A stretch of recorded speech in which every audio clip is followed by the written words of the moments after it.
Chapter 233. A visit to the King of Shu. Zhu Youjian, accompanied by Old Wei and Wang Cheng'en, brought gifts and made his way through the city, visiting each of the lower-ranking royal family members who lived in dire conditions. At every stop, he earnestly patted his chest, assuring everyone that he would improve their living circumstances, while also taking the opportunity to promote the new policies of the court regarding the royal family. The lower-ranking royals, upon hearing this, could hardly contain their joy. The news spread like wildfire. Within just 2 days, the entire royal family under the jurisdiction of the King of Shu had learned of the situation.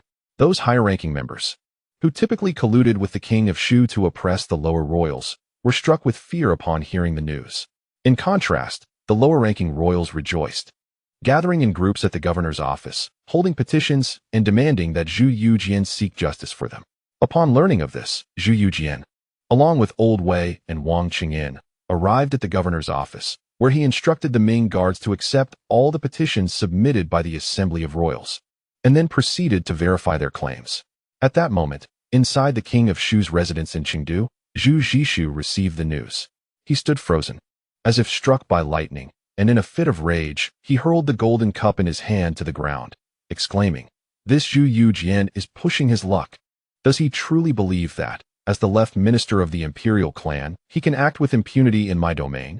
Standing nearby was the noble Gao Gui, who bore bruises on his face and a look of despair, inwardly lamenting, "Your Highness, you are absolutely right. This Prince of Faith indeed behaves without restraint. Thankfully, you did not accompany him that day, or you might have faced the wrath of your nephew." Zhu Youjian, with a fierce countenance, turned to Lu Jingwen, the captain of the royal guards, and shouted, "Lu Jingwen, immediately take the royal guards and disperse those lower-ranking royals causing a ruckus. Any who dare to resist must be dealt with severely." Lu Jingwen, hearing Zhu Youjian's command, wore a bitter expression but did not dare to take action. He inwardly lamented, recognizing the precarious situation in Chengdu, with just 1,000 guards. Attempting to disperse the lower royals at the governor's office would result in immediate retribution from the Jinyue and the Eastern Depot. At that moment, Zhang Wenda, the chief historian of the royal residence, spoke up in council. "Your Highness, it is vital not to act impulsively in this matter. The Prince of Faith has clearly come prepared, and he has now rallied a significant number of lower-ranking royals to his cause. If your Highness confronts him directly at this moment, not only will you gain nothing, but you will also invite considerable trouble. After all, the Prince of Faith now holds the position of left minister of the imperial clan, managing royal affairs." Zhu Youjian's face flushed with anger as he bellowed, "This cannot stand. That cannot stand. Am I to merely watch as I am rendered powerless?" After a moment of contemplation, Zhang Wenda slowly suggested, "For the time being, your Highness might consider feigning illness, portraying it as a grave condition. In doing so, regardless of how the Prince of Faith attempts to provoke you, you may remain unperturbed, responding to changes with steadfastness, unless His Highness, the Prince of Cheng'en, is utterly indifferent to his reputation and the court's esteem. How would he expect the other regional princes to react if he were to exploit the situation to coerce the ailing Prince Wang? Furthermore, I surmise that it will not be long before His Highness visits the Wang residence. At that moment, should he feign illness and adopt a posture of ignorance, the Prince of Cheng'en would find himself at a loss. Ultimately, it may conclude similarly to the situation at the Jin Wang residence in Tianqi, where the subordinate royals were taken away, thereby alleviating some of the burdens on our Shu Wang residence. While there might be a loss of court stipends, the foundation of the Shu Wang residence remains intact. Upon hearing this, Zhu Youjian contemplated deeply for a considerable time, then slowly nodded, stating, "In that case, I shall take to my bed and feign illness from today onward, seeing no one." Subsequently, word spread that the Prince of Shu was gravely ill.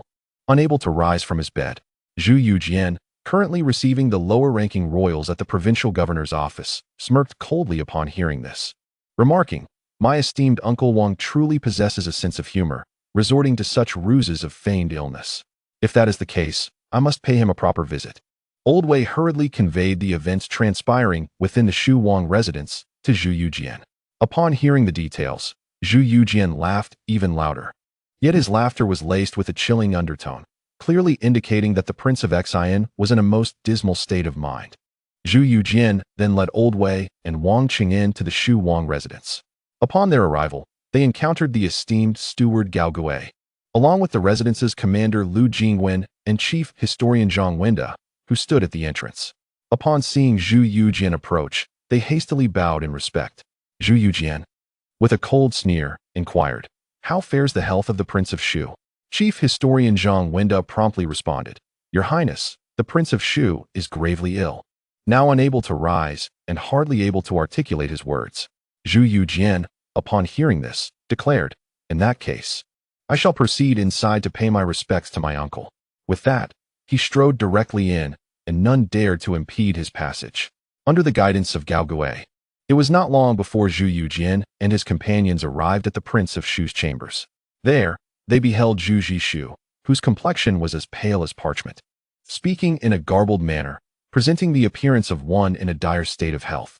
Zhu Youjian, witnessing this, hurried forward, grasping Zhu Zhishu's hand, feigning urgency as he asked, "Uncle, how have you fallen into such a state of illness?"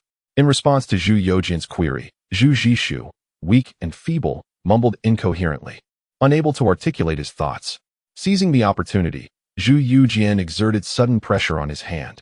Zhu Zhishu was suddenly struck by an intense pain, his face flushing crimson, nearly crying out, yet he valiantly suppressed his reaction. Zhu Youjian inwardly cursed, "I did not expect you to be so convincing. If that is the case, I shall remain here to endure this with you." Seeing this, Chief Historian Zhang Wenda and Commander Lu Jingwen hastened to interject, "Your Highness, the Prince of Shu is gravely ill, and the physician has advised strict bed rest, free from disturbances. Perhaps it would be prudent for you to take your leave today." Zhu Youjian, maintaining a serious demeanor, responded, "The lineage of the Prince of Shu has guarded Sichuan for over 2 centuries, rendering great service to the Ming dynasty. As a young prince, it is my duty to remain in the royal residence, accompanying my esteemed uncle, the Prince of Shu, and fulfilling my filial responsibilities. Is Zhang Changshu attempting to thwart my efforts to express my devotion?" Upon hearing Zhu Youjian's vehement arguments, Zhang Wenda found himself momentarily speechless. How could His Highness, the Prince of Xian, behave so unorthodoxly? Nevertheless, he patiently responded, "Your Highness, your filial piety is indeed commendable, yet the Prince of Shu is gravely ill. Should you remain by his side for an extended period, you risk contracting a serious illness yourself. How would we explain this to the Emperor? I implore you to consider our sincere concerns." After a moment of contemplation, Zhu Youjian realized that lingering in the Prince of Shu's residence was not a viable solution, and it seemed a new plan must be devised. With a reluctant nod, he replied, "In that case, let my royal uncle recuperate well in the palace, and I shall visit again when I have the opportunity." Rising to his feet, he suddenly exerted force once more. Zhu Zhishu's visage turned crimson, his body trembling. With a smile, Zhu Youjian turned and departed the Prince of Shu's residence, accompanied by Lao Wei and Wang Cheng'en. Just as Zhu Youjian exited, Zhu Zhishu leapt from his bed, cursing, "This wretch! How dare he attempt to undermine me?" Zhang Wenda and Lu Jingwen were perplexed. Zhu Zhishu extended his hand, bruised from Zhu Youjian's grip, declaring, "This scoundrel dared to strike me in secret. Had it not been for my unwavering will, I would have revealed everything today." Observing Zhu Zhishu's discolored hand, Lu Jingwen sighed, realizing that the Prince of Xian was indeed as formidable as rumored. He could only hope that the prince would refrain from further entanglements with the Prince of Shu's residence, lest they all suffer the consequences. He then advised, "Your Highness, it is likely that the Prince of Xian will return. Whatever he says or does, you must endure, otherwise, all will be for naught." Zhu Zhishu gritted his teeth and nodded, affirming, "I understand." As Zhu Youjian, with Lao Wei and Wang Cheng'en in tow, paused at the entrance of the Prince of Shu's residence, Lao Wei inquired, "Your Highness, what are our next steps?" Zhu Youjian replied with a cold smirk, "Since the Prince of Shu is bedridden, I shall first take action against those dukes and generals involved in the grain trade with the rebels." He then turned to Wang Cheng'en, instructing, "Wang Banban, promptly relay my orders for the 2 implicated dukes and several generals to be taken to the governor's office to await my judgment." Wang Cheng'en quickly complied and departed. At this moment, Zhu Youjian gazed upon the opulent Prince of Shu's residence and remarked, "While the prince lies ill, it is time for the Chengdu residence to be lively again." Lao Wei looked on, puzzled. Zhu Youjian then addressed the 2 imperial guards following closely behind, saying, "Esteemed uncles, since our arrival in Chengdu, we have been tirelessly occupied without proper rest. Starting today, the 2,000 imperial guards shall take shifts, with 1,000 roaming the Chengdu residence daily. Feel free to indulge in whatever food or drink you desire. Simply seek out the properties under the Prince of Shu's name and revel as you please. Upon hearing the words of Zhu Youjian, Old Wei could not help but exclaim inwardly, "Goodness, this prince of the Xian family truly possesses remarkable cunning." The two Ming imperial guards stationed behind Zhu Youjian subtly lifted the corners of their mouths, remarking, "If that is the case, then we comprehend the situation. However, is there a need for us to contribute silver?" Zhu Youjian chuckled in response. "What need is there for silver? We are all members of the Ming royal lineage, kin of the Zhu family, sharing a meal and drink in the abode of our relatives. Requesting silver would be rather impolite." Upon hearing this, the two guards nodded in agreement, laughter brightening their faces. Observing this, Old Wei felt a fleeting pang of sympathy for Prince Zhu Zhishu of Shu, but quickly transformed his expression into one of excitement, declaring, "Your Highness, I shall arrange for a compilation of all the properties under the jurisdiction of the Shu prince's estate." Zhu Youjian nodded with satisfaction and led the group back to the provincial governor's office. Before long, Old Wei presented a comprehensive list of the Shu prince's properties to Zhu Youjian. Gazing at the substantial stack of documents in his hands, Zhu Youjian could not help but reflect, the Shu prince indeed possesses vast wealth. However, it is only fitting that we, the less affluent relatives, partake in some of this fortune. As he spoke, he handed the list to the two Ming imperial guards, instructing, "Gentlemen, since that is the case, let us commence our endeavors today." The two guards, elated by the proclamation, eagerly accepted the list and hurried away to mobilize their forces. Before long, 1,000 Ming imperial guards dispersed throughout Chengdu, meandering about with an air of nonchalance. Following the establishments listed, they strode into various shops, indulging in gluttony and even pilfering without so much as a coin to spare. In an instant, the properties under the Shu prince's domain descended into chaos. Provincial Governor Zhu Youjian, upon receiving reports of the disturbance, rushed to the scene, only to discover that the instigators were none other than the Ming imperial guards. Alarmed, he quickly turned his horse around and hastened back to the provincial governor's office, resolved to remain uninvolved in this celestial conflict. For a mere mortal such as himself could not afford to suffer the consequences. Meanwhile, Zhu Youjian, in the provincial governor's office, assumed the role of the left minister of the imperial clan, representing the Zhu family, under the watchful eyes of numerous lower-tier royal family members. He conducted a public trial of two dukes and several generals of the state, who faced accusations of selling provisions to rebels and long-term oppression of the lower-ranking royal family, resulting in loss of life. Initially, the two dukes and several generals staunchly denied their crimes. In response, Zhu Youjian showed no mercy, ordering the Ming imperial guards to administer severe punishment in the hall, whereupon they unleashed a barrage of blows, eliciting anguished cries from the accused. The lower-tier royal family members observing the scene could not help but applaud in satisfaction. Ultimately, under Zhu Youjian's impartial interrogation, the defendants confessed to their transgressions. Zhu Youjian initially intended to strip them of their titles and confine them to lifelong imprisonment within the walls of Fengyang. However, at that moment, numerous lower-tier royal family members knelt outside the hall, beseeching for the execution of these individuals, with some presenting irrefutable evidence of their heinous acts against their own kin. Witnessing this, Zhu Youjian's countenance grew troubled. He understood that should he decree the execution of his own family members, the infamy of such a betrayal would forever stain his name. He turned to Old Wei beside him, who was now hanging his head, too afraid to make a sound. Despite Old Wei's status as the foremost eunuch of the Ming dynasty, he was ultimately just a servant of the royal family. When it came to matters concerning the imperial clan, he dared not voice his opinions, fearing that he might be accused of treachery against his own master, a burden too heavy for him to bear. Seeing Old Wei's silence, Zhu Youjian surveyed the scene outside the hall, steeling himself with determination. He ordered that several individuals be taken to the shrine of the Prince of Shu and commanded them to end their own lives. Upon hearing this, two dukes and several generals turned pale with fear. Since the founding of the Ming dynasty, the number of royal princes and dukes who had been sentenced to death or execution was minuscule. Offenders among the royal family were usually confined for life in Fengyang's high walls. Yet at this moment, Zhu Youjian demanded they take their own lives before the shrine of the Prince of Shu, and they could hardly accept their fate, frantically struggling against their captors. Infuriated by their defiance, Zhu Youjian seized a wooden stick and approached, beating them until their faces were bruised and swollen, berating them. "You heartless wretches, who devour men without leaving a bone. Do you even dare to plead for mercy? Open your eyes and behold those standing outside the hall. Every one of them is a descendant of the Zhu family, a member of the Ming royal lineage. As kin of the Zhu bloodline, you conspired with enemies and harmed your own kin. I shall strike your names from the royal genealogical records and reduce you to commoners. After which you shall end your own lives before the shrine of the Prince of Shu."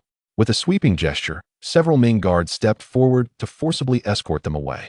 Zhu Youjian then commanded Wang Cheng'en to retrieve the royal genealogical records and proceeded to strike through their names. Observing the plight of his impoverished relatives, Zhu Youjian could not help but sigh. He then ordered the Ming guards to tally the wishes of the lower-ranking royals, whether they aspired to take the civil service examination, enlist in the military, cultivate their fields, or engage in commerce, ensuring all were duly recorded. Meanwhile, within the Prince of Shu's residence, Zhu Zhishu listened as chief historian Zhang Wenda recounted how the Ming guards had arrogantly raided shops under the prince's jurisdiction, stealing and vandalizing at will. Enraged, he exclaimed, "This vile wretch employs such ruthless tactics, clearly trying to force my hand. The Ming guards, merely low-born, akin to beggars on the streets, now dared to act with such impunity, emboldened by Zhu Youjian's support." Zhang Wenda sighed helplessly and advised, "Your Highness, given the current situation, only patience can preserve your well-being. Prince Xian's actions aim to provoke you into revealing yourself, and this proves that your feigned illness has had an effect. He has no recourse against you, resorting instead to such despicable methods." Zhu Zhishu, gritting his teeth and feeling the veins on his forehead throb, replied, "But if this continues, the losses to my enterprises will be substantial." After a moment of contemplation, Zhang Wenda suggested, "My lord, it is better to endure short-term pain than to suffer long-term harm. Simply close all enterprises under your jurisdiction temporarily. Let us see what tricks Prince Xian has left." Zhu Zhishu nodded in agreement. "Very well, let it be so." Just then, the chief steward of the residence, Gao Gui, came rushing in, stumbling and breathless. Upon witnessing this, Zhu Zhishu bellowed in anger, "Has your father died, or has your mother perished? Look at you, trembling in fright." Gao Gui hurriedly approached Zhu Zhishu, his face awash with panic, and exclaimed, "Your Highness, grave news has arrived. His Royal Highness, the Prince of Xian, has apprehended the South Hui Prince, the Zhenan Prince, and several esteemed generals of the state, bringing them to the hall of the provincial governor. Under the identification of those lower-ranking members of the royal family, their names have been expunged from the royal genealogy, relegating them to commoner status. They have also been commanded to commit suicide before the ancestral shrine of the royal residence as an act of contrition." Upon hearing this shocking news, Zhu Zhishu stood frozen, rendered speechless for a considerable time. Eventually, unable to contain himself, he rose abruptly, his fury palpable as he shouted, "This wretched scoundrel is utterly lawless. I can no longer feign illness. If this continues, he will undoubtedly sow chaos throughout Chengdu." At that moment, Zhang Wenda hastily intervened, stating, "Your Highness, it is imperative that you refrain from intervening at this juncture. The die has been cast. Even if you were to intervene now, you could at best spare the lives of the two princes and several generals. As for their titles, unless the emperor issues a decree, it is beyond your reach.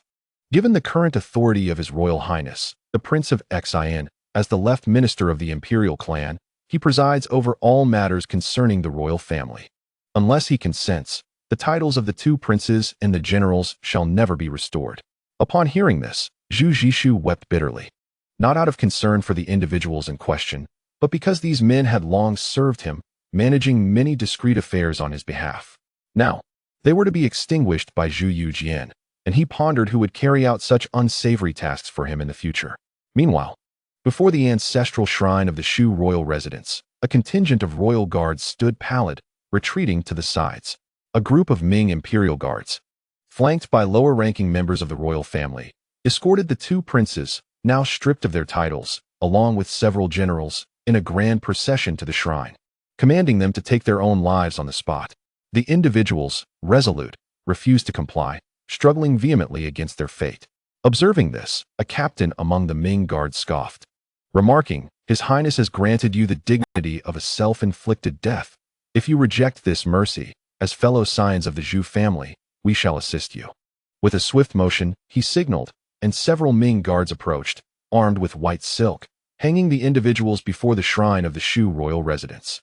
Subsequently, the cadre of Ming guards knelt in reverence before the shrine, paid their respects, and departed, leaving behind the lifeless bodies before the royal ancestral altar. Witnessing the corpses sprawled before the shrine, the lower-ranking members of the Shu royal residence erupted in applause, reveling in the outcome. The two captains of the Ming guards were equally exhilarated, leading the group back to the provincial governor's office to report to Zhu Youjian. Once they had vacated the premises, the royal guards dared to approach, collecting the bodies for burial. At that moment, Zhu Zhishu was driven to the brink of madness.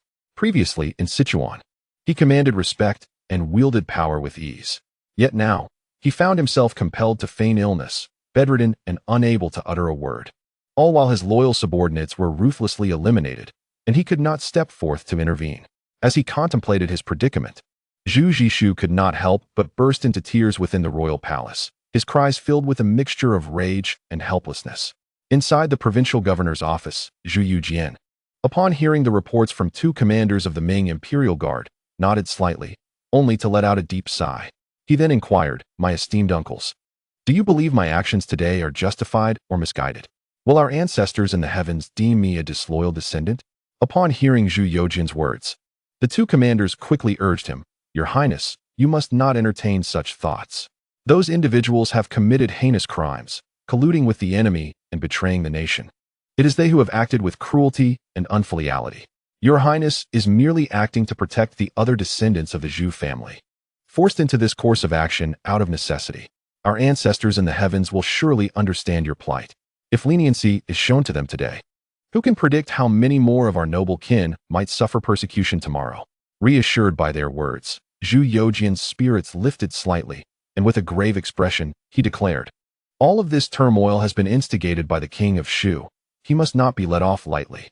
Esteemed uncles, I implore you to take all the imperial guards and raid the properties under the King of Shu's command. Smash, loot, burn as you see fit.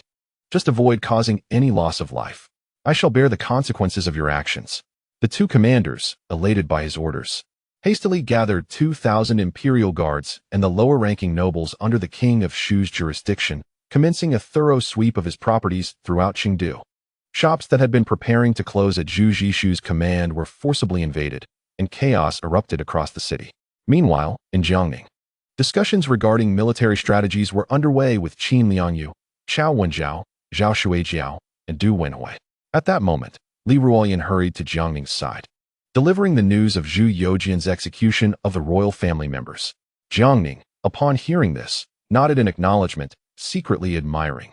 This prince of the faithful is indeed a man of resolve. Only someone with such unwavering determination as Zhu Youjian can intimidate this unruly and lawless faction of the Ming royal family. In recent days, many generals had volunteered for battle, but Jiangning had kept them in check. He led discussions on strategies to attack Shichongming without mentioning any plans for deployment, causing anxiety among his companions. Only Qin Liangyu appeared contemplative, seemingly grasping Jiangning's intentions.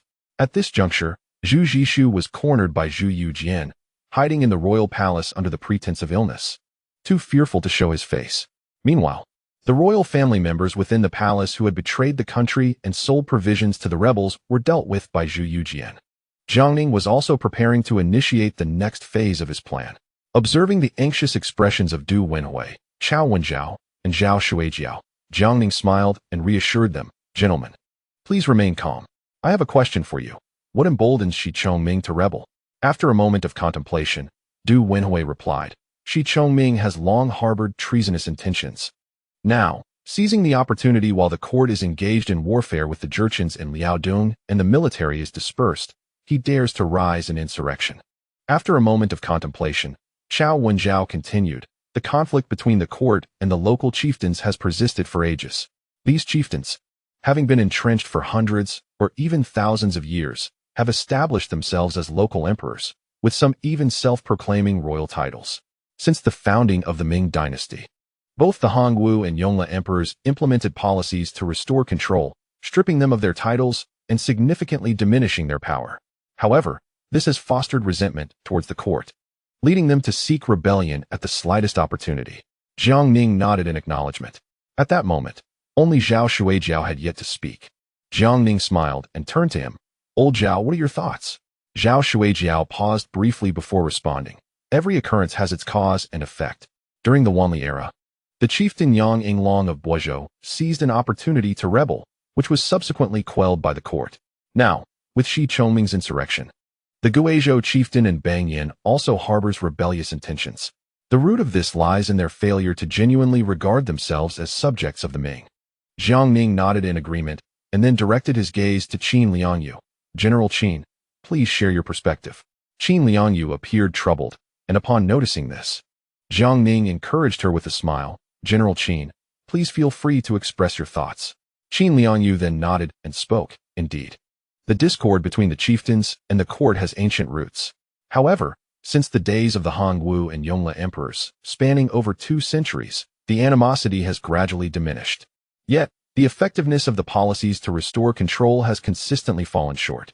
Ultimately, it is the oppressive actions of the officials in power that have exacerbated tensions, leading to a deepening rift between the two parties.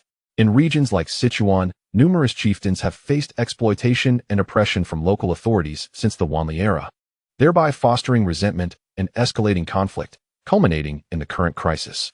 Of course, the traders Shi Chongming and in Bangyan already bore rebellious intentions and have seized upon this situation to incite turmoil. After listening, Jiang Ning nodded again. General Qin has pinpointed the crux of the issue. At this juncture, Jiang Ning rose, casting his gaze over the assembly, and spoke slowly. The court has always harbored concerns regarding the chieftains, and the relationship between them remains one of superficial harmony but deep-seated estrangement. Tracing the origins, the court's relentless enforcement of policies to restore control, coupled with the exploitation by officials, has perpetuated this conflict. How can we expect to coexist harmoniously under such circumstances? The reason I have restrained our forces from attacking Chongqing these past few days is that I have received intelligence indicating that Shi Chongming has already allied with several chieftains. Therefore, I have been awaiting the opportune moment to reveal all those chieftains steadfastly supporting Shi Chongming, at which point we shall launch a decisive strike to capture them all at once. As for those chieftains who have not participated in the rebellion, we shall implement a policy of conciliation. Simultaneously, I will initiate a thorough cleansing of the entire Sichuan bureaucracy to demonstrate the court's impartial stance towards all chieftains. The strategy of employing both grace and might is indeed the most prudent approach. Otherwise, even if we were to eradicate Shi Chongming today, tomorrow, other chieftains might rise in rebellion. Can we realistically subdue all 4 southwestern provinces in one fell swoop and eliminate every chieftain? This is clearly impractical. Upon hearing Jiang Ning's words, the assembly began to grasp his intentions, their gazes toward him filled with respect. Even Qin Liangyu could not help but privately marvel at the determination of Lord Jiang to fundamentally eradicate the discord and estrangement between the local chieftains and the imperial court, thus preparing to wield both grace and authority. At that moment, Jiang Ning smiled and addressed Qin Liangyu. General Qin, it has come to my attention that your brother, General Qin Bangping, is a seasoned warrior, having fought countless battles with unwavering loyalty to the court. Therefore, a few days ago, I presented a petition to His Majesty, recommending your brother for the position of Deputy General of Sichuan to assist General Du in stabilizing the situation there. Upon hearing Jiang Ning's words, Qin Liangyu was momentarily taken aback. She had not anticipated that Jiang Ning would advocate for her brother to assume such a significant role. Hastily, she expressed her gratitude. On behalf of my brother, thank you, Lord Jiang. Jiang Ning chuckled, replying, in truth, it is I who must express my gratitude to you, General Qin. You should be aware that in addition to my duties as the left commander of the Central Army in the 5 Armies Command, I also oversee the capital garrison. The capital garrison, which follows the military system established during the reign of the founding emperor, currently comprises 170,000 troops divided into 9 guards, all under the jurisdiction of the 5 Armies Command, with the left commander directly accountable to the emperor. Presently, there are 4 left commanders appointed within the 5 Armies Command. Yet we still lack a left commander for the rear army. Thus, I have recommended you to His Majesty for this esteemed position, and once the situation in Sichuan stabilizes, you shall accompany me to the capital to fulfill your duties. Qin Liangyu was utterly astonished by Jiang Ning's proposal. She could hardly believe that she would be nominated for the prestigious position of Left Commander of the Rear Army in the Five Armies Command. It is worth noting that the significance of this role has dramatically increased compared to previous years, where it was merely a nominal title that anyone could hold. Currently, Jiang Ning serves as the Left Commander of the Central Army. The Left Commander of the Front Army is the esteemed Duke Zhang Weixian. The Left Commander of the Left Army is the renowned General Chen Su, and the Right Army's Left Commander is the celebrated Naval Commander Shen Yurong, while the position for the Rear Army's Left Commander has remained vacant. Consequently, many have speculated who would ultimately claim this last coveted title. Qin Liangyu never imagined that she would be the one chosen. However, she still spoke up. I am unworthy of such an important responsibility. I implore you, Lord Jiang, to petition His Majesty on my behalf. I am willing to guard Sichuan for His Majesty, but I ask that you select another capable individual for the position of Left Commander of the Rear Army. Jiang Ning, hearing her words, smiled and replied, General Qin, there is no need for such humility. Across the entirety of the Ming dynasty, if you are deemed unfit for the role of Left Commander of the Rear Army, I fear no one else would be capable. With Jiang Ning's reassurance, Qin Liangyu ceased to decline the offer, stating, if that is the case, then I am deeply grateful for your recommendation, Lord Jiang. Henceforth, I shall remain loyal to the Ming dynasty, dedicating myself wholeheartedly to my duties until my last breath. At that moment, Jiang Ning spoke again, General Qin, I have received confidential reports indicating that the chieftain and Bangyan of the Water West region in Guizhou is on the verge of rebellion. I kindly ask you to compose a letter, allowing your brother General Qin Bangbing to lead the White Flag Army to Guizhou to assist General Lu Qin in repelling in Bangyan. Qin Liangyu nodded in acknowledgement, saying, rest assured, my lord, I shall draft the letter shortly. Jiang Ning smiled, adding, I will soon issue an official document to allocate sufficient funds and supplies to the White Flag Army, ensuring a smooth expedition to Guizhou.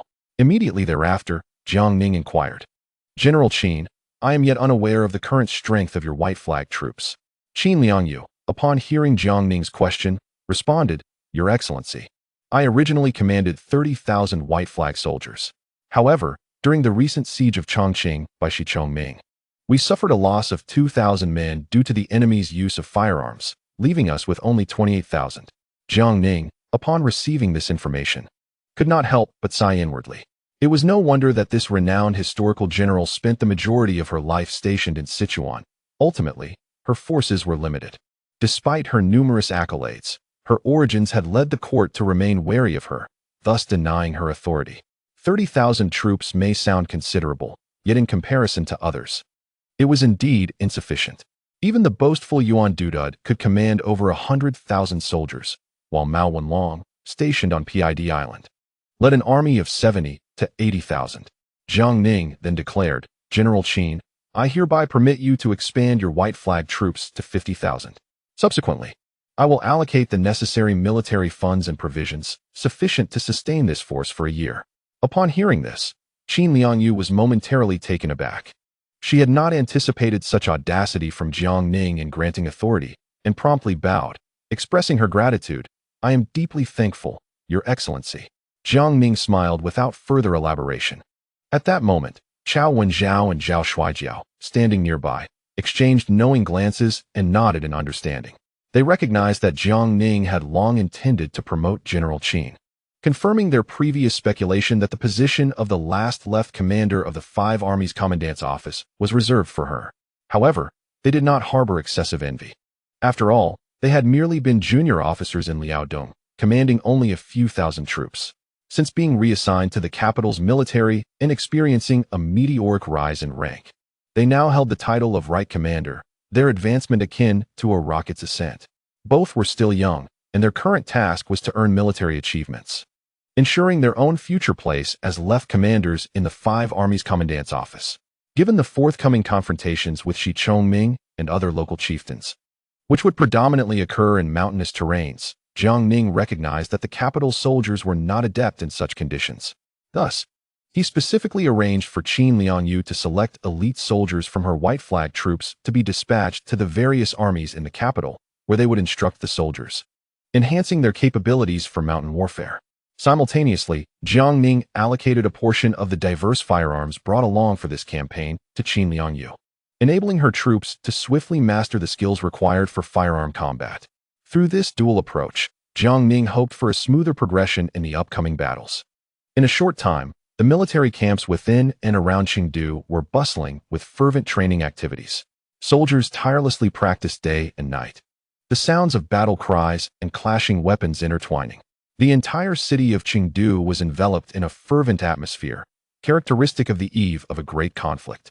Chapter 236. A strange nightmare within the secret chamber of Shi Chongming's palace in Chongqing. Shi Chongming was engaged in a meeting with an individual. With a solemn expression, he inquired, "Mr. Qingshan, I have now received responses from 18 local chieftains, all expressing their willingness to dispatch troops in support. After meticulous calculations, I find that my forces will number nearly 100,000, roughly equivalent to the troops of the Ming court in Chengdu. As for in Bangyan and Guizhou, I have already dispatched a messenger with a letter, and I anticipate he will soon rise in rebellion as well. At that time, the Ming court will undoubtedly have to divert troops to support Guizhou, thereby alleviating some of the pressure I face. However, should you not also take action?" The middle-aged scholar known as Mr. Qingshan stroked his beard and replied with a smile, "Rest assured, Your Highness, our preparations are already well underway. If all goes according to plan, it will not be long before the Ming troops find themselves beset by internal strife and external threats. By then, Jiang Ning may find it challenging to maintain his hold over Sichuan. Once he departs, his troops in the capital will be left without leadership. As for Qin Liangyu, her mere 30,000 soldiers cannot stir significant turbulence. At that time, Your Highness will easily secure Sichuan." Hearing this, Shi Chongming nodded in satisfaction and said, "In that case, I extend my gratitude to you, Mr. Qingshan." The middle-aged scholar replied with a smile, "We are merely fulfilling our respective needs. There is no need for such formality. Your Highness, given Jiang Ning's repeated opposition to us in the court, employing ruthless tactics, we cannot afford to remain idle. Should this plan to cut off the enemy's resources proceed smoothly, even if Jiang Ning possesses extraordinary capabilities, he shall find no refuge." With that, the two exchanged knowing glances and burst into hearty laughter. Meanwhile, in the capital, the court was abuzz with activity. Emperor Zhu Youjian decreed the reopening of the imperial examination, stirring immense excitement among scholars across the land. It is noteworthy that the Ming dynasty traditionally held these examinations every 3 years, and even a new emperor typically initiated an examination only in the year of his ascension. However, the emperor had already conducted an examination the previous year, and now, astonishingly, he was calling for another the very next year, undoubtedly providing scholars with a precious opportunity to enter the court without enduring a long wait of 3 years. Consequently, all scholars hastily packed their belongings, bid farewell to their families, and set forth on their journey to the capital to prepare for this grand examination. Simultaneously, Zhu Youjian officially commenced the restoration of the 3 great halls, in addition to recruiting some craftsmen from outside the palace. Most of the laborers were drawn from the palace guards and eunuchs. Not only did Zhu Youjian provide them with wages, but he also personally supervised the progress of the construction. Since the devastating fire of the 25th year of Wanli, the grand reconstruction of the 3 great halls finally commenced in earnest. Initially, due to financial constraints, Zhu Youjian had intended to reduce the scale of the reconstruction. However, with the substantial profits from the Ming Commercial Association and income from the sale of shares, his finances had become quite ample. Thus, he resolved to restore the 3 great halls to the standards of the Yongle era. For this restoration project, the notoriously frugal Minister of Revenue, Guo surprisingly allocated 2 million taels of silver from the Ministry of Revenue. This action led Zhu Youjian to momentarily suspect that Guo had perhaps taken a wrong turn. And only after repeated confirmations did he finally accept the 200,000 taels of silver with ease. Concurrently, the left commander of the 5 armies governor's office, the Duke of England, Zhang Weixian, along with the Grand Secretary of the Cabinet, Shui Guoguan, personally journeyed to Shaanxi to oversee the resettlement of the disbanded garrison soldiers and to initiate the distribution of land to the landless populace. They also seized this opportunity to vigorously promote the cultivation of sweet potatoes, corn, and potatoes, among other novel crops. Meanwhile, Chen Su of the 5 armies governor's office had also been dispatched to inspect the 9 border towns, having already led an army of 20,000 away from the capital.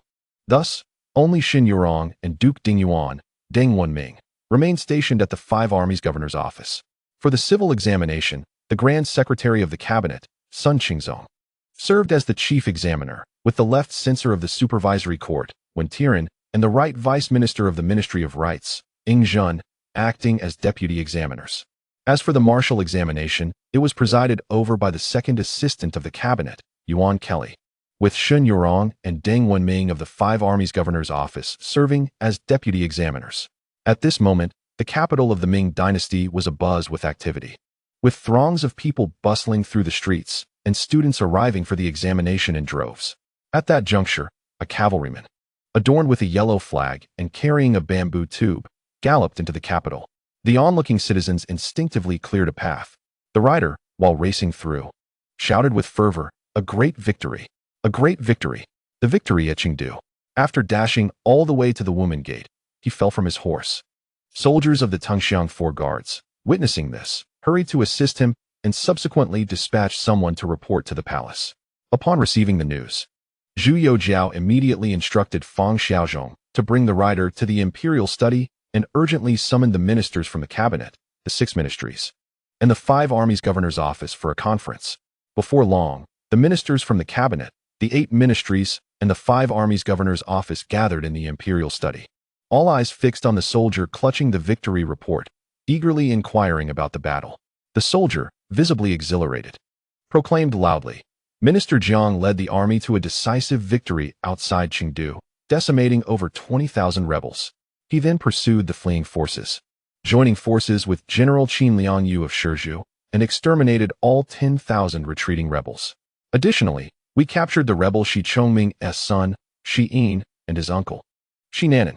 Upon hearing this news, the assembly was filled with excitement, and even Zhu Youjian clapped with delight. Initially, he had harbored concerns regarding Jiang Ning's lack of experience in commanding troops, and feared he might face setbacks upon entering Sichuan. Yet unexpectedly, Jiang had delivered such monumental news. Subsequently, Zhu Youjian generously rewarded the messenger cavalryman on the spot and ordered that the victory report be disseminated widely.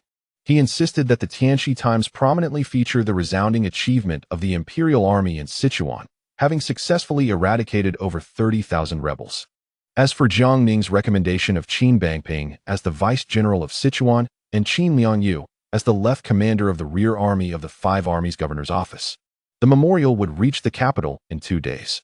Upon reviewing the memorial, Zhu Youjian, without hesitation, swiftly approved the request with a stroke of his brush. He then directed the Ministry of Ceremonies to expedite the appointment documents to Sichuan at a rapid pace of 600 li. At this moment, within the residence of Zhou Yuanbiao in the capital, Zhuo Guangdou and Li Banghua sat on either side, silently accompanying the brooding Zhou Yuanbiao, both lost in contemplation. After a brief moment, Zhou Yuanbiao rose to his feet and began pacing the hall, inquiring, "Gongji, have there been any recent tidings from Cheng'en?" In response, Zhuo Guangdou shook his head in resignation and replied, "Master, since the beginning of the year, there has been no word from Cheng'en, and I too am deeply perplexed by this silence." Li Banghua then asked, "Master, I perceive a look of concern on your face. Is there some grave matter impending?" Zhou Yuanbiao's countenance turned serious as he spoke in a low voice. "I have an ominous premonition. With the imperial examinations approaching, students from all corners are flocking to the capital. The Duke of the 5 armies, Zhang Weixian, along with the cabinet elder, Shui, have traveled to Shaanxi to allocate land to the landless populace and take the opportunity to promote new agricultural crops.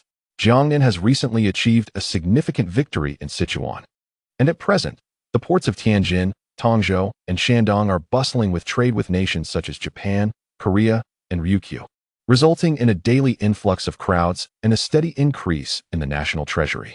The Southern Coastal Navy is vigorously combating smuggling vessels and contraband.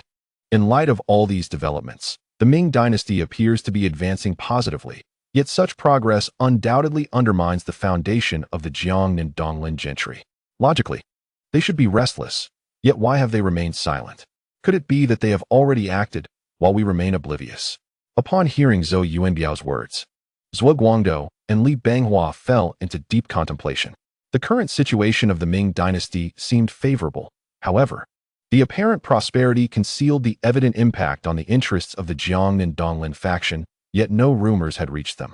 After a moment, Zhou Yuanbiao instructed, Gongji, Meng'en, you two must remain vigilant regarding any movements from Jiangnan. The two promptly nodded in agreement. Zhou Yuanbiao's brow remained furrowed as he sank into profound thought. With an intimate understanding of the changes in the capital, Jiang Ning could not help but feel a sense of reflection. For individuals, while money may not be omnipotent, its absence renders one immobile. For a nation, however, money is indeed all-powerful. The court's ability to undertake such grand actions ultimately derives from a well-stocked treasury. Otherwise, a depleted treasury would only hasten the decline of the Ming dynasty when attempting to implement so many policies at once. Conversely, the current situation reflects a flourishing prosperity throughout the Ming dynasty. That night, Jiang Ning was fortunate enough to enjoy a restful sleep. Yet, within the realm of dreams, he found himself ensnared in a peculiar vision. He found himself standing outside the Meridian Gate, faintly hearing the sound of weeping emanating from within the palace. Alarmed, he hurried towards the palace. Upon arriving at the winter-warm pavilion, he beheld all the guards and eunuchs kneeling on the ground, their heads cradled in their arms. Weeping bitterly, anxious and distressed, Jiang Ning rushed into the grand hall. As he stepped inside, darkness engulfed his vision, nearly causing him to faint. There he saw Zhu Youjian, pale as paper, weakly lying upon the bed. Kneeling beside him were Empress Zhongyan, Wei Zhongxian, Fang Zhenghua, and Prince Zhu Youjian, all of whom were already in tears. Their voices choked with sorrow. Upon noticing Jiang Ning's arrival, Zhu Youjian's eyes flickered with a glimmer of light as he tremulously extended his hand. Upon witnessing the scene, Jiang Ning hurriedly rushed forward, grasping Zhu Youjian's hand tightly, his entire being trembling uncontrollably, tears streaming down his face. His throat felt constricted, rendering him speechless. Zhu Youjian, with his frail gaze, slowly spoke. Brother Jiang, you have endured much during this long time. You must eat well and take care of your health. My time is drawing near, and as I prepare to depart, my greatest concern is you. I initially brought you into the court, hoping that together we could revive the Ming dynasty. Alas, I must now go back on my word. I hope you will not hold it against me. After speaking, Zhu Youjian summoned Prince Zhu Youjian to his bedside, managing a faint smile as he said, Fifth brother, do you remember when I ascended the throne? You asked me what kind of official the emperor is, and if you could become one? I told you that after a few years, I would hand the throne to you. Little did I know that my words would become prophetic. As I prepare to leave, you must embody the virtues of Yao and Shun, for the empire of Ming will belong to you henceforth. Jiang Ning and Zhongxian are capable of great things, and with a virtuous and wise empress, I trust you will treat them kindly. Having uttered these words, Zhu Youjian gazed thoughtfully at those present, then smiling gently, he gradually fell silent. Witnessing this, Jiang Ning was instantly thrown into a frenzy, repeatedly murmuring, How could this be? How could this be? He seized Fang Zhenghua, nearly losing control, loudly demanding, Master Fang, what on earth has happened? How did it come to this? Fang Zhenghua, weeping uncontrollably, gasped as he explained, last month, while the emperor was boating in the imperial garden, he accidentally fell into the water. Despite the physician's best efforts, he has succumbed to a grave illness, and now, it is beyond remedy. As soon as he finished speaking, Fang Zhenghua collapsed in tears, fainting on the spot. Jiang Ning stood frozen, unable to accept this cruel reality. Despite his tireless efforts and intricate schemes to secure a prosperous future for the Ming dynasty, how could Zhu Youjian have passed away so young?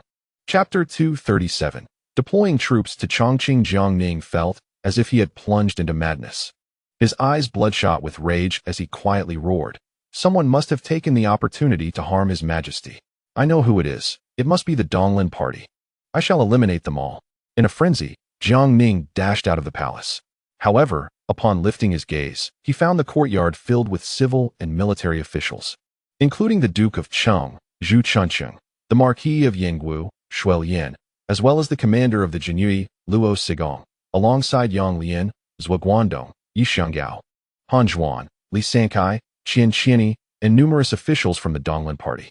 Yang Lian stepped forward first, pointing at Jiang Ning with righteous indignation, declaring, Jiang Ning, you and Wei Zhongxian have long deceived the emperor, bringing calamity to the nation and harming the loyal. Today, We demand that the new emperor execute you two traitors to uphold the integrity of the court." Upon hearing this, Jiang Ning completely lost his reason, shouting furiously, "It is you, you treacherous scoundrels, who have brought about His Majesty's demise. I will avenge him and slay you all." Upon finishing his words, Jiang Ning swiftly drew the sword from the waist of the guard, recklessly charging forward.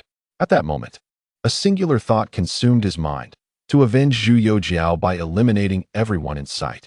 Just as the situation reached a critical juncture, he suddenly heard someone calling out, "Lord Jiang, Lord Jiang." Almost simultaneously, a wave of pain surged through him. Abruptly, Jiang Ning opened his eyes and sat up.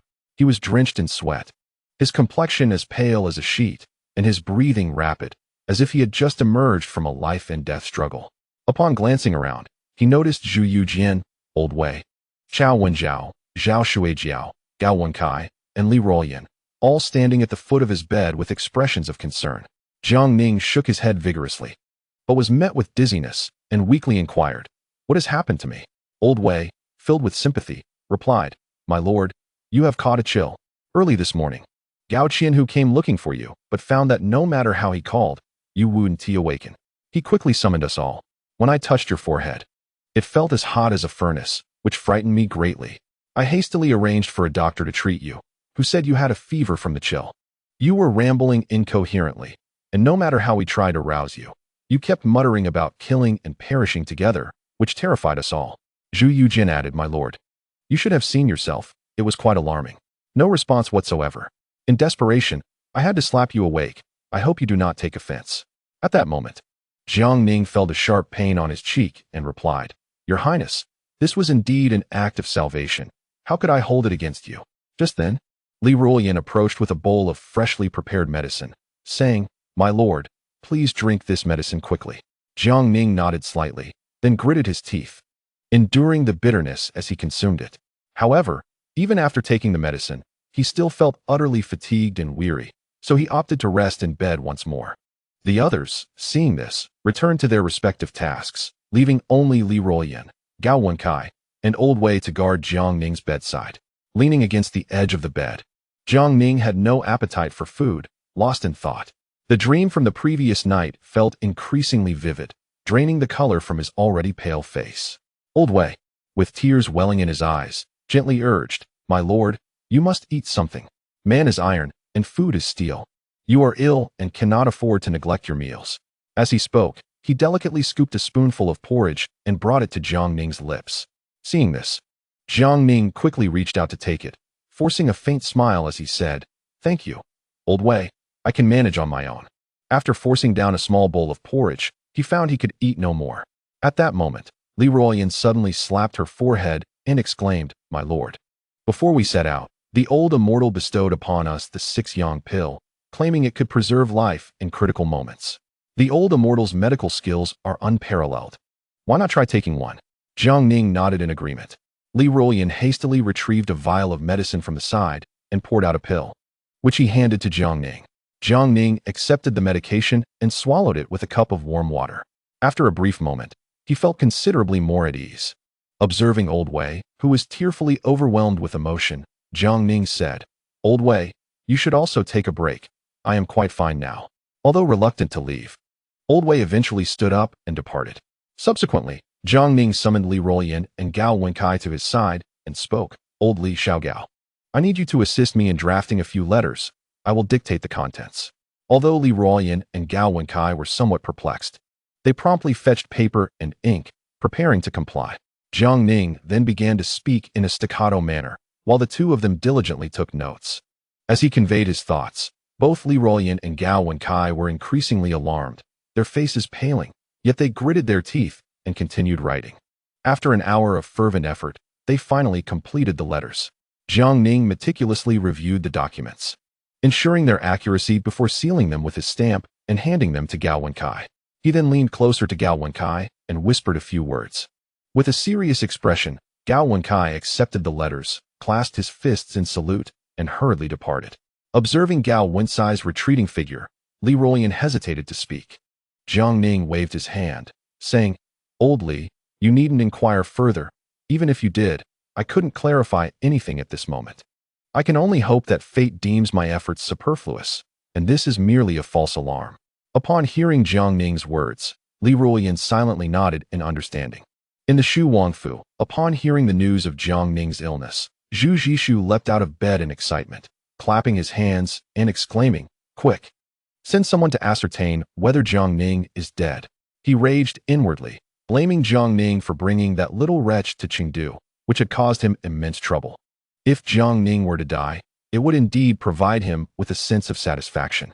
Zhang Wenda, with a resigned expression, replied, "Your Highness, according to the information I have received, Jiang Ning has merely caught a chill and is not in danger of losing his life."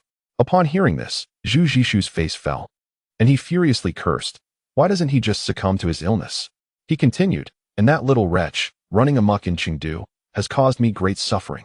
What mischief has he been up to today?" Just then, the head steward, Gao Gui, rushed in, his face a mask of terror, exclaiming, "Your Highness, trouble is brewing.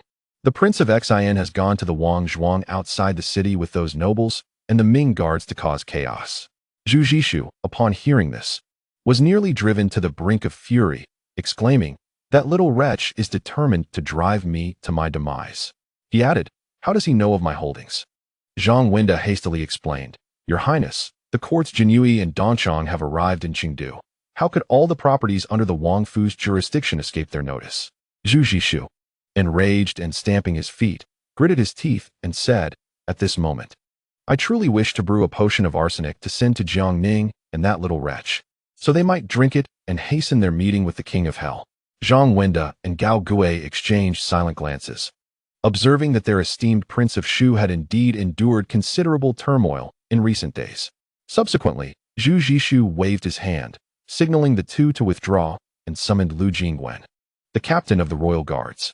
The details of their conversation remained undisclosed, but it was evident that Lu Jingwen left the royal palace with a rather grim expression.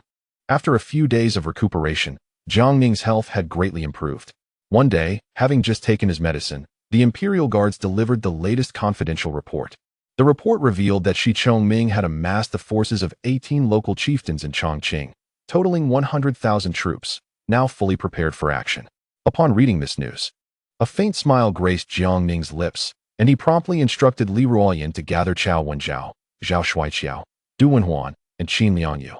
Summoning his strength, Jiang Ning rose, donned his dragon robe, and placed his official hat upon his head before entering the hall. His gaze swept over the assembly, and he spoke slowly, "Esteemed colleagues, I have just received word that Shi Chongming has united 18 chieftains and amassed a formidable force of 100,000 troops, all now gathered in Chongqing." At this revelation, the attendees erupted in applause, exhilarated that after such a lengthy wait, Shi Chongming had finally assembled his forces, heralding the imminent clash. Jiang Ning continued, "Now that Shi Chongming has gathered his troops, it is time for us to mobilize as well. Given my current ailment, which hinders my mobility, I hereby appoint General Qin as the commander for this expedition. Old Chao, Old Zhao, and General Du, you are all to follow General Qin's orders." With that, Jiang Ning solemnly handed the imperial sword, bestowed upon him by Zhu Youjian, to Qin Liangyu, stating, "General Qin, we place our hopes on you to lead the assault against Shi Chongming." Qin Liangyu promptly accepted the sword, her expression grave yet resolute. "Rest assured, Sir Jiang, I will spare no effort in our campaign to eradicate the traitor Shi Chongming." Jiang Ning nodded slightly and continued, "As for Chengdu, let us station 30,000 troops of the left guard there, while the remaining forces shall accompany you, including the 40,000 under General Du's command." Qin Liangyu acknowledged this with a nod. After all, Shi Chongming's 100,000 troops represented a significant threat, necessitating ample military strength to confront him. Soon after, the gathered generals took their leave to prepare for the deployment. Jiang Ning harbored no concerns regarding Qin Liangyu leading the troops. Her illustrious military achievements and exceptional strategic prowess marked her as a paragon of leadership, even outshining Chao Wenjiao and Zhao Shuaiqiao in certain respects. Consequently, the city of Chengdu buzzed with the flurry of military mobilization. The local populace, having grown accustomed to such occurrences, felt little surprise. Before long, Qin Liangyu had successfully assembled all participating forces outside the city. The banners of 100,000 troops fluttered in the wind, their ranks disciplined and resolute, as they marched forth towards Chongqing. Simultaneously, Shi Chongming received news of the Ming army's mobilization. Overwhelmed with excitement, he rubbed his hands together in anticipation and declared to his civil and military officials within the Grand Hall, "The Ming court has dispatched its elite forces, leaving only 30,000 troops to guard Chengdu. This presents us with an unparalleled opportunity. As long as we muster our strength and annihilate the 10,000 elite troops of the Ming court in one decisive strike, the 30,000 soldiers in Chengdu shall pose no threat. Thus, all of Sichuan will fall into the hands of our great Liang." The 18 local chieftains present, along with the numerous generals under Shi Chongming, were stirred by these words, their blood coursing with fervor as they prepared for the imminent clash. As if victory was already within their grasp, they awaited but a command to engage in a life-and-death struggle with the Ming forces. Chapter 238. Clear division of labor outside the city of Chengdu. 100,000 troops assembled like a surging tide. Just as the soldiers believed that the expedition would be led personally by Jiang Ning, they were astonished to discover that the commander in charge was none other than General Qin Liangyu of Shizhou. Many soldiers from the capital displayed expressions of confusion upon witnessing this. Qin Liangyu, fully aware of the soldiers' reactions, maintained her composure. She urged her horse forward a few paces, standing tall and addressing the assembly. "Brave soldiers, I am General Qin Liangyu of Shizhou, appointed by Lord Jiang to lead this expedition. All troops shall be under my command." Upon hearing this, the soldiers began to murmur among themselves. Qin Liangyu observed them quietly and, after a brief moment, spoke again in a commanding voice. "As a woman, I often hear the lament that it is a pity to be born a daughter. Yet, I have never regarded my femininity as a disadvantage. Rather, I take great pride in it. Although I am a woman, I fight not only for my husband but for myself. It is an honor to stand alongside you brave warriors on the battlefield, to serve the court, and how can I not take pride in that? Since Lord Jiang has entrusted you to me, I hope you will place your faith in me. A woman's loyalty and courage have never been inferior to that of men. I can adorn myself with flowers and also don the armor that glimmers in the cold light of battle. Generals may fall in 100 fights, and valiant soldiers may return after 10 years. The northern winds carry the sound of the golden drum, and the cold light shines upon our iron armor. Brothers, in this battle, I shall lead from the front, sharing life and death with you all." As Qin Liangyu's words resonated, the assembly was profoundly moved. At that moment, Chao Wenjiao and Zhao Shuijiao exchanged glances and, in a tacit understanding, signaled the drummers to strike up the stirring Daming expedition song. Instantly, the sound of drums surged like thunder into the heavens. The soldiers, inspired by this invigorating melody, felt their blood surge and drew their swords, unitedly shouting, "The Ming army is mighty. Long live the Ming." Chao Wenjiao and Zhao Shuijiao also drew their swords, pointing skyward and proclaiming, "Kill, kill, kill." The soldiers, caught up in the fervor, echoed in unison, "Kill, kill, kill." The thunderous cries reverberated across the heavens, an awe-inspiring display of spirit. Even Qin Liangyu was moved. She raised her twin swords and shouted, "Long live the Ming. The Ming army is mighty. Kill, kill, kill." With that, she decisively commanded the army to march forth. In an instant, the 100,000 troops surged forward with indomitable momentum towards Chongqing. Curiously, Qin Liangyu turned to Chao Wenjiao and inquired, "General Chao, may I ask who composed the military music that was just played?" Chao Wenjiao replied with a smile, "This piece is titled the Daming Initial Expedition Song, composed by Lord Jiang. Originally composed to honor the valiant heroes who perished for the great Ming, this piece was later adopted as a military anthem due to its invigorating spirit, as suggested by myself and old Zhao, thus gaining popularity within the army." Upon hearing this, Qin Liangyu nodded in agreement, secretly praising Lord Jiang for his remarkable prowess in both literature and martial arts. This further solidified her resolve to completely eradicate Shi Chongming and restore peace to Sichuan. Following her command, an impressive army of 100,000 marched forth towards Chongqing. On the ramparts of the city, Jiangning, Zhu Youjian, and Old Wei watched as the grand army gradually disappeared into the horizon. Observing the magnificent departure of the troops, Jiangning turned to Zhu Youjian and Old Wei, stating, "Your Highness, Master Wei, with General Qin leading the forces against Shi Chongming, it is time for us to attend to our own affairs." Zhu Youjian and Old Wei nodded in agreement. Thus, the three of them returned to the governor's office. Subsequently, the Jinhui and the Eastern Depot agents dispersed, commencing a large-scale operation to apprehend officials within Chengdu.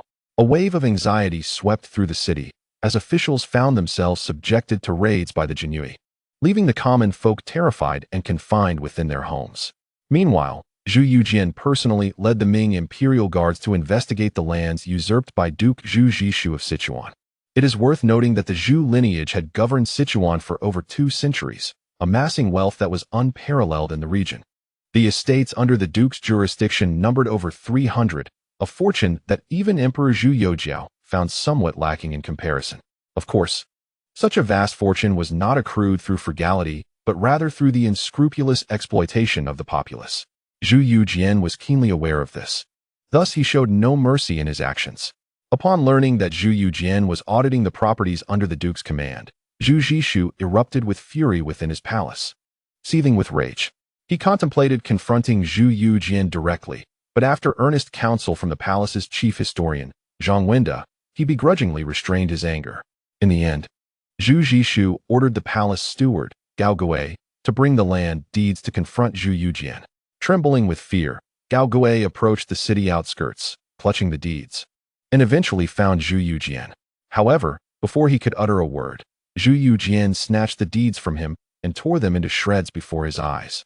Declaring that he did not recognize the validity of those deeds, Gao Gui was left utterly stunned and dared not speak further, retreating to the palace in disgrace. Upon hearing this news, Zhu Zhishu was so enraged that he felt a surge of darkness before he coughed up blood, truly succumbing to the fury that plagued him. As the properties under the duke's jurisdiction were thoroughly audited, Zhu Youjian ordered the Ming imperial guards to beat drums throughout Chengdu, informing the populace that they could reclaim the lands usurped by the duke. Initially, the citizens were hesitant, fearing repercussions, and none dared to approach. However, a few brave souls, emboldened by curiosity, ventured forth. Zhu Youjian had anticipated this, arranging for personnel to verify the claims of those who came forward to reclaim their lands. Upon meticulous verification, the land deeds were reissued to the individuals, returning the territories usurped by the Shu King's residents in their entirety. This action detonated like a bomb among the populace, instantly inciting a fervor. Countless citizens surged forth from the city in search of Zhu Youjian, demanding restitution for the lands seized by the Shu king. Zhu Youjian, naturally, welcomed such a response. Nevertheless, he prudently organized personnel to meticulously verify each citizen's claims, reissuing the land deeds only upon confirmation of their accuracy. During this process, several individuals attempted to take advantage of the situation, only to be promptly exposed. Zhu Youjian, exhibiting no mercy, ordered their immediate punishment. Jiang Ning sat in the grand hall of the provincial governor's office, attentively listening to the reports from the imperial guards regarding the apprehension of corrupt officials, occasionally nodding in acknowledgement. Old Wei was exceedingly busy, orchestrating the confiscation of the corrupt officials' assets, while simultaneously coordinating the capture of those involved in the cases. At this moment, the citizens of Chengdu finally comprehended that the imperial envoy was genuinely intent on advocating for their interests. Suddenly, firecrackers erupted throughout the city as the populace buzzed with excitement, sharing the news of the events. As the number of corrupt officials apprehended by the imperial guards and the Eastern Depot escalated, the Sichuan provincial governor, Zhu Youjian, was thrown into a state of alarm. He hastily sought out Jiang Ning, beginning a heartfelt plea for persuasion. Observing Zhu Youjian's anxious demeanor, Jiang Ning replied with a smile. Zhu Duran, since you lack the capability to govern Sichuan effectively, I shall lend you a hand. However, why do you obstruct my actions? Which side do you stand on? Zhu Duran. Upon hearing Jiang Ning's unrelenting words, Zhu Youjian found himself at a loss for words. Subsequently, Jiang Ning's expression turned serious as he instructed Zhu Duran, if there are no other matters at hand, you shall be responsible for tallying the confiscated ill-gotten gains and ensuring they are all documented. Zhu Youjian, gritting his teeth, felt a deep sense of helplessness but could do nothing but acquiesce, departing hastily. 2 days later, Jiang Ning publicly interrogated all apprehended corrupt officials at the provincial governor's office. Upon hearing the news, citizens flocked to witness the proceedings, surrounding the office to the point of congestion. Without a hint of hesitation, Jiang Ning solemnly produced the imperial sword, declaring the verdict on the spot, resulting in the decapitation of over 100 corrupt officials for public display. As for the temporarily vacant positions left by these executed officials, Jiang Ning had already devised a plan. He selected a cohort of literate commanders from the original 3,000 left guards to temporarily assume civil service roles, thereby ensuring the smooth operation of Chengdu's governmental affairs. Everyone presumed that Jiang Ning's campaign against corrupt officials had reached its conclusion. Yet unbeknownst to them, Jiang Ning had discreetly dispatched the imperial guards to various prefectures of Sichuan, clandestinely gathering evidence of wrongdoing. Jiang Ning was resolute in his intent to cleanse the bureaucratic landscape of Sichuan, fully aware that merely executing a few superficial corrupt officials would only address the symptoms rather than the root of the problem. To this end, he organized a division of labor. He would oversee the collection of incriminating evidence, while Old Wei would primarily handle the confiscations and arrests. As for the execution of corrupt officials, it is naturally a task best suited for the seasoned Wei, who possesses both the inclination and expertise for such matters. Much to Jiang Ning's assurance. Initially, Jiang Ning intended to assign the responsibility of inventorying the assets of these officials to Zhu Youjian. However, upon reflection, Jiang Ning deemed Zhu Youjian unsuitable for the task. After all, as a special envoy, Jiang Ning would soon return to the capital, while Zhu Youjian, as the governor of Sichuan, would remain in power there in the future. Entrusting Zhu Youjian with the inventory of the officials' assets could potentially lead to undesirable repercussions. After much contemplation, Jiang Ning decided to delegate this task to Prince Zhu Youjian, who had recently decimated half of the holdings under the Shuangfu and was now at a loose end. Upon hearing the news, he was filled with exuberance, his smile nearly stretching to his ears, and he confidently assured, "Rest easy, Lord Jiang. I shall execute this task splendidly, no less than the Minister of Revenue, Gua." Jiang Ning held firm belief in this, for Zhu Youjian's disdain for corrupt officials rivaled that of Wei, and his methods were equally ruthless. Thus, assigning him this responsibility was indeed most fitting. Chapter 239. The skilled Wei. The formidable Qin Liangyu led an army of 100,000, advancing grandly towards Chongqing. At that moment, the opulent Shang Chongming within the Liang Emperor's palace received the news. He immediately threw his head back in hearty laughter. Casting his gaze over the assembled civil and military officials, as well as the leaders of the 18 local chieftains, exuding a sense of grandeur as he proclaimed, "I had thought the Ming court's army would hesitate a while longer before daring to strike, yet they have underestimated me. However, this was fortuitous. With our Liang forces mustering 100,000 valiant troops, should we strike decisively and utterly vanquish this contingent of Ming soldiers, the entirety of Sichuan would then be under my command. Once successful, there will be high offices and generous rewards for all present." The audience, upon hearing these words, was filled with fervor. The 18 chieftains were especially exhilarated, applauding enthusiastically. Initially, these chieftains had harbored dissent, yet their limited military strength and mutual distrust had hindered their unification. Now, with Shang Chongming leading the charge, they no longer concealed their rebellious intentions. In their eyes, the court's officials had long since become utterly corrupt and feeble. Over the years, they had interacted with the court's troops frequently. As for the previous annihilation of Shang Chongming's 30,000 troops near Chengdu, they dismissed it as a mere lapse in judgment, coincidentally facing Qin Liangyu, which led to their downfall. Now, as long as they closely followed Shang Chongming and united to defeat the court's 100,000 soldiers, they could achieve remarkable merit and elevate their status significantly, far surpassing the life of a mountain warlord. Subsequently, Shang Chongming, brimming with confidence, began to mobilize troops within the Grand Hall, where everyone complied with his orders. He then distributed some of the firearms previously acquired from Song Shixiang and Lian Guoshi to the 18 chieftains, solidifying their unwavering loyalty to him as they prepared to counter the imperial army with all their might. Reflecting upon the situation of Qin Liangyu as her army advanced, she consistently dispatched scouts to gather intelligence. Even the Jinhui stationed in Chongqing sent crucial reports intermittently. Chao Wenjiao, Zhao Shuijiao, and Du Wenhui, all brimming with martial fervor, sought an audience with Qin Liangyu to volunteer for battle, yet she prudently restrained them for the time being. Their confusion was palpable, and upon noticing their perplexity, Qin Liangyu patiently elucidated. Currently, Shi Chongming has allied with 18 local chieftains, amassing an army of 100,000, lying in wait near Chongqing, eager for us to take the bait. There is no need for haste. Let this old dog wait a while longer. When the moment is ripe, we shall strike unexpectedly. And with a single, decisive blow, we will undoubtedly surprise him. The three nodded in agreement, acknowledging her authority as the commander of this expedition. Though eager to achieve merit, they refrained from further discourse. Meanwhile, in Shizhou, Qin Bangping received a letter from Qin Liangyu, along with an official document issued by Jiang Ning in his capacity as the governor of 4 provinces. Without a moment's delay, he commenced the mobilization of troops, recruiting new soldiers to expand the ranks of the bygone army. Leveraging Qin Liangyu's esteemed reputation in the Shizhou region, he successfully augmented the bygone forces to 50,000 in just a few days. Subsequently, Qin Bangping personally led 20,000 elite bygone soldiers, bearing the official document from Jiang Ning, towards Guizhou to assist General Lu Qin in repelling the rebellion of Anbangyan.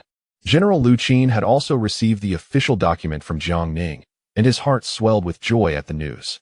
The multitude of chieftains in the southwest had long practiced local autonomy, and despite the court's efforts to implement reforms, the results had been meager.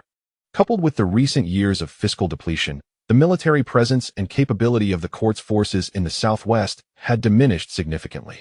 Although Lu Qin was renowned as a formidable general in the region, he too faced the dire predicament of being a skilled cook without rice to prepare a meal. With the arrival of Qin Bangping's support, his confidence surged immensely. Upon hearing this news, the governor of Guizhou, Wang, could not help but breathe a sigh of relief.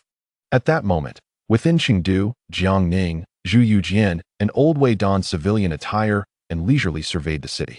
Li Ruoyan and Wei Chaoqin led the Jinyue and Dongchang guards, also dressed in plain clothes, providing discreet protection while arranging for numerous skilled fighters to safeguard them covertly. As they walked through the bustling streets, observing the throngs of citizens, Jiang Ning frequently nodded in approval, remarking, "Indeed, Chengdu now bears the semblance of a peaceful and prosperous era." The smiles on the faces of the populace, compared to the numb expressions we encountered upon our arrival, signify a remarkable improvement. Old Wei promptly concurred, while Zhu Youjian added, "What you say is entirely accurate, sir. I initially believed that, beyond the capital, even if peace was not fully realized, the people's lives would not be too dire. However, after the recent journey to Shaanxi and this trip to Sichuan, I have come to understand that far from the emperor, the people suffer greatly. If one strikes thrice a day without retaliation, what can one expect? Ultimately, the court has wronged the common folk far too much, and my Zhu family too bears a heavy burden of debt to the people." Upon hearing the words of Zhu Youjian, Jiang Ning smiled faintly, pondering that this prince of faith had finally begun to comprehend the hardships faced by the common folk, much like the old Wei. Thus, it could be anticipated that in the future, his cooperation with Wei in combating crime and corruption would be executed with greater diligence. As the three conversed while walking, unexpectedly, 5 individuals suddenly emerged from the crowd, each wielding long knives and obscured by masks, charging towards Jiang Ning and his companions with menacing intent. Li Ruoyan and Wei Zhaoqin, who were accompanying them, reacted swiftly, positioning themselves protectively in front of Jiang Ning and Zhu Youjian. Jiang Ning furrowed his brow, yet remained composed, internally speculating who among the people of Chengdu would dare to send assassins after them. While Shi Chongming was far away in Chongqing, those from Jiangnan were indeed suspects. However, the specifics could only be discerned after interrogating these assailants. Just as thoughts raced, the plainclothes Imperial Guards and Eastern Depot agents surged forward, engaging in combat with the 5 attackers. However, it became apparent that these 5 were formidable adversaries, as within moments, numerous Eastern Depot agents and Imperial Guards had sustained injuries or even perished, collapsing to the ground. Li Ruoyan and the remaining Imperial Guards swiftly enveloped Jiang Ning and Zhu Youjian in a protective circle. In truth, Jiang Ning and his companions were not overly concerned, as they were accompanied by hundreds of guards, both visible and concealed. Yet at that moment, the old Wei suddenly smiled, pushing Li Ruoyan aside and stepping forward. Jiang Ning, alarmed, called out, "Wei Gonggong, do not go." Wei, however, responded with a grin, "Lord Jiang, it has been many years since I last engaged in combat. These 5 assassins possess commendable skills, and I wish to stretch my limbs and exchange a few blows." Jiang Ning was momentarily rendered speechless, internally chastising, "Old Wei, in such dire circumstances, why must you seek the spotlight? Are you not aware of your own capabilities?" Before he could protest further, Wei had already charged towards the 5 knife-wielding assassins. The assailants, seeing Wei advance, exhibited expressions of delight, raising their blades to strike him. Jiang Ning, anxiously pacing, urged Li Ruoyan, "Quickly gather the men to assist. We cannot allow Wei Gonggong to come to harm." Li Ruoyan nodded in agreement, drawing his embroidered spring knife, poised to intervene, only to witness Wei already engaged with the 5 attackers, exchanging blows in a fierce and intricate struggle. Jiang Ning and Zhu Youjian stood in astonishment, utterly unprepared for the revelation that Wei's martial prowess was so remarkable. He was managing to contend with 5 armed assassins, unarmed. With remarkable swiftness, Wei reached out, catching one of the attacking knives with bare hands, pulling it forward and then pushing back, causing the weapon to clatter to the ground.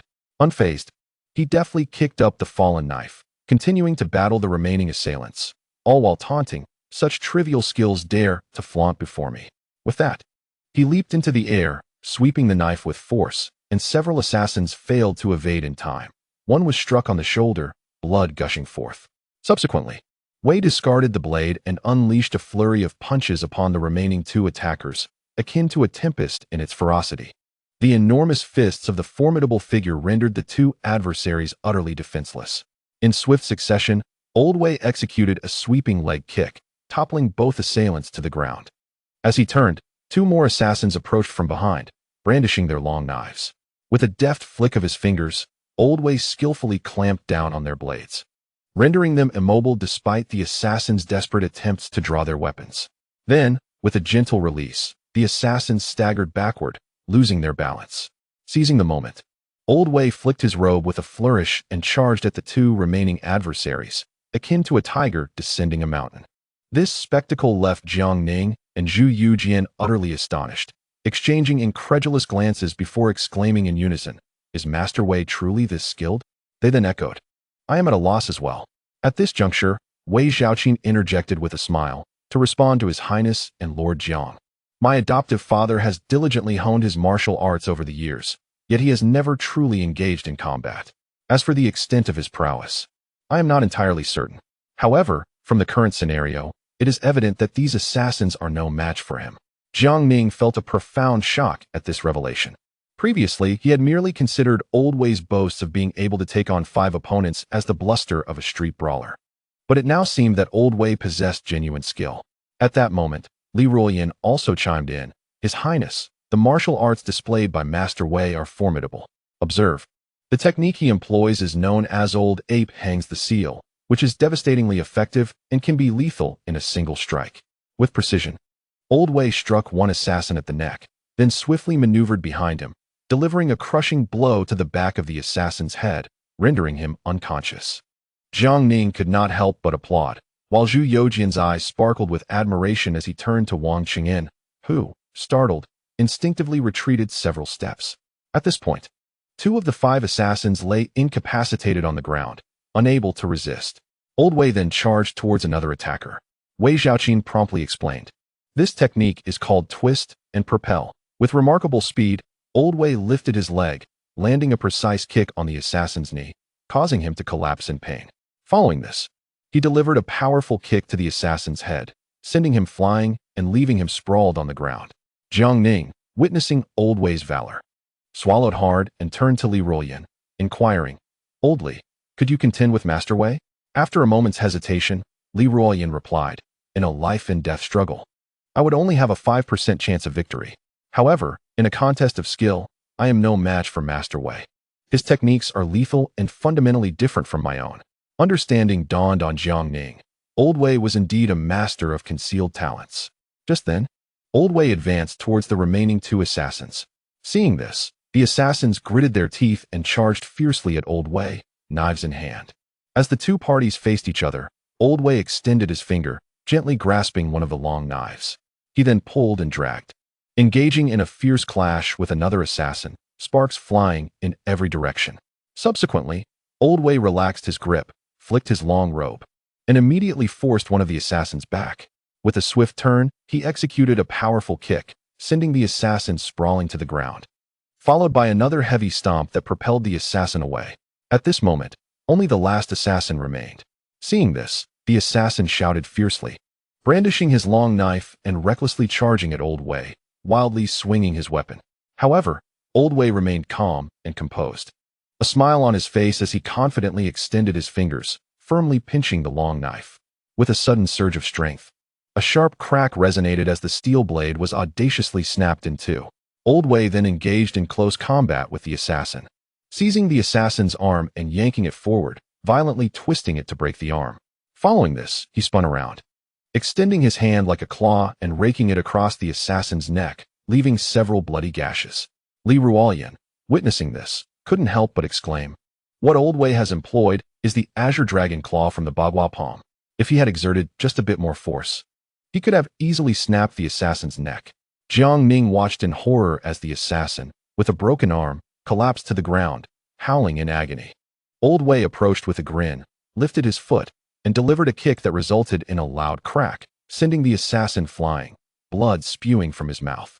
Afterward, Old Wei dusted off his hands and walked towards Jiang Ning with a smile, saying, "It has been many years since I have fought so satisfyingly. The last time was in Hejian Prefecture. I never imagined my skills honed over decades would not be in vain." Zhu Youjian's eyes sparkled with excitement as he hurriedly grasped Old Wei's sleeve, saying, "Old Wei, your skills are extraordinary. Could you possibly teach me?" Upon hearing this, Old Wei's expression turned troubled as he replied, "Your Highness, given your precious life, you are well protected by your guards. Why venture into martial arts yourself? If you were to be harmed during a fight, I would find it impossible to absolve myself." Hearing Old Wei's words, Zhu Youjian's expression dimmed, and with a sigh, he pointed to Wang Cheng'en beside him, asking, "Then could you teach Wang Cheng'en?" At this, Wang Cheng'en turned pale. Old Wei's expression grew even more complex as he reluctantly said, "Your Highness, young Wang is not suited for martial arts." At this juncture, Jiang Ning also urged, "Your Highness, it is known that mastering martial arts is no simple matter. It requires rigorous training from a young age, enduring the harshness of winter and summer alike. The hardships involved are beyond what most can imagine. Given Wang's current age, he has indeed surpassed the prime age for martial training. Please do not press him further. Moreover, every time your Highness ventures out, you are accompanied by guards for protection, so there is truly no need for personal martial training." Upon hearing Jiang Ning's persuasion, Zhu Youjian reluctantly acquiesced. Just then, Li Ruoyan and Wei Zhaoqin hurried forward to bind the captured assassins securely. Subsequently, Li Ruoyan extracted poison from the mouths of 5 assassins and approached Jiang Ning, declaring, "My lord, these 5 are death warriors. Regardless of the success of their assassination, they will commit suicide by poison." Upon hearing this, Jiang Ning scoffed coldly and remarked, "Such audacity. To attempt our assassination, they have resorted to employing death warriors. Oldly, let us conduct the interrogation right here in the streets, applying all manners of punishment from our Jinyui. I am keen to discover who possesses such brazen audacity to dare attack us." Li Ruoyan, with gritted teeth, responded, "My lord, these death warriors are typically unyielding in the face of death. Extracting information about the mastermind behind this plot may prove exceedingly difficult." Jiang Ning, his expression calm, replied, "Let us interrogate them nonetheless." Li Ruoyan accepted the command and set forth. Soon after, Lao Wei, Jiang Ning, and Zhu Youjian found a place to sit by the roadside. The Jinyui swiftly enacted their orders, sealing off the entire street, with Li Ruoyan personally overseeing the interrogation. Half an hour later, Li Ruoyan returned, bloodied and battered, reporting, "My lord, these men are remarkably obstinate. We have gleaned nothing of value from them. However, I have noticed calluses on their hands, suggesting they are seasoned martial artists.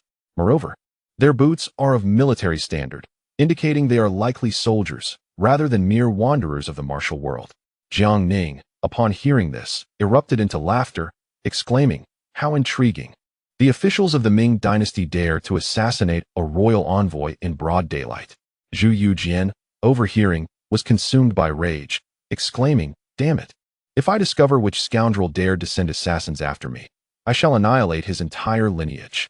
At that moment, Lao Wei stood up and proclaimed, "Let us personally interrogate them and see just how resolute these men truly are." With that, he strode towards the 5 captives, with Li Ruoyan hastily following. Soon, the air was filled with their anguished wails. After a while, Lao Wei returned, his hands stained with blood, announcing, "I did not expect them to be such tough nuts. But we have made some progress." Jiang Ning's eyes sparkled with interest as he inquired, "What progress, Lord Wei?" With a grin, Lao Wei replied, These men were originally skilled soldiers and are closely associated with Liu Jingguan, the commander of the Shuangfu guards. Hence, I boldly surmise that today's assassination attempt is inextricably linked to the Shuangfu. Upon hearing this, Jiang Ning fell silent, while Zhu Youjian, unable to contain himself any longer, kicked over his stool and bellowed. The Shuang truly possesses cunning. They dare orchestrate an assassination attempt on me in the open. I shall confront him directly to ascertain whether he has the courage of a bear or the audacity of a leopard. With that, he stormed off towards the Shuangfu. Brimming with fury, Jiang Ning, witnessing this, quickly called out, urging Lao Wei and the Jinyue, along with the Dongchang guards, to follow closely behind. Before long, the group arrived at the entrance of the Shuangfu. With a command from Zhu Youjian, the Jinyue and Dongchang guards surged forward, swiftly overpowering the guards stationed at the gate. Following this, Zhu Youjian organized an assault on the door.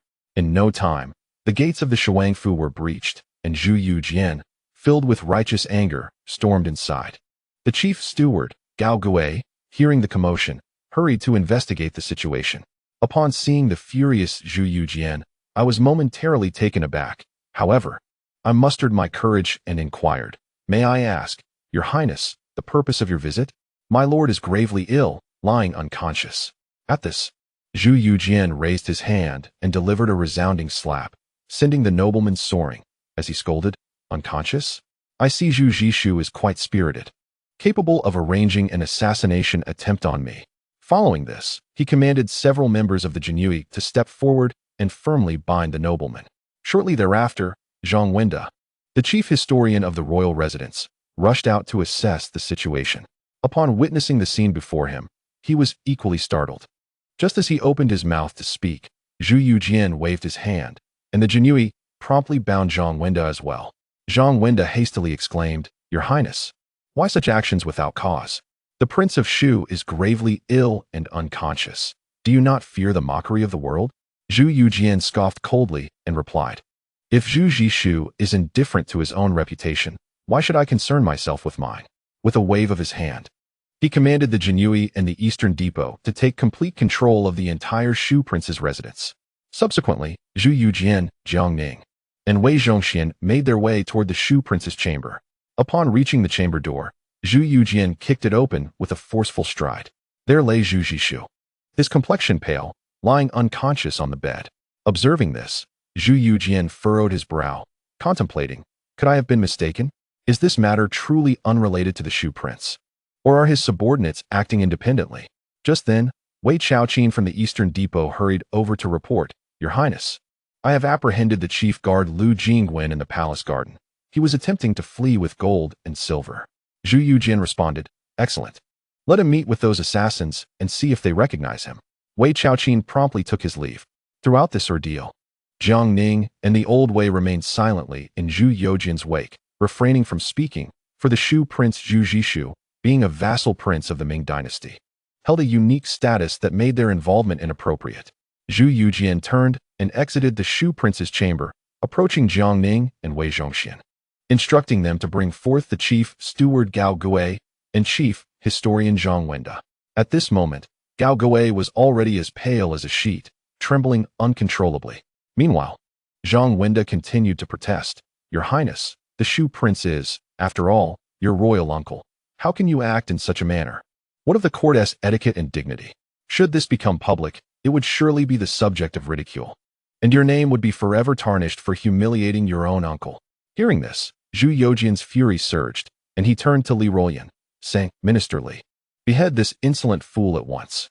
Li Ruolian hesitated momentarily, instinctively glancing at Jiang Ning. Jiang Ning subtly nodded in affirmation, and Li Ruolian gritted his teeth, drawing his embroidered spring knife, advancing towards Zhang Wenda. Upon seeing this, Zhang Wenda cried out in terror, "Your Highness, I am a fifth-rank court official, the chief historian. How can you execute me so recklessly?" Zhu Youjian let out a cold laugh and remarked, "Over the years, the King of Shu has plundered the common people, oppressing them with countless heinous acts. As the chief historian of the royal palace, you have not only failed to fulfill your duty of admonition, but have instead aided in this tyranny. Today, I, on behalf of the citizens of Chengdu, shall take your head."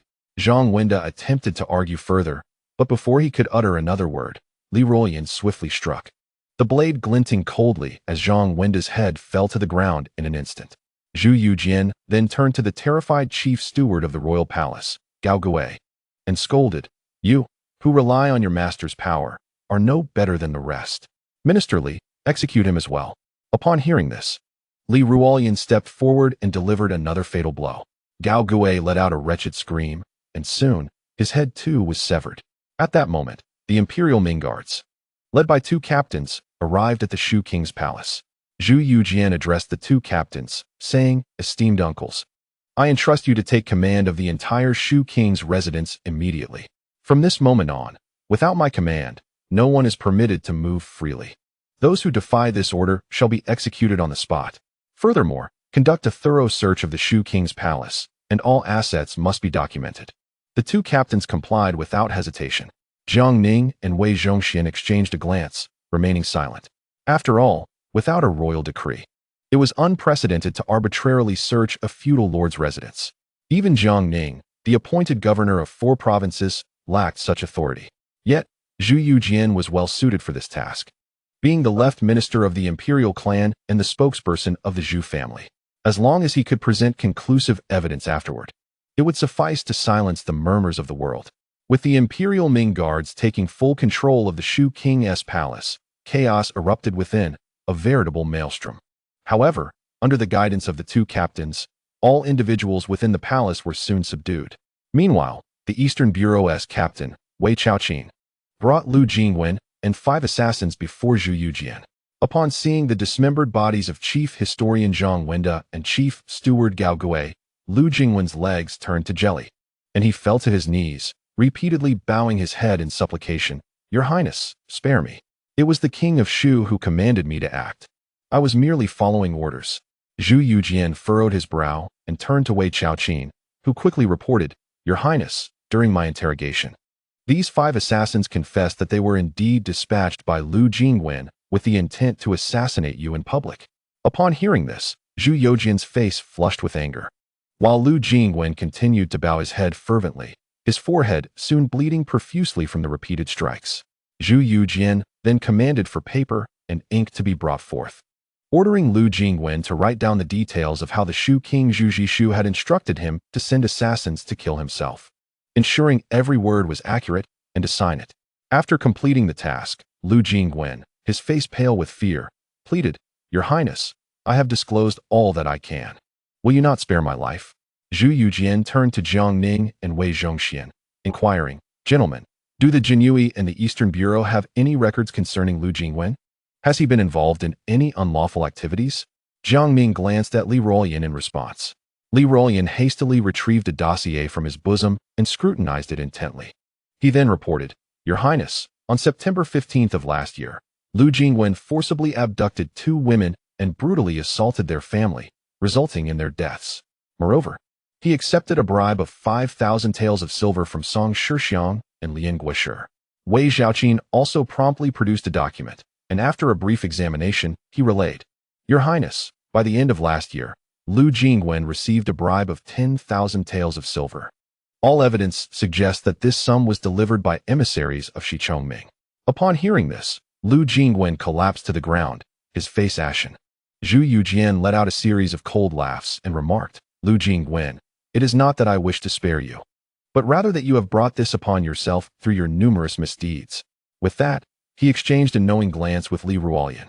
Understanding the unspoken command, Li Ruoyan drew his blade, and in an instant, Lu Jingwen's head fell to the ground. Wei Zhaoqin inquired, "Your Highness, how shall we deal with these 5 assassins?"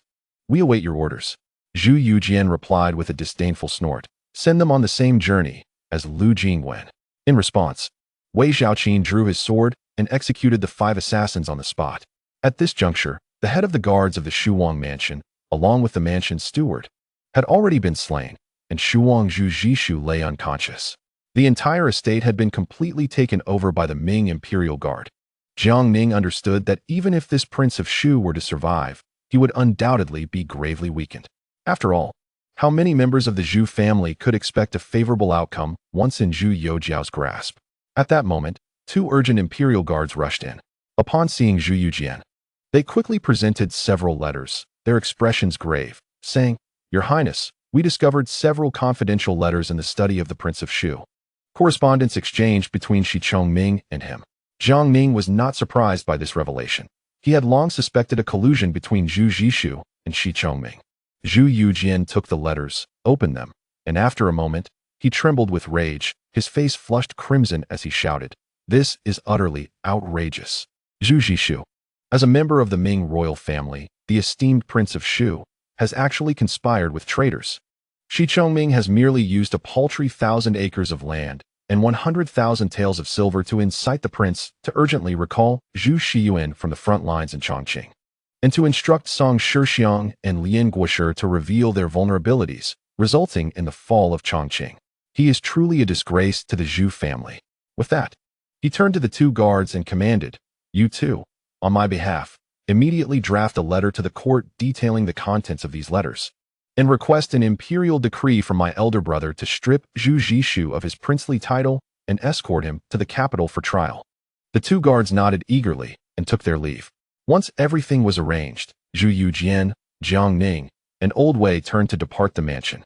Upon exiting, Jiang Ning glanced back at the imposing plaque of the Prince of Shu's residence and let out a sigh.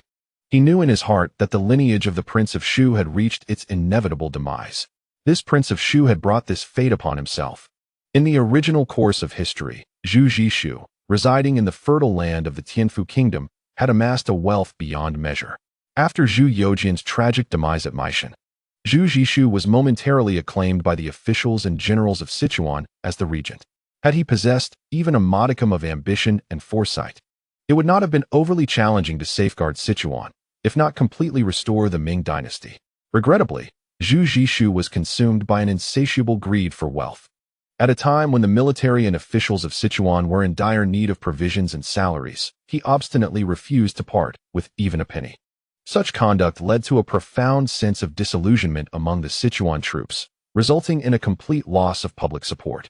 Ultimately, when Zhang Xianzhong breached the city, Zhu Youjian and his entire family were tragically driven into the river, meeting a grim fate. Chapter 241. The storm approaches. The raid on the Shuangfu sent shockwaves through Chengdu and the entirety of Sichuan. Upon hearing the news, the populace erupted in applause, with some daring souls celebrating in the streets with fireworks. Upon learning of these events, Zhu Youjian's countenance darkened considerably. After a prolonged silence, he sighed deeply, lamenting, "The Zhu family has wronged the common people far too much." Jiang Ning and Wei Zhongxian hurriedly offered words of consolation. Subsequently, Zhu Youjian ordered a census of all royal family members under the jurisdiction of Shuangfu, initiating a distribution of funds, land, and provisions to ensure their self-sufficiency. Moreover, he selected several individuals to be directly integrated into the Ming Imperial Guard, causing their numbers to swell to 4,000. On this matter, Jiang Ning refrained from further commentary. After all, had it been any other prince acting thus, the lightest consequence would have been demotion to commoner status, while the severest could entail poison or a silken cord. However, Zhu Youjian harbored no such fears. His brother Zhu Yuxiao's affection for him was well known throughout the capital. Concurrently, the intelligence gathered by the Jinyue and Dongchang operatives poured into Chengdu like a flurry of snowflakes, greatly delighting Zhu Youjian and Wei Zhongxian. They promptly dispatched the Ming Imperial Guard and Dongchang agents to conduct sweeping arrests of corrupt officials based on the information provided by the Jinyue.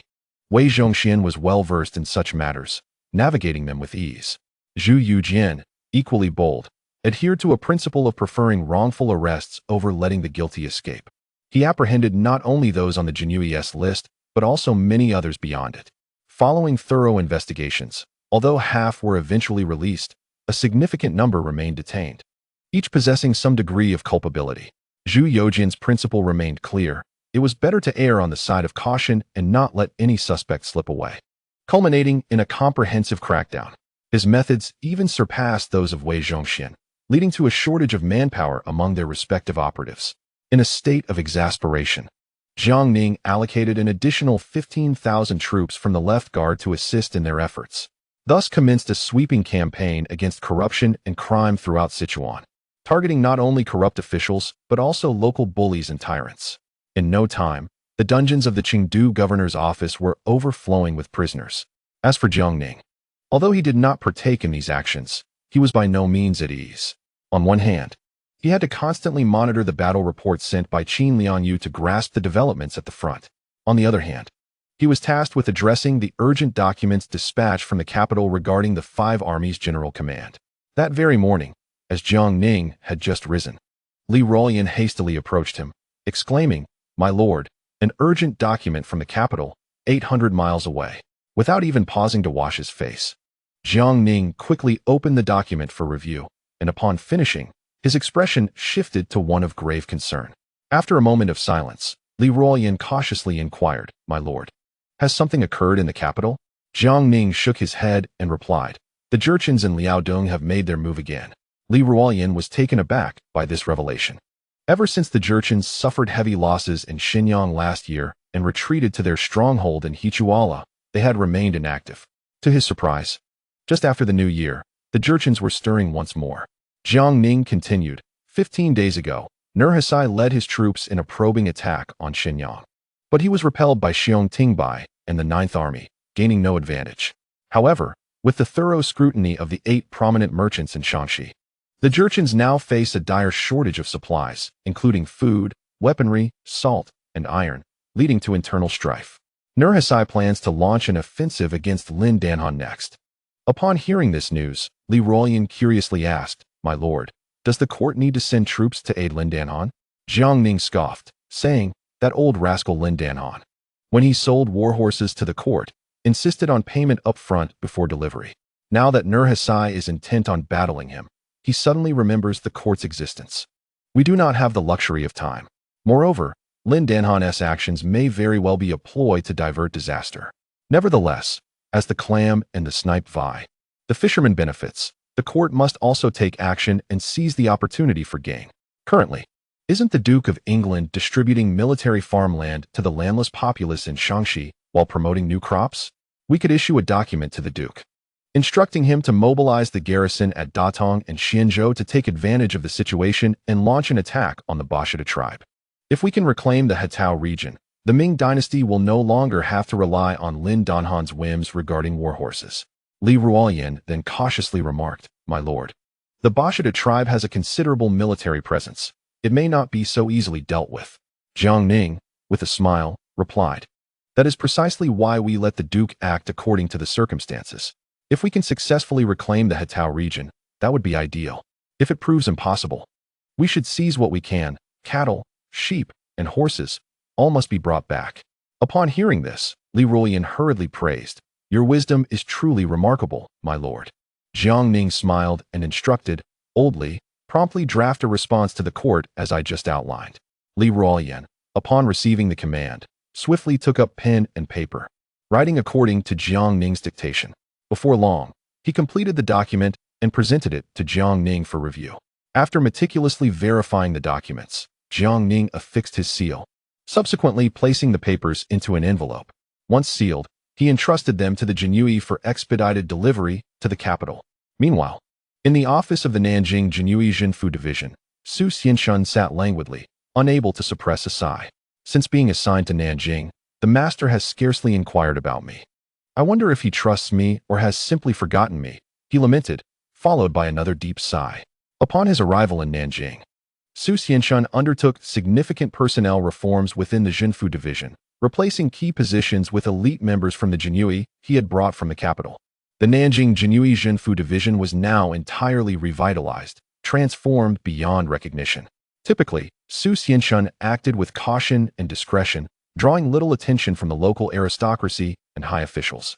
Just as Su Xianshun was lost in his thoughts, a Jinyui appeared outside his office, respectfully announcing, "Esteemed sir, a visitor from the capital has arrived, bearing a confidential letter from Lord Jiang." Upon hearing this, Su Xianshun's spirits lifted, and he quickly opened the door, eagerly inquiring, "Where is the visitor?" Shortly thereafter, Gao Wenkai, clad in a straw hat and appearing travel-worn, entered Su Xianshun's office. Su Xianshun's expression brightened upon recognizing him. "Ah, Gao? I did not expect it to be you," he exclaimed. Gao Wenkai promptly bowed, stating, "I have come at Lord Jiang's behest to deliver a confidential letter to you." He then produced the letter and handed it over. Su Xianshun took the letter, examining it with great care. Moments later, his countenance shifted to one of alarm. Just as he was about to inquire further, Gao Wenkai interjected. Lord Su, Lord Zhang has instructed that upon reading the letter, you should proceed as planned and ensure that no information leaks. I have other pressing matters to attend to, so I must take my leave. Nodding in understanding, Su Xianshun refrained from further discussion. As one of Jiang Ning's earliest followers, he was well aware of Jiang Ning's meticulous nature, which often held deeper significance. Following this, Su Xianshun arranged for the safe departure of Gao Wenkai and returned to his office, where he sat in contemplation. Before long, Su Xianshun summoned all senior members of the Nanjing Jinyui Jinfu division to his office. No one knew what transpired within those walls, but it was evident that from that day onward, the Nanjing Jinyui Jinfu division adopted an increasingly low profile. The streets rarely saw the Jinyui, and even Su Xianshun himself remained largely confined to his quarters, as if the entire office had entered a state of dormancy. Subsequently, Gao Wenkai departed Nanjing and traveled north along the Grand Canal.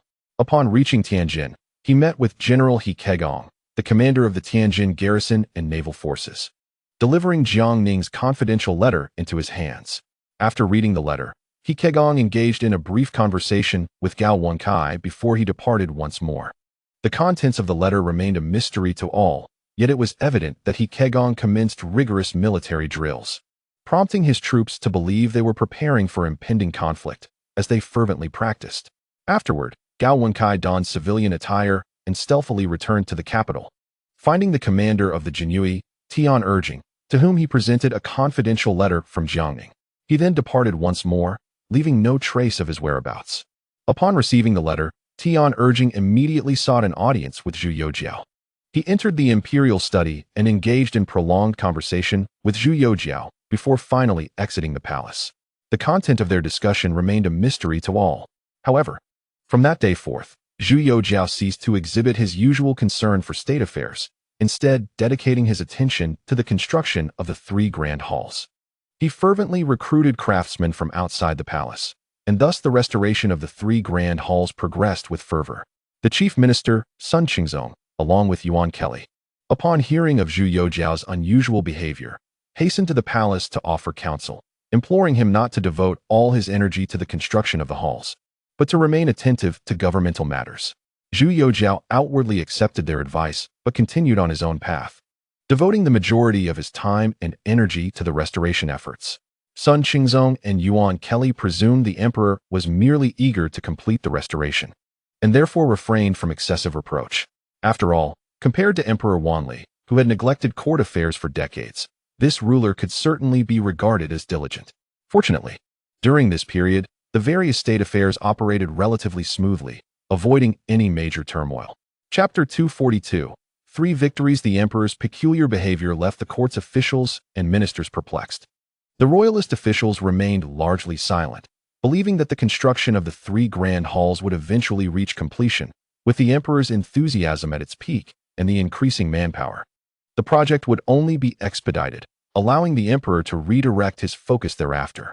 In contrast, the Donglan party officials seized this opportunity to criticize Zhu Youjian through memorials. Simultaneously, rumors circulated in the capital regarding the emperor's neglect of state governance, likening him to a carpenter king. Strangely, the Tianqi Times refrained from issuing any statements regarding these rumors. A few days later, the memorials from Jiangning arrived in the capital.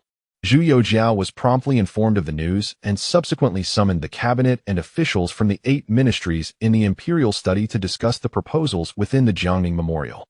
On the matter of whether to send troops to assist Lin Danhan, all ministers unanimously adopted Jiangning's suggestion to provide verbal support and moral encouragement. But deploying troops was out of the question. No soldiers would be dispatched. Conversely, the proposal to launch an attack on the Bushida tribe and seize the opportunity to recover the Hetao region piqued the minister's keen interest. The loss of the Hetao region had long been a source of distress for the Ming dynasty. Without Hetao, the court faced significant military constraints. Unable to engage in large-scale foreign campaigns, forced to adopt a defensive posture even in Liaodong. Previously, the precarious situation in Liaodong necessitated reliance on the ally Lin Danhan, hence precluding any offensive actions against the Bushida tribe in Hetao. However, with the circumstances having shifted, concerns regarding Lin Danhan's sentiments were no longer pertinent. Zhu Youjian, visibly animated, declared, "If we can assemble the forces from Xianzhou and Datong, we may seize the opportunity to recover the Hetao region. This endeavor is indeed promising." This battle aims to unequivocally convey to the world and our adversaries that from this moment forth, the roles of offense and defense have transformed. The enemy may advance, and I too shall advance. The assembled ministers, upon hearing this, were filled with fervor. Even Gui Yunho, the Minister of Revenue, hastily stepped forward to express his desire to personally accompany the army beyond the borders to plunder the Bushirta tribe. Upon hearing this, Zhu Youjian was immediately beset by a headache and resolutely opposed Gui Yunho's expedition to Shaanxi. After all, it was well known that Gui Yunho was exceedingly avaricious. Previously, he had accompanied Jiang Ning and Wei to Shaanxi, profiting handsomely from the Ministry of Revenue's treasury. The thrill of confiscating wealth had ignited his imagination, and he had long yearned for the opportunity to further enrich himself in the Mongolian territories. However, given the exceptional nature of the current situation, it was imperative that Gui Yunho not be permitted to join, as his obsession with wealth could jeopardize the campaign and lead to disastrous outcomes. Gui Yunho lamented his exclusion and protested vehemently, yet Zhu Youjian remained unyielding. After a period of time, Gui Yunho resigned himself to the decision. Subsequently, Zhu Youjian conveyed his edict to Shun Yurong, instructing him to issue a military conscription order to Xianzhou and Datong in the name of the Five Armies Governor's Office, commanded by the Earl of England, Zhang Weixian, and with He Yunlong in charge of Xianzhou and Yang Zhaoji as his deputy in Datong. An army of 60,000 was dispatched to reclaim the Hetao region. Following this, Zhu Youjian presented Zhu Youjian's memorial to the ministers, initiating a discussion on how to address the treasonous actions of the Prince of Shu. The assembly unanimously supported Zhu Youjian's proposal to demote the Prince of Shu, Zhu Zhishu, to commoner status and escort him back to the capital for trial. Zhu Youjian, riding the tide of consensus, issued an edict demoting Zhu Zhishu and ordering his return to the capital for judgment. As for the royal family under the Prince of Shu's jurisdiction, it was entrusted to Prince Xian, Zhu Youjian, for handling. Thereafter, Zhu Youjian immersed himself once more in the restoration project of the three great halls. Meanwhile, within a hidden chamber of a residence in the capital, a group convened, whispering conspiratorially. Among them, an elder stroked his beard and laughed heartily, exclaiming, "Indeed, we are blessed with a fortuitous opportunity. Jiang Ning and Wei Zhongxian, those calamities, are far away in Sichuan, while the Earl of England and Shui Guoguan are in Shaanxi. And Chen Su is overseeing the 9 borders.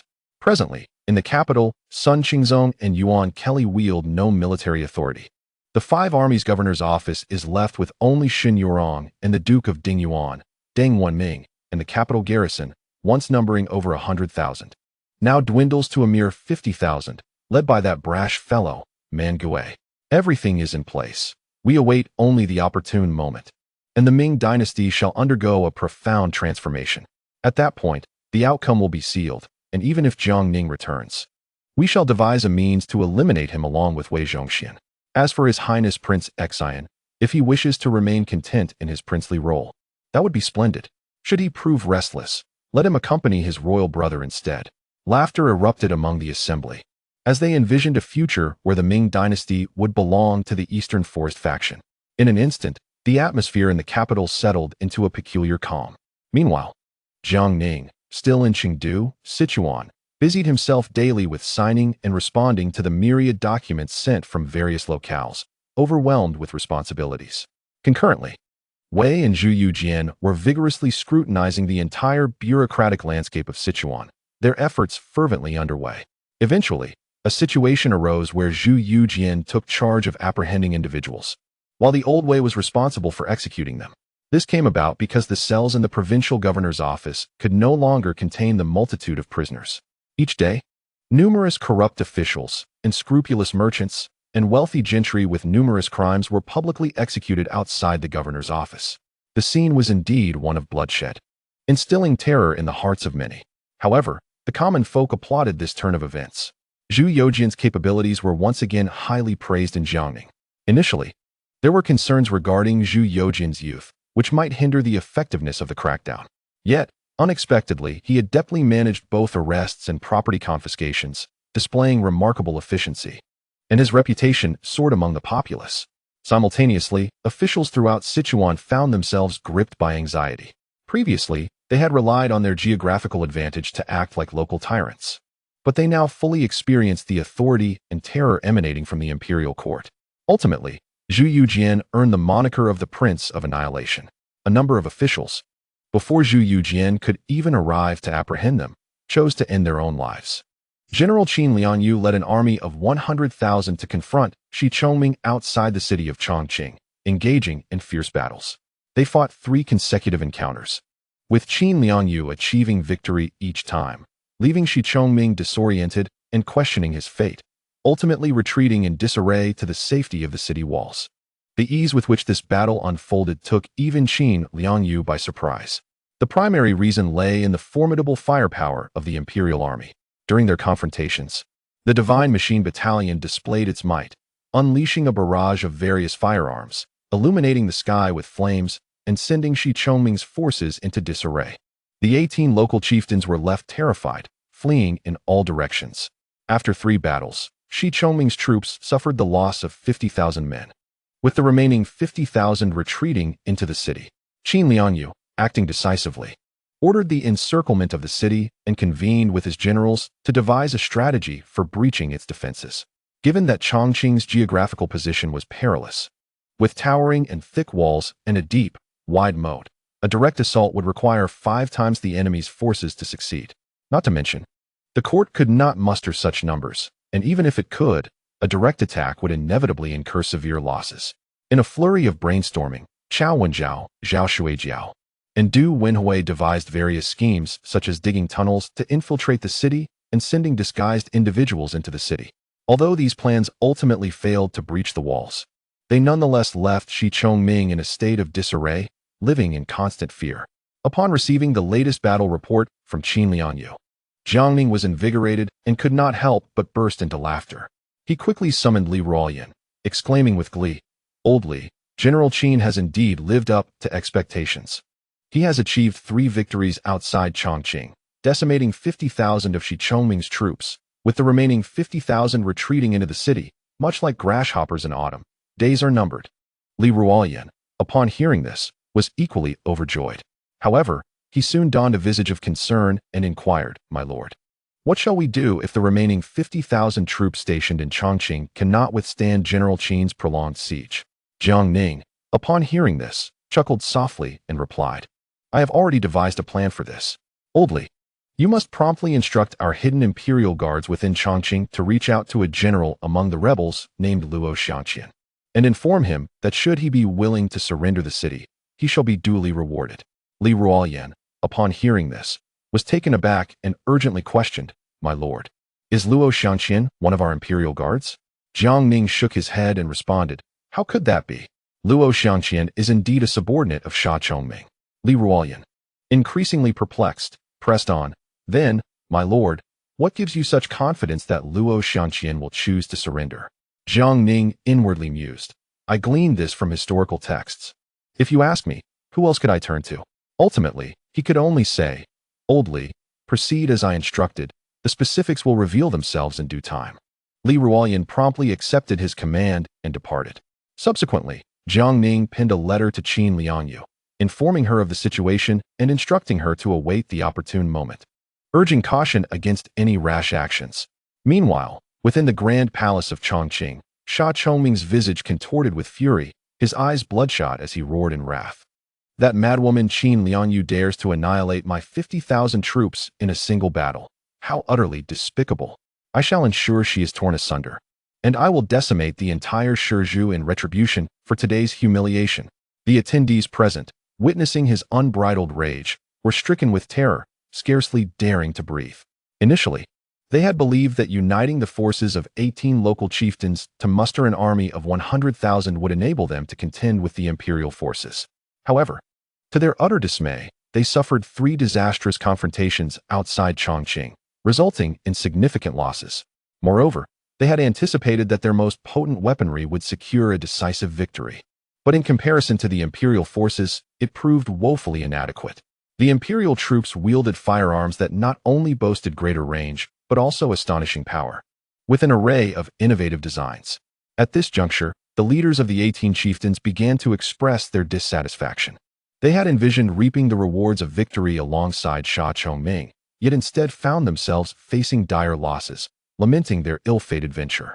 Sha Chongming, upon hearing their grievances, let out a cold laugh and addressed them. Gentlemen, I am eternally grateful for your willingness to lend your forces. Though we have faced a setback today, our foundation remains intact.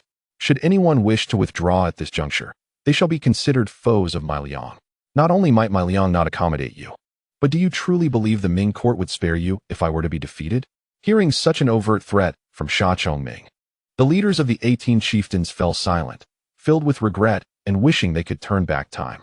Chapter 243.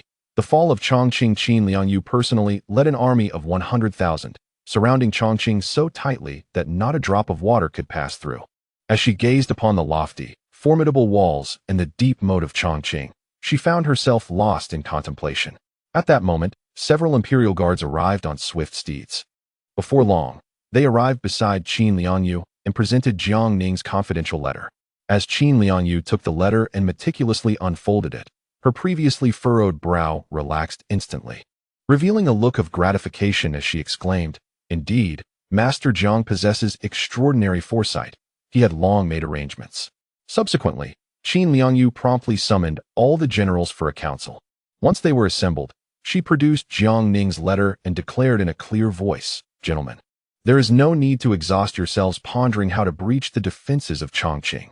Master Jiang has already orchestrated everything. Now, we merely await the opportune moment." The assembly was momentarily taken aback by Qin Liangyu's words, and they each took the letter to examine it closely. Before long, Chao Wenjiao and Zhao Shuijiao exchanged hearty laughter, remarking, "Truly, Master Jiang is unparalleled in his strategic acumen. He has indeed anticipated even this scenario. How could Shi Chongming possibly prevail?" Meanwhile, Du Wenhui stood by, utterly astonished. He had not anticipated the prowess of Master Jiang, who, though absent from Chongqing, had deftly arranged everything. Such remarkable skill truly befits one of the Imperial Guard. Simultaneously, within the city of Chongqing, Shi Chongming's soldiers were patrolling the streets and alleys with palpable tension. The citizens hastily secured their doors, filled with trepidation. For the relationship between the local chieftains and the subjects under the court's jurisdiction had always been fraught with tension. They were genuinely concerned that Shi Chongming's men, driven to desperation, might resort to reckless actions. In stark contrast, the morale of the rebel forces had plummeted to an all-time low, with the leaders lamenting their misfortunes. What they had once believed to be imminent success had devolved into disarray, resulting in significant losses and utter defeat. At that moment, outside the residence of the rebel leader Luo Xiangqian, a man disguised as a merchant stealthily approached the entrance. After observing the surroundings for a considerable time and finding no one in sight, he scaled the wall and entered. Once inside, he did not take particular care to conceal his presence and was swiftly apprehended by the guards, who brought him before Luo Xiangqian. Luo Xiangqian's eyes gleamed with menace as he bellowed, "You audacious scoundrel! How dare you trespass upon my estate? Do you not realize this is a capital offense?" The disguised Imperial Guard, undeterred, maintained a serious demeanor and replied, "I have come to rescue the general. Why do you not treat me with respect?" Luo Xiangqian found this assertion absurd and questioned him sharply. "Under the banner of King Liang, I command both wind and rain. What need have I of your rescue? You, a mere merchant, speak with such arrogance. Speak the truth, or I shall see to it that you do not leave here alive." In the face of Luo Xiangqian's fury, the Imperial Guard, Yang En, smiled calmly and said, "General Luo, I am Yang En, 100 household of the Imperial Guard of the Ming Dynasty. I have indeed come to save your life." Upon hearing the man's identity, Luo Xiangqian was taken aback and immediately drew his dagger, pressing it against Yang En's neck. His face contorted with rage as he shouted, "You possess great audacity to come before me seeking death. Do not blame me for your demise." Yang En remained composed and slowly replied, "It is the general who seeks his own demise, not I. Should you wish to kill me, feel free to proceed. However, it will merely mean that I die first, and you shall follow thereafter. In that case, we shall not be alone on the road to the underworld." Luo Xiangqian furrowed his brow, feeling a stir of uncertainty upon hearing Yang En's words. He waved his hand, signaling his subordinates to withdraw, then solemnly inquired, "You speak of coming to rescue me. Pray, Elucidate your intentions. Should you fail to provide a satisfactory explanation, I shall ensure your demise is most unpleasant. Yang smiled calmly, responding with measured composure.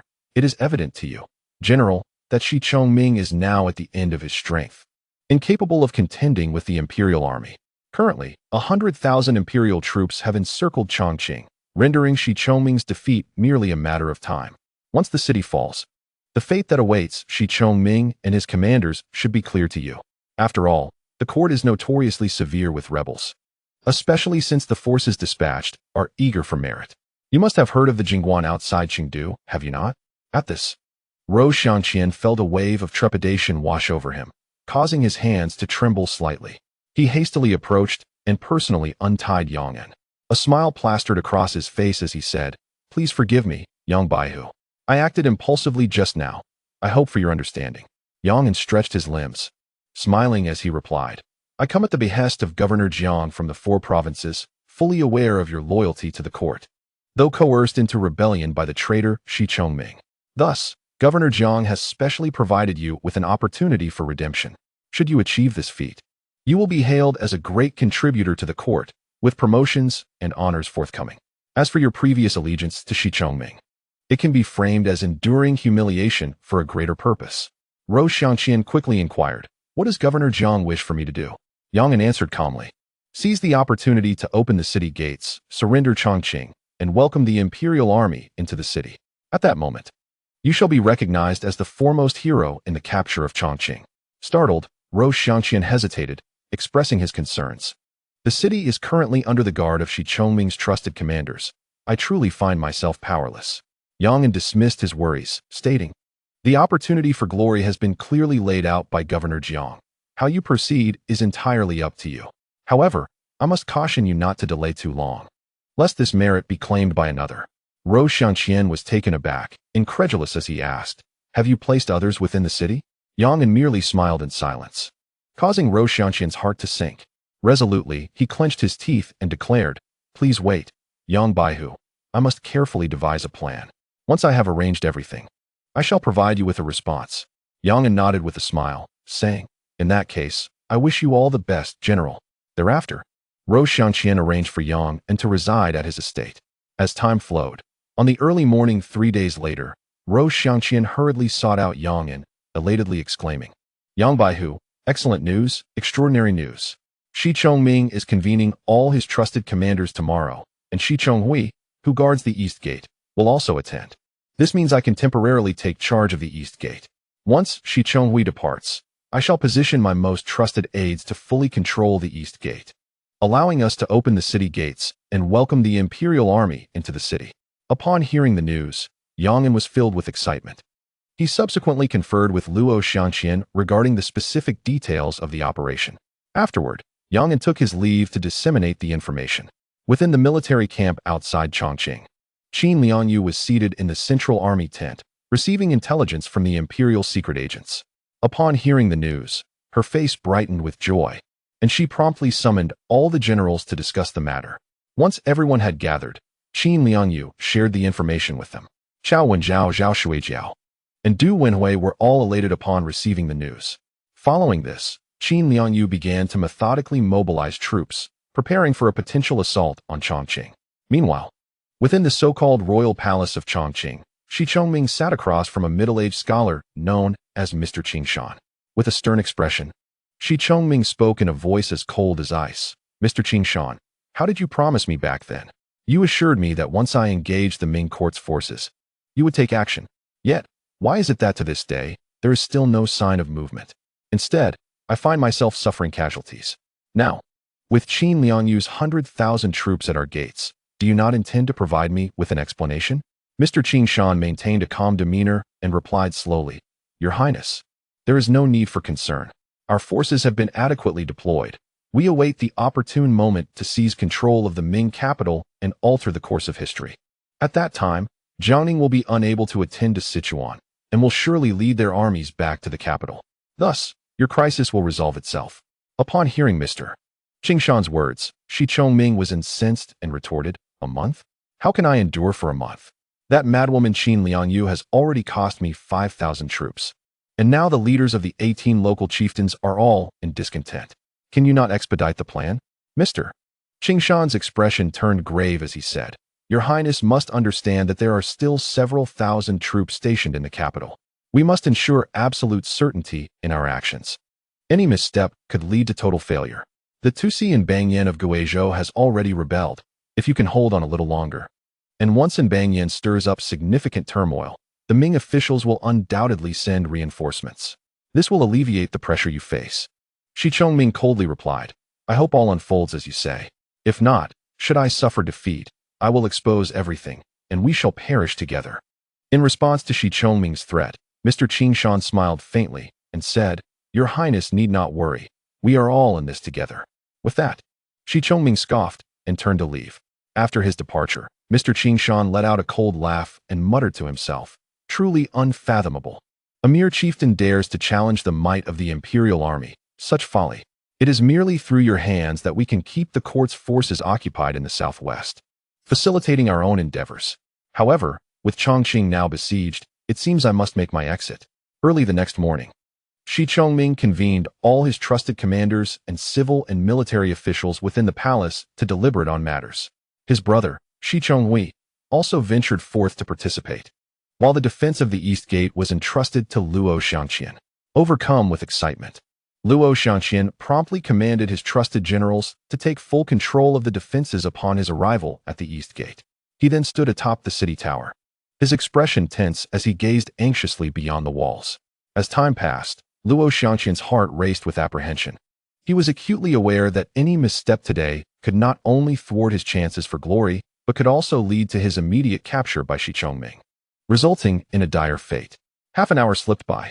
Outside the city, the well-prepared Qin Liangyu led her troops, and when the predetermined time arrived, she signaled her subordinates to release a signal rocket into the sky. In that instant, a grave silence enveloped everyone, as they understood that the success of breaching the city hinged on this singular moment. Upon witnessing the rocket ascend, Luo Xianqian was suddenly filled with elation. He hastily issued a command, and his trusted subordinates drew their swords, launching an assault on the forces left behind by Shi Chonghui, swiftly annihilating them. Following this, Luo Xianqian ordered the city gates to be flung wide open.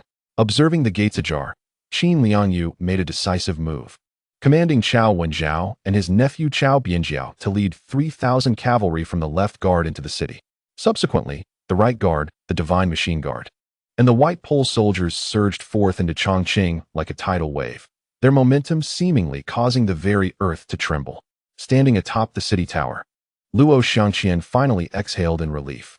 He instructed his men to lower Shi Chongming's banner and replace it with the flag of the Ming army to welcome the imperial troops into the city.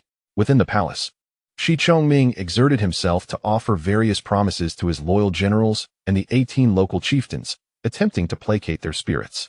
Just as he managed to stabilize the atmosphere, a soldier rushed into the great hall, panic etched across his face as he reported, My lord, grave news. The East Gate has fallen, and Qin Liangyu has led the Ming forces into the city. The moment this news broke, chaos erupted in the great hall. Shi Chongming stood frozen, as if struck by lightning. After confirming the veracity of the news multiple times, panic seized him, and he hastily began to mobilize troops, striving to reclaim the East Gate. However, the 18 chieftains evaded responsibility with various excuses, unwilling to respond. In desperation, Shi Chongming had no choice but to send his son-in-law, Fan Long, and his brother, Shi Chonghui, to lead their forces to the East Gate to confront the Ming army. Meanwhile, Shi Chongming busied himself arranging for his trusted generals to gather the remaining soldiers and the plundered wealth at the West Gate. Should the situation at the East Gate prove irretrievable, he was prepared to make his escape through the West Gate. Chapter 235. The three ruthless figures of the capital at this moment. Jiang Ning and Chengdu received the latest battle report sent by Qin Liangyu, and he could hardly contain his joy. With Chongqing fallen, Shi Chongming fled like a lost dog, his prospects in tatters. Jiang Ning understood that as long as the subsequent strategies were well laid out, it was merely a matter of time before Shi Chongming became a prisoner in chains. Jiang Ning turned his head and, with a smile, addressed Li Ruoyan beside him. Old Li, immediately issue an official decree in my name to General Qin. instructing her to lead the army and refrain from pressing too hard on Shi Chongming, allowing him to wander freely within Sichuan. General Qin need only keep her forces closely behind. Once the opportunity arises, we shall capture Shi Chongming and his remnants in one fell swoop. Li Ruoyan, with a puzzled expression, looked towards Jiang Ning and asked, "My lord, why not allow General Qin to seize the moment and eradicate Shi Chongming and his faction entirely? Why permit them to roam within Sichuan?" Upon hearing this, Jiang Ning burst into laughter and explained, "Old Li, let me ask you. Sichuan is rife with local chieftains, and the various factions are deeply entwined. With Shi Chongming's rebellion, he has garnered the support of 18 local chieftains. As for the remaining chieftains, they may harbor treasonous intentions but lack the courage to act. Moreover, local officials in Sichuan are divided into numerous factions. Although Prince Xian and Lord Wei have apprehended many, the residual power cannot be underestimated. We require Shi Chongming to thoroughly stir the waters of Sichuan, allowing us to execute a comprehensive cleansing from top to bottom, whether among the chieftains or local officials." Li Ruoyan, taken aback, cautiously inquired, "But my lord, is it not true that in warfare, the innocent populace will inevitably suffer?" Jiang Ning sighed and replied, "Old Li, this is a regrettable necessity. As officials of the court, we can indeed capture corrupt officials and punish unlawful gentry, enforcing justice. Yet, for those hidden forces lurking in the shadows, we can only resolve the matter in this manner. If we were to act directly, we would be burdened with the infamy of unjustly slaying the innocent. And how would the world perceive the court then?" Li Ruoyan, with a troubled expression, remarked, "My lord, does this not mean that all the blame will fall squarely on your shoulders?" Jiang Ning sighed again and said, "Though the Ming dynasty appears to be on the verge of revival, the reality is that the realm has long been dominated by literati and gentry, who have established deep roots. Presently, our ability to effect change is merely buoyed by a full treasury and an armed force, yet our foundation remains precarious. We cannot provoke conflict without just cause, nor recklessly wield our swords. Otherwise, we risk plunging the entire realm into chaos before we have even addressed the corruption within the officialdom and gentry. It is fortuitous to utilize Shi Chongming as a means to eliminate these officials. As for the slander that may arise, it is of little consequence." Having heard Jiang Ning's words, Li Ruoyan ceased further discussion, bowed respectfully, and departed. Shortly thereafter, Old Wei and Zhu Youjian entered the hall, brimming with excitement. Upon meeting, Zhu Youjian exclaimed, "Master Jiang, we have struck it rich this time. You cannot imagine, during this period, I have seized the assets of corrupt officials, and we have uncovered a staggering 13 million taels in cash alone. As for land, estates, and properties, they are countless. Roughly estimated, they amount to around 18 million taels. This does not even account for the remaining assets of the Shu royal household. If we include those, it could total nearly 38 million taels. Alas, most of this consists of land, estates, buildings, and shops, with cash likely around 20 million taels." Jiang Ning smiled and remarked, "Your Highness, achieving such remarkable accomplishments is indeed commendable. It is important to note that the rebellion led by Shi Chongming remains unresolved, and we have yet to take action against the 18 local chieftains." Upon hearing this, Zhu Youjian's eyes sparkled with excitement as he inquired, "Minister Jiang, when shall we take action against these chieftains? If we can deal with all of them at once, I am certain we could seize a greater fortune." Jiang Ning, with a wry smile, replied, "Your Highness, we can certainly intimidate and warn the remaining chieftains, but we must refrain from arbitrary confiscations, as they have not openly rebelled." Zhu Youjian's expression shifted to one of disappointment as he said, "Then we shall only target those 18 chieftains who have allied with Shi Chongming." Jiang Ning nodded, smiling. "That is indeed feasible." At that moment, Old Wei, brimming with enthusiasm, interjected, "Minister Jiang, we plan to execute a number of corrupt officials and local gentry outside Chengdu, for the prison of the provincial governor can no longer contain them." Jiang Ning chuckled and said, "In that case, Governor Wei, please proceed with your arrangements." Zhu Youjian eagerly thumped his chest and declared, "This is an endeavor I have yet to experience. I shall personally oversee the executions." Jiang Ning smiled, but chose not to elaborate further. However, Old Wei's face betrayed his inner turmoil. He was secretly calculating his own interests. Such a grand act of merit was something he had been eagerly anticipating. Otherwise, his recent tireless efforts would be in vain. Moreover, Should Zhu Youjian's hands become stained with the blood of officials and gentry, who could predict how Zhu Yuxiao in the capital would react? Should blame be directed at him? Old Wei would find it unbearable. Soon after, Old Wei gazed at Jiang Ning with hopeful eyes. Jiang Ning, understanding the unspoken thoughts, smiled and said, Governor Wei, you shall be responsible for assisting Prince Xin in selecting a group of corrupt officials and lawless gentry from the provincial governor's prison to be publicly executed outside Chengdu.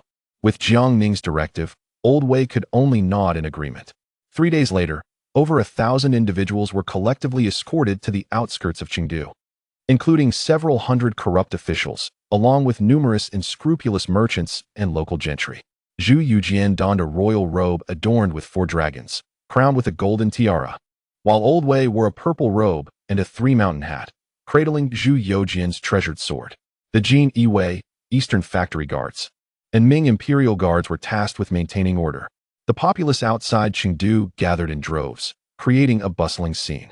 Jiang Ning also emerged to witness the spectacle, bringing along the provincial governor of Sichuan, Zhu Shiyuan. Zhu Shiyuan's complexion turned pale, his limbs weak, and he found himself at a loss for words. At that moment, a chilling dread coursed through him, penetrating to the very core of his being. He finally comprehended the actions taken by Jiang Ning, Zhu Youjian, and Wei Zhongxian in Tianqi. Although he had heard tales of Tianqi's bloodshed, he had never witnessed it firsthand, and now he was to behold it with his own eyes. How could he not be terrified? Such a large-scale execution, particularly involving hundreds of officials, was an event that had only occurred during the founding of the Ming dynasty, under the reign of Emperor Hongwu. To his astonishment, after more than 2 centuries, he found himself witnessing it firsthand, leaving him uncertain whether to consider himself fortunate or unfortunate. A multitude of corrupt officials, local gentry, and unscrupulous merchants were escorted to the execution ground, kneeling in a row with faces ashen. Zhu Youjian sat in a chair, glanced at the sky, and turned to Old Wei, asking, Wei Dabin, I believe the time is ripe. Shall we commence the execution? Old Wei raised his gaze to the sun hanging high above. His expression troubled as he replied, Your Highness, there remains a quarter of an hour.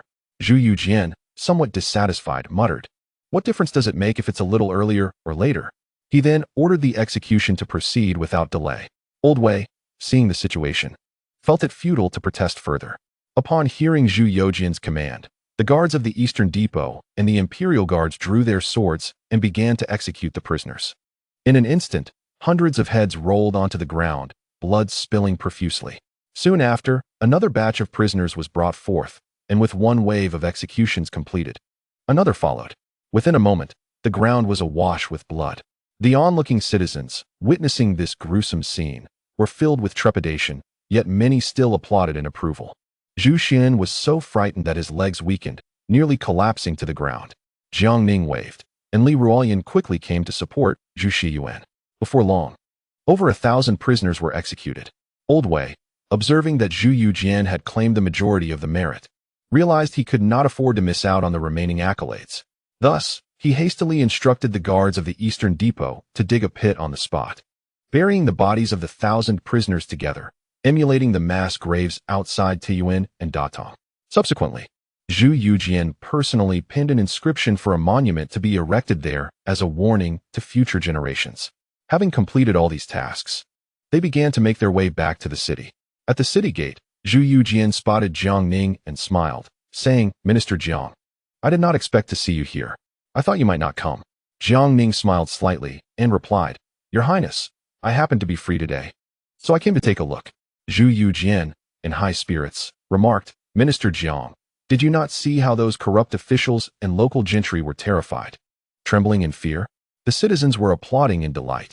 Jiang Ning nodded, reflecting, History only records the laughter of emperors, never the tears of the common folk.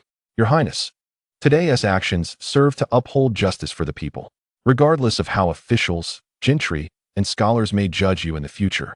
In the hearts of the citizens of Sichuan, you shall be their beacon of justice.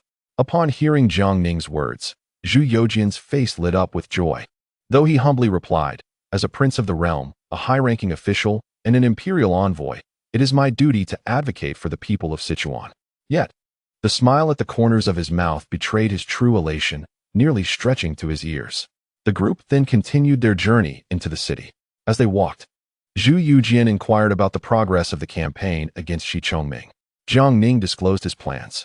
After listening, Zhu Youjian furrowed his brow and said, Minister Jiang, we currently command a formidable army. Why not send them all at once? Who would dare defy us? We could eliminate them entirely without such convoluted efforts. Instead of allowing Shi Chongming to wreak havoc in Sichuan.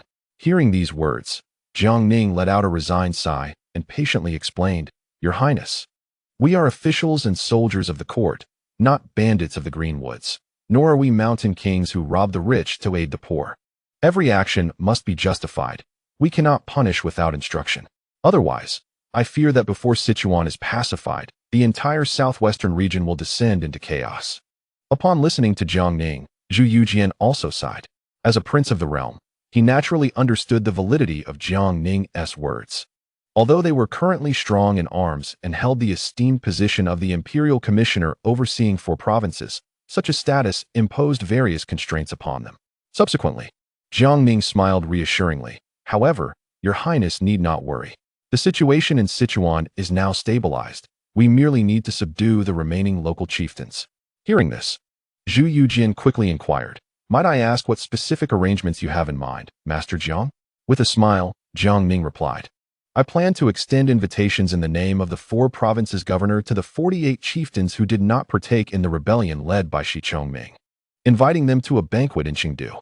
At that time, we shall engage in heartfelt discussions to ascertain whether they are genuinely loyal to the court or merely aspire to carve out their own dominions.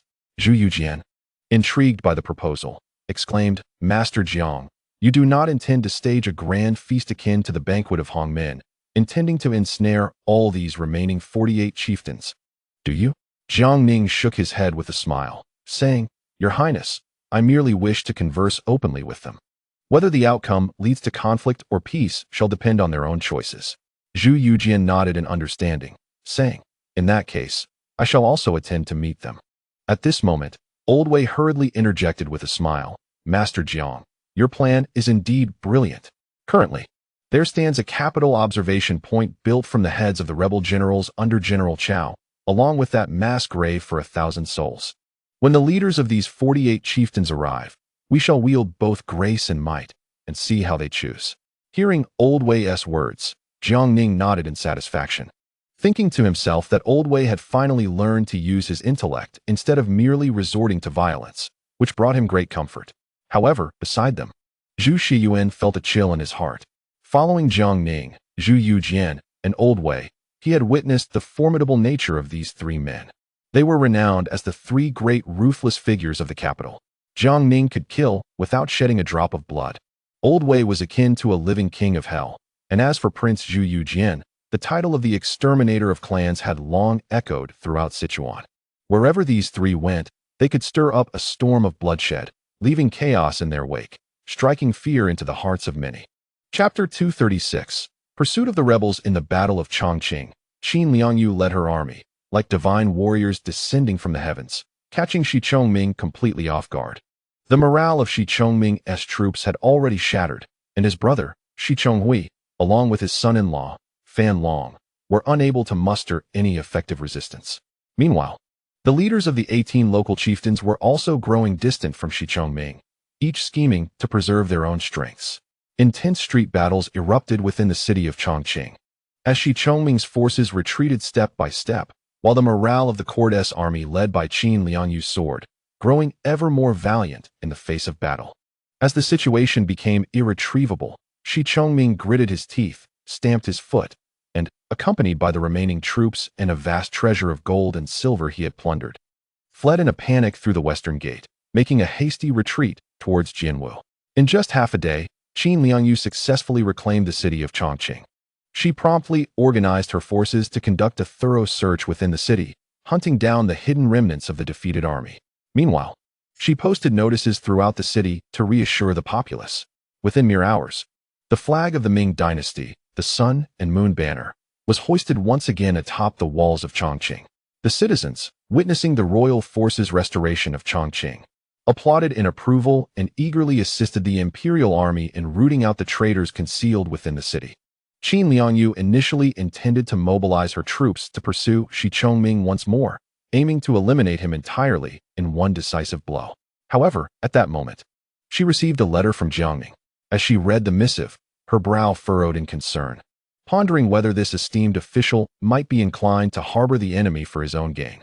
Yet, reconsidering, she acknowledged that the young official, favored by the emperor, was unlikely to engage in such treacherous behavior. Despite her lingering doubts, Qin Liangyu ultimately commanded her forces to rest in place. Subsequently, she hosted a banquet in the city, inviting all the commanders. Luo Xiangqian, who had surrendered the city, was particularly warmly welcomed and introduced to the other leaders by Qin Liangyu. Surprised by the attention, Luo Xiangqian, with tears streaming down his face, professed his unwavering loyalty to the Ming dynasty, lamenting that he had been compelled to oppose the court due to the coercion of the traitor Shi Chongming. Now that the imperial forces had reclaimed Chongqing, he felt liberated from his internal conflict. To Luo Xiangqian's display of loyalty, Qin Liangyu merely smiled faintly. After the banquet concluded, Chao Wenjiao, Zhao Shuijiao, and Du Wenhui approached, inquiring whether Qin Liangyu intended to continue the pursuit of Shi Chongming and his remaining forces. Qin Liangyu then handed them Jiangning's letter to review. Upon finishing, they all wore expressions of confusion. Chao Wenjiao, with a furrowed brow, asked, "General Qin, what do you believe is the intent behind Jiang Deren's actions? With Shi Chongming's 50,000 troops already decimated and over 18,000 captured, only 30,000 of his defeated soldiers remain. If we press our advantage, it would not take long to eradicate them completely. Yet Jiang Deren has instructed us to follow closely behind, allowing Shi Chongming to flee within Sichuan. What could be the reason for this?" Qin Liangyu harbored her suspicions, but felt it was inappropriate to voice them. Instead, she sighed. "I believe Jiang Deren's actions must have profound significance. We shall adhere to his directives." The army would rest for 3 days before resuming the pursuit of Shi Chongming's remnants. At that moment, Zhao Shuijiao, seemingly contemplative, remarked with a smile, "General Qin, if my intuition serves me right, I suspect that within a day, Jiang Deren will issue new military orders. We shall act according to his instructions then." Nodding in agreement, Qin Liangyu watched as Zhao Shuijiao and Chao Wenjiao departed to patrol the city. Chao Wenjiao glanced at Zhao Shuijiao, his brow furrowing in confusion as he inquired, "Old Zhao, on what grounds are you so certain that the gentleman will soon receive new military orders? Has he perhaps conferred with you in advance?" In response, Zhao Shuijiao lowered his voice and remarked, "Old Chao, this is merely my own conjecture." Hearing this, Chao Wenjiao's expression tightened, and he urged, "Old Zhao, spare me the riddles, speak plainly without circling around." Zhao Shuijiao chuckled softly before continuing, "Old Chao, you must understand that Shi Chongming is currently akin to a defeated dog. His troops are demoralized. Although he still commands an army of 30,000, a significant portion consists of those rebellious local chieftains from the 18 families. Presently, the discord between these chieftains and Shi Chongming is profound. As long as they do not engage him in battle, it would be a stroke of fortune for him." Impatiently, Chao Wenjiao pressed, "Old Zhao, I am well aware of all this. Please share something of value." Zhao Shuijiao nodded and elaborated, "Old Chao, the reason the gentleman allows Shi Chongming and his remnants to roam within Sichuan, while our forces closely pursue but do not obliterate them, is, I surmise, to thoroughly stir the waters of Sichuan using Shi Chongming.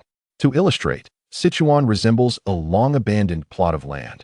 If we were to cultivate it ourselves under the gentleman's guidance, it would take an eternity and exact a heavy toll. However, with Shi Chongming acting as a diligent ox to till the land, we merely need to wield our whips from behind. Once this land is fully cultivated, it will signal the end for Shi Chongming." Upon hearing this, Chao Wenjiao was struck with realization, and he clapped Zhao Shuijiao on the shoulder, exclaiming, "Old Zhao, it is indeed you who has unraveled this. Such convolutions, and I, Chao, could not fathom them." Zhao Shuijiao laughed heartily. "I imagine General Qin has also deduced some of this. Otherwise, he would not have allowed the army to rest first." Chao Wenjiao, smiling, asked, "Old Zhao, why do you think General Qin did not clarify matters before us earlier?" Zhao Shuijiao shrugged and replied, "Old Chao, General Qin is not like us.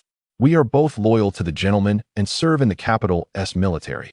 Even if we were to stumble, the gentleman would provide cover. However, General Qin is merely the general of Shizhu, originating from a local chieftain's lineage, and thus cannot afford to involve himself too deeply in such affairs. For us warriors, Performing well in battle is paramount. The intricate politics of the court are not our domain. To meddle could invite peril. Zhao Wenjiao nodded in agreement, recognizing the wisdom in Zhao Shuijiao's words. Sure enough, merely a day later, Qin Liangyu received the latest military orders from Jiangning. As she examined the command in her hands, a smile crept across her face, and she marveled at how meticulously Jiang had orchestrated matters, aligning perfectly with her own speculations. Simultaneously, she felt a pang of sorrow for Shi Chongming. Having forsaken his rightful role as a chieftain to incite rebellion, he now found himself ensnared by Jiang's cunning. Subsequently, Qin Liangyu summoned her officers with the sound of drums. Before long, the camp reverberated with the thunderous beat, and all the generals, upon hearing the drums, hastened towards Qin Liangyu's main tent. Once everyone had gathered, Qin Liangyu smiled and announced, "Lord Jiang has brought forth the latest military orders, and I shall now convey them." The attendees immediately became animated with excitement. At that moment, Zhao Shuijiao glanced at Luo Xiangqian standing beside him, his eyes glinting as he whispered, "General Luo, a splendid opportunity lies ahead. You must seize it." Luo Xiangqian appeared perplexed, unable to comprehend. Noticing Luo's bewilderment, Zhao Shuijiao chuckled softly and elaborated, "Though you have previously earned merit by surrendering the city, you must realize that as long as Shi Chongming remains at large, the value of your accomplishment will wane significantly. If you could personally lead the troops to pursue Shi Chongming, even if you do not vanquish him, any further success would surely earn you a significant position from Lord Jiang. I, old Zhao, think well of you, hence I offer this counsel. Should you choose not to heed it, consider it as if I have said nothing." Upon hearing Zhao Shuijiao's words, Luo Xiangqian found himself engulfed in inner turmoil. He had initially intended to travel to Chengdu to seek rewards from Jiangning, yet Zhao's remarks stirred new waves of contemplation within him. As a general who had defected, despite his initial success in surrendering the city, he harbored concerns that the court might betray him. However, if he followed Zhao's advice and led his troops to pursue Shi Chongming, it would undoubtedly affirm his loyalty to the court. Even if Lord Jiang did not bestow upon him a significant role, it would at least prevent any treachery against him. For how could he command respect otherwise? With these thoughts in mind, Luo Xiangqian gritted his teeth and stepped forward, proclaiming, "Commander Qin, I request permission to take up arms." Surprised by Luo's sudden declaration, Qin Liangyu paused momentarily before inquiring, "General Luo, having already made a significant contribution by surrendering Chongqing, why do you wish to lead the pursuit against Shi Chongming?" Luo Xiangqian replied, "I am loyal to the Ming dynasty and to the court. Shi Chongming, that treacherous scoundrel, has committed heinous acts against the state. For the sake of the court, I am willing to personally lead the charge against this villain." Upon hearing Luo Xiangqian's words, Qin Liangyu instantly grasped his intentions. Nodding in acknowledgement with a smile, "Since General Luo is eager to achieve merit, I shall gladly support your ambition." Relieved by Qin Liangyu's agreement, Luo Xiangqian let out a breath of relief. Subsequently, Qin Liangyu began to make arrangements. Zhao Shuijiao and Du Wenhui were to lead 30,000 troops from the capital, along with 20,000 local forces from Sichuan, to rendezvous with Luo Xiangqian and jointly pursue Shi Chongming and his remnants. Meanwhile, Qin Liangyu and Zhao Wenjiao would remain to guard Chongqing, managing the remaining forces. After half a day, Zhao Shuijiao, Du Wenhui, and Luo Xiangqian set forth with their armies to pursue Shi Chongming and his remnants. Observing Zhao Shuijiao departing with the troops, Zhao Wenjiao grew anxious and spoke up. "Commander Qin, now that old Zhao has led his forces to pursue Shi Chongming and his remnants, what can I do here in Chongqing?" Qin Liangyu smiled and replied, "General Zhao, remain calm. I have already issued orders to dispatch an additional 20,000 white banner troops from Shizhou, along with the remaining forces from the capital, to station them throughout Sichuan. This will ensure that Shi Chongming cannot escape, and we shall keep him firmly contained within the province." Simultaneously, this opportunity served to train the young generals under his command. Upon hearing Qin Liangyu's arrangements, Zhao Wenjiao was thoroughly convinced and silently marveled. No wonder he was esteemed by Lord Jiang, which justified his position as the last left general of the five armies command. Subsequently, Qin Liangyu had a map of the entire Sichuan region brought forth, engaging in discussions with Zhao Wenjiao regarding the specifics of troop deployment. Chapter 237. The King of Shu awakens. Days later, 20,000 white pole troops arrived at Chongqing Prefecture. Qin Liangyu and Chao Wenjiao integrated these troops with the remaining forces and summoned the other generals to commence the assignment. They designated Lu Xiangxing, Sun Chuanting, Chao Bianjiao, Ma Xianglin, and Mao Yuanyi, each to lead 10,000 men to guard the 5 critical routes through which Shi Chongming might attempt to escape Sichuan. As an experienced general, Chao Wenjiao accompanied the expedition to mitigate any unforeseen circumstances. With all arrangements in place, the army set forth in divided contingents. At this juncture, only Qin Liangyu remained in Chongqing, commanding 20,000 local soldiers. At this moment, Qin Liangyu's task was to patiently await the military orders from Jiangning. As soon as they arrived, she would personally take action to eliminate Shi Chongming. Meanwhile, Shi Chongming was hastily fleeing with 30,000 remnants of his forces. During his escape, the 18 local chieftains took the opportunity to launch an assault, resulting in a fierce confrontation with Shi Chongming's troops. Ultimately, Shi Chongming managed to slay several chieftain leaders, barely stabilizing the situation, yet this conflict further diminished his already dwindling forces. Seeing the dire state, Shi Chongming resolved to charge directly into the territories of other chieftains. His primary objective was to bolster his ranks and seize resources, disregarding any potential enmity with the other chieftains. His reckless actions wreaked havoc upon them, creating a scene akin to a hell on earth wherever he went. Should the chieftains agree to submit, he might relent, but if they resisted, a massacre would ensue. Zhao Shuijiao, Du Wenhuan, and Luo Shangqian led 50,000 troops, maintaining a leisurely pace in pursuit of Shi Chongming. This only heightened Shi Chongming's anxiety, driving him further into madness. Observing Shi Chongming's frenzied actions, Zhao Shuijiao couldn't help but grin. He never anticipated that this old bull would labor so vigorously, saving him the effort of using the whip. The old bull toiled day and night, effectively clearing the fields for them. Meanwhile, within a humble domicile in Chongqing, a middle-aged man clad in scholar's attire lay on a bed, his complexion ashen, with a bandage wrapped around his arm. Just then, a robust man entered. Smiling as he inquired, "Mr. Qingshan, how do you feel today? Are you any better?" The middle-aged scholar, referred to as Mr. Qingshan, promptly rose, smiling as he replied, "Thank you, my young friend, for your assistance. Otherwise, I might have perished amidst the chaos." The man addressed as Brother Yang responded with a grin, "Mr. Qingshan, the imperial forces have now reclaimed Chongqing, and peace has returned to the city. What are your plans moving forward?" Mr. Qingshan chuckled wryly and said, "I had initially intended to journey to Jiangnan to seek refuge with my relatives. However, I encountered the imperial army's campaign against the rebels, and my guards perished amidst the chaos. Now, with my injuries, I am left to traverse to Jiangnan alone, and I fear I may meet my demise before even arriving." Upon hearing this, the man surnamed Yang burst into laughter and replied, "If you do not mind, Mr. Qingshan, I shall escort you to Jiangnan to reunite with your kin." Mr. Qingshan's expression shifted slightly, and he replied, "Brother Yang, how can this be? You have already bestowed upon me a tremendous favor by saving my life.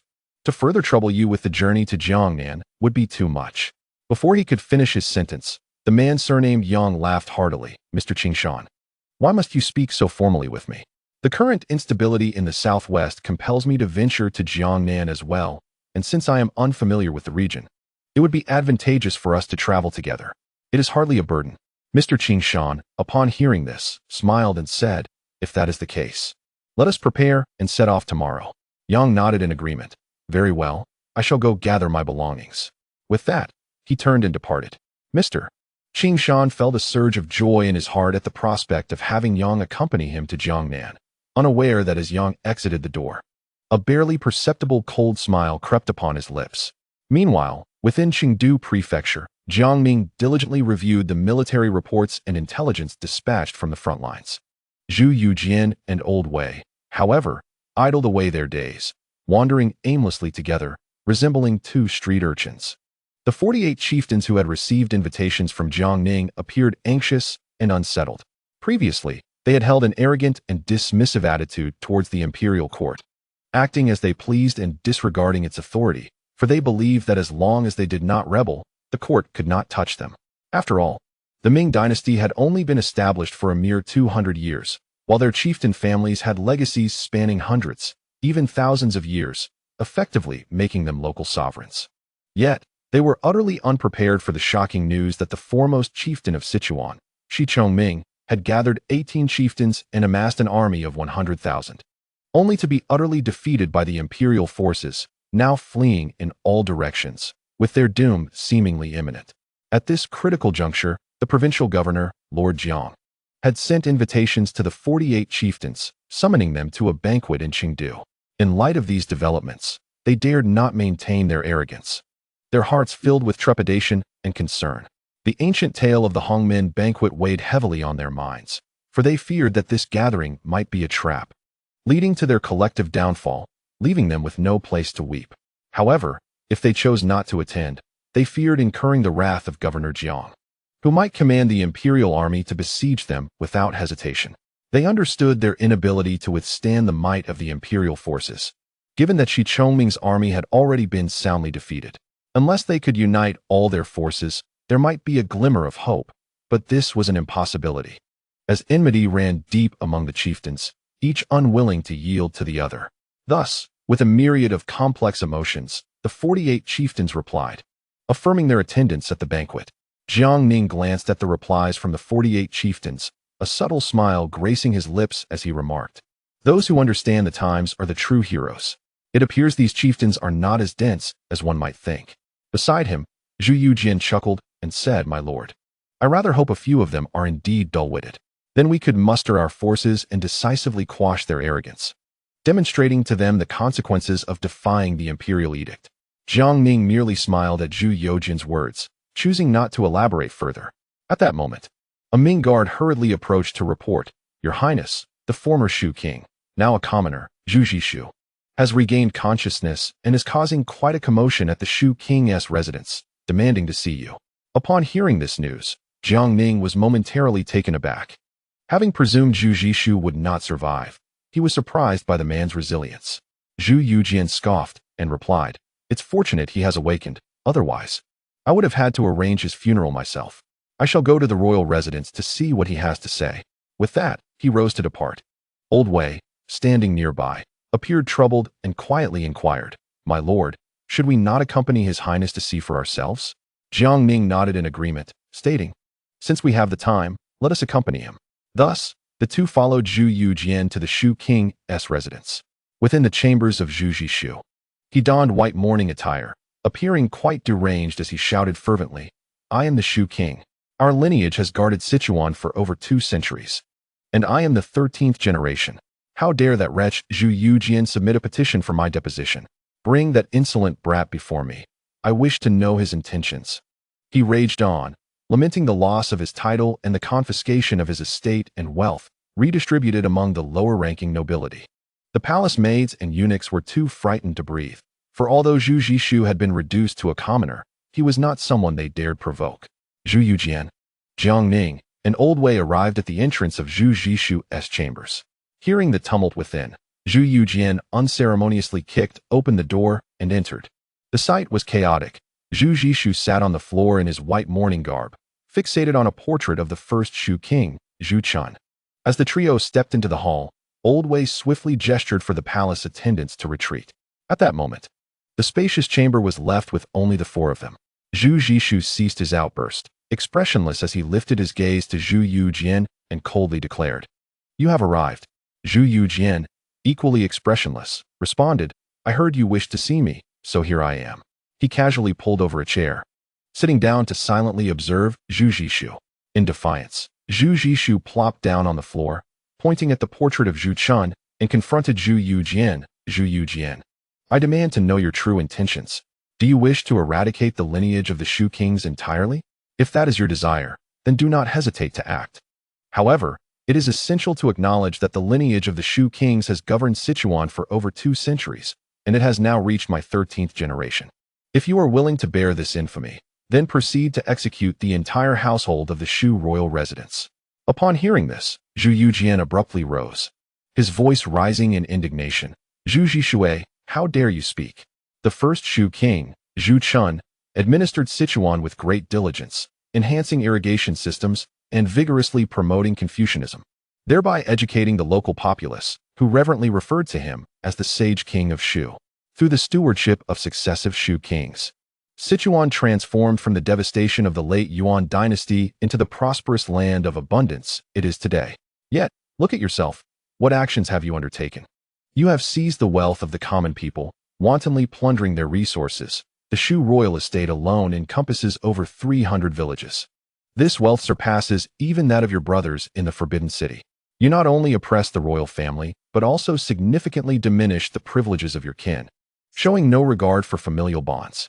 Moreover, you conspired with the traitor Sha Chongming, coercing and enticing Zhu Youjian from distant Chongqing to return to Chengdu, leading to the fall of Chongqing. You have accepted bribes from that rebel, committing treason and betraying your ancestors. Even more egregiously, you directed the royal guard leader Lu Jingwen to dispatch assassins to murder me in public.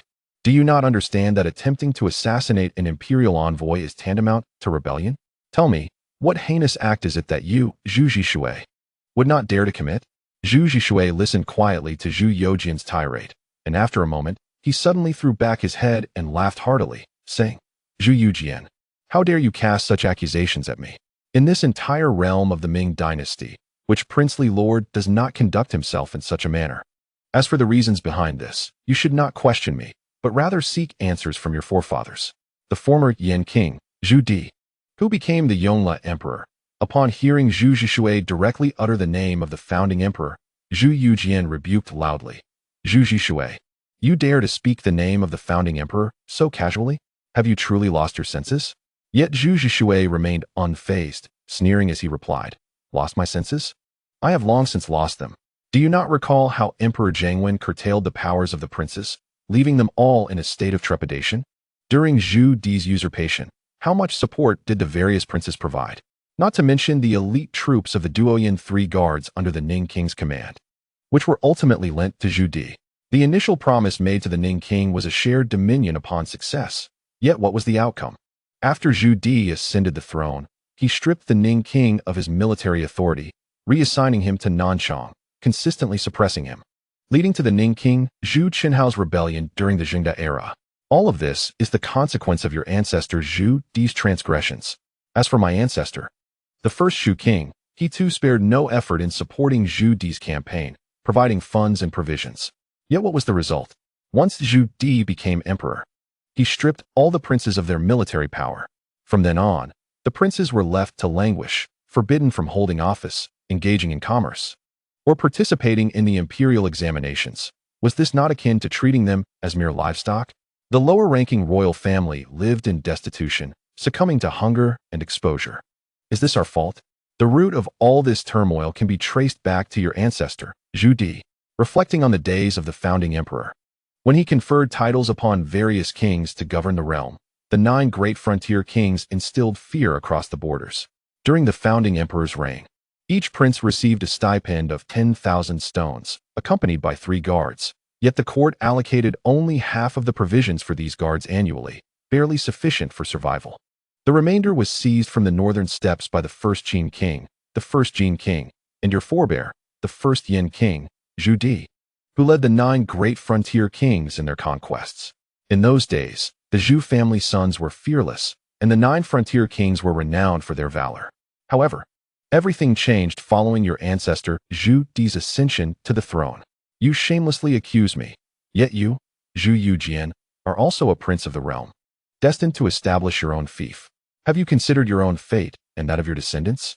Upon hearing Zhu Zhishu's series of accusations, Zhu Youjian momentarily faltered, his face flushing with indignation. He replied, Although the founding emperor may have wronged you in the past, the court has been working to improve the treatment of the royal family in recent years. Today, whether royal offspring participate in the imperial examinations, serve in the military, or engage in commerce and agriculture, the court provides support. As long as they possess ambition, they need not fear starvation or freezing. Zhu Zhishu erupted in laughter at Zhu Youjian's defense, saying, Next, will you tell me that in a few years, your so-called elder brother, the Tianqi emperor, will govern the world to usher in a prosperous era? Let me tell you, even if a prosperous era were to occur, history will not record Zhu Di's lineage as rightful heirs to the throne. Your ancestor Zhu Di and his family rebelled and usurped the throne from the Cheng'en emperor. Yet here you stand, feigning righteousness. How hypocritical. Listening to Zhu Zhishu's words, Zhu Youjian found himself momentarily speechless, unsure of how to counter such claims. Jiang Ning and Wei Zhongxian, standing nearby, remained silent, fully aware that Zhu Zhishu's words held truth. The current predicament of the Ming princes can ultimately be traced back to the actions of the founding emperor, Yongle, when he illegitimately seized power. He was filled with suspicion towards all the princes, fearing they might follow in his footsteps and revolt. Thus, he stripped all princes of their military power. Consequently, while the princes enjoyed wealth, they lost their freedom, akin to pigs raised in captivity, merely awaiting their fate. Zhu Youjian remained silent for a long while before finally sighing. As a descendant, I find it difficult to comment on the actions of the founding emperor. Nevertheless, we are all of the Zhu lineage. This Ming dynasty is not solely ours, but belongs to all Zhu descendants and the people of the realm. My elder brother on the throne merely governs on behalf of all Zhu descendants and the people. When he first ascended, the Ming faced internal strife and external threats. With an empty treasury and the Jurchens in Liaodong causing chaos, alongside constant court factionalism. Were it not for the loyal ministers and my brother's diligence, we would not have the current situation. If the Ming were to fall, what fate would await us Zhu descendants? Uncle Wang, I admit I previously sought to challenge you. Yet you have indeed committed numerous transgressions, even attempting to assassinate me. While circumstances often have their roots, it is undeniable that the actions of Emperor Yongle, the founding ancestor, were flawed from the outset. I truly wish to refrain from further staining my hands with the blood of the Zhu family. You shall draft a letter of apology, which I will carry back to the capital and present to my royal brother, explaining everything. At that time, I will also request him to issue a decree to restore your title. Hearing Zhu Youjian's words, Zhu Zhishu scoffed repeatedly, remarking, a mere title of nobility, if stripped away, means nothing to me. I, Zhu Zhishu, am indifferent to it. I simply wish to ask you, Zhu Youjian, what future lies ahead for the noble house of Ming? Do not speak to me of the imperial examinations or military service, farming or commerce. These are but empty words. With tens of thousands of noble descendants, how many can you truly support? If the children of the royal family enter the civil service or military, a little wealth may come their way. However, once they achieve success and seek to realize their ambitions, if they fall victim to malicious slander and are accused of treachery, can you, Zhu Youjian, guarantee that the one seated upon the dragon throne will not turn against them? Zhu Zhishu's words rendered Zhu Youjian momentarily speechless, unsure of how to respond. Deep down, he understood the veracity of Zhu Zhishu's claims, as they both shared the bloodline of the Zhu family, compounded by the fact that the founding ancestor had illegally ascended to the throne. In the future, whether the royal descendants entered the civil service or military, if they remained inconspicuous, they might preserve a semblance of wealth and status. Yet, should they achieve prominence, they would possess the seeds of rebellion, inevitably arousing suspicion. At that moment, Jiang Ning stepped forward, smiling as he said, Your Highness, may I offer a word of counsel? Zhu Zhishu lifted his gaze to Jiang Ning, scoffing, It is the esteemed Governor Jiang of the 4 provinces. Speak your mind, if you will, and refrain from addressing me as Your Highness. I am merely a sinner unworthy of such a title. With Jiang Ning speaking up, Zhu Youjian felt a wave of relief. Otherwise, he would have been at a loss for how to reply to Zhu Zhishu's inquiries. Yet, he could not turn against Zhu Zhishu entirely. For a prince had already fallen in Shaanxi, and the Prince of Shu in Sichuan had also been deposed. He could not push all the Ming princes to the brink of despair. Such a reputation was one he could not bear, nor could his royal brother, Zhu Yuxiao. Jiang Ning smiled and said, In the past, when the Cheng'en emperor reduced the power of the feudal lords, every prince felt a sense of insecurity. After Emperor Yongle rose to power and seized the throne, he further stripped many princes of their military might, granting them wealth but denying them freedom. The righteousness or wrongness of these actions is not for me to judge. I merely wish to discuss the future paths for the Ming princes and nobles.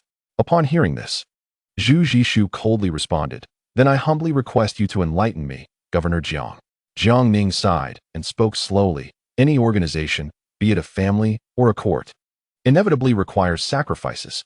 Resources are ultimately finite. There exists but one throne, and the nation's financial resources are not boundless. It is impossible to distribute them evenly among all. Even among the royal family, resources are constantly generated, yet simultaneously consumed. Thus, the total remains limited. To survive, One's daily needs for sustenance and shelter depend on resources. Both the civil service and military endeavors require support in the form of resources. Once one attains a position of power, the resources required to realize one's ambitions multiply.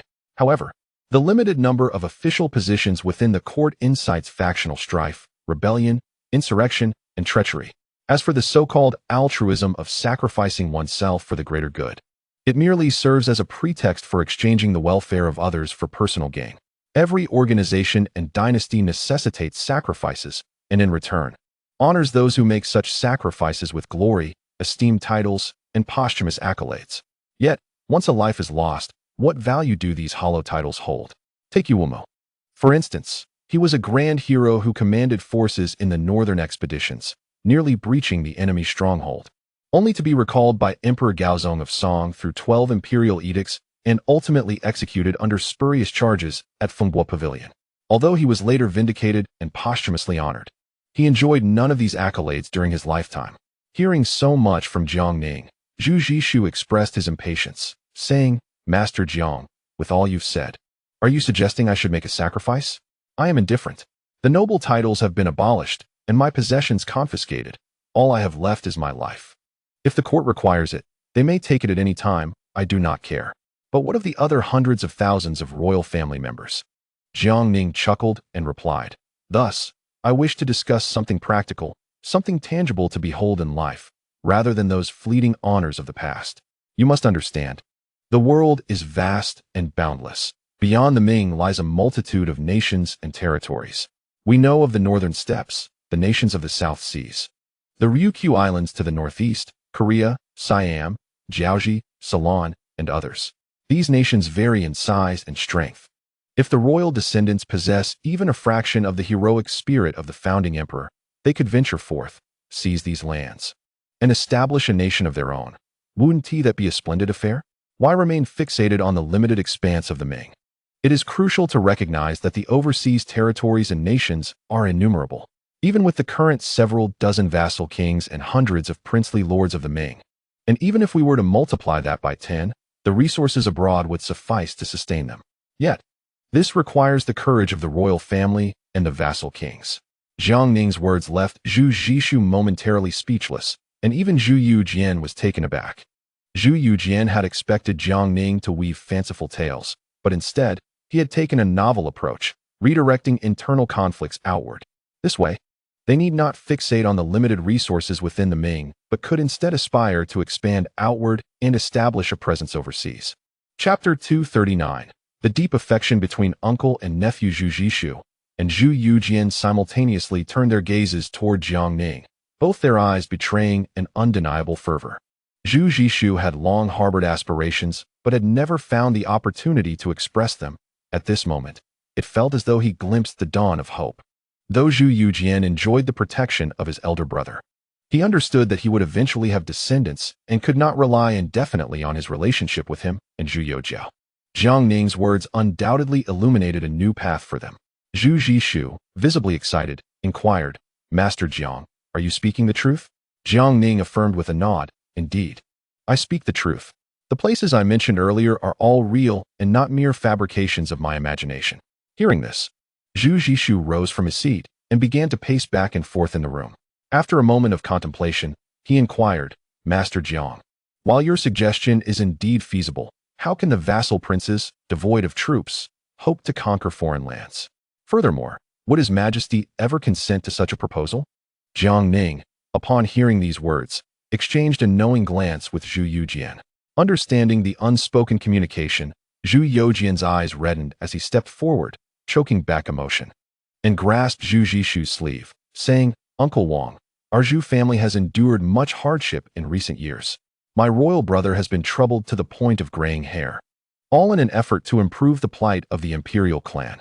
I assure you that my royal brother would wholeheartedly agree with Master Jiang's sentiments.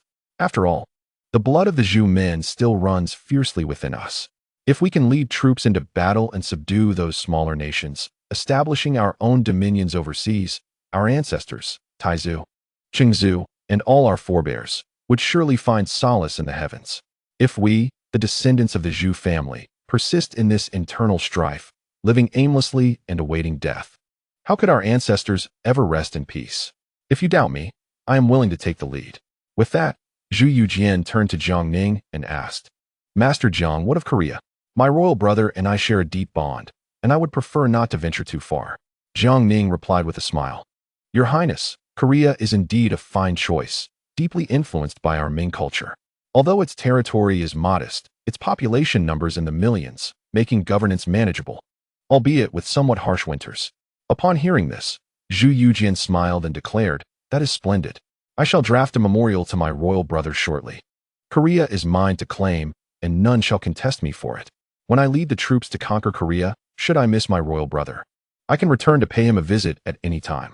At this, Zhu Zhishu felt his long-dormant fervor reignite and eagerly interjected, What of Japan? If feasible, I would like to claim Japan as well. Jiang Ning quickly shook his head, saying, Japan is not an option. It holds great strategic value for the Ming. You may choose another location. Observing this, Zhu Youjian hastily suggested, Uncle Wang, the Ryukyu Islands are also quite appealing, being close to your Korea. Why not we become companions? Zhu Zhishu snorted derisively, retorting, The Ryukyu Islands are rather insignificant. If you can so easily manipulate me here in Sichuan, how could I possibly withstand your influence there? I will choose a place further away from you. At that moment, Jiang Ning interjected, Your Highness, have you considered the nations of the South Seas? Myanmar and Annam enjoy perpetual spring and are rich in resources. Zhu Zhishu, excited, exclaimed, Those two places are excellent. I shall take my time to select wisely. Noticing Zhu Zhishu refer to himself as this king once more, Jiang Ning smiled subtly, realizing that the prince was already contemplating his maritime ambitions. Subsequently, Jiang Ning cheerfully replied, Of course, that is entirely viable. Just then, Zhu Youjian chuckled and remarked, Uncle Wang, that places you quite far from me. However, should I wish to see you in the future, I can simply set sail to visit. Zhu Zhishu huffed, then turned to Jiang Ning and asked, Master Jiang, I must ask you, with the vassal princes currently lacking military forces, how shall we resolve this matter? Jiang Ning answered with a smile, Presently. The Ming is engaged in numerous battles against the Jin in Liaodong, pacifying the Mongols beyond the Great Wall, and dealing with the insurrection of the southwestern tribal leaders. The coming days shall bring forth ample conflict. Upon my return to the capital, I shall petition His Majesty alongside Prince Xin Wang. At that time, His Majesty will issue a decree to restore the 3 guards for the feudal princes in various regions, thereby granting them military forces, is it not? However, they must procure their own provisions and refrain from oppressing the common people. Meanwhile, the court will dispatch generals to assist in training the soldiers, who shall remain under the jurisdiction of the court within the territory of the Ming. In future overseas campaigns, the court will also send generals to accompany the troops and aid in combat. Once territories abroad are conquered, each feudal prince may then make their own arrangements. Zhu Zhishu nodded upon hearing this, and then, feeling somewhat awkward, turned to Zhu Youjian and said, My dear nephew, I apologize for Uncle Wang's brusque demeanor earlier. I may have spoken too harshly. Please do not take it to heart. Zhu Youjian, looking bewildered, quickly smiled and replied, Uncle Wang, you are too kind. I too have my faults, being young and impetuous. I hope you will not hold it against me. Zhu Zhishu fidgeted slightly and said, Nephew, there is a matter I wish to discuss with you. Zhu Youjian smiled and responded, Uncle Wang, please feel free to speak. Whatever I can do, I shall certainly comply. Zhu Zhishu's face flushed as he stammered, Well, dear nephew, Uncle Wang's estate and the properties under the Wang mansion have all been confiscated. Should I wish to relocate overseas to train soldiers, I will require funds. Might you be able to return a portion to Uncle Wang? This way, I shall have the means to train troops, and surely there will be benefits for you in the future. Zhu Youjian's expression turned troubled as he replied, Uncle Wang, I have already reported to the court. All assets have been registered. This matter is not easily resolved. Zhu Zhishu persisted, Dear nephew, you cannot stand idly by in this dire situation. The founding Emperor Yongle caused us great distress. As his descendant, you must not disregard Uncle Wang. Otherwise, I shall hang myself before the ancestral hall of the Prince of Shu today to report your misdeeds to our ancestors. Upon hearing Zhu Zhishu's threatening words, Zhu Youjian cast a glance at Jiang Ning, who felt helpless, pondering how this practice of self-harm had become so prevalent in the Ming dynasty. Previously in the capital, Su Guangqi and Guo Yunho had threatened to hang themselves at the Jinfu office, and now in Sichuan, Prince Zhu Youjian resorted to the same tactic. Moreover, according to the original course of history, Zhu Youjian himself would also meet a similar fate at Meishan 24 years hence. Jiang Ning quickly interjected with a smile to defuse the tension. Your Highness, given that the Prince of Shu intends to relocate overseas, it is only right that you offer your support. Perhaps we might consider returning half of the properties and lands under the Prince of Shu's governance, thus providing him with sufficient funds to train his troops. I believe His Majesty would not take offense, but rather would greatly support such an arrangement. Zhu Youjian gritted his teeth and said, if that is the case, let us proceed as Minister Jiang suggests. However, Uncle Wang, I am taking a risk in helping you this time, as I might be held accountable by my elder brother, should you come into good fortune overseas. Do not forget your nephew. Zhu Youjian laughed heartily, replying, Dear nephew, rest assured, Uncle Wang holds no grudges. When fortune smiles upon me, you shall certainly be remembered. Subsequently, Zhu Youjian requested Zhu Youjian to draft a letter of apology, and he co-signed a missive with Jiang Ning, dispatching it swiftly to the capital. At this moment, although Zhu Youjian no longer held the title of Prince of Shu, he remained the principal authority over the affairs of the Shu Wang mansion. Afterwards, several individuals, including Jiang Ning, rose to bid farewell. On the way back, Zhu Youjian lamented with a pained expression, Lord Jiang, is it not excessive to return half of the wealth to the King of Shu? That amounts to over 10 million taels of silver and land. Jiang Ning chuckled and replied, Your Highness, one cannot solely focus on extracting wealth from one's own relatives. Although we are returning over 10 million taels to the King of Shu, we still retain half, do we not? Moreover, with the confiscated assets from corrupt officials, our gains are quite substantial. Zhu Youjian nodded. In that case, we do not stand to lose much, especially since we have spent little capital. At this moment, the ever-obsequious Old Wei chimed in. Your Highness speaks most wisely. Once the imperial army annihilates that scoundrel Shi Chongming and the 18 local chieftains, a significant sum will surely flow into our coffers. Additionally, in a few days, the 48 chieftains coming to Chengdu for the banquet will undoubtedly contribute as well. Zhu Youjian agreed. Indeed, Master Wei is correct. Let us distribute the 10 million taels returned to the King of Shu among these chieftains. Each family will not have to contribute much. Jiang Ning, upon hearing this, could only smile in silence, as both Old Wei and Zhu Youjian resembled two underworld bosses. Upon returning to the governor's office, Zhu Youjian immediately instructed Old Wei to procure a world map. He then knelt on the ground, meticulously studying it with Old Wei to delineate overseas territories for the relatives of the Zhu family. Observing this, Jiang Ning merely smiled and chose not to intervene. The issue of the vassal kings had long been a thorny conundrum for the Ming dynasty. Although reforms had previously been enacted regarding the royal family, the fundamental issues remained unresolved. If left unchecked, the hundreds of thousands of royal family members would inevitably cause trouble over time. Now, sending them overseas to engage in their own affairs would allow for a blissful ignorance. In the following 2 days, Jiang Ning closely monitored the latest battle reports sent by Qin Lianyu. Upon reading the updates, he could not help but burst into laughter. He had not anticipated Shi Chongming to be so cooperative, wreaking havoc on the local chieftains in Sichuan with pillage and destruction.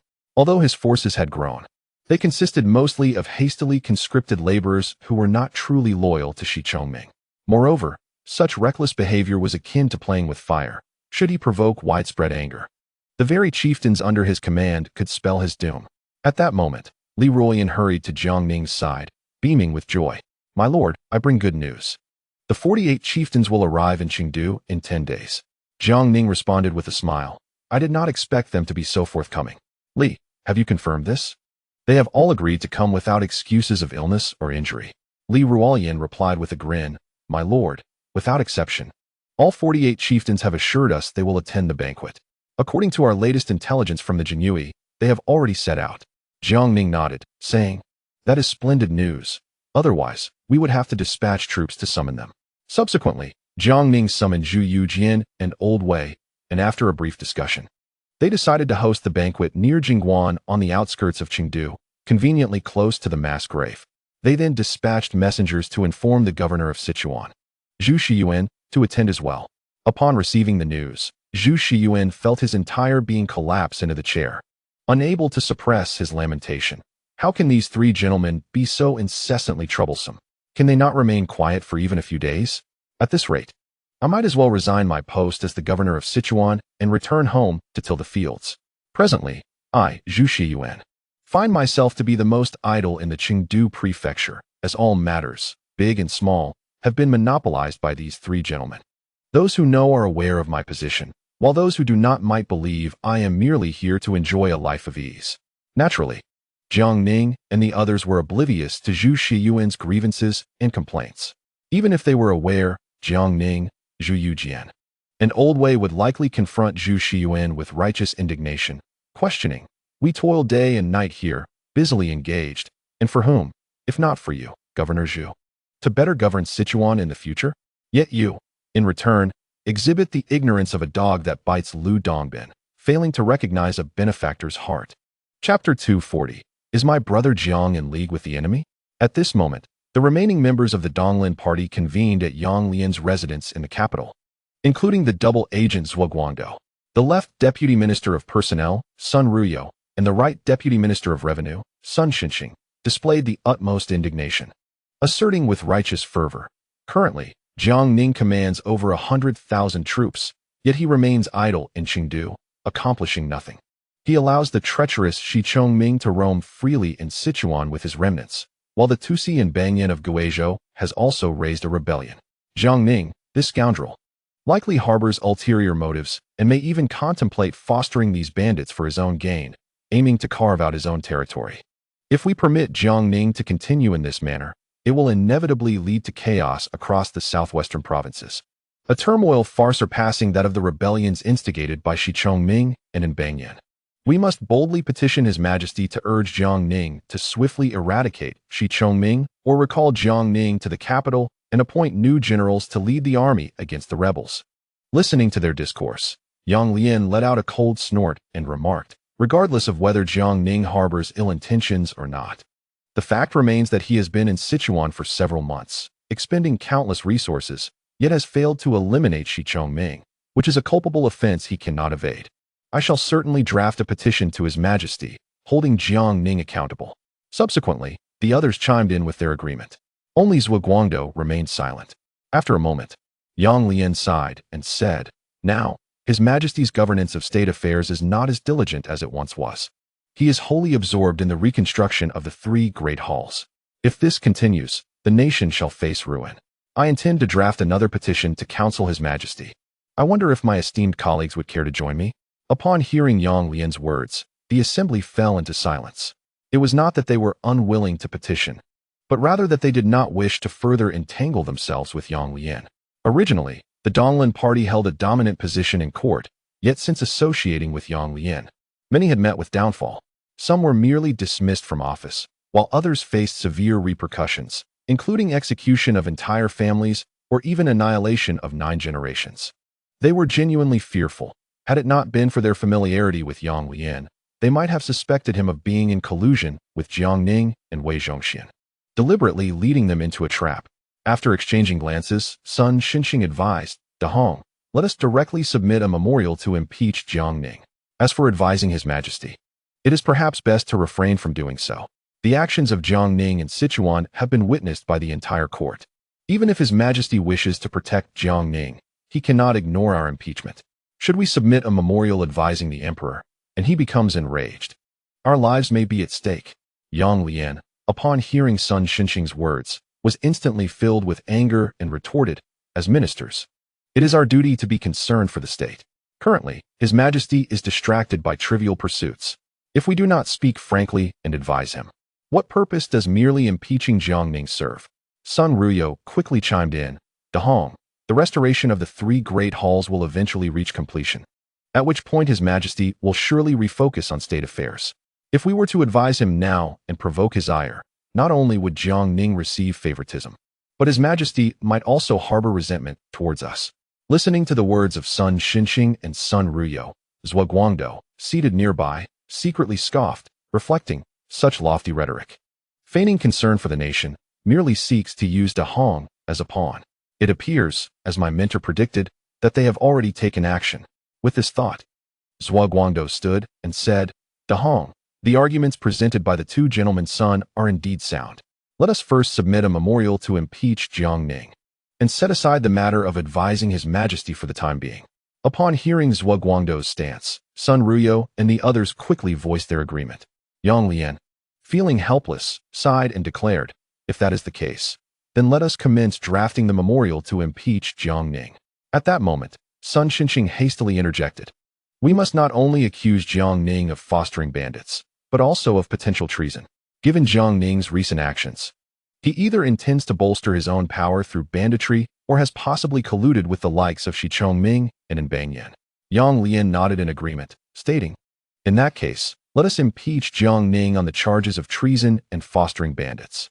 Subsequently, the group dispersed, and Zhuo Guangdou took his leave. Later, he quietly visited Zhou Yuanbiao's residence and detailed the events that had transpired. After listening attentively, Zhou Yuanbiao contemplated for a moment, stroking his beard, and remarked, "Gongji, the news you bring is quite timely. I have already formed some conjectures." Eagerly, Zhuo Guangdou inquired, "Mentor, what have you deduced?" Zhou Yuanbiao smiled slightly and replied, "Clearly, those in Jiangnan have re-established their representatives in the court. From today's actions, it is evident that Sun Xinqing and Sun Ruyo are their representatives. As for me, they have likely long abandoned hope, for since my entry into office, I have not secured any benefits for those from Jiangnan." Once again, Zhuo Guangdou asked, "Then, Mentor, what should our next steps be?" Zhou Yuanbiao chuckled and said, "Since Sun Xinqing and Sun Ruyo intend to impeach Jiang Ning, let us join in their efforts and observe their true intentions." Zhuo Guangdou nodded and subsequently remarked, "Master, you mentioned that Jiang Ning commands over 100,000 troops in Sichuan, yet he refrains from annihilating Shi Chongming on the spot, instead allowing him to roam freely. He also remains indifferent to Banyan's rebellion in Guizhou. What could his intentions possibly be?" After a moment's contemplation, Zhou Yuanbiao stroked his beard and chuckled. "This Jiang is indeed a cunning strategist. The local chieftains in Sichuan are fraught with discord against the court, compounded by regional officials and gentry factions, rendering the situation exceedingly intricate, where pulling one thread unravels the entire tapestry. Jiang Ning likely aims to exploit this turmoil, inciting Shi Chongming to further destabilize Sichuan before orchestrating a thorough cleansing of the province." Upon hearing Zhou Yuanbiao's words, Zhuo Guangdou appeared contemplative, then nodded in agreement, saying, "Jiang Ning's vision is indeed far-reaching. I find myself lacking in comparison." Zhou Yuanbiao laughed heartily, responding, "Do not belittle yourself, my friend. If Jiang Ning seeks to stir the pot in Sichuan, we shall lend him our support. Our immediate task is to ascertain the true intentions of the Donglin faction, led by Sun Xinqing and Sun Ruyo." Zhou Yuanbiao then imparted further instructions to Zhuo Guangdou before the latter took his leave. Subsequently, a flurry of memorials impeaching Jiang Ning cascaded like snowflakes onto Zhu Youjian's imperial desk. After a long day overseeing the renovations of the three great halls, Zhu Youjian returned to his study, only to find a towering stack of memorials on his desk, causing him to furrow his brow in confusion. He inquired of Fang Zhenghua, "Fang, what is the meaning of these memorials? Has something transpired? Why are there suddenly so many?" Fang Zhenghua appeared somewhat embarrassed as he replied, "Your Majesty, these memorials are all from various ministers of the court impeaching Lord Jiang. The specific charges seem to allege that Lord Jiang has colluded with enemies and betrayed the nation, fostering rebels." Upon hearing Fang Zhenghua's response, Zhu Youjian let out a cold huff in anger, exclaiming, "Who are the ones behind this impeachment?" Fang Zhenghua answered, "The individuals impeaching Lord Jiang include Inspector General Yang Lian, Zhuo Guangdou, as well as the left Deputy Minister of Personnel, Sun Ruyo, and the right Deputy Minister of Works, Sun Xinqing, all of whom are members of the Donglin faction." After absorbing this information, Zhu Youjian roared, "Truly, the shadow of the Donglin faction looms everywhere. Are they suggesting that my brother Jiang is colluding with enemies?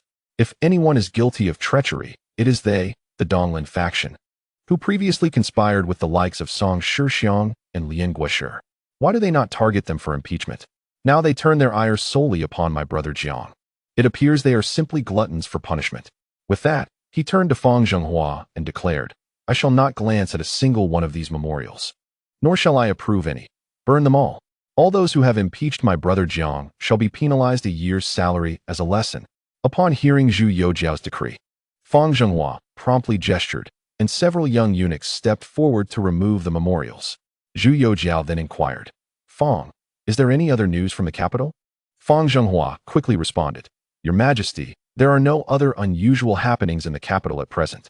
However, today, Right Deputy Minister of Rights, Lord Yingzhan, and Left Deputy Inspector General of the Inspection Court, Lord Wentiren, submitted a memorial stating that a considerable number of Donglin scholars from Cheng'en have arrived in the capital to participate in the imperial examinations. They inquired whether Your Majesty intends to eliminate all these Donglin scholars during the examinations. Upon hearing Fang Zhenghua's words, Zhu Youjian began to pace back and forth in the grand hall. After a moment, he suddenly burst into laughter and remarked, "It seems I have been overly stringent in suppressing the Donglin party. They are once again planning to place their people into the court through the imperial examinations, hoping to seize control of the governance once more.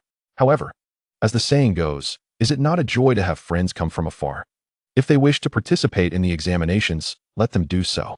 Subsequently, convey a message to Wentiren and Guanxin. There is no need to dismiss all these Donglin scholars. Let them take the exams as usual. As long as they achieve satisfactory results, all who qualify shall be admitted."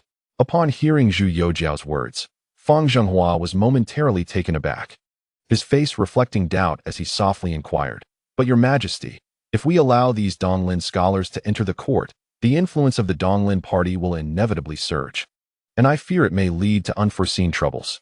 Zhu Youjian chuckled, saying, "Fang Dabin, there are many pathways to entering the court.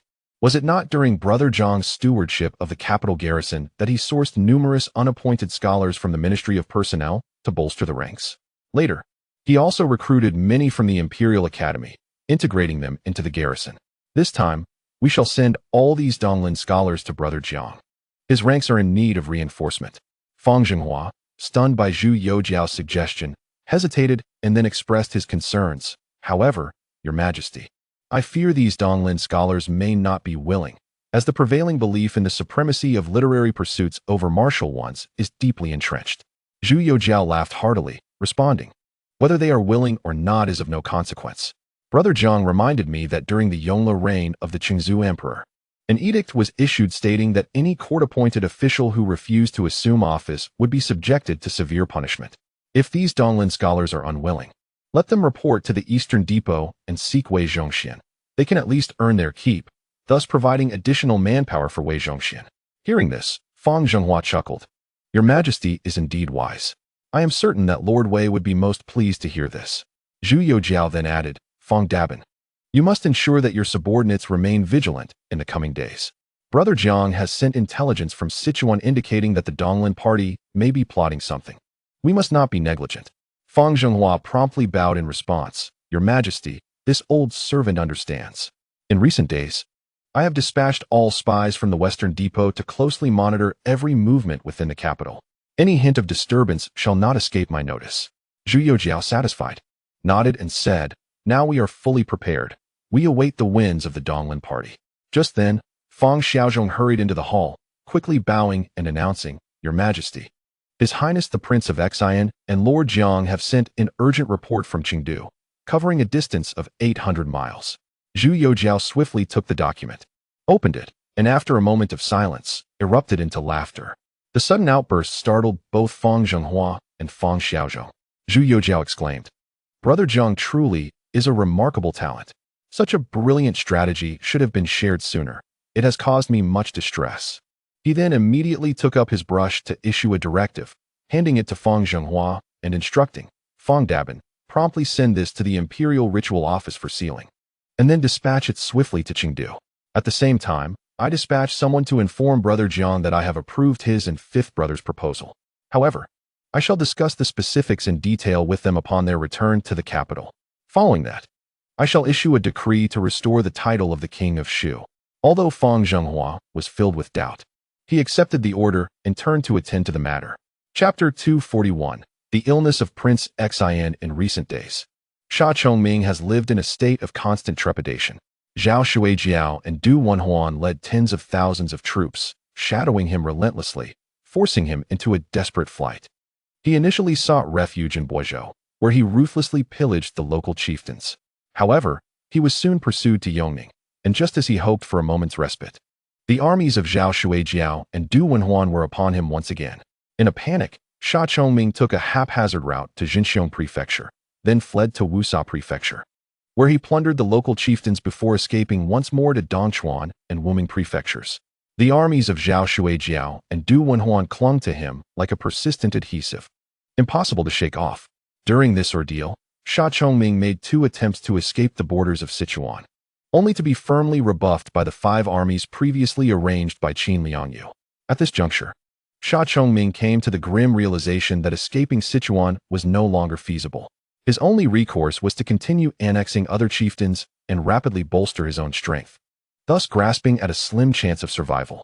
Consequently, he resolved to abandon all restraint and launch indiscriminate attacks on all chieftains within Sichuan. Naturally, he dared not assault areas directly governed by the court, having previously suffered grievous losses during 2 failed attempts at invasion, where he was met with a fierce counterattack from the armies of Zhao Shuijiao and Du Wenhuan.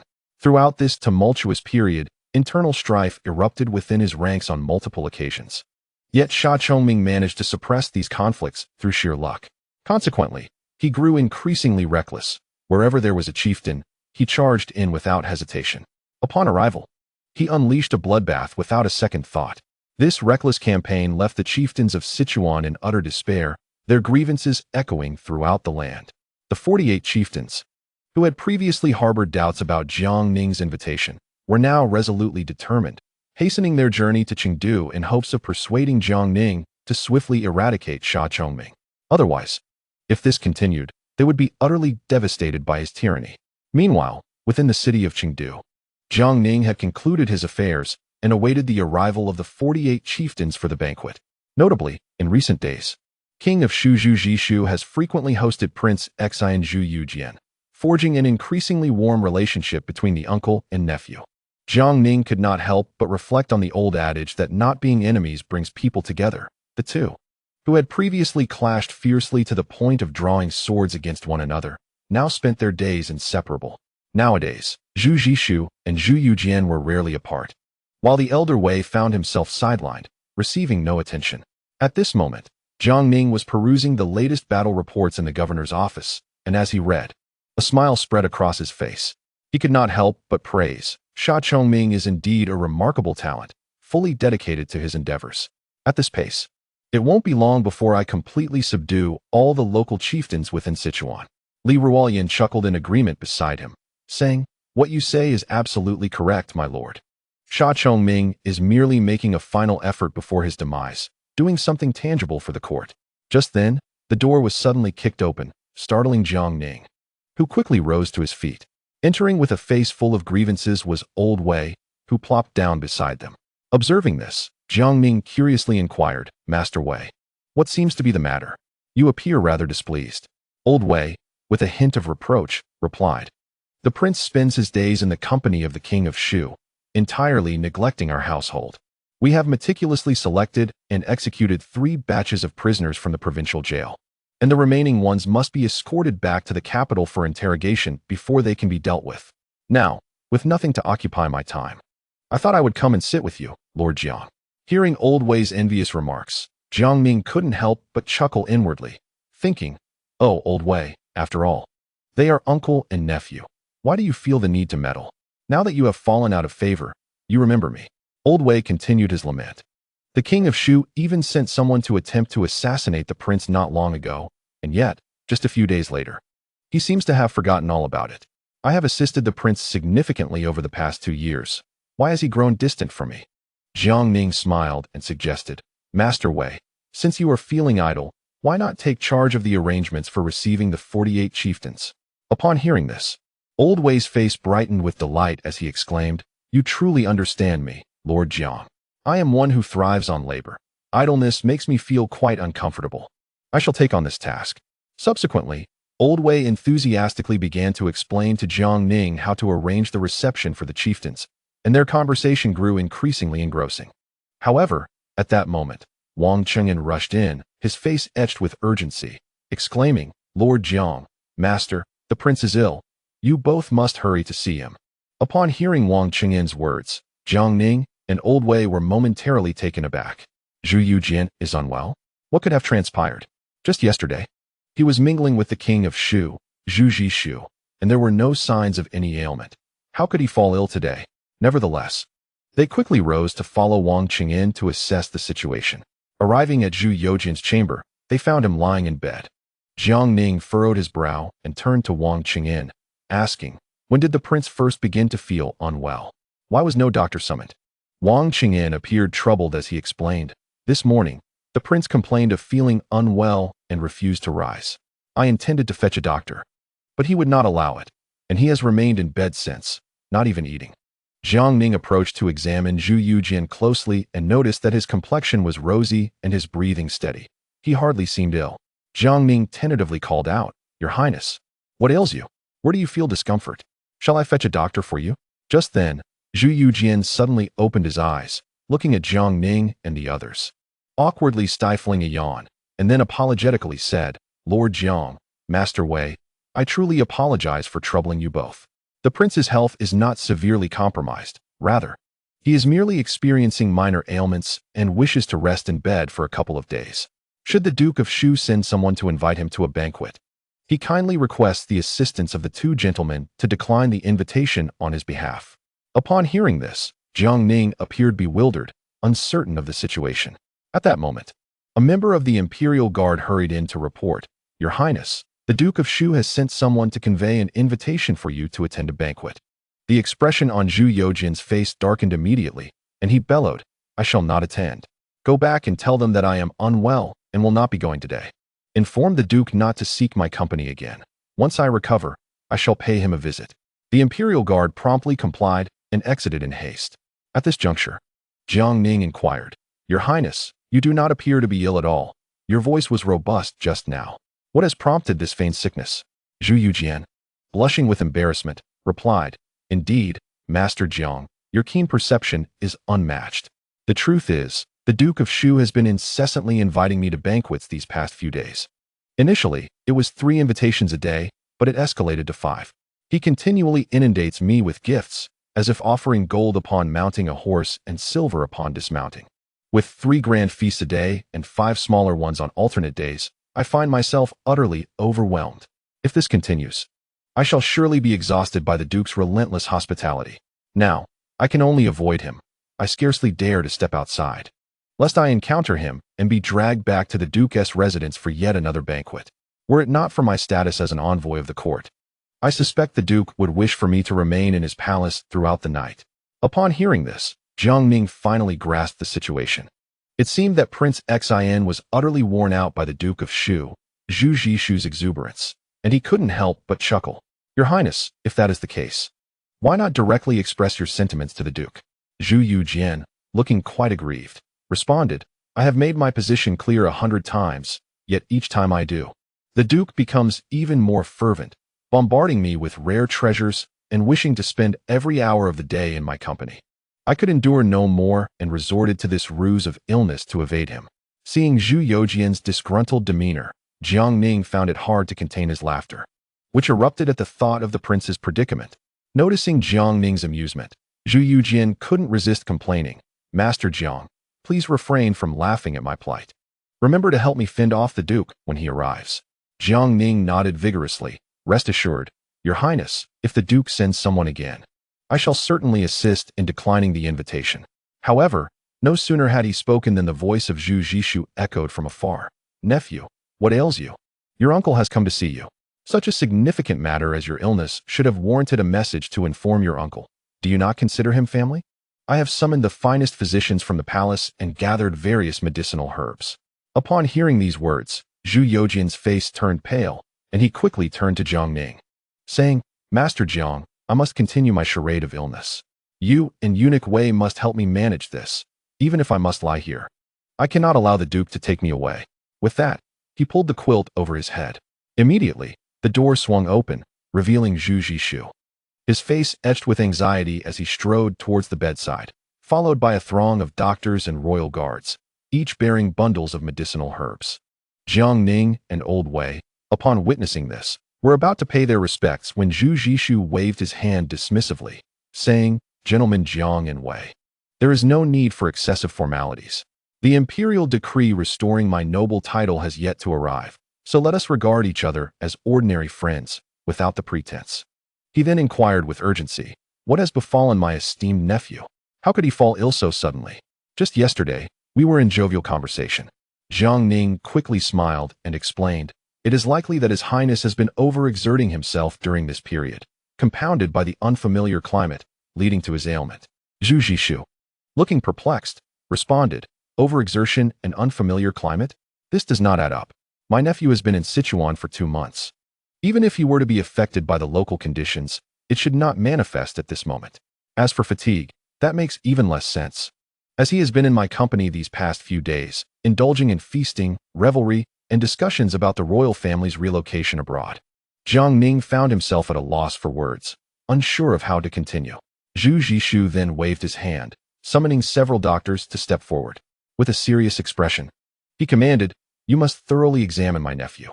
Should anything happen to him, I assure you, your fates will be dire." Hearing this, the elderly doctors hastily approached Zhu Youjian. One of them attempted to lift the blanket covering Zhu Youjian, only to find it stubbornly resistant. With a vigorous tug, he finally managed to pull it away. Jiang Ning, observing the drool on the blanket, realized that the young prince had resorted to biting the blanket in an effort to evade Zhu Youjian's scrutiny. The doctors proceeded to take his pulse and examine his eyelids, engaging in a flurry of activity. After a moment of hushed deliberation, they timidly reported to Zhu Youjian, "Your Highness, there is no serious ailment with His Highness. Everything appears normal." Zhu Youjian's anger flared immediately, clearly displeased with their assessment. He exclaimed, "How can you be so foolish? If he were well, how could he be confined to his bed?" The elderly doctors trembled, and one finally mustered the courage to suggest, "Your Highness, it is possible that His Highness has suffered from indigestion, likely due to excessive eating." Without hesitation, Zhu Youjian responded, "Then what are we waiting for?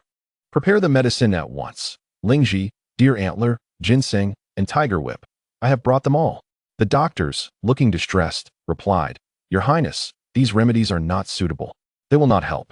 Zhu Youjian erupted in fury, "You incompetent physicians, utterly clueless. I have studied medicine myself. Leave this to me." With that, he expelled the elderly doctors from the room.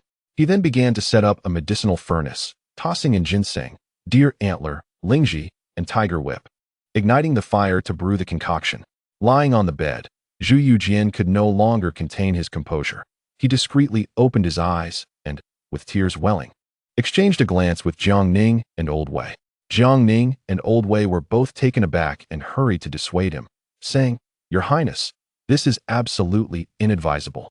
Perhaps His Royal Highness the Prince of Cheng'en is merely fatigued. A couple of days of rest should suffice, and there is no need for such precious medicinal herbs."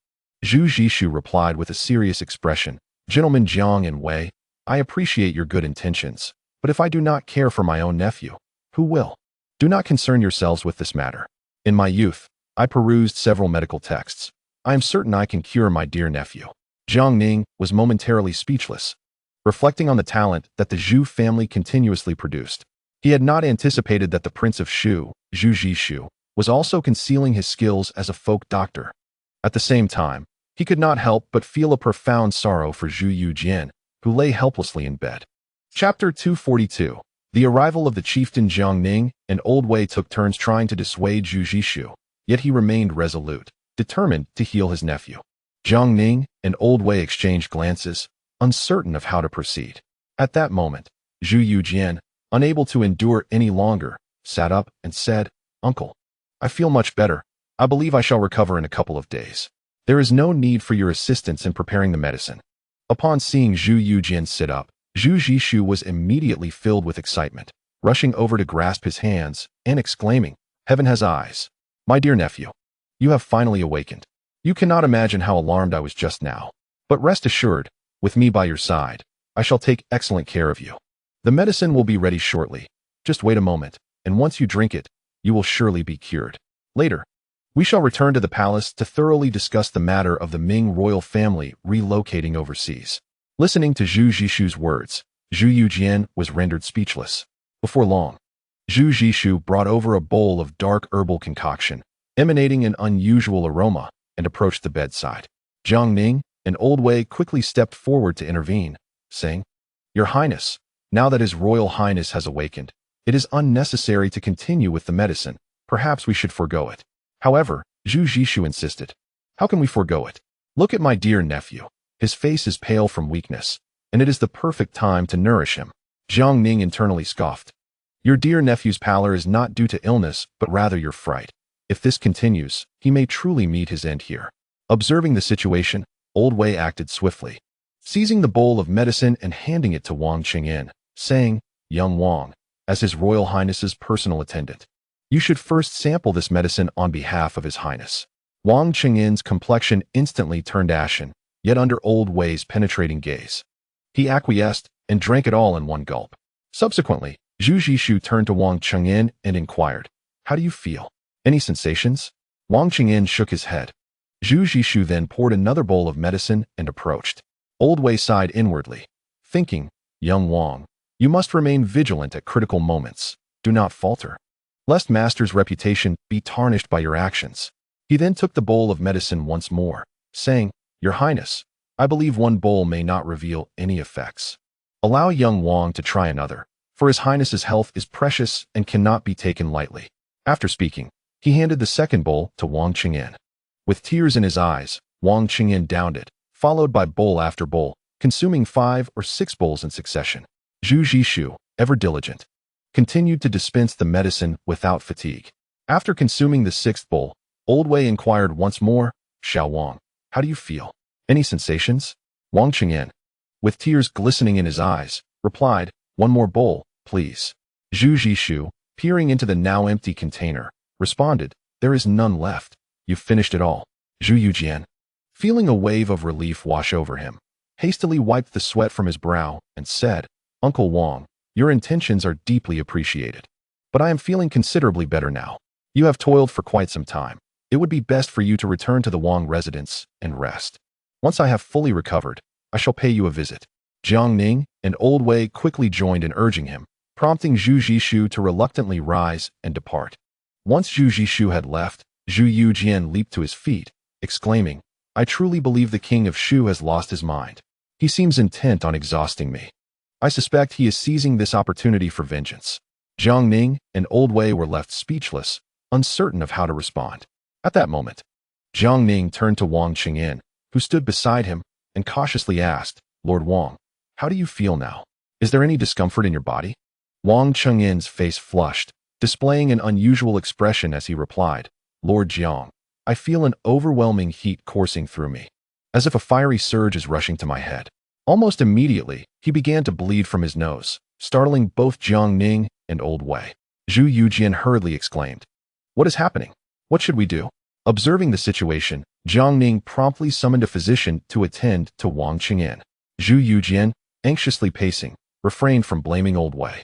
After all, in that moment, it was either Wang Cheng'en or himself who had to drink, and Old Wei had acted in his best interest.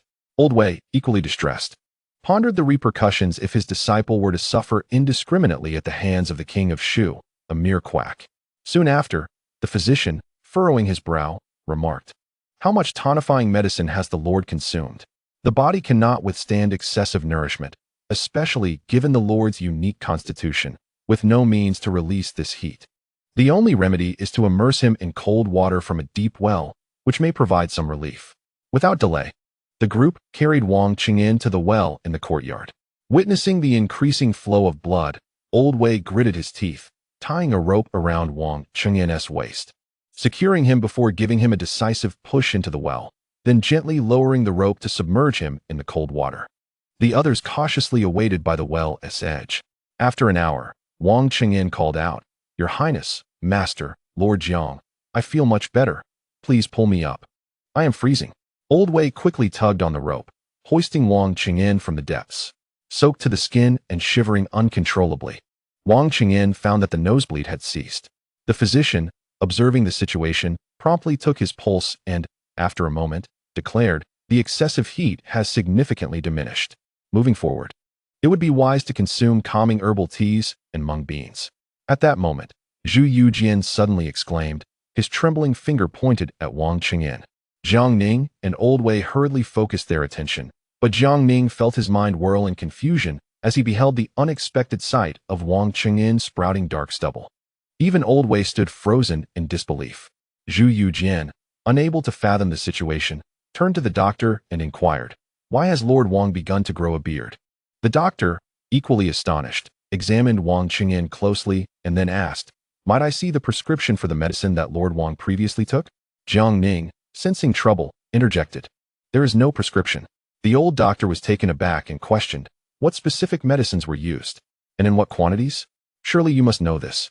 The three men helplessly shook their heads.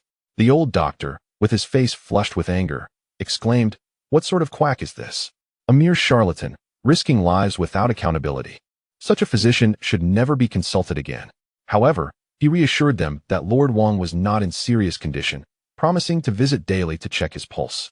As for the matter of the beard, he would ponder it further upon returning home. With that, he took his leave.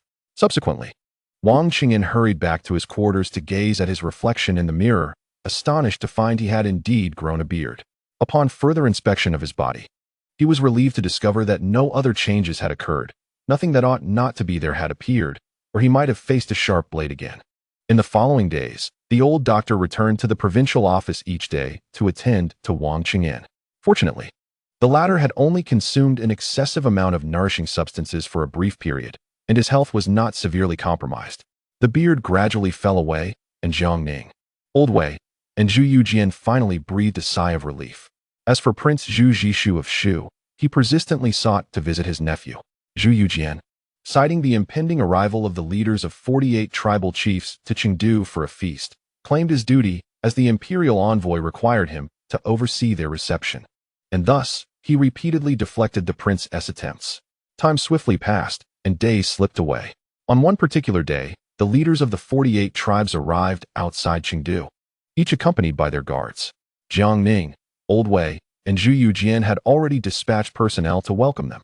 The tribal chiefs were subsequently led to a banquet set near the Jingguan, where they beheld the impressive structure in the distance. They collectively gasped in awe. This was something they had only heard of before and had never witnessed firsthand. To find it now so close, constructed from the heads of thousands, was overwhelming. They silently lamented, realizing that this imperial envoy, Governor Jiang, intended to assert his authority over them. As a result, the group dismounted and made their way on foot towards the grand encampment. They observed the Jingyi guard and Danchang officials, standing tall and orderly along the pathway. Their own guards and horses were barred from entry. Nevertheless, the leaders of the 48 tribes could not voice their grievances. The power dynamics were overwhelmingly in favor of the Imperials, and they had no choice but to acquiesce. They trudged forward with heavy hearts towards the main tent. Upon entering the grand tent, one is greeted by the sight of a young man clad in silver-white armor adorned with mountain patterns, draped in a python robe, his handsome visage radiating an imposing presence devoid of anger. He reclines gracefully, leisurely pouring wine into his own cup. Beside him sits a youth dressed in a dragon robe, crowned with gold, alongside an elderly man in a purple python robe, his hair as white as snow. The 48 tribal leaders, witnessing this, grit their teeth and resolutely step forward. Upon reaching the center of the tent, Jiang Ning, seated in the elevated position, turns his gaze towards the 48 leaders, who are a mix of both genders and ages. With a gentle smile, he remarks, "Ah, so the esteemed leaders have arrived." Though his words are plain, an overwhelming aura of authority emanates from him, causing the tribal lords, who usually reign as local tyrants in their mountainous domains, to feel utterly insignificant before a powerful official like Jiang Ning, who holds life and death power. At that moment, they feel as though a colossal stone has been placed upon their hearts, weighing heavily upon them. Nevertheless, they hastily bow, exclaiming, "We pay our respects to Lord Jiang, the governor of the 4 provinces." Jiang Ning lightly sets his wine cup upon the table, the crisp sound resonating through the stillness of the tent. Instantly, the 48 leaders tense, as if a knife were poised at their throats. Following this, they all prostrate themselves on the ground in reverence. At this juncture, a subtle smile graces Jiang Ning's face as he announces, "Allow me to introduce the esteemed individuals beside me. This gentleman is His Royal Highness, the Prince of Faith, a brother to the realm, and concurrently serves as the left minister of the Ming ancestral office. As for this gentleman, he is the chief of ceremonial affairs, the master of horse, and the supervisor of the Eastern Depot, Lord Wei." The 48 leaders, upon hearing this, are struck with shock, their faces reflecting their alarm, and they hastily bow once more. Observing their understanding of the situation, Jiang Ning smiles and says, There is no need for such formalities, esteemed leaders. Please take your seats. Internally, the leaders cannot help but curse Jiang Ning for his cunning. He waited until they had all knelt before informing them of the lack of need for extravagance. Why not say so sooner? Yet, they can only voice their thanks politely. Taking their places at the table. Chapter 243.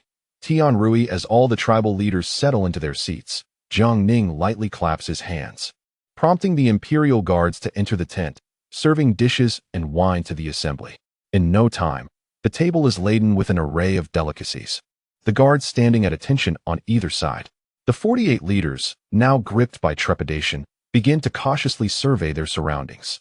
They remain acutely aware of the possibility that Lord Jiang might suddenly shatter his cup as a signal, at which point they would find themselves without a grave. Just then, Jiang Ning offers a slight smile, stands up with poise, and raises his wine cup. Even Zhu Youjian and Old Wei, seated nearby, rise to their feet, cups in hand. Though the 48 leaders are bewildered, they too promptly stand, cups raised in reverence towards the trio. With a cheerful demeanor, Jiang Ning proclaims, "It is a great honor that you esteemed leaders could attend this banquet on time, which brings great pride to both myself and the court. Here, I raise a toast to you all." With that, he drains his cup in one swift motion. Upon witnessing this, the 48 chieftains hastily drained their cups. Jiang Ning then gestured for everyone to take their seats and spoke. "That scoundrel, Shi Chongming, dares to raise arms against the court and audaciously proclaims himself emperor. The Son of Heaven is enraged and has dispatched an army of 100,000, which is why I have come to Sichuan. Presently, Shi Chongming is akin to a grasshopper in autumn, with little time left to leap. If I so desire, I can present Shi Chongming's head in the camp at any moment. Do you all believe this?" All the chieftains present nodded in agreement. Jiang Ning continued, "To slay Shi Chongming is as effortless as crushing an ant. However, the long-standing discord between the chieftains and the court is not as easily resolved as the demise of Shi Chongming. Although the court is currently formidable, directing its might against the rebellious, the chieftains' ancestors have pledged allegiance to the Ming since the time of the founding emperor, accepting official positions, and have not conspired with Shi Chongming against the court. Thus, the court will not trouble you. My purpose in inviting you here is merely to forge friendships. However, before we establish camaraderie, we must settle some accounts." Upon hearing Jiang Ning mention settling accounts, the assembly was taken aback. A burly, rugged middle-aged man rose and spoke. "Master Jiang, please speak plainly. Though we chieftains govern our own territories, we are also respectful and sensible individuals. Let us dispense with the pretense and speak openly." Jiang Ning inquired, "May I ask which chieftain you represent?" The man replied, "I am Tang Long, the chieftain of Yazhou." Jiang Ning nodded. He had some knowledge of Tang Long. As the largest chieftain in the Yazhou region, he had consistently resisted the court's reforms, maintaining autonomy and holding significant power among the chieftains. Furthermore, Tang Long was renowned for his bravery. At that moment, Tang Long's muscles tensed.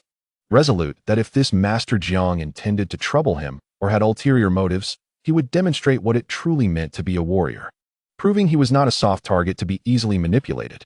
Jiang Ning smiled and said, "Chieftain Tang Long, the long-standing grievances between the court and various chieftains are complex.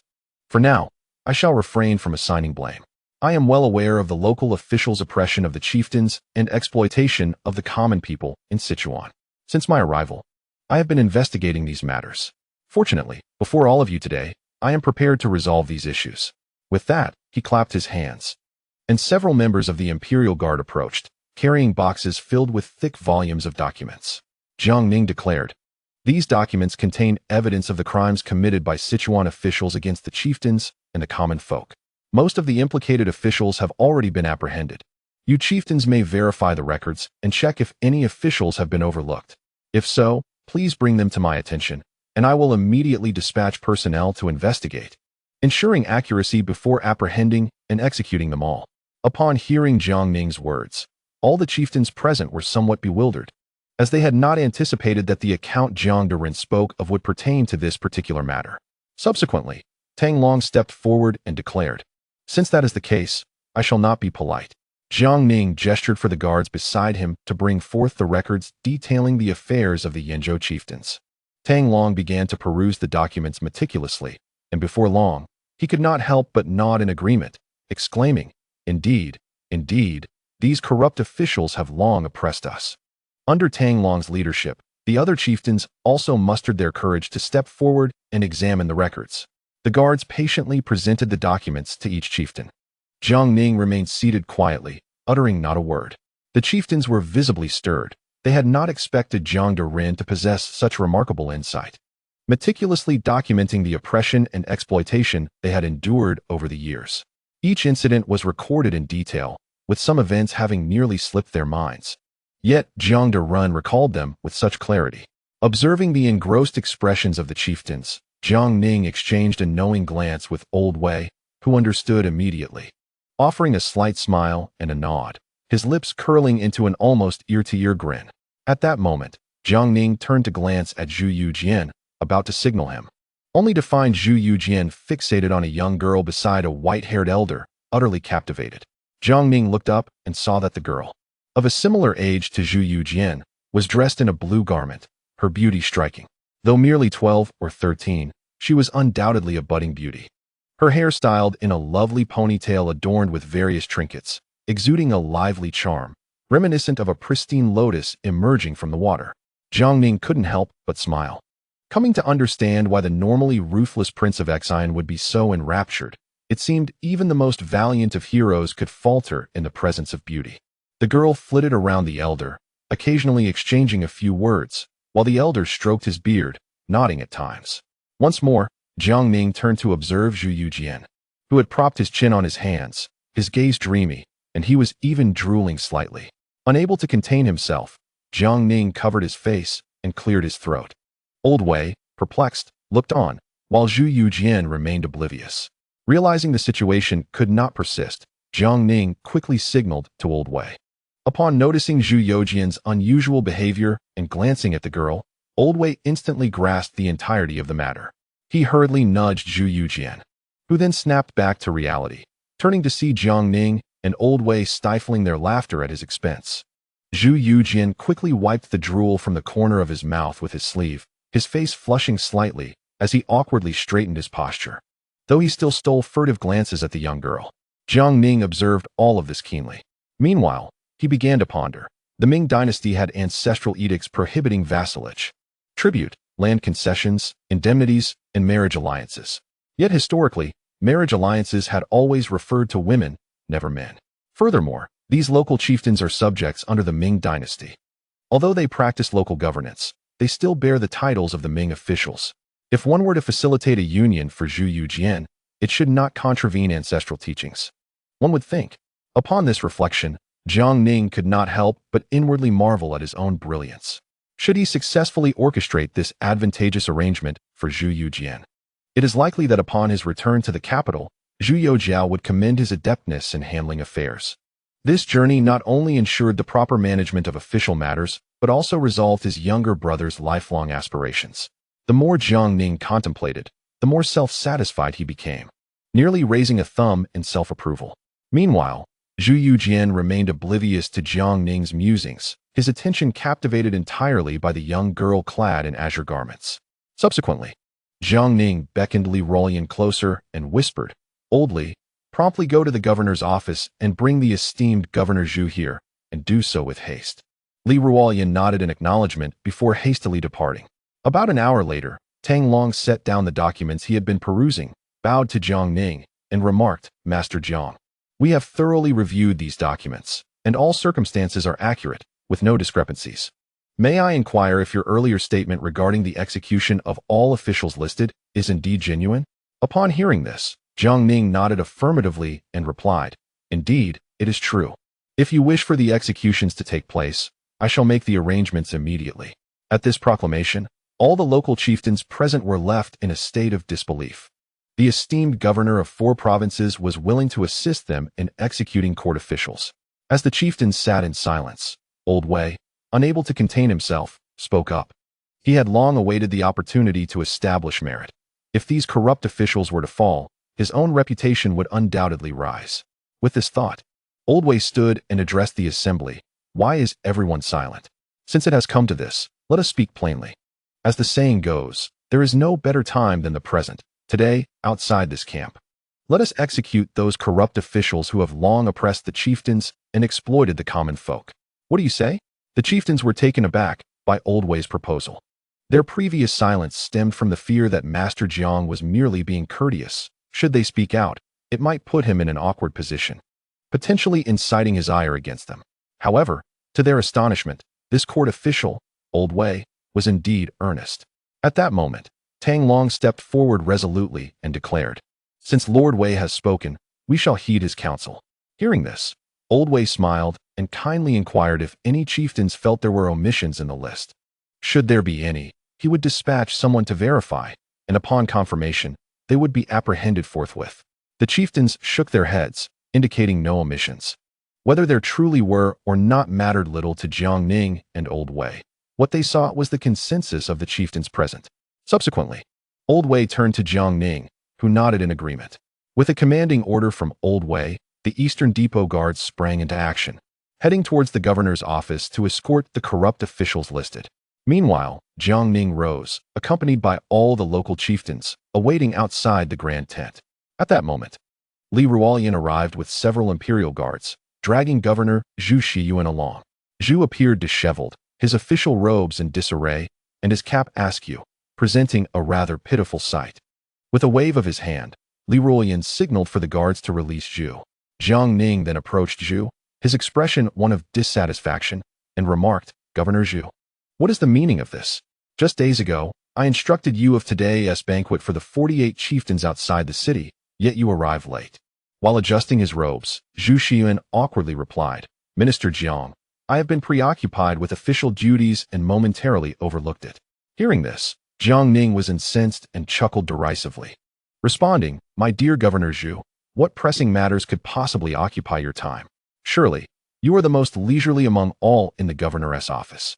The so-called official affairs have long been resolved by me, His Highness the Prince of Xian, and Eunuch Wei." Zhu's face flushed crimson with embarrassment, wishing he could vanish into the ground, while inwardly grumbling, "Minister Jiang, how can you say this? Were it not for your reminder, I might have forgotten that I am still the governor of Sichuan and not merely a loafing idler in the office." Observing Zhu's discomfort, Jiang Ning chose not to prolong the conversation and inquired, "Governor Zhu, may I ask who that elderly man is beside the young girl in green?" Upon hearing this, Zhu looked up and after a moment, replied, in response to Minister Jiang, "That is Tian Liang, the chieftain of Lizhou." Jiang Ning pressed further, "What is Tian Liang's standing?" After a brief contemplation, Zhu responded, "Minister Jiang, Tian Liang ranks among the foremost of Sichuan's chieftains. In his youth, he was quite remarkable. However, now with age and having only one son, Tian Mingyu, his renown has dimmed compared to others like Shi Chongming, though his capabilities remain formidable." Jiang Ning nodded thoughtfully and continued, "And who is the young girl beside him?" At this juncture, Jiang Ning suddenly noticed Zhu Youjian had approached his side, eavesdropping intently. Upon meeting Jiang Ning's gaze, Zhu Youjian awkwardly stated, "Minister Jiang, I too wish to understand more about these chieftains." Jiang Ning inwardly scoffed.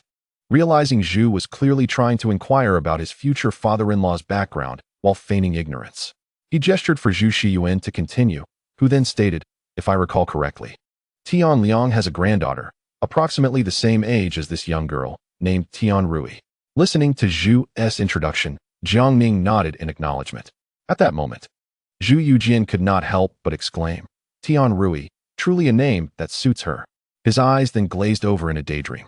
Jiang Ning, noticing this, cleared his throat, prompting Zhu Youjian to hastily return to reality. At that moment, Zhu Youjian turned to leave. Jiang Ning, upon witnessing this, seized Zhu Youjian's sleeve and inquired, "My dear Zhu, where do you intend to go?" Zhu Youjian, looking perplexed, replied, "Master Jiang, I have already conveyed all that I needed to share. Do you have further matters to discuss?" Jiang Ning, momentarily at a loss for words, pondered how this formidable figure, who had historically collaborated with Qin Liangyu to quell the rebellion of Shi Chongming, now appeared as a languid sloth, merely biding time. With a serious countenance, Jiang Ning remarked, "Zhu, I summoned you for an important task. Yet all you seem to contemplate is retreating, indulging in idleness. You must cultivate some ambition. If this continues, I shall have no choice but to petition His Majesty to reconsider the appointment of the governor of Sichuan." Upon hearing these words, Zhu Youjian flushed with embarrassment and stood obediently beside Jiang Ning. Just then, Zhu Youjian interjected, "Zhu, it is not my intention to chastise you. But as a recipient of the court's salary, you must diligently fulfill your duties. How can you spend your days distracted and unproductive? You are, after all, a provincial leader. Look at Master Jiang, myself, and Lord Wei, who are tirelessly laboring to manage this chaotic situation, while you seem to be hiding away in leisure. Had it not been for Master Jiang's insistence on your presence, I might have forgotten that you were the governor of Sichuan." Listening to Zhu Youjian's righteous admonishment, Zhu Shiyuan felt an overwhelming sense of shame. At that moment, a group of Eastern Depot guards appeared, escorting a convoy of prisoner carts at a swift pace. Upon closer inspection, each cart was crammed with several inmates. Lord Wei, mounted on horseback, appeared exuberant and remarkably invigorated. Once all the prisoners were brought to the designated location, Lord Wei summoned the leaders of the 48 local chieftains to verify and assure them that the court was acting with utmost sincerity, without resorting to any duplicitous tricks. Subsequently, Lord Wei approached Jiang Ning with a smile, saying, "Master Jiang, soon you shall see our family's work." Jiang Ning nodded in satisfaction.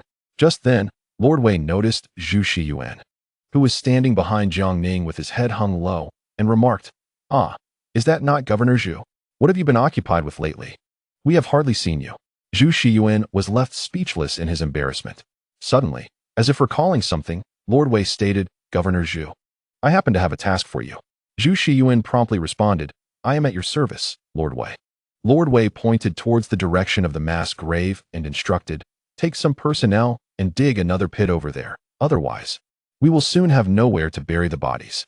Zhu Shiyuan felt utterly speechless, realizing that despite his years of experience in the political arena, before the three formidable figures of Jiang Ning, Wei Zhongxian, and Zhu Youjian, he felt like a novice. Nevertheless, he gritted his teeth and accepted the task, leading a team to dig the pit. Jiang Ning looked up to see Zhu Youjian already conversing with the young girl in blue attire. The young girl listened intently to Zhu Youjian's words, and soon he began to verify the identities of the prisoners alongside her. Upon seeing one of the offenders, the girl's lips trembled as she whispered something, and tears welled in her eyes. Zhu Youjian's face turned ashen, his brows furrowed deeply, and he patted his chest in an attempt to comfort her. Moments later, the girl broke into a smile, and Zhu Youjian beamed, resembling a foolish young man in his joy. Jiang Ning, witnessing this, thought to himself that it seemed there was no need for his assistance. This young lord appeared to have already decided to marry into the family. However, he pondered the consequences should this news reach the capital, wondering if Zhu Youjian would face his brother Zhu Youxiao's wrath. The descendants of the old Zhu family, a prince of the realm, the emperor's younger brother, were indeed contemplating such a union. One could only speculate how their ancestors, Zhu Yuanzhang and Zhu Di, would react from beyond, perhaps unable to contain their fury. After a while, the various tribal leaders confirmed the identities of all prisoners without error. Old Wei clapped his hands, and the prisoners were swiftly subdued, while a group of Eastern factory enforcers approached bearing various instruments of torture. Jiang Ning recognized that Old Wei was about to display his usual tricks and couldn't help but reflect on the colorful life he had led, having accrued both merit and misdeeds in equal measure. Subsequently, Old Wei produced a bamboo tube filled with skewers as if performing a magic trick. At that moment, Zhu Youjian dashed over to Old Wei and said, "Minister Wei, ensure that the corrupt official Zhao Jingqi receives a proper welcome. He must not die too comfortably." Old Wei, momentarily taken aback, nodded in agreement with a smile. Zhu Youjian then trotted over to Tian Rui, seemingly eager to show off something. The young girl's face brightened, and Zhu Youjian blushed, his pride evident. Old Wei, puzzled, inquired of Jiang Ning, "Lord Jiang, what offense has Zhao Jingqi committed against His Highness?" Jiang Ning shrugged, replying, "How would I know? However, His Highness has spoken, and we shall act accordingly." Without further contemplation, Old Wei commenced his performance. He approached a group of corrupt officials, drawing lots from the bamboo tube. Upon seeing the cruel punishments inscribed on the sticks, the offenders cried out in despair, lamenting for their mothers and fathers. Before long, Old Wei stood before Zhao Jingqi and meticulously drew the stick denoting death by 1,000 cuts. Upon seeing this, Zhao Jingqi fainted on the spot. Soon, the drawing of lots for hundreds of officials concluded, and the time for execution arrived. Jiang Ning, intending to leave, noticed that all 48 tribal leaders remained in place, including the young girl, Tianqi, who had not departed. Zhu Youjian trailed closely behind her, showing no intention of leaving. Resolved, Jiang Ning clenched his teeth and stayed. As the Eastern Factory enforcers began their grim work, the scene erupted into chaos, filled with bloodshed and cries of anguish. Jiang Ning could not suppress the chill running down his spine and ultimately closed his eyes, unable to bear the sight any longer. It is not that he is soft-hearted. He has long since shed the naivety of a novice in the bureaucratic realm.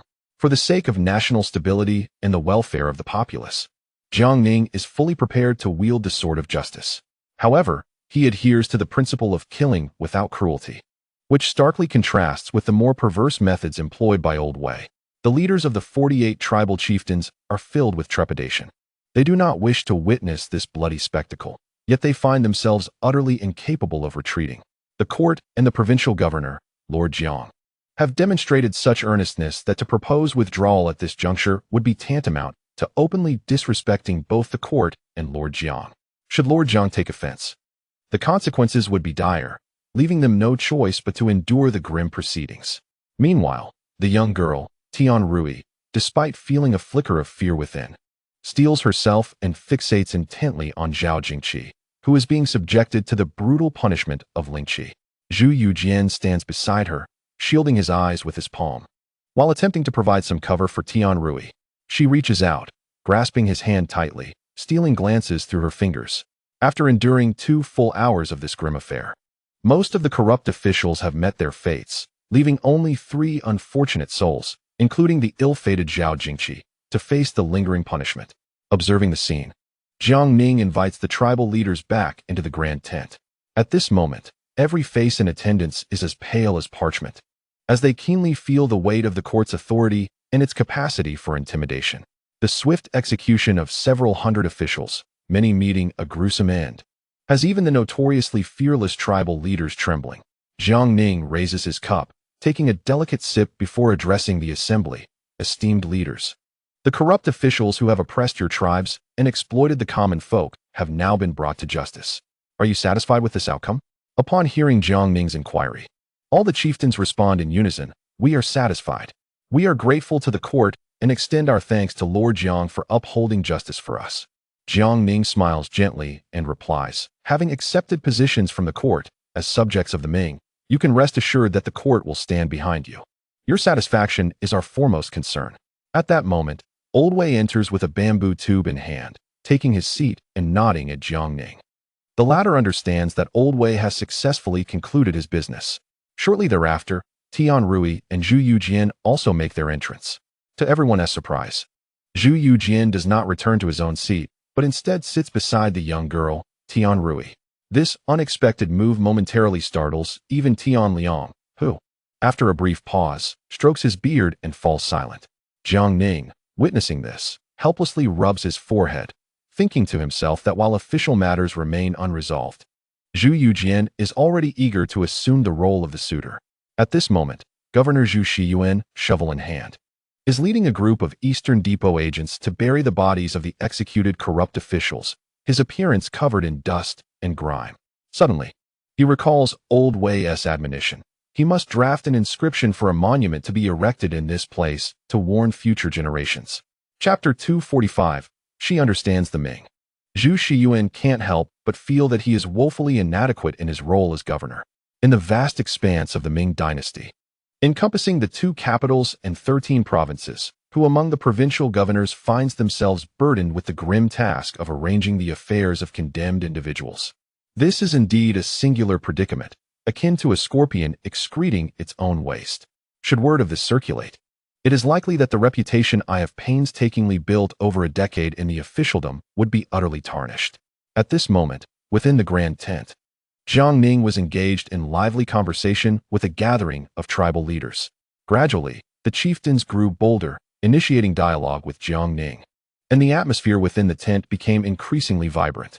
Jiang Ning then remarked, "I regard you all as friends, and the court does not consider you outsiders. However, it is essential for you to demonstrate your stance."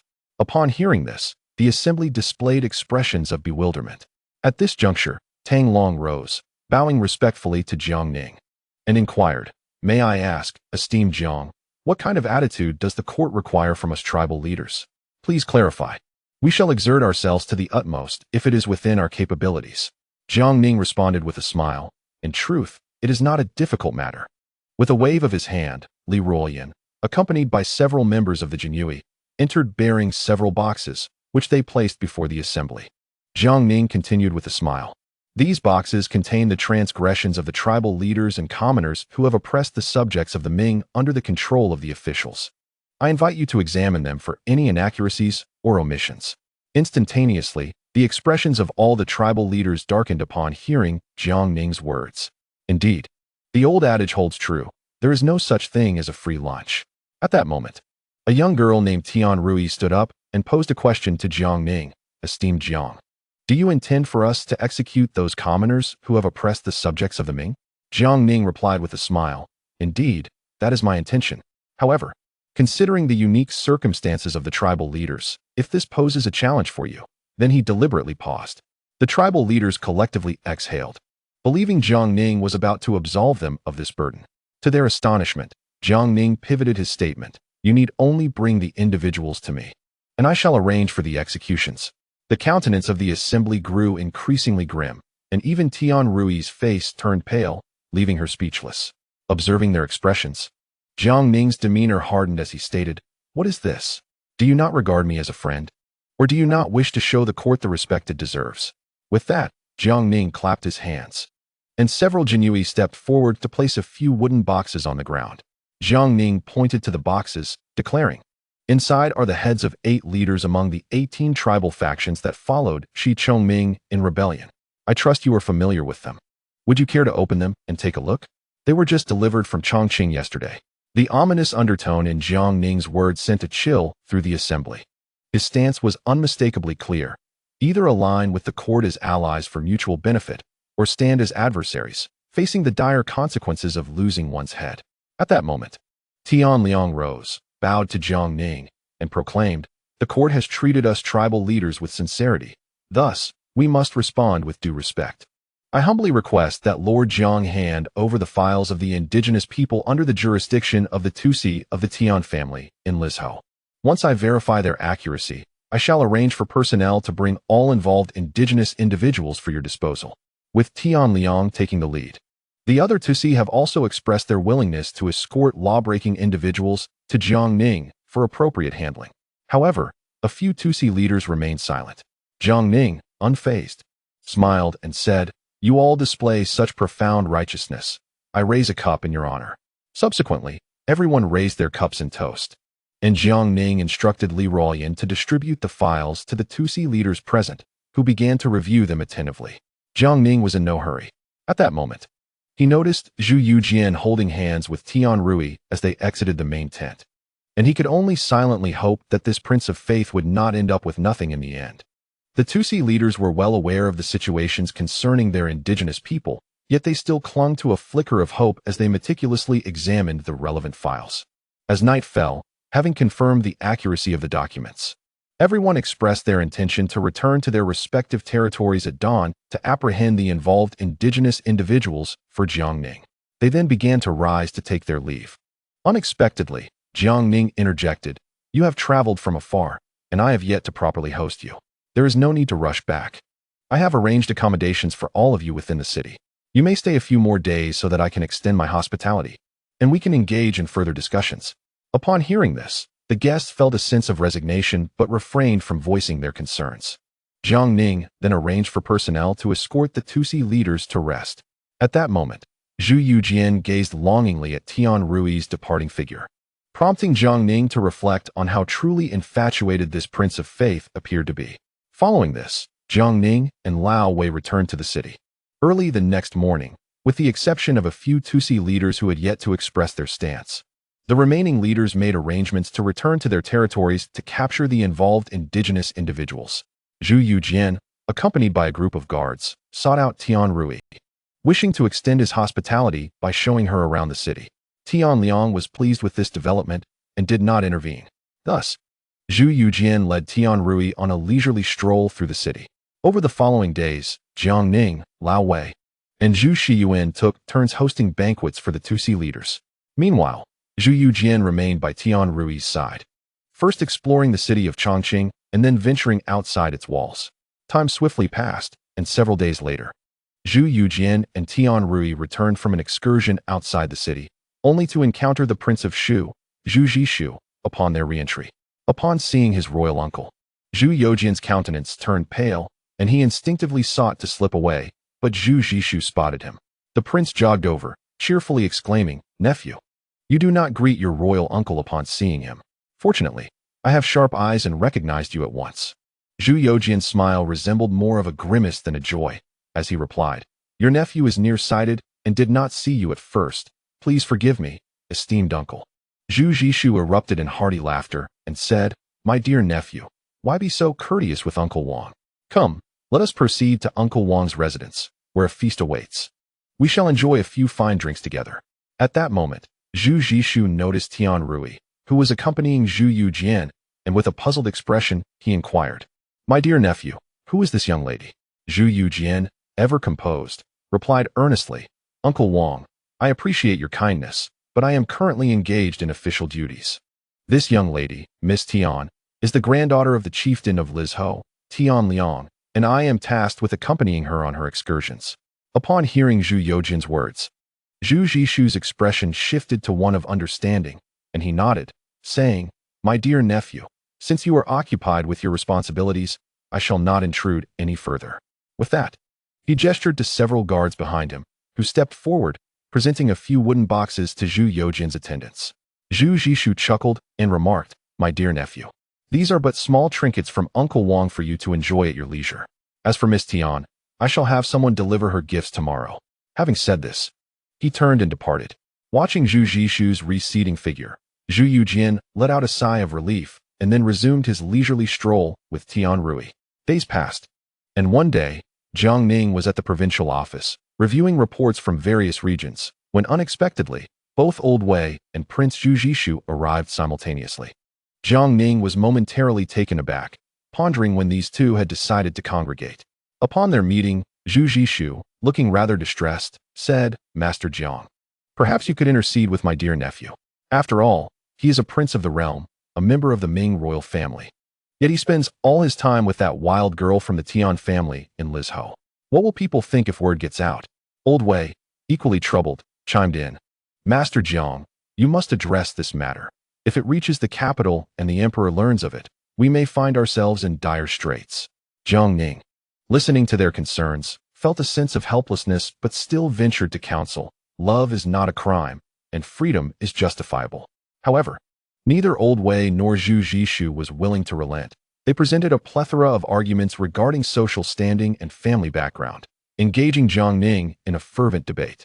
Ultimately, no one prevailed, and the three of them sat in silence, enveloped in a heavy stillness. Just then, Zhu Youjian entered Jiang Ning's chamber, carrying an assortment of gifts. Upon seeing the three gathered, he appeared somewhat perplexed but approached with a smile to greet them all. Jiang Ning, intrigued, asked, "Your Highness, why are you not accompanying Miss Tian today?" Zhu Youjian chuckled and replied, "I have arranged to release lanterns with Miss Tian this evening. And since there is still ample time, I thought to select some gifts for her and seek your counsel, Master Jiang." Jiang Ning smiled and nodded in acknowledgement. However, Zhu Shu could not contain himself any longer.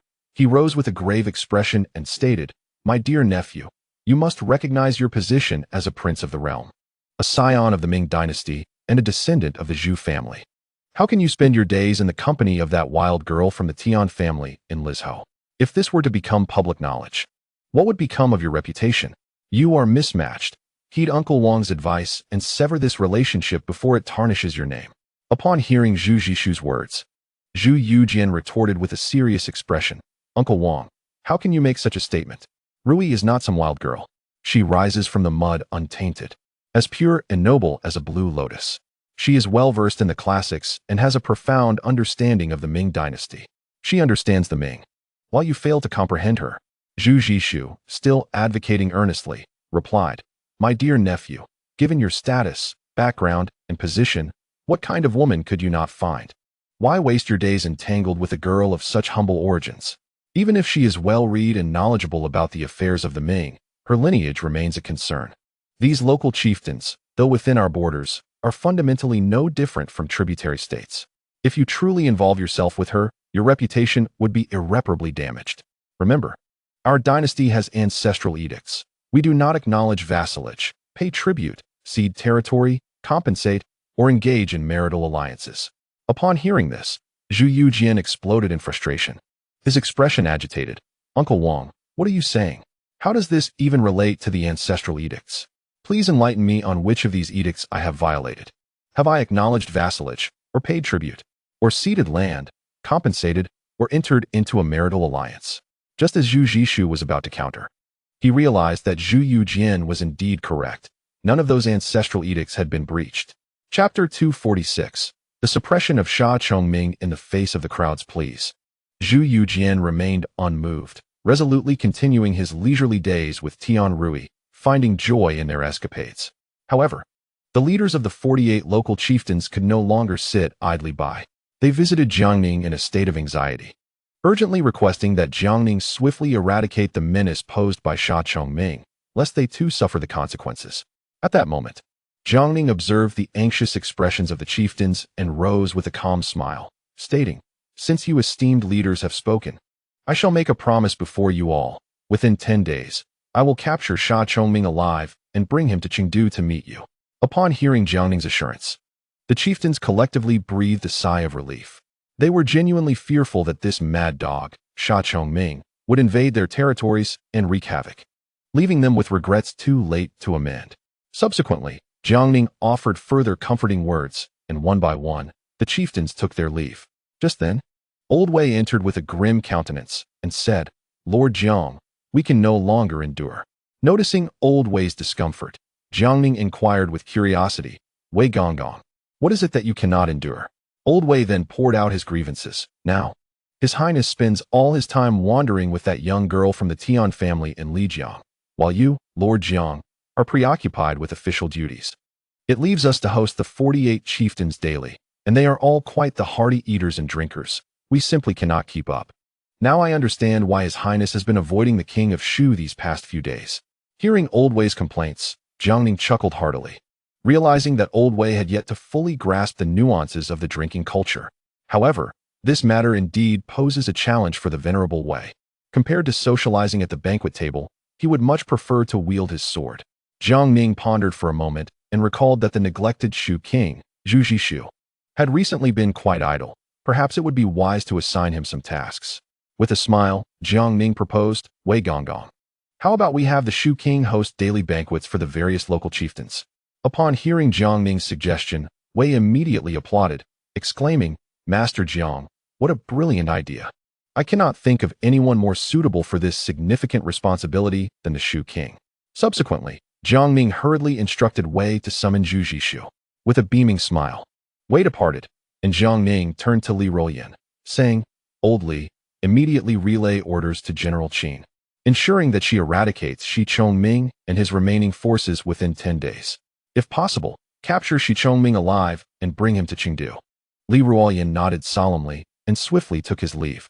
Sitting in his chamber, Jiangning felt a considerable weight lifted from his shoulders. After months of turmoil, they were finally approaching the concluding phase. At the Shu king's residence, Zhu Youjian, feeling quite bored while sipping tea, was suddenly informed by the palace guards of Wei Zhongxian's request for an audience. Overwhelmed with excitement, he promptly instructed them to admit Wei. Upon their meeting, Zhu Youjian warmly invited Wei to partake in tea. Before Wei could utter a word, he found himself enveloped in Zhu Youjian's hospitality, with tea, meals, and performances to enjoy.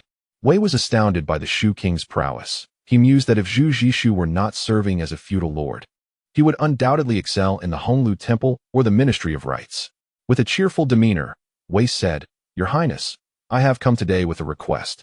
Although Zhu Youjian was somewhat perplexed, he replied, "Speak freely, Wei Gonggong. Whatever assistance I can provide, I shall not hesitate." Wei then elaborated on the task of hosting the 48 local chieftains. Upon hearing this, Zhu Youjian burst into hearty laughter, declaring, "What a trivial matter. Starting tomorrow, I shall host these chieftains and ensure their arrangements are impeccable." Relieved, Wei was grateful that Zhu Youjian did not dismiss the task. The two then continued to drink and exchange pleasantries until Wei, feeling somewhat inebriated, departed the Shu king's palace and returned to the governor's office. Meanwhile, stationed in Chongqing, Qin Liangyu rejoiced at receiving Jiang Ning's orders. Allowing Shi Chongming to wreak havoc within Sichuan weighed heavily on her. Despite her roots as a chieftain, however, military orders were not to be defied. With Jiang Ning's command now given, she felt no further apprehension. She quickly dispatched orders for Zhao Wenjiao to lead 5 armies to join forces with Zhao Shuai to encircle and eliminate Shi Chongming. Simultaneously, she issued a command to Zhao Shuai to annihilate Shi Chongming and his remnants. Subsequently, Qin Liangyu personally led an army of 20,000 to offer support. At this time, Shi Chongming, who had fled to Jiaoding Prefecture, was in a dire state. Although he had gathered 60,000 troops, 30,000 were forcibly conscripted from other chieftains, while the remaining 20,000 comprised the residual forces of 18 chieftains, leaving his loyal troops reduced to a mere 10,000. During this period, internal conflicts within Shi Chongming's ranks ran rampant, and it appeared that a violent clash was imminent. Shi Chongming found himself utterly helpless. The opulence he once promised had vanished without a trace, leaving everyone as desperate fugitives. The local chieftains were eager to see him utterly destroyed. Resolute in his decision, Shi Chongming opted against fleeing for the time being and resolved to lead his troops into battle against the pursuing Zhao Shuijiao and Du Wenhui. This endeavor aimed not only to boost morale, but also to exploit and diminish the internal discord. If this turmoil continued unabated, he would surely perish, either at the hands of his pursuers or his own men. Meanwhile, Zhao Shuijiao, trailing closely behind, received military orders from Qin Liangyu, and a broad smile spread across his face, for he had not anticipated that such a monumental honor would finally come to him. He promptly commanded his entire army to advance, pressing towards Shi Chongming and his remnants. Du Wenhui hastily interjected, "General Zhao, with General Qin and General Chao yet to arrive. Do you not think we are being too reckless?" Zhao Shuijiao, unfazed by Du Wenhui's concerns, retorted, "Old Du, you possess many admirable qualities, but your timidity is your greatest flaw. Shi Chongming is akin to a cornered beast, surrounded by nothing but remnants of his forces, with morale shattered. Let us strike decisively and quell him, subsequently escorting him to Chengdu. This victory will be ours." Du Wenhui found himself somewhat swayed by Zhao Shuijiao's words. Lacking the connections of Zhao or Chao, and without the illustrious record of Qin Liangyu, he felt the weight of opportunity. With a resolute nod, he acquiesced. Even Luo Qinxiang, who had defected, quickly expressed his determination to secure this achievement, lest their prolonged pursuit of Shi Chongming be rendered meaningless. Thus, the group swiftly mobilized, marching towards Shi Chongming and his beleaguered forces. At that moment, Chao Wenjiao was leading an army of 50,000, eager to claim this significant victory for himself. Concurrently, Qin Liangyu was marching at full speed, not for the glory of the victory, but because as long as Shi Chongming remained unvanquished, her mission would remain incomplete. Upon learning that the imperial forces were rapidly advancing towards him, Shi Chongming was momentarily stunned. This display of might was decidedly different from previous encounters. It was evident that they were intent on his destruction. With no escape route remaining, he resolved to fight with all he had. He immediately summoned his civil and military officials, along with the remaining chieftains, to deliberate on the military situation. However, the discussion devolved into chaos, with voices raised and even blades drawn, making consensus nearly impossible. Enraged, Shi Chongming's eyes widened in fury. He longed to assert his authority through violence. Yet he suppressed his anger, realizing that further bloodshed would only exacerbate internal discord. Resorting to the ancestral art of persuasion, he attempted to rally his leaders, yet found that they were unmoved, leaving him exasperated. Ultimately, he decided to send forth his most loyal troops to take the lead in battle. The next day, Zhao Shuijiao boldly engaged Shi Chongming in combat. Observing the disheveled appearance of Shi Chongming, Zhao Shuijiao burst into hearty laughter, joined by Du Wenhuan, Luo Qinxiang, and a throng of soldiers behind him. Infuriated by the arrogance of the Ming army, Shi Chongming's nostrils flared in anger as he immediately spurred his horse forward, shouting, "Who dares to reveal their name?" In response, Zhao Shuijiao declared loudly, "I am Zhao Shuijiao of the Imperial Guard. Today, under the command of Governor Jiang from the 4 provinces, I have come to eradicate your kind. If you wish to avoid total annihilation, lay down your arms and kneel in surrender, and I may grant you a chance to live." should you choose to resist stubbornly. I assure you there shall be no survivors." Upon hearing Zhao Shuijiao's words, Shi Chongming was consumed by rage. Once a formidable warlord who had conquered Chongqing and proclaimed himself emperor, he was now treated with utter disdain by the officials of the Ming court.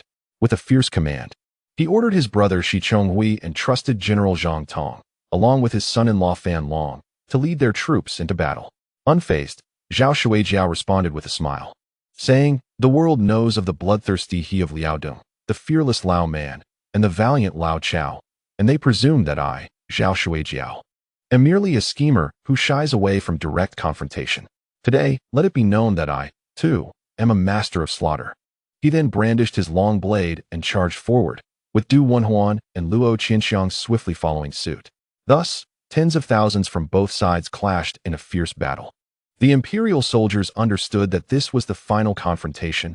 A decisive victory here would bring them unparalleled glory. Shi Chongming and his remaining forces recognized that this was their last hope. Should they falter today, they would meet their end. Hence, they fought with all their might, resulting in a brutal stalemate.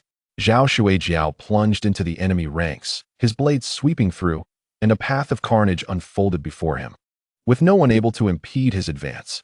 Witnessing Zhao Shuijiao's ferocity, Shi Chongming promptly dispatched his son-in-law Fan Long and trusted General Zhang Tong to intercept. The two galloped towards Zhao Shuijiao, who, undaunted, shouted, "Come forth." He then engaged the two in combat, holding his own against them with remarkable prowess. As the battle raged on, both sides exchanged blows, the glimmer of blades illuminating the chaos. Just then, as Zhao Shuijiao led his troops against Shi Chongming's forces, the remnants of the local chieftains, having been annexed by Shi Chongming, sensed the imminent danger and scattered in all directions. The remaining chieftains, seeing this opportunity, resolved to flee. They had no desire to serve as stepping stones for Shi Chongming's glory in the eyes of the imperial army. Whether escaping beyond the borders of Sichuan or hiding in the deep mountains, they deemed it far more prudent than facing the full might of Shi Chongming and the imperial forces. As the chieftains began to make their escape, they noticed a cloud of dust rising in the distance, heralding the approach of another imperial army. Upon closer inspection, they saw a large banner emblazoned with the character Chao. The remaining chieftains were instantly thrown into disarray, fleeing in a panic. Upon arriving, Chao Wenjiao observed the scene with a wry smile, remarking, "That old Zhao remains as ambitious as ever. Fortunately, I arrived in time. Had I been any later, these chieftain troops would have scattered, making them far more troublesome to gather." Subsequently, with a commanding voice, he ordered his generals, Ma Xianglin, Lu Xiangxing, and Sun Chuanting, to engage directly in the fray, encircling the remaining troops of the local chieftains, rendering them incapable of fleeing the battlefield. Chao Wenjiao, mounted and spear in hand, intended to assist Zhao Shuijiao. However, Zhao Shuijiao shouted from a short distance, "Old Chao, there's no need for your aid. Today I, Zhao, shall surely slay these two." Upon hearing Zhao Shuijiao's declaration, Chao Wenjiao could only sigh in resignation, refraining from rushing to his aid. After all, these valiant warriors, who had clawed their way from the battlefield, held a deep reverence for bravery. To intervene would, in fact, be seen as a humiliation by Zhao Shuijiao. Thus, Chao Wenjiao spurred his horse and redirected his assault towards other adversaries. The chaos intensified, with many local chieftains discarding their weapons and kneeling in surrender. Yet, the imperial soldiers, blinded by a fervor for bloodshed, paid no heed to their capitulation, striking down any they encountered, save for their own. Zhao Shuijiao, in a frenzy of violence, resembled a blood-soaked specter, drenched in crimson, akin to a deity of death, despite having only sustained minor injuries. In contrast, Fan Long and Zhang Tong had been genuinely wounded, their foreheads streaming with cold sweat, their faces pallid, clearly struggling to maintain their composure. At that moment, Shi Chonghui, sensing the tide turning against him, attempted a sneak attack on Zhao Shuijiao. However, he was swiftly intercepted by Chao Wenjiao, who bellowed, "Impudent wretch, how dare you attempt a treachery?" Thereafter, Chao Wenjiao unleashed his spear with the grace of a celestial dragon, as if a cascade of stars had fallen. Shi Chonghui hastily raised his blade in defense, but Chao Wenjiao feigned a strike, swiftly pivoting to deliver a lethal blow that felled Shi Chonghui on the spot. This spectacle instilled fear in Shi Chongming and his retinue. It was known that Shi Chonghui was a formidable warrior among the chieftains, yet he had been bested in mere moments by Chao Wenjiao. Witnessing Chao Wenjiao's valor, Zhao Shuijiao's fury escalated. Seizing the moment, he struck down at Fan Long's steed. The horse neighed and collapsed, throwing Fan Long to the ground.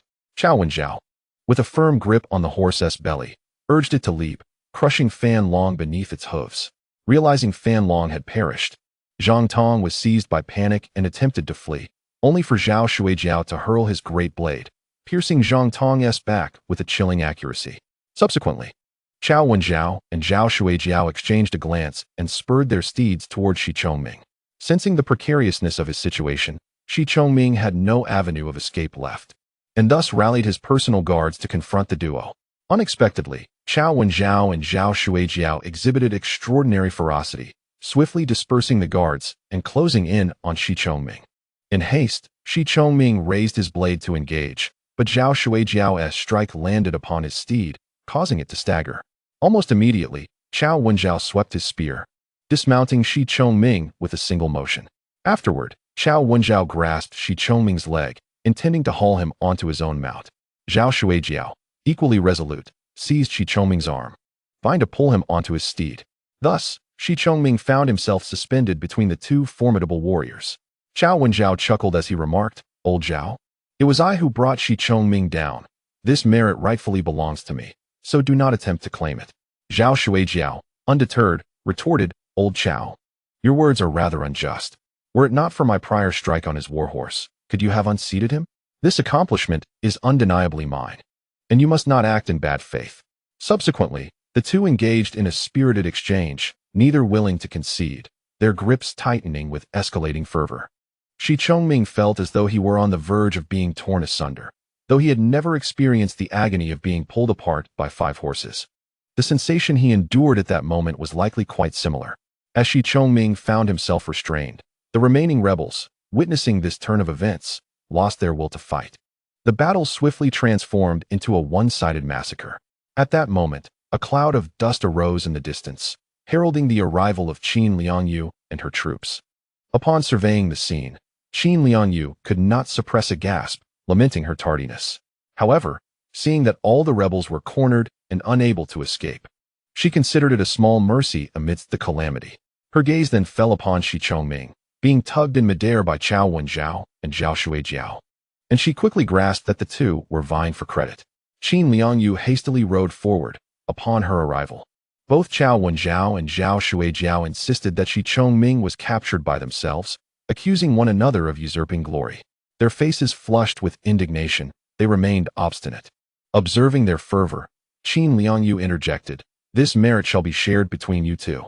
Yet, to her surprise, neither Chao Wenjiao nor Zhao Shuijiao would acquiesce.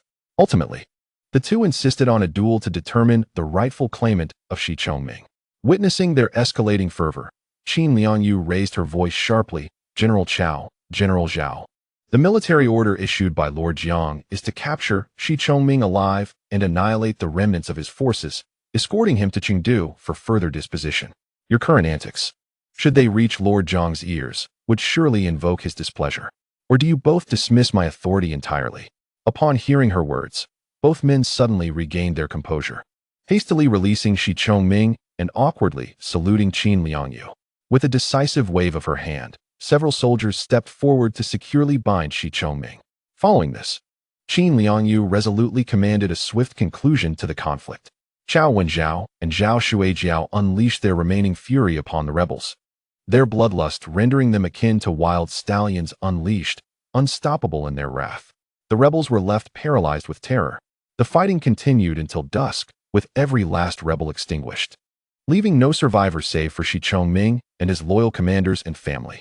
Thereafter, Qin Liangyu ordered the troops to scour the battlefield and return to Chengdu that very night. Thus, what had historically been a rebellion lasting over a decade was quelled in mere months. Meanwhile, within the confines of Chengdu, Jiang Ning received an urgent battle report dispatched by Qin Liangyu, which filled him with elation. At that moment, Li Ruoyan hurried to Jiang Ning's side, exclaiming, "My lord, an envoy has arrived to proclaim the emperor's decree."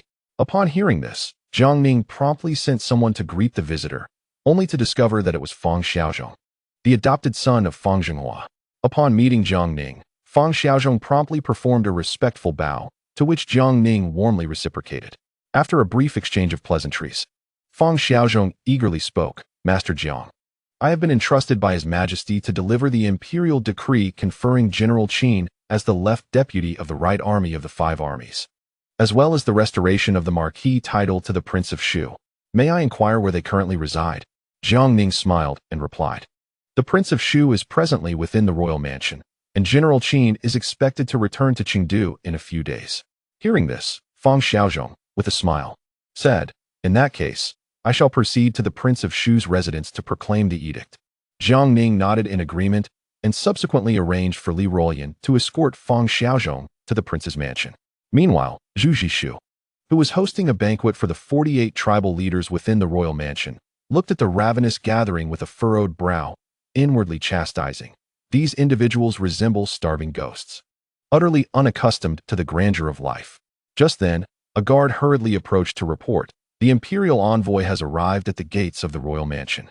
Overjoyed, Zhu Youjian realized he was on the verge of reclaiming his former glory and quickly commanded that the main gates be opened, then personally went to greet the envoy. After Fang Xiaozhong read the edict, he was promptly ushered to a seat by Zhu Youjian. Observing the assembled tribal leaders, Fang Xiaozhong felt momentarily bewildered but, unwilling to offend the Prince of Shu, reluctantly raised his cup for a few toasts before taking his leave and returning to the governoress office. He then hurried to pay his respects to Wei Zhongxian, for Wei was the foremost eunuch of the court. Despite being the adopted son of Fang Zhenghua, Fang Xiaozhong mustered due reverence and addressed Wei as ancestor. The following morning, Jiang Ning summoned the 48 tribal leaders. Even Tian Rui, who had been leisurely wandering with Zhu Youjian, was called forth by Tian Liang. Once all were gathered, Jiang Ning, with a smile, announced, "Gentlemen, we have just received the latest battle report. Shi Chongming has been captured and is currently en route to Chengdu, expected to arrive within 2 days. His remaining forces have been entirely vanquished, with not a single survivor." Upon hearing this, the tribal leaders initially felt a surge of joy, which was swiftly overshadowed by profound fear. While they rejoiced at Shi Chongming's capture, the total annihilation of his troops was an unmistakable threat from Jiang Ning.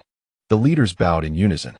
Noticing their reaction, Jiang Ning cheerfully remarked, "In 2 days, we shall collectively go outside the city to welcome General Qin." The assembly nodded in agreement. At that moment, Tian Liang stroked his beard, stepped forward, and respectfully bowed, saying, "I have a matter to inquire about. I hope Master Jiang will forgive any impropriety." Jiang Ning smiled and encouraged him to speak.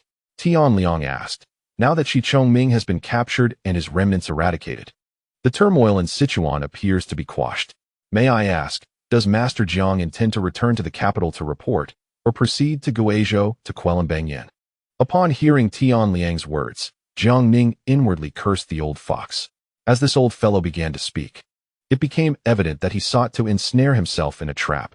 "It appears my recent tactics have instilled considerable fear among these chieftains, who are eagerly awaiting my departure from Sichuan, allowing them to resume their lives as local tyrants." However, Jiang Ning, now commanding an army of over 100,000 and buoyed by recent victories, would not fall prey to the cunning of this old fox. Feigning confusion, he replied, "At what point did I declare my intention to return to the capital for a report? As for the rebel in Banyan in Guizhou, he is but a mere clown. I could easily dispatch a formidable general to eliminate him." Seeing that Jiang Ning did not take the bait, Tian Liang felt a sense of unease and quickly inquired, "Then, may I ask what plans you have moving forward, Master Jiang?" With a smile, Jiang Ning responded, "Naturally, I intend to cultivate closer ties with all of you, to thoroughly resolve the discord between the chieftains and the court. I sincerely hope we can become as close as family, indistinguishable from one another." Tian Liang was about to speak again when Tang Long interjected, asking, "Master Jiang, what exactly do you mean by being as close as family? I believe our current situation is quite satisfactory." Jiang Ning internally scoffed, realizing that Tang Long was not a simple-minded individual. His expression turned cold as he continued, "I had initially planned to discuss this matter after the capture of Shi Chongming and his return to Chengdu. Since you have brought it up today, I shall speak candidly. I have but one requirement. All chieftains must surrender their private armies to be placed under the unified command of the court, and henceforth, no chieftain shall retain a private military force. Upon hearing Jiang Ning's words, Tian Liang silently sighed, thinking that what was inevitable had finally arrived. From the moment he laid eyes on Jiang Ning, he sensed that this young man was no benevolent figure. First, he executed corrupt officials who oppressed the chieftains and exploited the common folk, employing both reward and intimidation. Now, it seemed he intended to completely dominate these chieftains. At this moment, Tang Long appeared shocked and quickly responded, "Master Jiang, what do you mean by this? Our chieftains have maintained their own troops for generations. Now, with a mere word from you, we are to surrender our private armies? This seems rather inappropriate." Jiang Ning let out a cold laugh and replied, "I find it quite appropriate. The reason Shi Chongming dared to rebel was precisely because he had troops at his disposal. If he had no soldiers, what thoughts of rebellion could he possibly entertain? However, rest assured, after you surrender your private forces, the court will extend numerous privileges to you. In the future, the private property under your jurisdiction will still belong to each chieftain. As for the local officials, they will be entirely abolished and replaced by officials appointed by the court. Henceforth, whether local or Han, all shall be subjects of the Ming, under the unified governance of the authorities, and chieftains shall have no interference." Upon hearing Jiang Ning's pronouncements, the other chieftains present began to murmur among themselves, their expressions varying. Observing the diverse reactions of the assembly, Jiang Ning rose to his feet, casting a sweeping glance over the crowd, and coldly declared, "Gentlemen, I hope you understand that today I am here to inform you, not to negotiate. I wish for everyone to coexist harmoniously, as if we were one family, and I do not wish to witness any fraternal strife." Just then, Tian Liang spoke up. "Master Jiang, this matter is of great significance. May we have some time to deliberate?" Jiang Ning nodded, "Of course.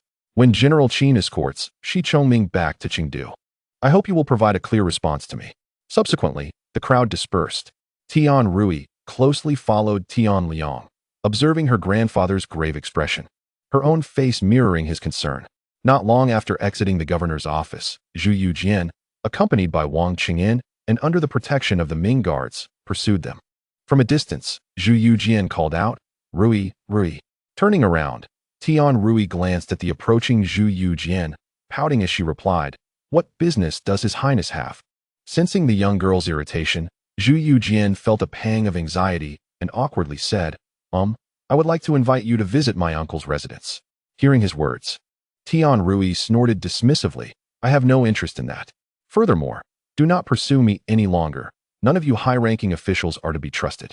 Especially that Lord Jiang from earlier, who dared to demand that we chieftains surrender our private soldiers. If we comply, and the court turns against us, would we not meet the same fate as Shi Chongming?" Listening to Tian Rui's words, Zhu Youjian struggled for a moment before responding, "Rui, the situation is not as you perceive. Lord Jiang's actions are for the greater good. After all, the chieftains possess soldiers, which naturally raises the court's wariness. It can lead to discord, much like with Shi Chongming. If you were to relinquish your arms, the court would ensure your wealth and grant you numerous privileges." Displeased, Tian Rui retorted, "Who covets your privileges? You are no better." With that, she turned on her heel and walked away, leaving Zhu Youjian in a state of dejection. Observing his forlorn demeanor, the two Ming guards could not help but chuckle. They had not anticipated that this typically fearless prince of Xian could experience such a setback. Seeing their laughter, Zhu Youjian, with a sorrowful expression, inquired, "Uncles, Rui is upset with me. What should I do?" The guard shrugged helplessly and suggested, "Your Highness, we are at a loss as well. Perhaps you should consult Lord Jiang? He is quite resourceful and may have a solution." Upon hearing this, Zhu Youjian eagerly nodded, "Yes, I shall seek Lord Jiang as counsel. He is sure to have a way." He hurried back to the governor's office, found Jiang Ning, and recounted the incident in detail.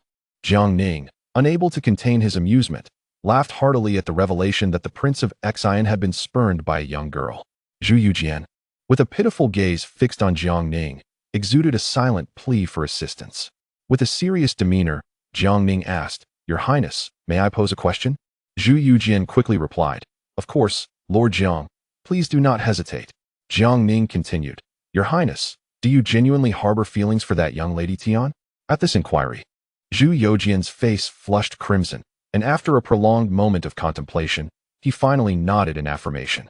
Upon witnessing the situation, Jiang Ning sighed deeply and remarked, "Your Highness, Miss Tian hails from a chieftain lineage, and the court will never permit the power of chieftains to expand unchecked. The reform of local governance is imperative and will be resolutely enforced. Consequently, Miss Tian is likely to harbor resentment towards the court. However, given your esteemed status, should you attempt to coerce her through your authority, it would tarnish your reputation. Therefore, I believe this matter is indeed quite challenging. Hearing Jiang Ning's words, Zhu Youjian's face fell in disappointment, nearly bringing him to tears as he grasped Jiang Ning's sleeve and implored, "Minister Jiang, you must offer me some advice." He added also, "Please refrain from addressing me as Prince of Faith. Simply call me Old Fifth henceforth." Observing Zhu Youjian's disregard for his own dignity in this matter, Jiang Ning feigned deep contemplation before responding, "Your Highness, there is indeed a solution, though it remains to be seen whether you are willing to set aside your pride." Zhu Youjian quickly replied, "Forget pride. For the sake of Ru Yi, I would forsake my own dignity." At Jiang Ning's words, a smile crept upon his face as he continued, "Your Highness, have you ever considered the notion of marrying into the Tian family?" Taken aback, Zhu Youjian stammered, "Minister Jiang, what do you mean?" Jiang Ning explained with a smile, "To marry into the family means becoming a son-in-law. Should your Highness be willing to become a son-in-law to the Tian family in Lizhu, it would undoubtedly reassure the chieftains. After all, the younger brother of the reigning emperor has come to their territory to marry into their family. They would be far less resistant to surrendering their private armies thereafter." Zhu Youjian stood in shock, speechless for a moment. The idea of marrying into the family had never crossed his mind. However, reflecting on Miss Tian Ru Yi's earlier demeanor, he found himself engulfed in a profound internal conflict, pacing anxiously. After a long pause, he choked out, "Minister Jiang, in truth, the idea of marrying into the family is not without merit. I could indeed set aside my pride. However, if this were to reach the capital and my elder brother were to learn of it, where would his dignity lie? Surely, he would have no choice but to punish me severely." Noticing the sorrow etched on Zhu Youjian's face, Jiang Ning felt a surge of delight, but resolved to no longer tease the Prince of Faith. He then spoke earnestly, "Your Highness, the option of marrying into the family should only be considered as a last resort. After all, you are still quite young and possess the ability to win Miss Tian's heart through sincerity. As the saying goes, sincerity can move even the hardest of stones." Upon hearing Jiang Ning's words, Zhu Youjian felt a great weight lifted from his shoulders. For he was indeed reluctant to pursue the path of marrying into the family unless absolutely necessary. He quickly inquired, "Minister Jiang, but now Ru Yi is angry with me. I scarcely dare to approach her. How can I demonstrate my sincerity in that case?" Jiang Ning chuckled and replied, "Your Highness, the first rule of courting a lady is to be persistent, unwavering, and to employ both gentle persuasion and tenacity. Can you truly not set aside your pride for this?" Zhu Youjian nodded vigorously and declared, "Of course, I can set aside my pride. So what specific steps should I take next?" After a moment of contemplation, Jiang Ning remarked, "Your Highness once mentioned that Miss Tian is well-versed in the classics, possessing unique insights into Han culture. As you too are well-read, it would be prudent to engage with her through her interests, exploring the classics and histories, and perhaps even composing a poem for her." Upon hearing this, Zhu Youjian suddenly smacked his forehead, exclaiming, "Lord Jiang, you speak most wisely. Ru Yi holds a profound admiration for the classics and has exceptional insights into Han culture. However," he added, his expression falling, "despite my extensive reading, I find myself at a loss when it comes to crafting a poem for Ru Yi. If it turns out to be too mediocre, it would be utterly embarrassing. Yet, creating a timeless piece of poetry also eludes me at the moment." Jiang Ning, upon hearing this, smiled knowingly, reflecting inwardly, "Your Highness, earlier, when we encountered General Qin, I borrowed a verse from you.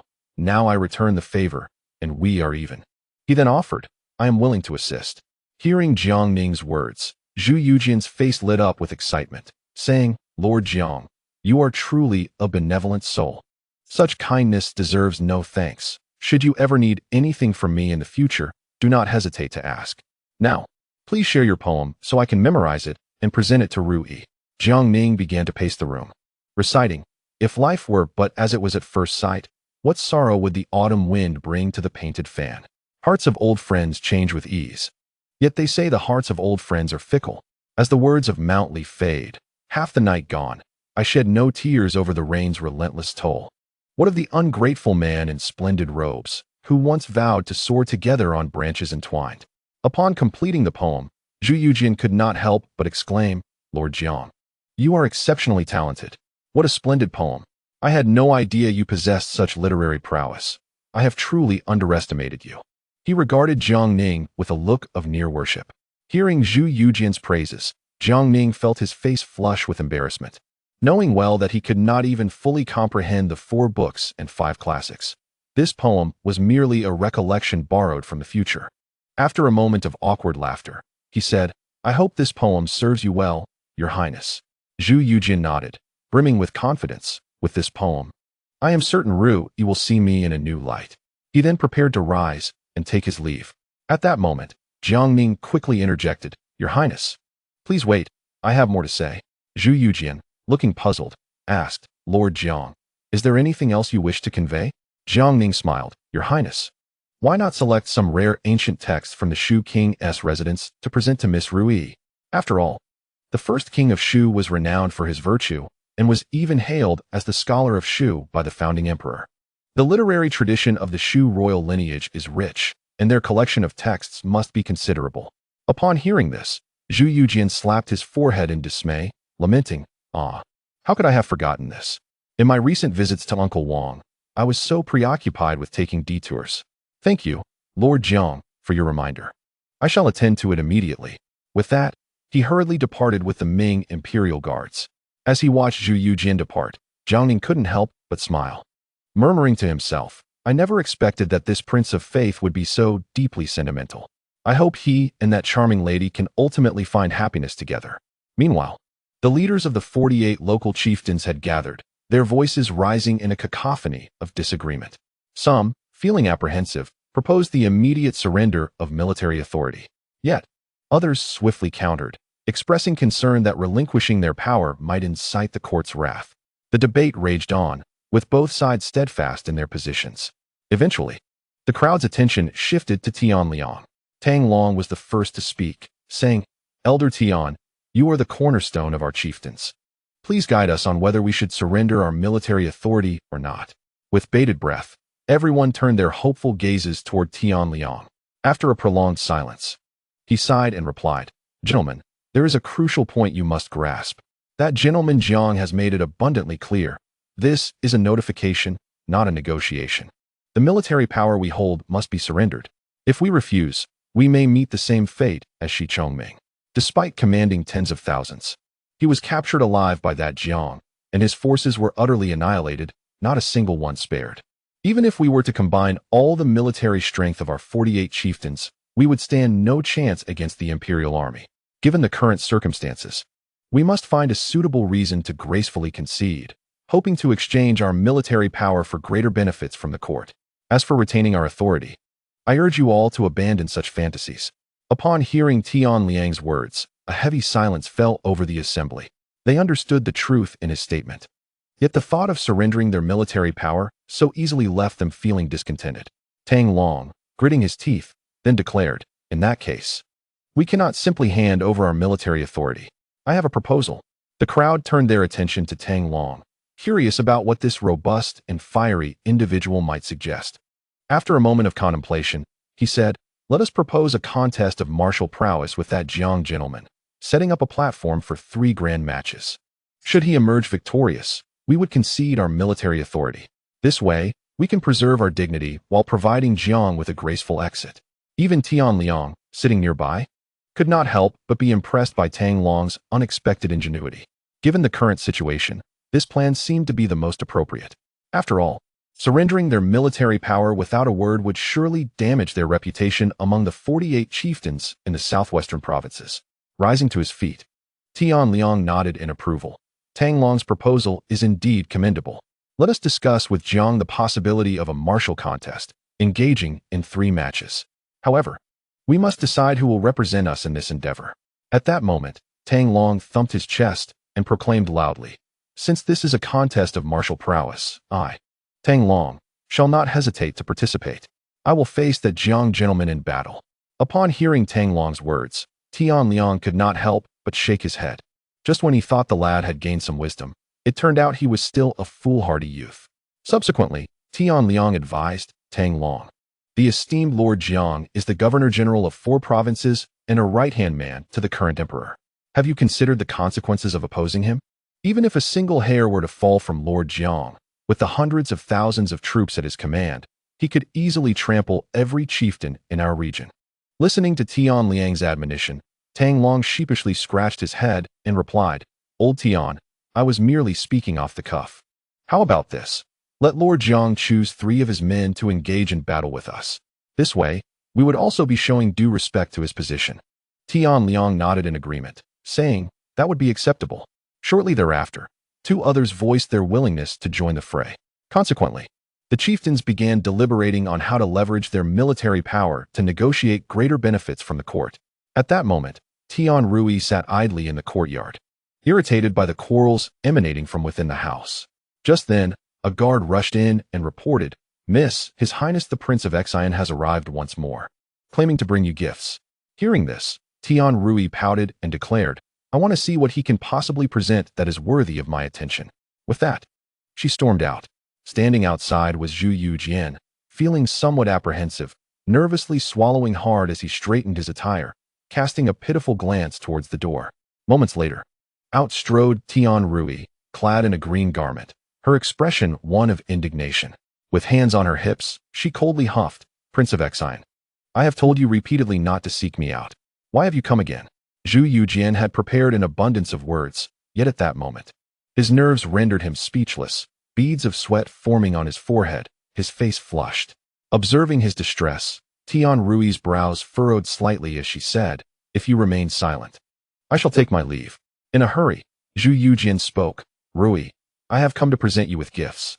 With a flourish of his hand, Wang, Cheng'en, and several Ming guards promptly brought forth 2 wooden chests.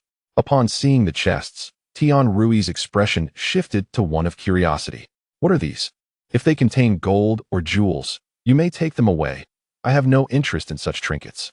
Though we chieftains may not be affluent, we do not covet these mundane possessions." Zhu Youjian hastily clarified, "Rui, these are not mere gold or jewels. How could I present such trivial items to you? These are rare ancient texts gifted to me by the Shu Wang, some of which are unique editions." Upon hearing this, the young lady's brow relaxed, revealing a keen interest. However, she then huffed again, "Given your sincerity, I shall take a look." Zhu Youjian eagerly assisted in opening the chests. Tian Rui took out a tome and began to peruse its contents. Moments later, she became increasingly engrossed, a smile gradually gracing her face, with 2 delicate dimples emerging, leaving Zhu Youjian, who stood nearby, utterly entranced. After an indeterminate passage of time, Tian Rui closed the book, her face aglow with joy as she declared, "The gift you have bestowed upon me is to my liking. I shall graciously accept it." Observing Zhu Youjian's rapt expression, she interjected, "Hey, Prince of Xian, I am speaking to you. Why are you in a daze?" This prompted Zhu Youjian to quickly regain his composure, awkwardly scratching his head, and replied, "As long as you are pleased, Rui, I shall arrange for someone to carry it inside." With a wave of his hand, several Ming guards promptly closed the box and bore it away.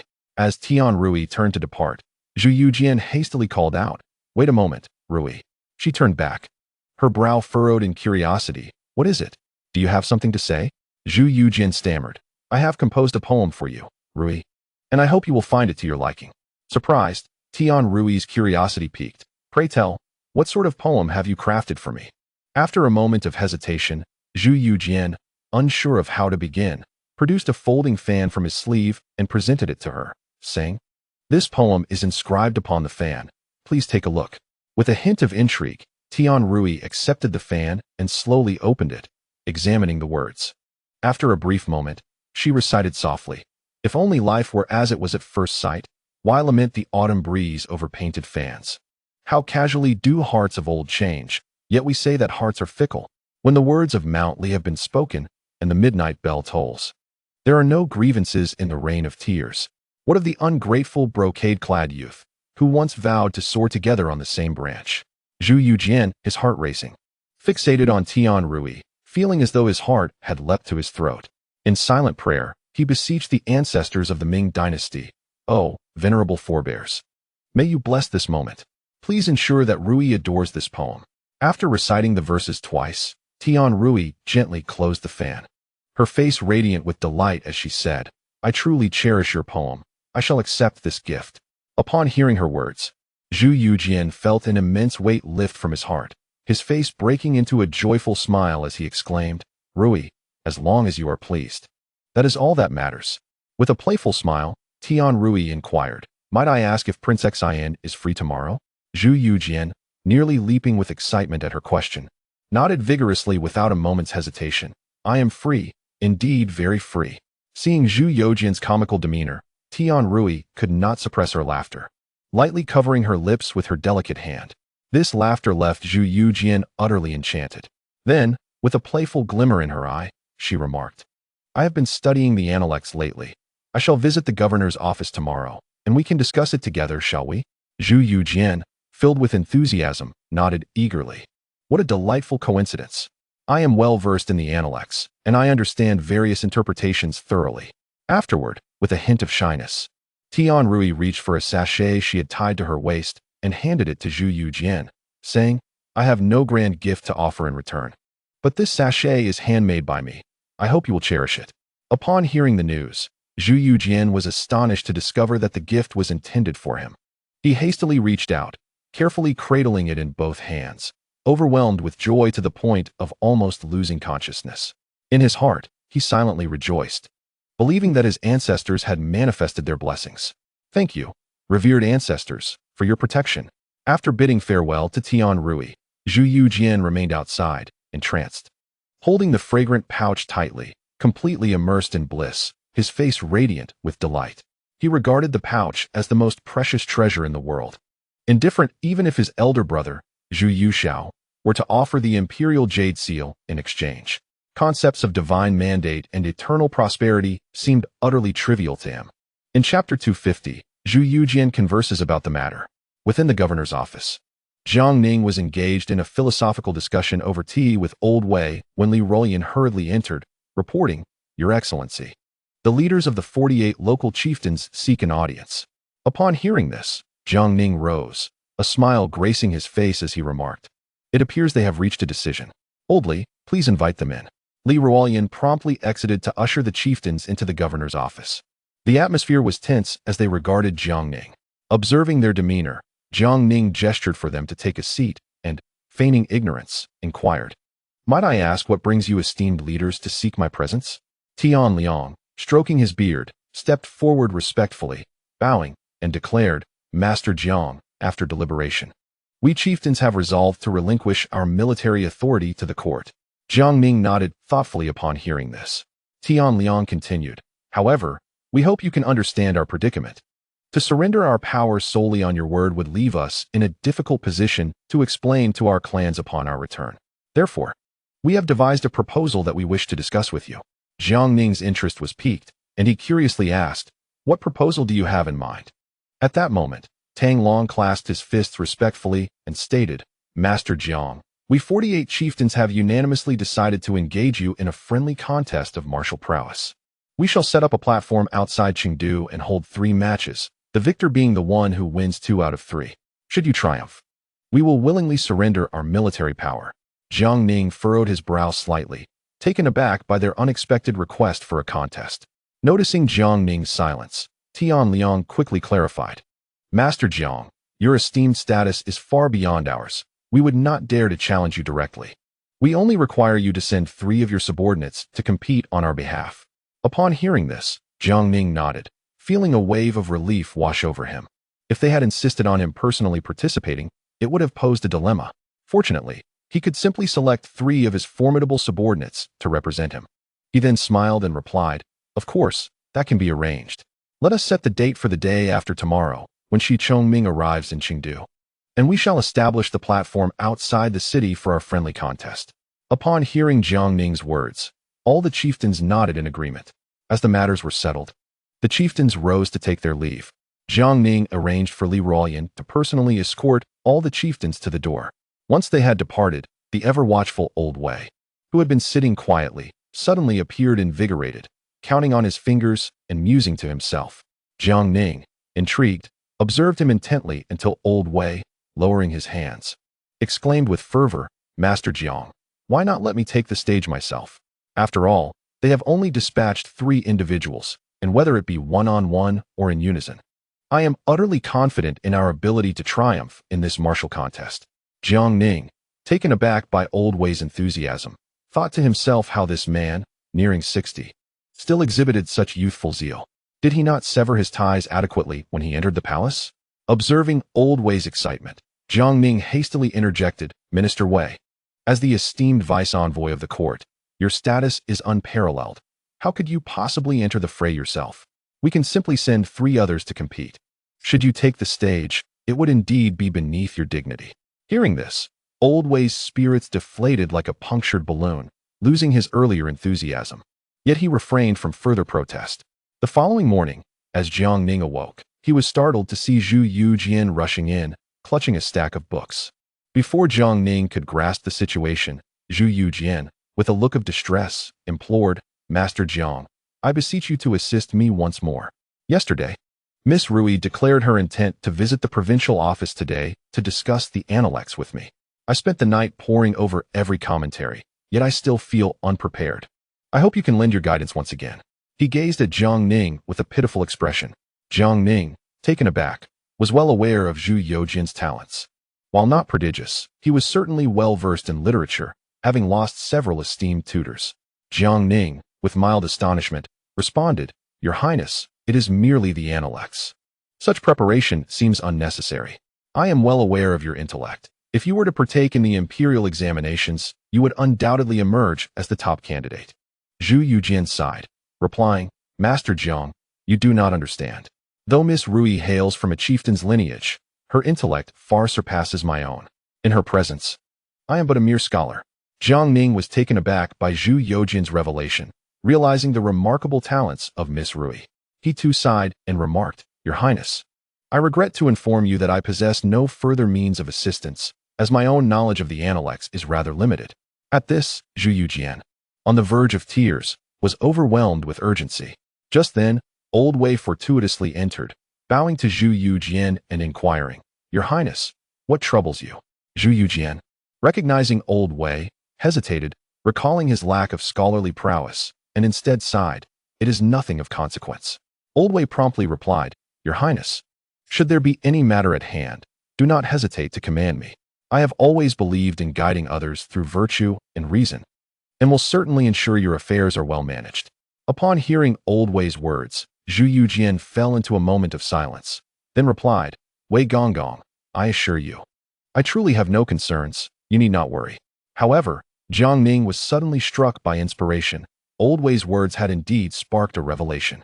To win people over with virtue, to persuade with reason, this was Old Wei's motto. Consequently, Jiang Ning resolved to assist Zhu Youjian once more, albeit with a more unconventional approach this time. He spoke up, Your Highness, there is indeed a way forward. I have conceived a plan, though it carries considerable risk. Yet, if successful, the results will be profoundly beneficial. Upon hearing Jiang Ning's words, Zhu Youjian hastily replied, Minister Jiang, at this juncture, having a plan is preferable to having no path at all. If this endeavor succeeds, my elder brother shall be my royal brother, and you shall be my second brother. Jiang Ning was momentarily speechless, pondering how peculiar the members of the Zhu family seemed. He then leaned in and whispered a few words into Zhu Youjian's ear.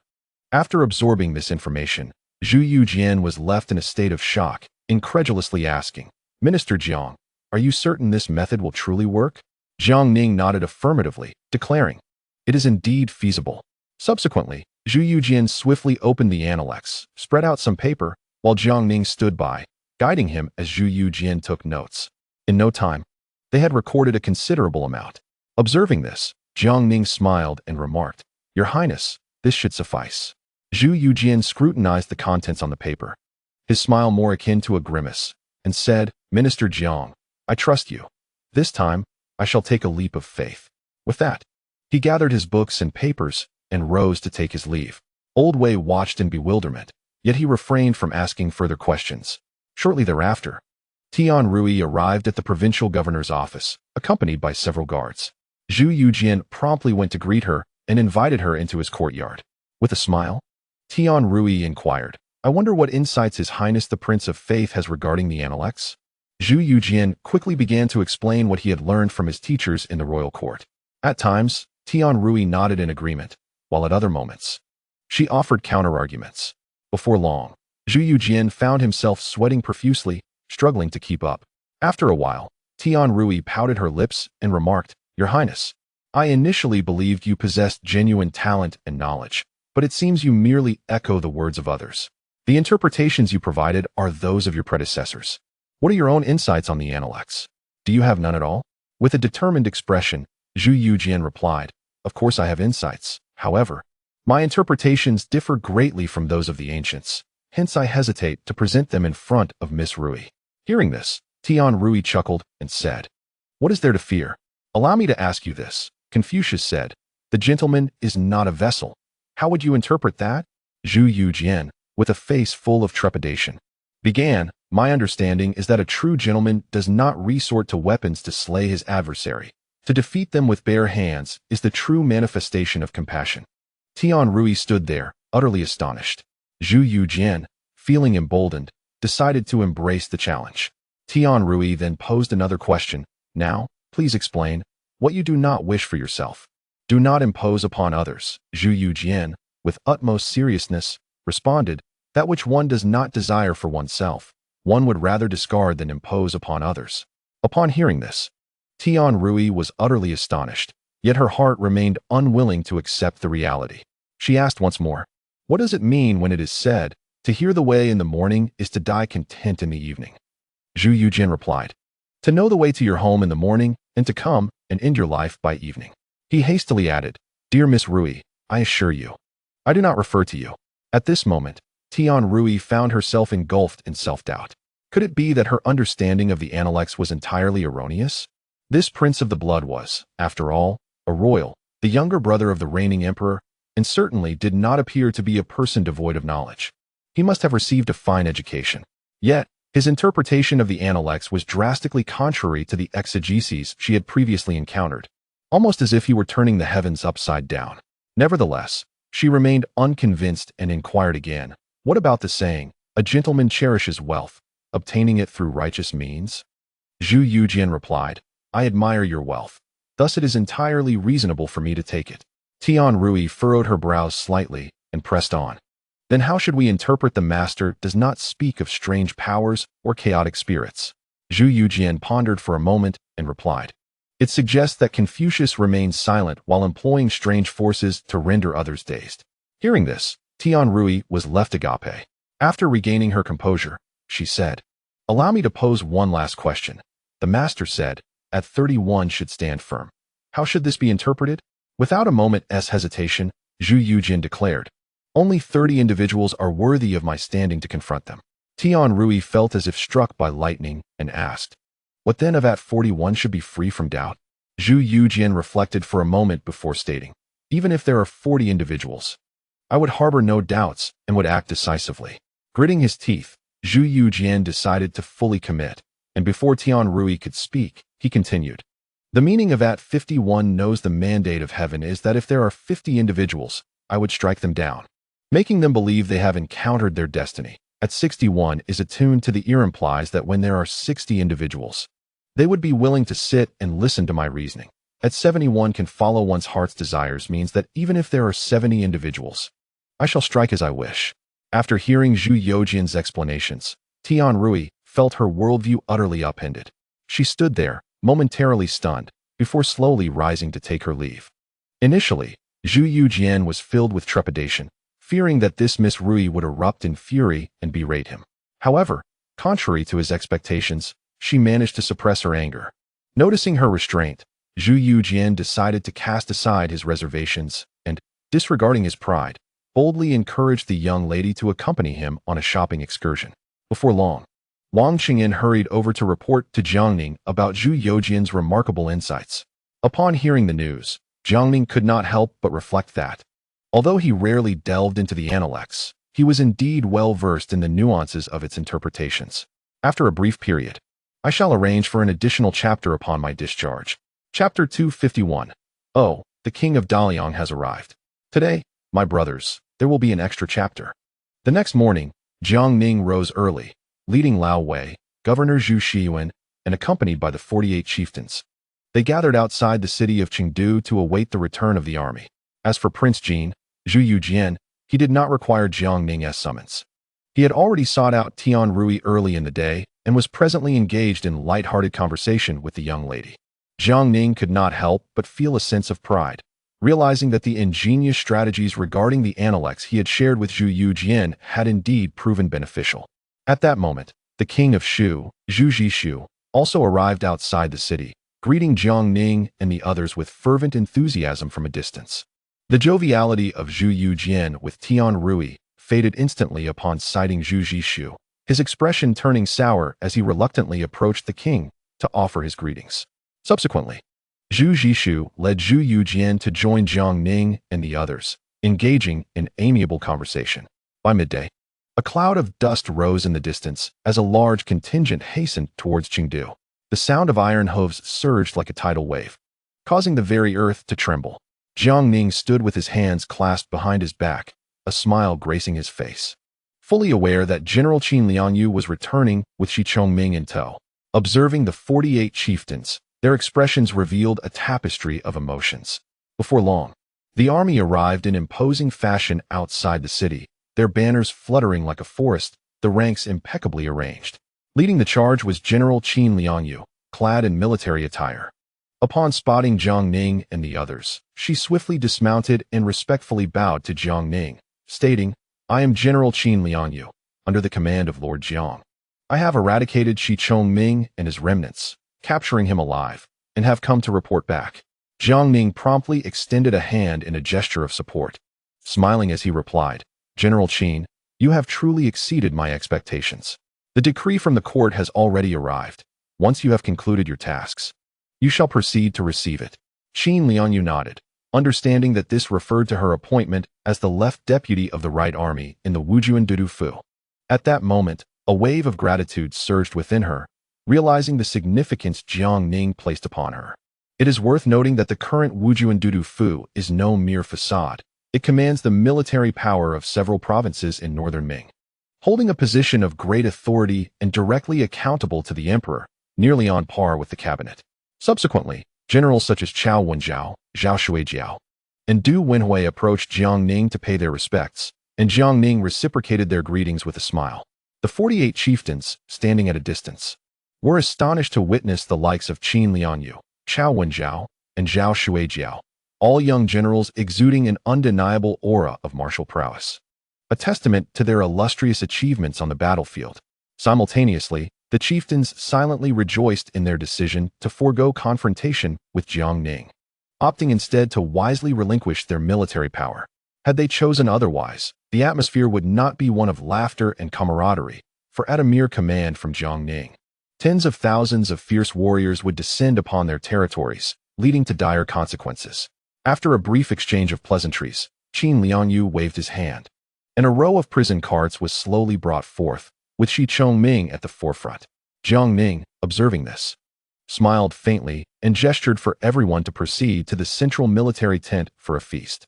Subsequently, Jiang Ning took the lead and departed first. Upon arriving at the tent, Jiang Ning took his seat at the head, with Zhu Youjian and Old Wei flanking him. The King of Shu, Zhu Youjian, naturally sat beside his nephew.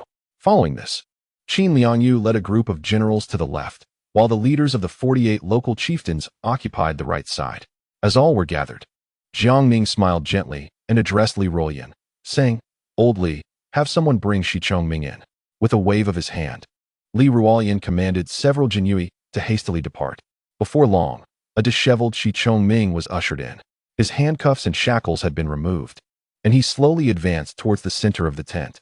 Though his pace was measured, the aura of the former king of Daliang remained undiminished. The assembled generals, witnessing Shi Chongming's audacity despite his captivity, felt a surge of murderous intent, and an oppressive atmosphere filled the tent. The chieftains of the 48 clans were taken aback by the scene. However, in the face of the formidable killing intent emanating from Qin Liangyu, Cao Wenjiao, Zhao Shuijiao, and Du Wenhui, Shi Chongming remained unperturbed, walking with his head held high towards Jiang Ning. The 48 chieftains, observing the defiant demeanor of Shi Chongming, were moved despite his dire circumstances. Even in his predicament, his presence eclipsed theirs. Jiang Ning, seated in authority, narrowed his gaze. A cold smile gracing his lips as his own formidable aura surged forth, subtly overpowering Shi Chongming. As Jiang Ning watched the approaching figure, he could not help but reflect. This man indeed possesses the qualities of a formidable leader. Yet, Jiang Ning remained indifferent. Despite Shi Chongming's past as a self-proclaimed king with a substantial army, before Jiang Ning, he was merely a captive. Shi Chongming, with his keen eyes and resolute stride, reached the center of the tent, his gaze fixed intently on Jiang Ning, the very individual responsible for his army's defeat. Jiang Ning, strikingly handsome, adorned with a golden crown and clad in silver-white armor and a grand red robe, emanated an imposing presence. Upon meeting Jiang Ning's piercing gaze, Shi Chongming felt a tremor of unease, his own vigor diminishing. He recognized that the man before him was anything but simple, having fallen to Jiang Ning. He had no words to offer. Yet, as a formidable figure from Sichuan, he accepted his fate with grace. He clasped his hands in a gesture of respect and stated, Shi Chongming pays his respects to Governor Jiang of the 4 provinces, maintaining a demeanor that was neither servile nor arrogant. Jiang Ning's lips curled into a sardonic smile as he replied, his tone calm, yet imbued with authority. Ah, so the king of Dalian has arrived. Though his words were light, they struck Shi Chongming with the weight of 1,000 pounds. Shi Chongming felt a shiver coursing through his entire being before this young man. He found himself utterly devoid of any imposing presence. He hastily declared, I am undeserving of such regard. At present, I am merely a prisoner beneath Lord Jiang. Subsequently, Jiang Ning enumerated Shi Chongming's grave transgressions. Under Jiang Ning's formidable pressure, Shi Chongming's complexion turned ashen, cold sweat pouring down as the earlier bravado dissipated entirely. Before long, his legs weakened, and he collapsed to the ground, stating, I, Shi Chongming, have been defeated by Lord Jiang, and I accept my fate without resentment. Now, I seek nothing more than a swift demise. Upon hearing this, Jiang Ning slowly shook his head, replying, Your life and death are not determined by me. Shortly, I shall arrange for your escort back to the capital, where the emperor will decide your fate. Shi Chongming, upon hearing this, could only manage a bitter smile. At that moment, Jiang Ning raised his hand, and several imperial guards brought forth a table, serving wine and delicacies for Shi Chongming. Expecting mockery before being loaded into a prison cart for his journey to the capital, Shi Chongming was taken aback by Jiang Ning's unexpected hospitality. Stirring a wave of emotion within him, he clasped his hands in salute to Jiang Ning, then took a seat, pouring wine for himself. Jiang Ning sat in his elevated position, quietly observing Shi Chongming. Before long, having feasted and imbibed, Shi Chongming rose and addressed Jiang Ning, Lord Jiang. I have now satisfied my hunger and thirst. Jiang Ning nodded and signaled to Li Ruoyan. Understanding the gesture, Li Ruoyan waved his hand, and several imperial guards stepped forward to reapply handcuffs and shackles on Shi Chongming, leading him away. This scene instilled a sense of dread among the 48 chieftains present. Jiang Ning smiled and proclaimed, Now, Shi Chongming, along with his subordinate leaders and his son, Shi Yin, will be escorted to the capital to face the emperor's judgment. The rebellion in Sichuan is thus effectively quelled. As he spoke, Jiang Ning raised his cup towards Generals Qin Liangyu, Chao Wenjiao, Zhao Shuijiao, and the other commanders, saying, The merits of you esteemed generals will be reported truthfully to His Majesty, who will undoubtedly reward you accordingly. Upon hearing Jiang Ning's words, the generals were filled with excitement, eagerly raising their cups to drink with him. After setting down his cup, Jiang Ning turned to the 48 chieftains and remarked, I have accepted your previous proposal. Let us establish a stage today for a friendly contest of martial prowess. Best 2 out of 3, with all bets honored. At that moment, Tianliang stood up, clasped his hands in a bow, and said, Thank you, Lord Jiang, for your consideration. We shall engage in a friendly competition today. Jiang Ning then waved his hand, prompting everyone to exit the tent. He turned to Chao Wenjiao and Zhao Shuijiao, instructing, Old Chao, Old Zhao, choose 3 young commanders to compete. Let it be a matter of points and not defeat. Although somewhat perplexed by Jiang Ning's directive, the 2 nodded in agreement. Before long, on the arena, Tang Long stepped forward first, bowing in greeting. Without a word, Chao Bianjiao dashed onto the stage. Observing the youthfulness of Chao Bianjiao, Tang Long's brow furrowed slightly. Initially, He presumed that Jiang Ning would dispatch several of his formidable generals to the arena, whether it be Chao Wenjiao or Zhao Shuijiao. However, to his surprise, a youthful commander appeared instead. Nonetheless, Tang Long did not dwell on this unexpected turn of events. He clasped his fists in salute and proclaimed, "I am Tang Long, the chieftain of the Yanzhou territory. May I inquire your esteemed name, young general?" Chao Bianjiao returned the gesture with a composed demeanor and replied, "I am Chao Bianjiao, the commanding officer of the 5 armies and 3 guards under Lord Jiang." Upon hearing this, Tang Long was taken aback, realizing the remarkable stature of this young commander, prompting him to set aside his initial disdain. Subsequently, Tang Long slowly unsheathed his waist sword, adopting a combat stance. Observing this, Chao Bianjiao did not hesitate. With a grand gesture, he signaled to the soldiers below, who promptly threw his long spear into his grasp. With a deft flick of his wrist, Chao Bianjiao spun the spear in an elegant flourish before engaging Tang Long in combat. The sight was captivating as Chao Bianjiao wielded his spear with the grace of a dragon, its tip gleaming with lethal brilliance. In contrast, Tang Long brandished his long sword with fierce determination, creating an imposing presence. The two exchanged blows with fervor, engaging in a thrilling clash. However, it was not long before Chao Bianjiao seized a moment of opportunity, executing a sweeping strike that sent Tang Long tumbling to the ground. Afterward, Chao Bianjiao stood firm, spear in hand. Tang Long, struggling to rise, managed a bittersweet smile, astonished at his swift defeat. Yet, embracing the spirit of sportsmanship, he acknowledged, "General Chao, your skills are truly commendable. I, Tang Long, am in your debt."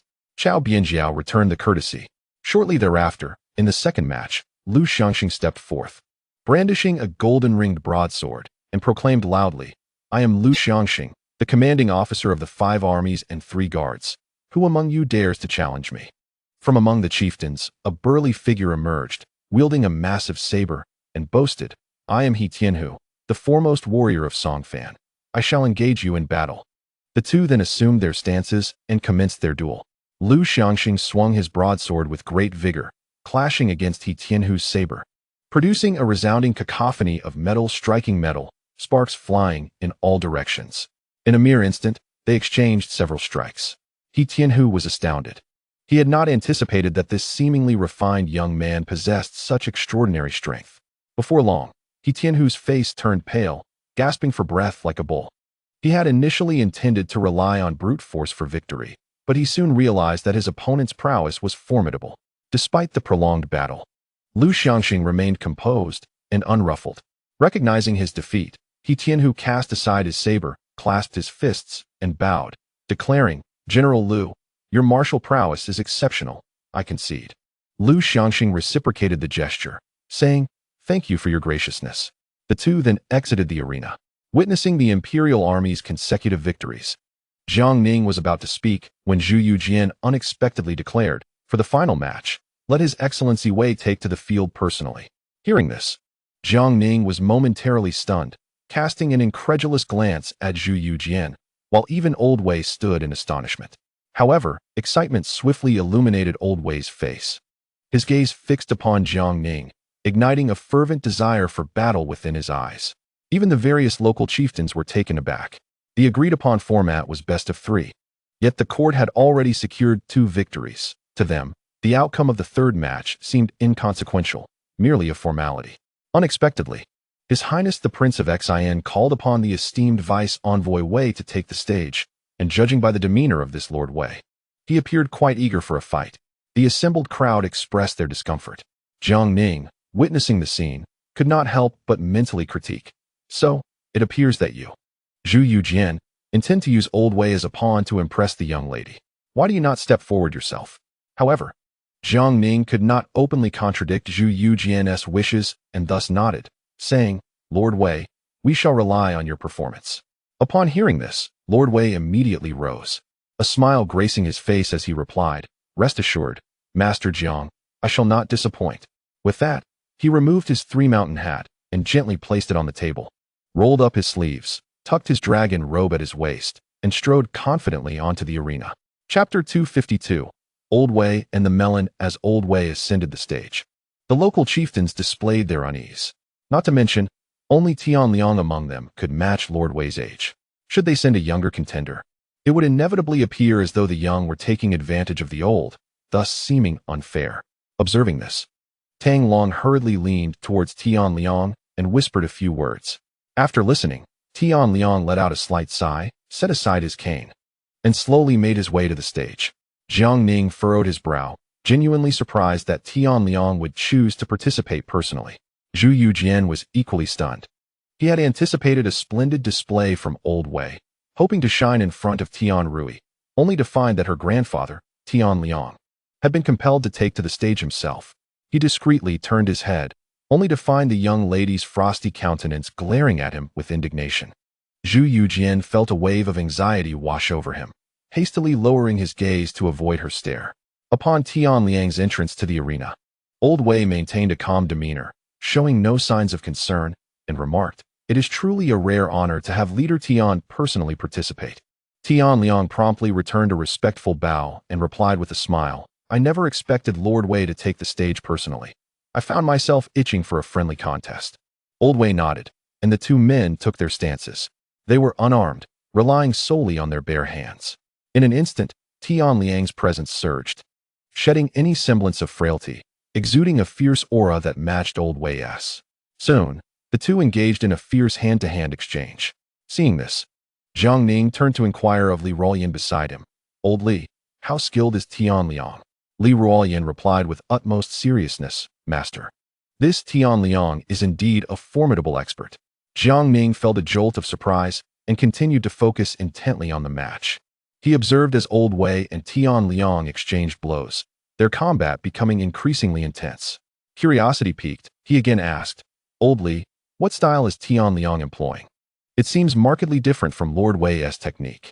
Li Ruoyan pondered for a moment before responding, "Master, I am not entirely familiar with the techniques employed by Tianliang. However, these local chieftains have inherited their unique skills for centuries, if not millennia. It is merely that we remain unaware of their true prowess." Jiang Ning nodded in agreement.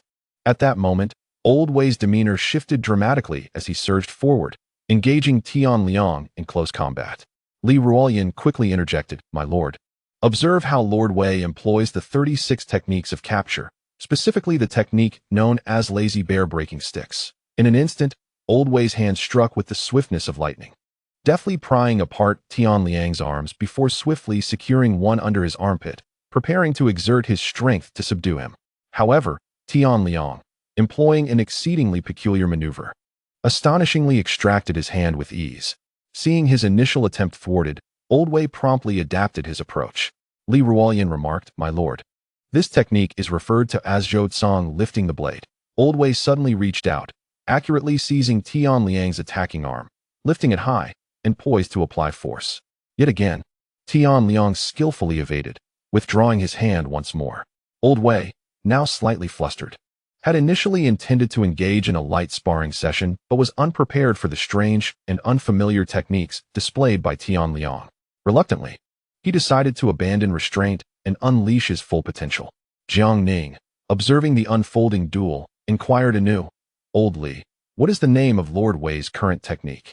Li Ruoyan promptly responded, "This move is known as Su Qin carrying the sword on his back." Old Wei swiftly pivoted, adeptly grasping Tianliang's attacking arm, and forcefully yanked it forward, while simultaneously extending his right foot in an attempt to trip Tianliang. However, Tianliang reacted with remarkable speed, executing a graceful somersault in midair and landing firmly on his feet. Jiang Ning watched in astonishment, utterly surprised by Old Wei's formidable martial prowess.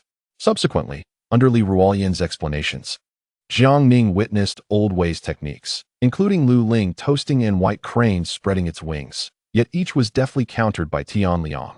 As the battle reached its climax, Old Wei extended his hand into a claw-like formation, forcefully swatting aside Tianliang's oncoming arm while swiftly darting behind him, his hand poised like a talon, ready to seize Tianliang's neck.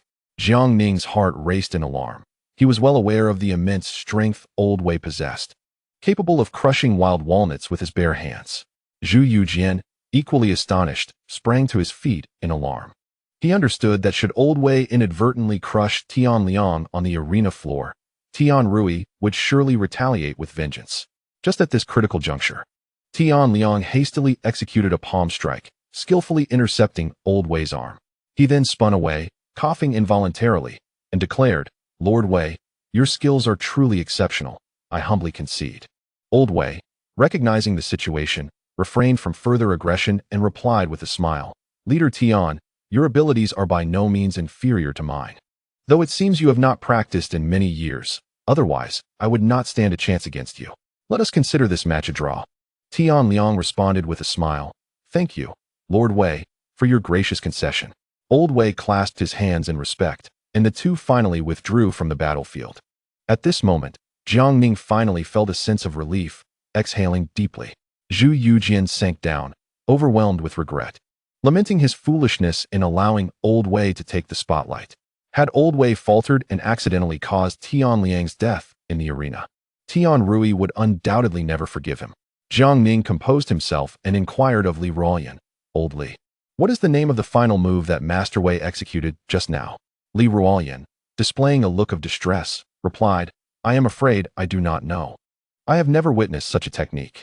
Jiang Ning, upon hearing this, jested, "I think this move should be called Old Wei's melon twist. What do you think?" Li Ruoyan was momentarily taken aback by Jiang Ning's words. Finally, Jiang Ning rose, clapping his hands, and with a beaming smile declared, "Today, the court and the chieftains have engaged in martial camaraderie, and it has truly broadened my horizons. However, we must adhere to our prior agreement." Hearing this, Tian Liang and Tang Long hastily interjected, "Rest assured, Lord Jiang, we chieftains have always honored our word, since we previously agreed to this martial exchange. If the court emerges victorious, we shall relinquish our military authority and will certainly uphold our promise." Jiang Ning nodded, fully aware that should these chieftains attempt any deceit, he would not let them escape unscathed. At that moment, Tian Liang, with an awkward expression, spoke up, "Lord Jiang, I have another question to pose." Jiang Ning nodded for him to continue. Tian Liang continued, "If we chieftains were to surrender our military authority, what preferential treatment might the court extend to us?" Upon hearing this, Jiang Ning realized their ulterior motive and replied with a smile, "Esteemed chieftains, once you relinquish your military authority, all the local populace under your command will transition to the new administrative system.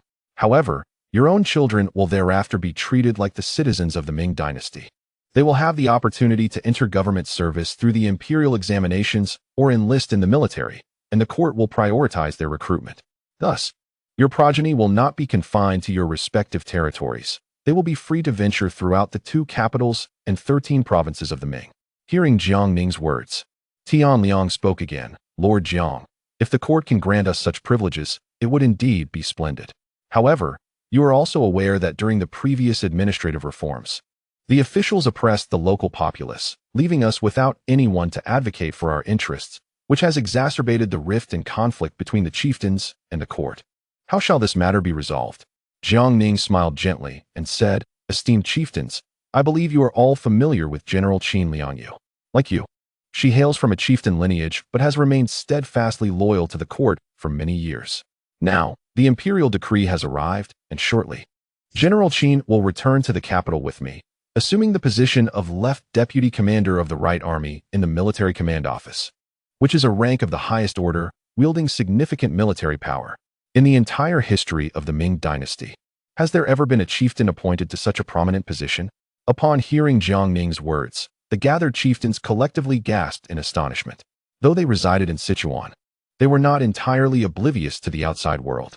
This Lord Jiang was already a high-ranking Left Deputy Commander in the Military Command Office, and now, General Qin Liangyu was also being appointed to this powerful department. This was indeed a matter of substantial authority.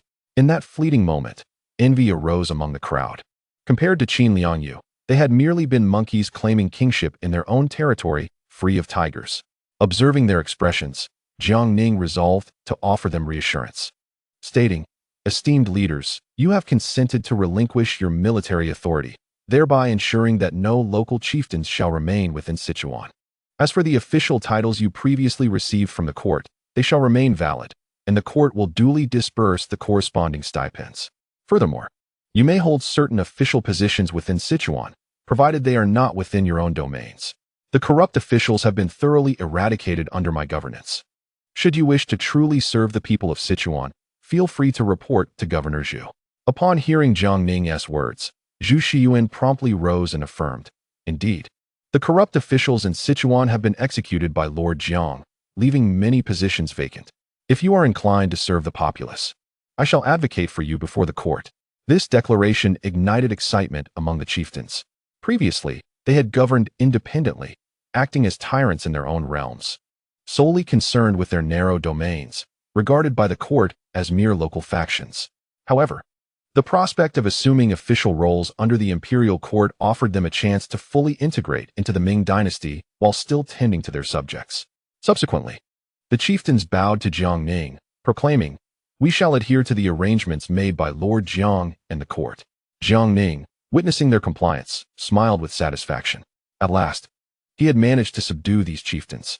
By disarming them and relocating their kin to the court, distributing them across various regions, he aimed to dismantle their power. By granting them official positions within Sichuan and maintaining their ranks within a certain threshold, it would not be long before the notion of local subjects would vanish, transforming them all into loyal subjects of the Ming. Just then, Old Wei cleared his throat and stepped forward, smilingly interjecting, "However, esteemed leaders, if my memory serves me correctly, there are still a few who have not surrendered the local subjects who violated the laws of the Ming. How do you propose we resolve this matter?" Prompted by Old Wei's reminder, Jiang Ning recalled that during the execution of corrupt officials who had oppressed the chieftains and exploited the local populace, he had requested these leaders' cooperation. While most were willing to surrender those guilty of oppressing the people of the Ming, a few had attempted to evade responsibility. In response to Old Wei's reminder, Jiang Ning reiterated, "Indeed, under the rule of the Ming, all are treated equally." The remaining chieftains wore expressions of bitterness upon hearing Jiang Ning's words. They had hoped to exploit the situation, but now found themselves without recourse. They promptly expressed their intention to arrange for the apprehension of the law-breaking subjects and deliver them to Chengdu for the court's judgment. Satisfied with their attitude, Jiang Ning nodded approvingly and invited them back to the governor's office for a grand banquet. Simultaneously, he issued orders to reward the three armies. As the group made their way into Chengdu, they were soon approached by Prince Xian, Zhu Youjian. Jiang Ning, taken aback by the sudden appearance, listened as Zhu Youjian whispered, "Brother, I have a matter for which I seek your assistance." Jiang Ning, taken aback by Zhu Youjian's address, couldn't help but chuckle softly. "To my surprise, I merely assisted Zhu Youjian in pursuing a maiden, and this fellow truly regards himself as my younger brother. However, upon reflection, considering my camaraderie with his elder brother Zhu Yuxiao, it is not entirely unfitting for him to address me as such." Jiang Ning smiled and inquired, "Your Highness, what is it that you wish to discuss?" Zhu Youjian, fidgeting, replied, "Brother, could you possibly secure a more favorable official position for Ru Yi's grandfather? I was thinking perhaps the position of Assistant Minister of Revenue would suffice." Hearing this, Jiang Ning paused momentarily, taken aback that after all the commotion, this lad had come to him with a request to secure an official post for his future father-in-law. Chapter 253. The delicacies for Jiang Ning. Observing the pitiable expression on Zhu Youjian's face, Jiang Ning sighed inwardly and reflected on the nature of love, which indeed seems to possess the power to subdue. He then turned to Zhu Youjian with a serious demeanor and quietly explained, "Your Highness, the reason I agreed to arrange official positions for these local chieftains is to provide them with a sense of security. The discord between the local lords and the court has been long-standing and deeply rooted. Now that they are willing to relinquish their military power, the court must naturally extend favorable treatment. However, this process cannot be rushed, it must be gradual. If these chieftains were to be elevated to high positions too abruptly, it would be difficult to ensure their loyalty. Therefore, I must respectfully decline your request. As for Tianliang, the most I can offer is a prefectural position." Upon hearing Jiang Ning's words, Zhu Youjian let out a resigned sigh. Nevertheless, he understood that Jiang Ning's reasoning was sound, and he had indeed been too impatient. He then forced a smile and replied, "Brother, I understand your perspective. It was my oversight to be so hasty. No matter. I shall refrain from mentioning this matter again and will not impose upon you." Jiang Ning nodded appreciatively at his response. Soon after, they all returned to the city. At that moment, Zhao Shuijiao and Chao Wenjiao hurriedly approached Jiang Ning. Noticing them, Jiang Ning felt a twinge of curiosity and asked, "Old Zhao, Old Chow. What brings you here in such haste? The two exchanged knowing smiles before Chao Wenjiao said, Sir, while escorting Sha Chongming back to Chengdu, we happened upon some game in the mountains and brought it back for you to sample. Jiang Ning, slightly taken aback, chuckled and teased, Let me guess. You two haven't managed to catch a leopard, or perhaps a tiger, or even monkeys from Mount Amei. Zhao Shuijiao and Chao Wenjiao quickly shook their heads and replied with a grin, Sir, you should see for yourself. It's something quite rare according to the locals. Intrigued, Jiang Ning followed Chao Wenjiao and Zhao Shuijiao towards the army's encampment. Before long, they arrived beside two covered carts, shrouded in black cloth. Chao Wenjiao and Zhao Shuijiao swiftly pulled away the cloth, and upon gazing inside the cages atop the carts, Jiang Ning was momentarily rendered speechless. The creature within boasted a striking black and white coat and an adorably clumsy appearance. Jiang Ning could not help but exclaim, Goodness, it's a giant panda. Upon hearing Jiang Ning's words, Zhao Shuijiao looked puzzled and asked, Sir, is that what you call this creature, a giant panda? It has come to my attention through the locals that they refer to this creature as the white bear or the Taiji bear, and there are indeed references to it in ancient texts. However, the name giant panda possesses a certain charm. My good sir, why not indulge in two of them tonight to satiate your cravings? Jiang Ning gazed at the wooden cages on the two horse-drawn carriages, each containing 4 giant pandas, their eyes nearly bulging with curiosity. Each cage housed 2 of these creatures, weighing approximately 40 to 50 pounds, clearly juveniles. Jiang Ning quickly shook his head and remarked, These beings are exceedingly rare. How could we possibly consume them? Old Chow, I must say, you two truly lack appreciation. Just look at these 4 little ones. How endearing they are. As he spoke, Jiang Ning leaned over the wooden cage, observing with keen interest. One of the pandas was busily munching on bamboo, and upon noticing Jiang Ning peering from outside the cage, it extended a paw, offering him a piece of bamboo. Jiang Ning, upon witnessing this, couldn't contain his laughter and replied, My teeth are not as strong as yours. I cannot bite into this. Enjoy it at your leisure. Turning to Chao Wenjiao and Zhao Shuijiao, he suggested, Old Chow, these creatures are truly too precious.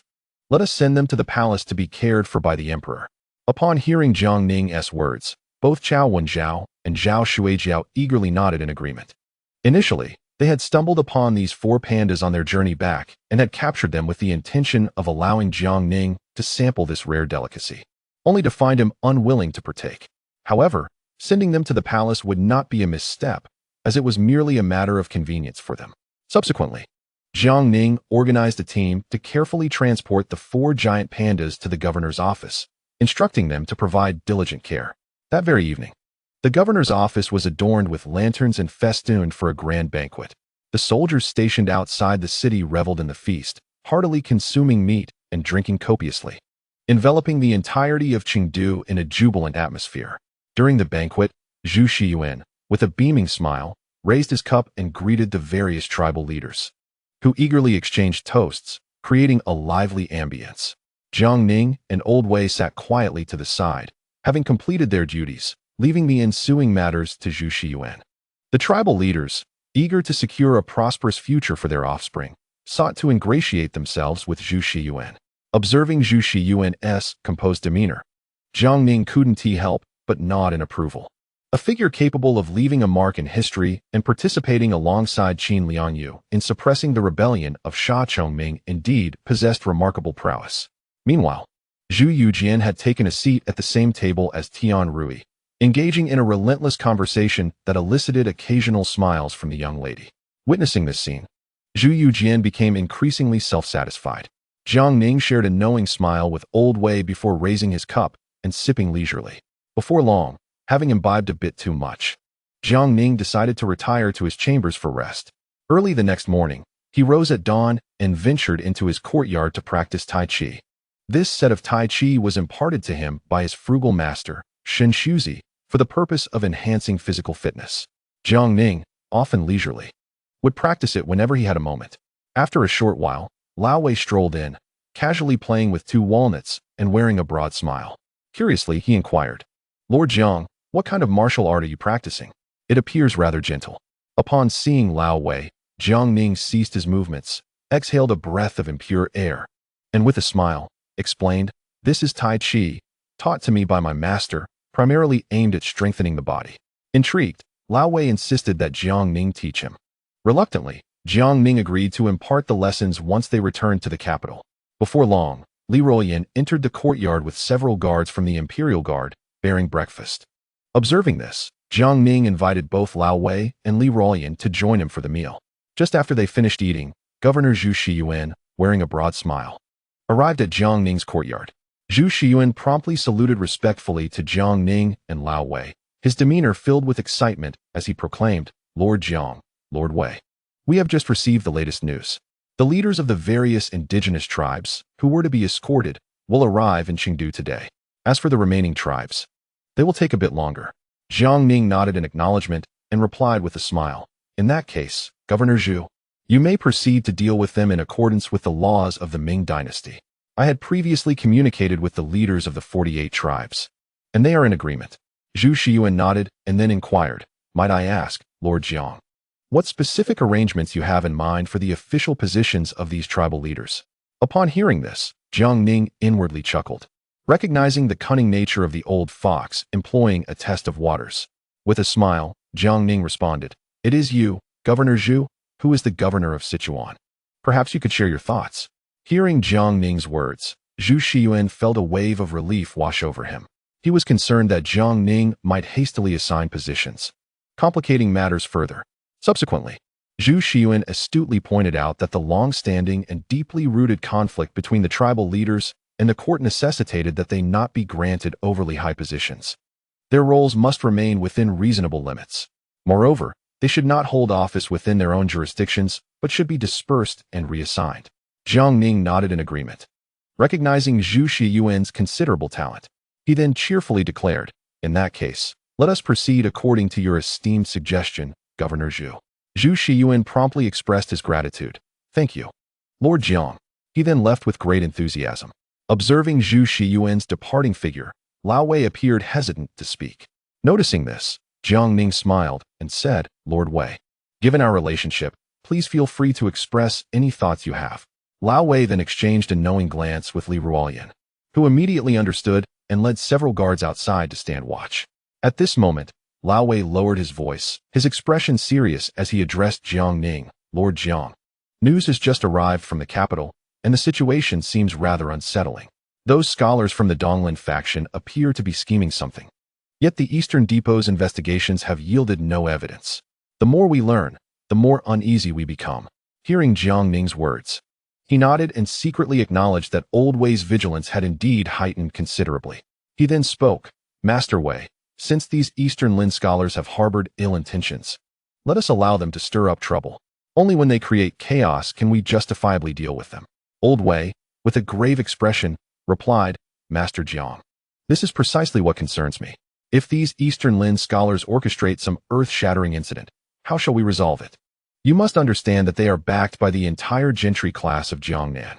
In our view, now that the rebellion led by Shi Chongming in Sichuan has been quelled, it would be prudent to send General Qin with a contingent to Guizhou to assist General Lu Qin in suppressing the Nbangyan rebellion. Meanwhile, we should return to the capital promptly to stabilize the court. Having just secured a victory, we can then capture the remaining Eastern Lin faction members upon our return and see who dares to defy us. Subsequently, we can lead our forces southward to eradicate the Eastern Lin gentry entirely." Upon hearing Old Wei's words, Jiang Ning sighed and said earnestly, "Master Wei, while it is true that we have achieved a significant victory and possess formidable military strength, we must recognize that it is not yet time to sever ties with the Eastern Lin gentry. Reflect carefully on our previous encounters in the court. Whenever we have dealt with the Eastern Lin faction, our actions have always been justified and never capricious. This was to ensure that the populace sees us as officials of the court, representing the authority of the emperor. Should we initiate a massacre against the Jiangnan gentry without irrefutable evidence and substantial justification, it will only incite chaos across the realm.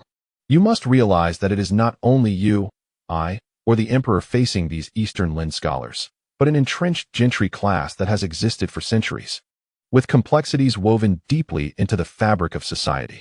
If these individuals feel cornered, they will undoubtedly retaliate fiercely, leading to disorder throughout the land. We can only eliminate them gradually, like boiling a frog in water or cutting flesh with a small knife. If we push too hard, they may resort to desperate measures, and the hard-won resurgence of the Ming dynasty could be jeopardized, turning us into eternal villains in the annals of history. Hearing Jiang Ning's counsel, Old Wei, still unwilling to relent, responded, "But Master Jiang, we currently command a powerful army. Those who align with us will prosper, while those who oppose us will perish. I cannot believe their resolve can withstand our might." Witnessing Old Wei's inclination towards extremism, Jiang Ning patiently retorted, "Master Wei, we are officials of the court, backed by the emperor, not bandits or peasant rebels who can indiscriminately kill under the guise of wealth redistribution. Power is a public trust, not a personal weapon. If we abuse our authority and the emperor's trust, how can we expect the people to have faith in us? Should any malefactor seize this opportunity to incite discord? Consider the fates of historical figures like Emperor Lu Jin and Wang Zhi of the Western Depot. Their ends were grim indeed." Chapter 254. An agreement sealed. Upon hearing Jiang Ning's admonition, Old Wei sighed helplessly and then struck the stone table with a resounding clap. With a voice filled with indignation, he scolded, "This group of gentry from Jiangnan and the scholars of the Donglin faction are a plague upon the nation. They incessantly proclaim their loyalty to the emperor and love for their country, yet behind the scenes, they indulge in all manner of debauchery. It infuriates me beyond measure." Listening to Old Wei's grievances, Jiang Ning could not help but sigh inwardly. In truth, it was not just Old Wei. Even Li Ruoyan beside him and Su Xianshun from Nanjing had urged Jiang Ning on several occasions to lead troops southward and eradicate the gentry of Jiangnan in one fell swoop. However, Jiang Ning understood that such an action would yield catastrophic consequences, plunging the realm into disarray and causing all hidden issues to erupt violently. It was not that Jiang Ning was soft-hearted or feared the accompanying infamy. Rather, the risks were simply too great, jeopardizing even the throne of Zhu Youjian. Thus, Jiang Ning had always treaded carefully, as if walking on thin ice, secretly making numerous arrangements and plans, hoping to gradually eliminate the power of the Jiangnan gentry without undermining the foundations of the Ming dynasty. Jiang Ning constantly reminded himself that his adversaries were not merely the Donglin officials like Yang Lian and Zhuo Guangdou in the court. The gentry class, which had persisted for centuries, wielded immense power, a reality Jiang Ning was acutely aware of. The downfall of the Ming dynasty was not an empty saying, nor was it a baseless claim. Take the Tang dynasty, for example. During the Lushan rebellion, the capital fell 6 times, and the emperor was forced to relocate 9 times. Behind each of these calamities lurked the influence of those aristocratic families. Ultimately, it took a ruthless figure like Huang Chao to uproot the aristocracy that had existed for hundreds of years. However, the aftermath was one of mutual destruction, leading to the decline of the Tang dynasty's fortunes. Since entering the court, Jiang Ning had acted with utmost discretion, adhering to the principle of either not acting or acting decisively. Whether it was the northern gentry, the southern Donglin gentry, or even the Ming royal family, he aimed to address all issues fundamentally. Hence, he could not afford to act recklessly. Subsequently, Jiang Ning consoled Old Wei with kind words, and Old Wei nodded, expressing his willingness to endure humiliation for the greater good of the emperor and the Ming dynasty, willing to bear any hardship or grievance. At that moment, Zhu Youjian approached with great enthusiasm, exclaiming, "Second brother, the white bears captured by General Chao and General Zhao are truly delightful. Their appearance is charming, and even Ru Yi adores them." Upon hearing this, Jiang Ning smiled and replied, "Since His Highness enjoys them, I shall send a pair to the palace for you to raise. How about that?" To his surprise, Zhu Youjian shook his head and said, "This is something I have never raised and cannot raise. It is better left for you to care for, second brother. If I wish to see them, I will simply visit your residence." Jiang Ning could not help but internally scoff at his younger brother. "Ah, you crafty one. You had your eye on my prized pets, Wang Kai and Da Huang, and now you seek to play with these bears as well, yet you are unwilling to spend a single coin." Afterward, Jiang Ning cleared his throat and remarked, "I have never raised such creatures either. It would be best to send them to the palace for the emperor to care for. If His Majesty wishes to see them, he can visit the palace. The imperial household is vast and prosperous, and these 4 bears will not make a dent in their provisions." Upon hearing that Jiang Ning had shifted the matter onto his elder brother, Zhu Youjian's eyes glimmered mischievously as he chuckled, "Second brother speaks wisely. I shall deliver this to the palace for my elder brother to nurture. When I wish to visit, I shall simply enter the palace. Meanwhile, the ever-smiling old Wei chose to overlook Zhu Youjian's address of Jiang Ning as second brother. Before long, Li Ruoyan hurried in, presenting an urgent document, and announced, "My lord, there is an emergency military situation in Guizhou." Jiang Ning swiftly took the document, tore it open, and after perusing its contents, a cold smile crept onto his lips as he remarked, "It appears that Shi Chongming has been captured, and in Bang Yan has succumbed to madness. I did not anticipate such reckless insanity." At this moment, Old Wei inquired, "Master Jiang, what has Bang Yan stirred up this time?" Jiang Ning replied with a smile, "And Bang Yan has led an army of 50,000 to conquer 3 states, 4 prefectures, and 14 counties in Guizhou, pillaging the gentry of the state and county, even proclaiming himself the King of Shu. He is now advancing on Guiyang Prefecture." Upon hearing this news, Old Wei was taken aback and said, "Master Jiang, this is quite serious. We must urgently proceed to Guizhou to deal with Bang Yan. Otherwise, his rampage will surely plunge the entire region into chaos." Jiang Ning, however, replied with a smile, "Lord Wei, do not be overly anxious. And Bang Yan is also of chieftain lineage. And the reason he has gathered such a multitude is by exploiting the discord between the local chieftains and the court. For now, let him cause a stir in Guizhou. Currently, General Lu Qin commands 50,000 troops stationed at Guiyang, while Vice General Qin Bangping has brought 20,000 white flag soldiers to the vicinity, ready to deploy at any moment. However, let it be known, while it is easy to eradicate Bang Yan, it is quite another matter to thoroughly rectify the bureaucratic landscape of Guizhou and resolve the conflicts among the chieftains. What we need to do now is to allow Bang Yan to gather all the dissenting chieftains together, and then we shall ensnare them all in one fell swoop. We can then take this opportunity to cleanse the corrupt officials in Guizhou, applying both grace and might to fully subdue the remaining chieftains." Nodding in agreement, Old Wei listened attentively. At this juncture, even Zhu Youjian, seated nearby, became intrigued and interjected, "Second brother, if that is the case, allow me to take charge of the investigation into the corrupt officials in Guizhou." Before Jiang Ning could respond, Old Wei became anxious, hastily interjecting, "Your Highness, your esteemed self should not involve in such matters. Allow this old servant to handle it.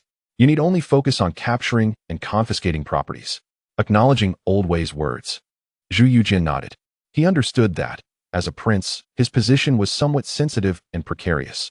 Although his elder brother Zhu Yuxiao had largely turned a blind eye to his actions, he could not act with reckless abandon. With Old Wei shielding him, he felt a significant alleviation of pressure. In the following 2 days, Zhu Shiyuan dealt with the local populace who had violated the laws of the Ming dynasty, administering justice in accordance with the established legal codes. Simultaneously, he conducted preliminary assessments of the official positions of the 48 chieftain leaders, subsequently dispatching the relevant documents post-haste to the capital for Zhu Youxiao's decisions. However, Zhu Shiyuan skillfully maneuvered the situation, specifying in the documents that these local chieftains were merely acting in temporary official capacities. This arrangement empowered him, as the governor of Sichuan, to replace them at will, thereby maintaining a firm grip over the chieftains. As for Qin Liangyu, upon receiving the imperial decree appointing her as the left general of the Right Army under the 5 armies command, she was assigned by Jiang Ning to reorganize the private armies of the 48 chieftains. This task suited Qin Liangyu perfectly, as she hailed from a chieftain lineage herself and now wielded significant power. Her involvement would considerably diminish the chieftain's resistance. After a thorough reorganization lasting half a month, the original total of 100,000 soldiers from the 48 chieftains was reduced to 50,000. Subsequently, Qin Liangyu reported this development to Jiang Ning, who couldn't help but smile upon reviewing the military report she submitted. To his surprise, this restructuring had bolstered the court's forces by an additional 50,000 elite soldiers. It is worth noting that the soldiers under the chieftains were all valiant warriors. Their combat prowess could be inferred by comparing them to Qin Liangyu's elite troops. Jiang Ning then instructed the arrangements of Chao Wenjiao and Zhao Shuijiao to disperse and reconstitute these 50,000 chieftain troops. To further placate the chieftains, Jiang Ning ordered each chieftain to select a portion of their young men to serve as junior officers in the military. This strategy would enable the court to exert better control over these 50,000 chieftain soldiers. Simultaneously, Jiang Ning commanded the overall commander of Sichuan, Du Wenhui, to enlist an additional 40,000 soldiers, ensuring that every position was filled. Du Wenhui took this task to heart. With this, his forces would total a robust 80,000, granting him newfound confidence. As long as he could align himself with Jiang Ning, Du Wenhui's future appeared exceedingly bright. Days passed, and the leaders of the 48 chieftains escorted the remaining local populace to Chengdu. In accordance with the law, Zhu Youjian executed these individuals publicly. Following this, the chieftain leaders came to bid farewell to Jiang Ning and others at the governor's office. Jiang Ning graciously hosted a banquet for these chieftains and personally escorted them outside the city of Chengdu. Zhu Youjian gazed at Tian Rui, dressed in a flowing blue garment, standing not far away, feeling a profound inner turmoil. He fervently wished for her to remain, yet he understood that as the daughter of the Tian clan chieftain from Lizhou, it was impossible for her to linger in Chengdu. At that moment, he felt an emptiness within, his spirit utterly dejected. Observing Zhu Youjian's forlorn demeanor, Tian Rui whispered a few words to Tian Liang before briskly approaching him. As she ran towards him, Zhu Youjian's face flushed crimson. Just as he was about to speak, he saw the young lady gently tap his forehead with a fan she had drawn from her waist, playfully rebuking him. "You silly boy, what are you thinking? I am about to leave. Don't you have anything to say to me?" As she spoke, her cheeks blushed slightly, and her eyes sparkled with affection as they met Zhu Youjian's gaze. Overwhelmed with emotion upon seeing the folding fan he had gifted her in her hands, Zhu Youjian felt a surge of excitement. He hastily pointed to the sachet at his waist, proclaiming, "Lady Rui, the sachet you bestowed upon me. I have kept it close at all times, and I shall cherish it dearly henceforth. If time permits, you may come to the capital to seek me, or I shall journey to Lijiang to find you." Observing Zhu Youjian's anxious demeanor, Tian Rui nodded slightly, then extended her pinky finger, stating, as the children of the chieftains, "Our word is our bond, yet you Han people are often unreliable. Although you are a prince, I remain skeptical. You must seal our promise with a pinky swear." Zhu Youjian promptly and solemnly extended his finger, and they made the vow. He felt the delicate warmth of her hand, akin to jade, causing his cheeks to redden further. The young lady's face also flushed, and she gently withdrew her hand, smiling as she said, "Fool, remember to write to me when you have the time, for I shall write to you as well.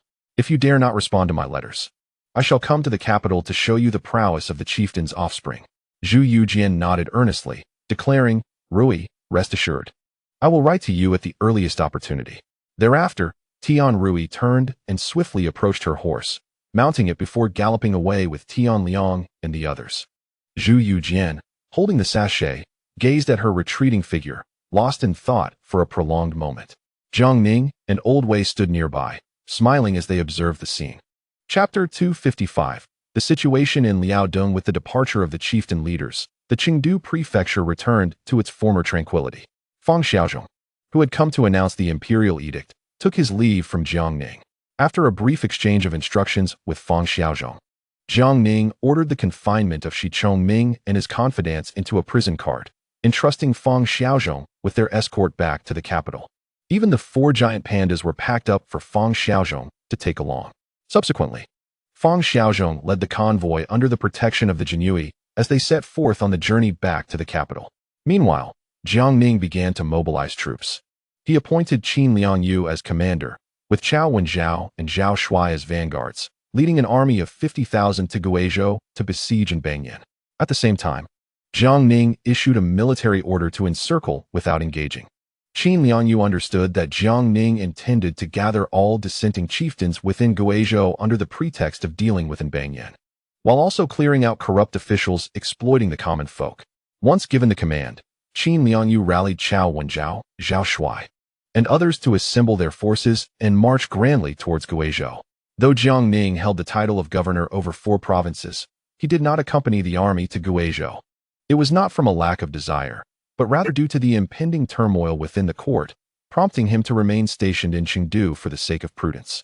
Should a crisis arise, he would be positioned to return swiftly to the capital to mitigate any unforeseen events. As for Old Wei and Zhu Youjian, Jiang Ning arranged for them to accompany the army to Guizhou, covertly investigating the local officials and gathering evidence against corrupt officials. During this same period, in the capital of the Ming dynasty, the civil and military examinations of the second year of the Tianqi era concluded, and the day of the results arrived. Under the guidance of Sun Ruyo and Sun Xinxing, a multitude of Donglin scholars gathered at the entrance of the examination hall, eagerly awaiting the announcement of the results. They harbored their own scheming thoughts, ready to stir up trouble and accuse the court of unfairness in the imperial examination if the names of the Donglin scholars were absent from the list. After all, it was common knowledge that within the current Ming court, from the emperor down to the cabinet, the 8 ministries, and even the 5 military governors, officials and scholars from the Donglin faction were systematically marginalized. However, after the announcement of the results, the very Donglin scholars who had prepared to cause a ruckus were left utterly dumbfounded. To their astonishment, the list revealed that all the Donglin scholars had been accepted, numbering in the hundreds. This unexpected turn of events left everyone baffled, and ultimately, they dispersed in resignation. At this moment, within the residence of Sun Xinxing, a gathering of Donglin officials assembled to listen to the reports of their subordinates. Sun Xinxing and Sun Ruyo wore expressions of disbelief, unable to fathom that Sun Qingzong, Wen Tian, and Guan Yingzhen had accepted all the Donglin scholars. Moments later, stroking his beard, Sun Xinxing remarked with a smile, "It seems His Majesty intends to yield, recognizing that our Donglin scholars are not to be trifled with." Sun Ruyo, lost in thought, refrained from further comment. Meanwhile, Wen Tian and Guan Yingzhen, just emerging from the imperial study, made their way towards the noon gate. Wen Tian, his face grave, voiced his concern, "Old Master Guan, have we perhaps been too reckless in admitting all these Donglin scholars? Once they enter the court, the influence of the Donglin faction will undoubtedly swell. If they regain control of the government, what shall we do?" In response, Guan Yingzhen smiled gently and said, "There is no need for such worry, Minister Wen. Elder Sun previously hinted to me that these Donglin scholars possess great potential. Although we are to assign them positions, there are numerous roles within the capital. It is not imperative that they all serve in the court." Upon hearing this, Wen Tian paused, as if a sudden realization struck him, and he exclaimed, "Could it be that they are being prepared for Minister Jiang and Duke Wei?" Guan Yingzhen nodded in affirmation, replying, "Indeed. Minister Jiang cherishes talent, and Duke Wei is known for his generous treatment of scholars." As Guan Yingzhen spoke, Wen Tian inwardly lamented the wisdom of the older generation. Recognizing the vast knowledge he still had to acquire from the esteemed Sun Qingzong and Guan Yingzhen, he was also acutely aware that Minister Jiang and the Donglin faction were bitter adversaries. Should these Donglin scholars be placed within the capital's military, their fate was all too predictable. As for the Duke Wei of the Eastern Depot, the mere thought sent a shiver down Wen Tian's spine. Simultaneously, the Duke of England, Zhang Weixian, received a decree to join General Yang Zhaoji of Datong and General He Yulong of Xianzhou in leading an army of 60,000 to recover the Hitao region. Although Zhang Weixian was a distinguished nobleman of the current dynasty, he lacked experience in military command and thus relinquished authority, entrusting the military operations entirely to Yang Zhaoji and He Yulong, while he took charge of logistics. After deliberation, Yang Zhaoji and He Yulong decided to launch a surprise assault on the enemy forces in the Hitao region. This maneuver startled Boucher II, who had been closely monitoring the fierce battle between Lin Danhan and Nurhasai. He hastily rallied his tribal forces, attempting to withstand the might of the Ming army. However, due to the sudden actions of the Ming army, which was equipped with a substantial arsenal of firearms and artillery, the hastily assembled 50,000 troops of Ushi II found themselves unable to withstand the onslaught of the Ming forces. Both sides became ensnared in a stalemate in the Hitao region. Lin Dan Khan, who was engaged in fierce combat with Nurhasai, was equally taken aback upon hearing this news. He had never anticipated that, at such a critical moment, the Ming dynasty would launch such a surprise attack from behind, leaving him both astonished and infuriated, yet powerless to respond. Although Ushi II pretended to be subservient, he was still, in name, one of Lin Dan Khan's subordinates. Consequently, Lin Dan Khan contemplated dispatching troops to assist Ushi II's day. However, he was persuaded by his generals to reconsider, given that the battle against Nurhasai and Liaodong was at a pivotal juncture. They believed it would be prudent to allow Ushi II and the Ming forces to mutually exhaust each other. Once Nurhasai was defeated, they could then turn their efforts towards consolidating control over the Hitao region. After careful reflection, Lin Dan Khan found their reasoning sound and ultimately acquiesced to the suggestion. After all, Lindan Khan had long aspired to unify the various Mongolian factions, yet the tribes had been independently governed for too long, with many merely paying lip service to his authority, particularly the right-wing Mongolian factions and Ushitu's tribe. Thus, he resolved to swiftly defeat Nurhaci before addressing internal discord. Unfortunately, due to strategic miscalculations, Lindan Khan's forces suffered a catastrophic defeat at the front, with 50,000 troops routed by Nurhaci, leaving them in disarray. Nurhaci seized the opportunity to annex numerous tribes, including the Karite, Ayahan, and Naiman, significantly enhancing his power. This infuriated Lindan Khan, who, despite claiming to command 400,000 troops, though that figure was somewhat inflated, still had a contingent of 200,000 at his disposal. Consequently, he decided to lead an expedition against Nurhaci, mustering 50,000 soldiers to confront him once more. Meanwhile, due to the prolonged absence of Lindan Khan's reinforcements, Ushitu, upon the suggestion of Sanyangzi, reached out to the Huoluo tribe, requesting their assistance against the Ming army. The Huoluo tribe had long-standing grievances with the Ming court, and upon receiving the request, promptly dispatched 30,000 troops to the fray. Zhu Youjian, upon learning of this development, quickly sent word to Chen Su, who was patrolling the 9 borders, seeking support. Chen Su, upon receiving the news, led 30,000 troops in a rapid march to join the battle. Subsequently, both sides arrived in the Hetao region almost simultaneously, resulting in an intense clash that left neither side willing to yield. Ushitu vehemently denounced the Ming for their treachery in launching a sudden attack, while Zhu Youjian vehemently rebuked Ushitu for allowing his tribal forces to assault the peace-loving citizens of the Ming dynasty and plunder their resources. The mutual accusations ignited true hostilities. Unexpectedly, Ma Shilong, who was training 30,000 troops in Tianqi, learned of the situation and hastened to join the fray with his own forces.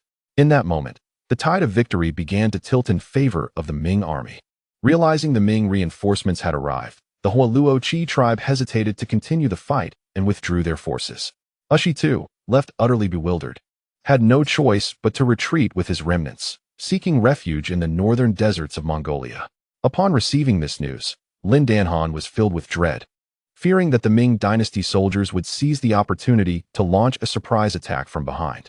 Gritting his teeth, he dispatched an additional 50,000 troops to engage in a fierce battle against Nurhaci in the Chahar region.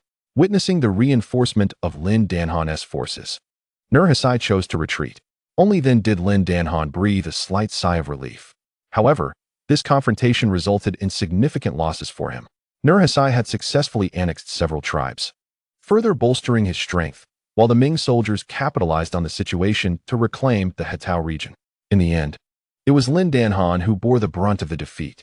Enraged and humiliated, he redirected his forces, commanding his general Togri to lead 50,000 troops back to the Hetao region for another battle against the Ming army.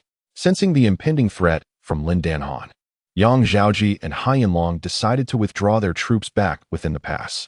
As they departed, they ordered their soldiers to plunder the Mongolian tribes in Hetao, leaving no stone unturned, and returned laden with spoils. Upon learning of this, Lindan Khan was infuriated beyond measure and launched indiscriminate attacks on the surrounding Mongolian tribes in Hetao. This action undoubtedly garnered him more enemies, yet Lindan Khan was beyond caring at this point. He was resolutely determined to become the second Genghis Khan, firmly believing that only the curved blade in his hand could resolve the issue, submission or death. Consequently, resentment against Lindan Khan grew among the northern and western Mongolian tribes, intensifying the conflict between them. Meanwhile, having subdued several Mongolian tribes, Nurhaci regained his confidence. He resolved to regroup and take a brief respite before launching another assault on Liaoyang and Shenyang. Simultaneously, Nurhaci also managed to alleviate the internal crises regarding food and supplies. Since the massacre of the 8 major Shanxi merchants by Jiangning and Wei Zhongxian, the absence of these treacherous merchants had exacerbated the supply issues within Nurhaci's later regime. The cold climate of the Liaodong region made survival increasingly difficult, especially in winter when water turned to ice. Now, with the allegiance of these Mongolian tribes, Nurhaci's urgent need for resources was somewhat alleviated. To further address the shortage of supplies, Nurhaci ordered Huang Taiji to engage in trade with Korean merchants to procure grain, weaponry, and other materials. Huang Taiji took this very seriously, investing substantial silver, yet the materials received were scant. In contrast, Mao Wenlong, stationed on Pidao, was enjoying a comfortable life. Since being dispatched to garrison Pidao by the court, he had the fortuitous advantage of Liaoyang and Shenyang drawing the main fire from the later Jin. Seizing this opportunity, he frequently led his troops to raid the Korean smuggling ships transporting supplies to the later Jin, engaging in a highly profitable venture. Over time, Mao Wenlong amassed great wealth and savored the fruits of his labor. As the frequency of his raids increased, the number of Korean smuggling vessels ferrying supplies to the later Jin dwindled. Observing this, Mao Wenlong boldly crossed the Yalu River with his troops to pillage within Korean territory. Upon learning of the matter, King Li Hun of Korea hastily dispatched a minister to inquire about the reasons behind it. To his astonishment, the envoy was met with a vehement reprimand from Mao Wenlong. In his capacity as a general of the Ming dynasty, Mao sternly accused Korea of conspiring with the later Jin and betraying its suzerain, the Ming. He commanded the minister to return and question Li Hun, asking whether he was resolutely determined to ally with the later Jin against the Ming. This revelation greatly alarmed Li Hun, compelling him to convene his civil and military officials to deliberate on how to quell the anger of the Ming dynasty. However, his advisors soon divided into two factions. One group sought to embarrass Li Hun, advocating for accountability from the Ming regarding their troops' incursion into Korean territory to pillage and plunder. In contrast, the pro-Western faction insisted that Li Hun should promptly submit a letter of apology to the Ming. Li Hun found himself in a predicament. Due to his background, he had suppressed the old powers of Korea after ascending to the throne, favoring the pro-North faction, which ultimately led to their growing influence and a gradual loss of control, as well as severe conflicts with the Western faction. The ministers engaged in a heated argument within the court, ultimately failing to reach a satisfactory resolution. In despair, Li Hun adopted a conciliatory stance, yet this action only deepened the dissatisfaction of both factions towards him. Unfazed by the disputes within the Korean court, Mao Wenlong continued his rampant looting across Korean territory. Nevertheless, he was mindful of his precarious situation. After completing his pillaging, he promptly ordered a detailed inventory of all the plundered goods, which he then reported to the Five Armies Command, ensuring he did not pocket a single coin. He understood that as an outsider, only a handful of the 50,000 troops under his command could be considered his loyal confidants. Moreover, with Mr. Jiang being of the Jinyue lineage, who knew how many spies from the Jinyue were hidden among his ranks, he was not willing to jeopardize his future for such trivial gains. In his view, if he performed admirably and secured Mr. Jiang's support, his prospects would undoubtedly be bright. Regarding the looting of Korean merchant ships, Mao felt no moral burden whatsoever. After all, this was the primary mission assigned to him by Jiang Ning. Should anything go awry, he had Jiang Ning and the Five Armies Command to back him. Chapter 256. Northward to Luoyang. While escorting Mr. Qingshan southward, Yang and rode diligently, searching for a doctor to treat Mr. Qingshan's wounds. Mr. Qingshan was profoundly touched by Yang En's series of efforts and even promised him a life of wealth and grandeur. Yang En, however, expressed his desire merely to make a name for himself in Jiangnan. The two traversed various paths until they arrived in the city of Nanjing. Under Mr. Qingshan's guidance, Yang En entered a magnificent residence. Upon stepping inside, he was greeted by a harmonious arrangement of pavilions and towers, each exuding the delicate charm of Jiangnan. Stirring excitement within Yang, and as he reflected on his journey of nurturing and caring for Mr. Qingshan, he felt that he was finally on the brink of success. Shortly thereafter, they entered a study, where an elderly man was engrossed in reading a scroll. Mr. Qingshan hurriedly approached, bowing respectfully, and said, "Uncle, your nephew has returned." The elder raised his gaze to Mr. Qingshan, nodding slightly, before turning his attention to Yang En and inquiring, "And who might this be?" Mr. Qingshan swiftly introduced, "Esteemed uncle, this is Yang En, a valiant hero I encountered in Chongqing. When the imperial army reclaimed Chongqing, I intended to leave for Nanjing, but was unexpectedly besieged by rogue soldiers, with my escort brutally slain. Fortunately, Hero Yang intervened and escorted me southward. Therefore, I wish to retain Hero Yang by my side for future endeavors." Upon hearing Mr. Qingshan's account, the elder's eyes suddenly turned icy, and he forcefully cast the scroll he held onto the table, exclaiming, "You are truly foolish. You have brought back a spy." As his words echoed, several armed guards rushed in, their blades drawn and aimed directly at Yang and startled. Yang's heart raced. The elder smirked coldly and remarked, I know not your origins nor your intentions in approaching my nephew, but you shall not remain here. Blame those who stand behind you. Mr. Qingshan was taken aback, about to defend Yang, but was abruptly interrupted by the elder's chilling command. Seize him. In this here. At the elder's order. The guards lunged at Yang with their weapons drawn. Resolute, Yang steeled himself and swiftly felled one guard, seizing his long knife and engaging the others in a fierce struggle. Moments later, with remarkable agility, Yang had dispatched them to the ground. The elder, astonished, was about to call for reinforcements when Yang clasped his fists in salute and declared loudly, Mr. Qingshan, though our paths crossed by mere chance, I saved your life. You brought me to Jiangnan, and we are thus even. Since your uncle harbors distrust towards me, I shall take my leave. The mountains are high and the roads long. Perhaps we shall meet again. With that, he planted the knife into the ground and turned to depart, his fists clenched tightly, his heart racing, and his back drenched in sweat. To his surprise, just a few steps away, he was met with hearty laughter. The elder spoke, Hero Yang, halt. What I just enacted was merely a test. I hope you harbor no ill will. Your escorting my nephew southward is a significant favor to me. However, our affairs permit not even the slightest oversight, and I ask for your understanding. You have passed the trial, and from now on, you are one of us. Upon hearing this, Yang's tightly clenched fists relaxed slightly, a subtle, imperceptible smile gracing his lips as he silently mused, at long last. This coveted fortune has come my way. He then feigned confusion, turning to the elder and saying, Esteemed sir, I am but a simple man, unfamiliar with such convoluted matters. I kindly ask for your clarity. At this moment, Mr. Qingshan stepped forward, smiling, and said, Hero Yang, do not take offense. My uncle was merely testing you. Concerned about your unclear background. Now that you have passed, you are indeed one of us. As I previously mentioned, I will ensure you enjoy wealth and honor. From now on, you shall work by my side. The elder stroked his beard and nodded, saying, Warrior Yang possesses remarkable skills, yet without support and care. He can only become a mere henchman for the wealthy in Nanjing. By following my nephew as a bodyguard, he shall not lack for wealth and honor in the future.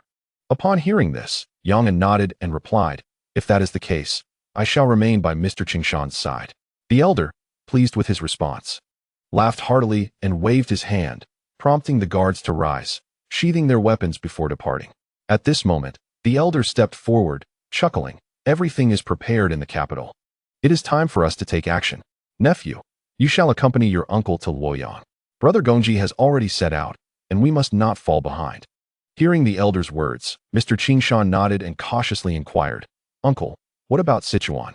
The elder stroked his beard and smiled. It has been rendered useless.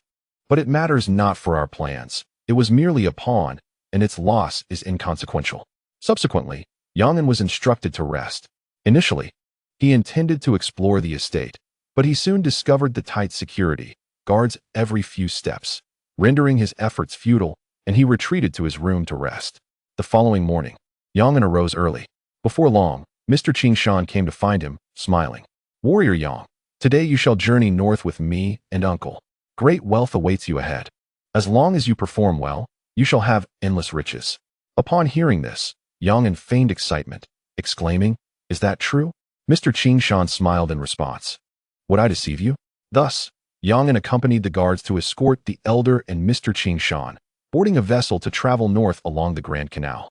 Meanwhile, within the Fuwang Palace in Luoyang, in the Cheng'en Hall, the Fuwang Zhu Changshuan, clad in a dragon robe, sat firmly upon the throne. An elder, dressed in black and holding an iron rui, spoke calmly, Your Highness, with the current foolish ruler in power, we intend to support the prince as the new sovereign of the Ming. What are your thoughts, Your Highness? Upon hearing this, Fuwang Zhu Changshuan furrowed his brow and coldly responded, Do you comprehend the gravity of your words? With a mere command, I could have you escorted to the capital, leading to the annihilation of your entire clan. The elder, unfazed by Zhu Changshuan's threat, continued to play with the iron rui, smiling as he said, Your Highness, have the romantic affairs of Luoyang dulled the ambition in your heart over the years? Have you forgotten that in the past, Emperor Shenzong favored you over Emperor Guangzong? Alas, fate intervened, and ultimately, Emperor Guangzong ascended the throne while you were forced to govern Luoyang. Zhu Changshuan, upon hearing this, scoffed and replied, I certainly remember. And you played no small part in assisting my brother to become the crown prince. The elder, maintaining his calm demeanor, responded, at that time. It was a matter of propriety and righteousness. We had no choice but to support Emperor Guangzhou. Yet now he has passed away. Zhu Youjian interjected. Though my brother has departed, the one now on the dragon throne is in the prime of life. The elder smiled and said, Today, I am well prepared to meet the prince. If the prince agrees, when the time is right, we shall proceed to the capital together. As for the one seated upon the dragon throne, at this point, the elder's expression darkened, and he snorted disdainfully, favoring sycophants and acting unilaterally. He has plunged the court into chaos.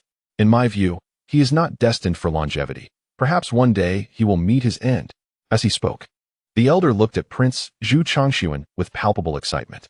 Zhu Youjian felt a sudden jolt within, and even his fingers trembled slightly. He then replied, This matter is of great significance. I must ponder it carefully. The elder, upon hearing this, responded with a smile, Of course. However, I must remind the prince that time cannot linger too long. After all, there are others eyeing that position in the capital, not just you. If the prince is unwilling, we can easily find another. Upon hearing this, Zhu Youjian clenched his fists tightly, his knuckles turning pale from the strain, and he coldly stated, I understand. Please stay in the palace for a couple of days. I shall provide a response. The elder nodded in acknowledgement and exited the grand hall under the escort of the guards. At this moment, Zhu Youjian trembled slightly, cold sweat beading on his forehead. His brows furrowed in deep contemplation. Meanwhile, on a moonless, windy night, a shadow quietly appeared outside the residence of General Yang. Taking advantage of the darkness, the figure agilely scaled the wall and stealthily approached the general's door. Once outside, he silently incapacitated the two guards stationed there. Inside, Yang, hearing unusual sounds from outside, felt a sudden shock and swiftly drew his sword.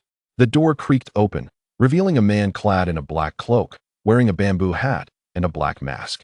Yang, with a stern expression, demanded, Who goes there? How dare you intrude upon the general's residence? Do you not know this is a death sentence? The intruder remained calm, gradually unfastening his cloak to reveal a uniform adorned with flying fish insignia. Yang expression shifted to one of alarm. The man in black then presented a token. After examining it closely, Yang demeanor transformed instantly, and he hastily inquired, What brings you, esteemed sir? The man in black offered no reply, merely handing over a sealed letter. After reading the missive, Yang countenance turned ashen, and cold sweat trickled down his brow. He cautiously asked, What is it that you require of me? The man in black replied coldly, General Yang, you need not concern yourself with anything. Even if you witness certain events, you must feign ignorance. Your sole responsibility is to firmly control your troops and intensify their training. Beyond that, do not meddle in other affairs. Yang face displayed apprehension as he said, But if I allow their power to grow unchecked, I could face execution. The man in black retorted coldly, Since I have personally come to seek you, there are arrangements in place above. There is no need for your worry. Just as Yang attempted to inquire further, he was interrupted by the man's icy tone. General Yang, do not ask what should remain unasked. Knowing too much will only bring you misfortune. Everything has been arranged perfectly. You need only to follow orders. Yang nodded helplessly, his heart surging like a tempest. He sighed inwardly, reflecting on his years of diligent service, only to find himself caught in a divine conflict, suffering as a mere mortal. Yet, he had no other choice. Subsequently, the man in black took the secret letter from Yang, ignited it over the oil lamp, and watched as it turned to ash. He clasped his fists in a gesture of respect towards Yang before swiftly vanishing into the vast darkness of the night. Yang sat dazed in his chair for a long while before muttering to himself, Ah, what a troublesome autumn this is. Chapter 257, Dao De Jing. Chapter 58. The capital of the Ming dynasty appeared tranquil on the surface, with the various government departments operating as usual. However, beneath this calm facade, undercurrents of unrest stirred. Zhu Youjian remained wholly focused on the restoration of the three great halls, which was now more than halfway completed. On this particular day, the commander of the Jinyue, Tian urging, hurried to the imperial palace to seek an audience with Zhu Youjian. In the emperor's study, Zhu Youjian inquired, Minister Tian, what brings you here with such urgency? Tian Urging's expression was grave as he replied, Your Majesty, I have just received word that a rumor has recently begun circulating in Jiangnan and other regions, prompting me to report it to you. Intrigued, Zhu Youjian asked, What rumor could possibly warrant such alarm? Tian Urging quickly explained, Recently, numerous rumors have emerged in Jiangnan, all directly questioning Your Majesty's lineage. A look of confusion crossed Zhu Youjian's face as he asked, What is wrong with my lineage? Tian Urging stammered. These rumors claim that Your Majesty is not the offspring of Emperor Guangzong, but rather the result of a substitution by palace eunuchs. This rumor is now spreading widely.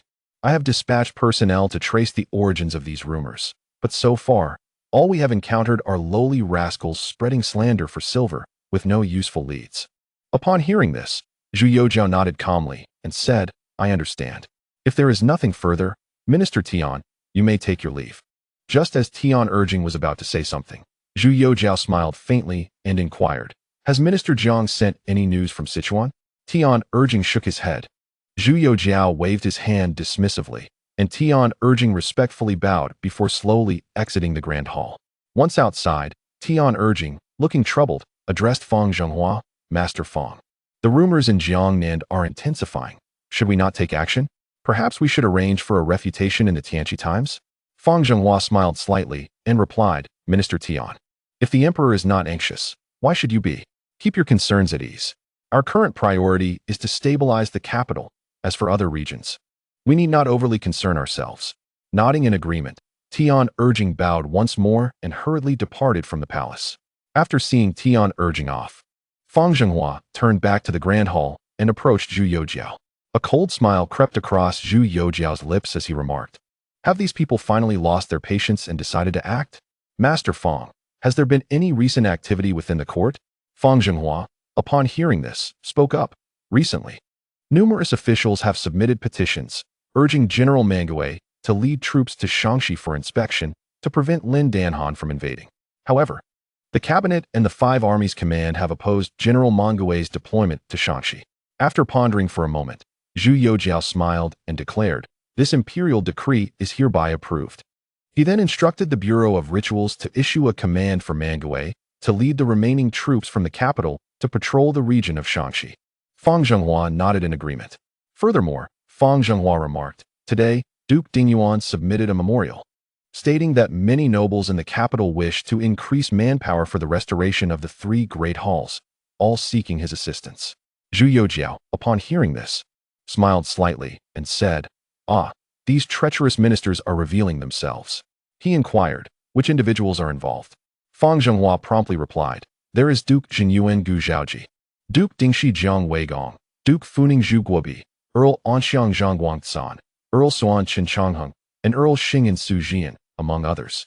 Upon hearing this, Zhu Youjian's expression darkened, and he coldly laughed, saying, I did not expect so many treacherous ministers to expose themselves.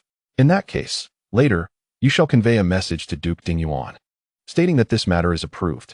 I am curious to see what tricks they will play. After speaking, Zhu Youjian approached the window, gazing at the overcast sky, and said, Brother Jiang, in the past, you have balanced the court's factions for me. It is now my turn to show you my capabilities. Standing beside him, Fang Zhenghua, with a beaming smile, remarked, Currently, Lord Jiang is leading troops in the southwest to quell rebellions. The burden on the court is indeed heavy. Your Majesty, by maintaining your presence in the capital and overseeing the governance, you effectively combine internal and external forces, rendering those malevolent entities unable to hide. Zhu Youjian chuckled, saying, Family matters, state affairs, and world affairs. I am not omnipotent. Each must fulfill their role. However, those who hold the bowl of the Ming dynasty while plotting its downfall cannot be permitted to remain. He then turned to Fang Zhenghua and instructed, Later, summon the old immortal to the palace. I have recently gained insights from the Tao Te Ching and wish to discuss them with him. Fang Zhenghua promptly complied. Zhu Youjian continued, I finally understand why Brother Jiang often acts unconventionally with a certain carefree demeanor. This embodies the essence of Taoist governance. I did not expect him to comprehend it fully. It seems I must also delve deeper into the Tao Te Ching.